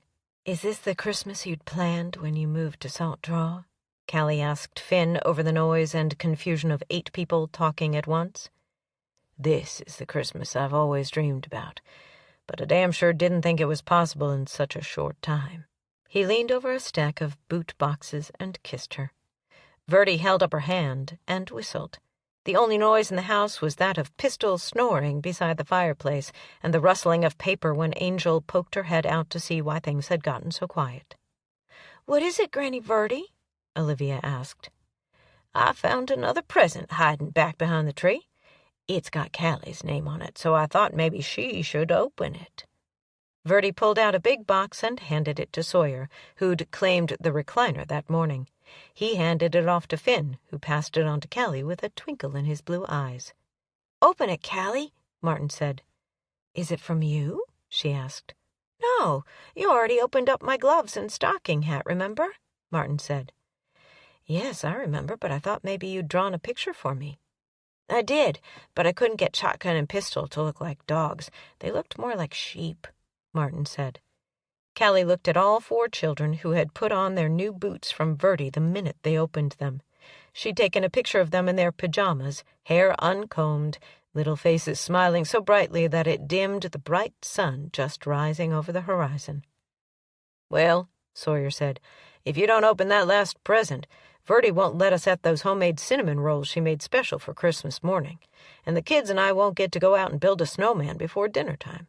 We are all itching to get to wear our new hats and gloves and scarves. She looked at Finn, who shrugged. You have to open it to see who it's from. But it's too pretty to open. She ran her hands over the shiny red paper and gently touched the big gold bow. I'll open it for you, Martin said. I'll do it. Callie slipped the bow off the end and carefully removed the paper, only tearing the places where the tape stuck tightly. She opened the box to find a gorgeous pair of cowboy boots, the very ones she'd looked at in the Western Wear store, and gasped when she saw the price tag. They were black leather with aqua stitching around the phoenix cut into the front. Black for your hair, aqua for your eyes, a phoenix for what has risen out of the ashes, Finn said. Let me help you put them on. Callie shoved her right foot into the boot and then pulled it back out. Had the salespeople left cardboard down inside the boot? She reached in, wrapped her hand around a little velvet box, and brought it out as she locked eyes with Finn. We waited until today to tell y'all, Finn said as she popped it open. Tell us what? What have you got? Oh, that's a pretty box. Olivia pushed closer to Callie. Callie held up the box. It holds wedding bands. Joe made his kissing sounds and then let out one of his loud wolf whistles. Then he yelled, Bring out the bourbon. Verdi laughed so hard that she had to wipe tears with the tail of her apron. Callie threatened to shoot the bird, and the kids all squealed that she couldn't harm a feather on Joe's body. Finn draped an arm around her shoulders and kissed her on the forehead. "Don't you love it all?" When the noise died down, Finn announced, "We'll be getting married on Sunday night. On Saturday, the families will start arriving. Now, Callie, you can tell the rest of the story." "What? That Sawyer's moving over to Fiddle Creek because he got the job as foreman for Gladys Cleary?" she teased. "Well, there's that," Finn said. "Oh, man, we like having you here with us," Ricky said. Sawyer patted him on the head. "Grow up and I'll steal you away from Salt Draw to come work for me." "No, sir, my home is right here on Salt Draw," Ricky said. "Is there more?" Martin asked. "Yes, but it only involves you, Martin. The man who is in prison for shooting that guy." She paused. The other kids didn't know about it, but they were going to be family, so maybe there shouldn't be secrets. Martin picked it up from there and told the story in only a few short sentences. "Do they want me to come sit by the judge yet?" he asked. "No, that's the news I got just a few minutes ago. The prosecutor called, even though it's Christmas. They worked out what's called a plea bargain. The man pleaded guilty to avoid the death sentence. He will be serving life without parole in prison. So you don't have to testify, and it's all over. At his age, there's no way he'll ever get out," Callie said. Martin pumped his arm up and down. "Yes, yes, yes, yes!" Callie nodded. "And now for the rest of the news. We've been working with Amanda all week. It will take a while to get the papers in order and make it official. But we are adopting Olivia, Ricky, and Adam. And Finn is adopting you, Martin. So unless you kids want to keep your birth names, you will all be O'Donnells in a few weeks." Verdi wiped tears away with the tail of her Christmas apron. "I just knew selling Finn this ranch was the best thing for me to do. This is our real Christmas miracle." All four of them sat in stunned silence for several seconds before Martin finally said, "We'll be like brothers and sister?" "I love you!" Olivia almost bowled Finn and Callie over when she clomped across the room in her new cowboy boots and hugged them at the same time. Later that evening, when everyone was in bed, Callie snuggled up close to Finn and said, "I love my new boots, and I don't have any doubts about them any more, or the cowboy I'm about to marry. And Finn, darling, you were right. I'm a settler, not a runner. I know it from the top of my head to the toes of my new boots. You'll get a new pair every single year from now on. I may write it in my wedding vows. I promise to love, honor, and buy cowboy boots for Callie every Christmas until death parts us. The story of our life together can be told by lining up all my boots, but this pair will be worn on Sunday night when I say my vows to you."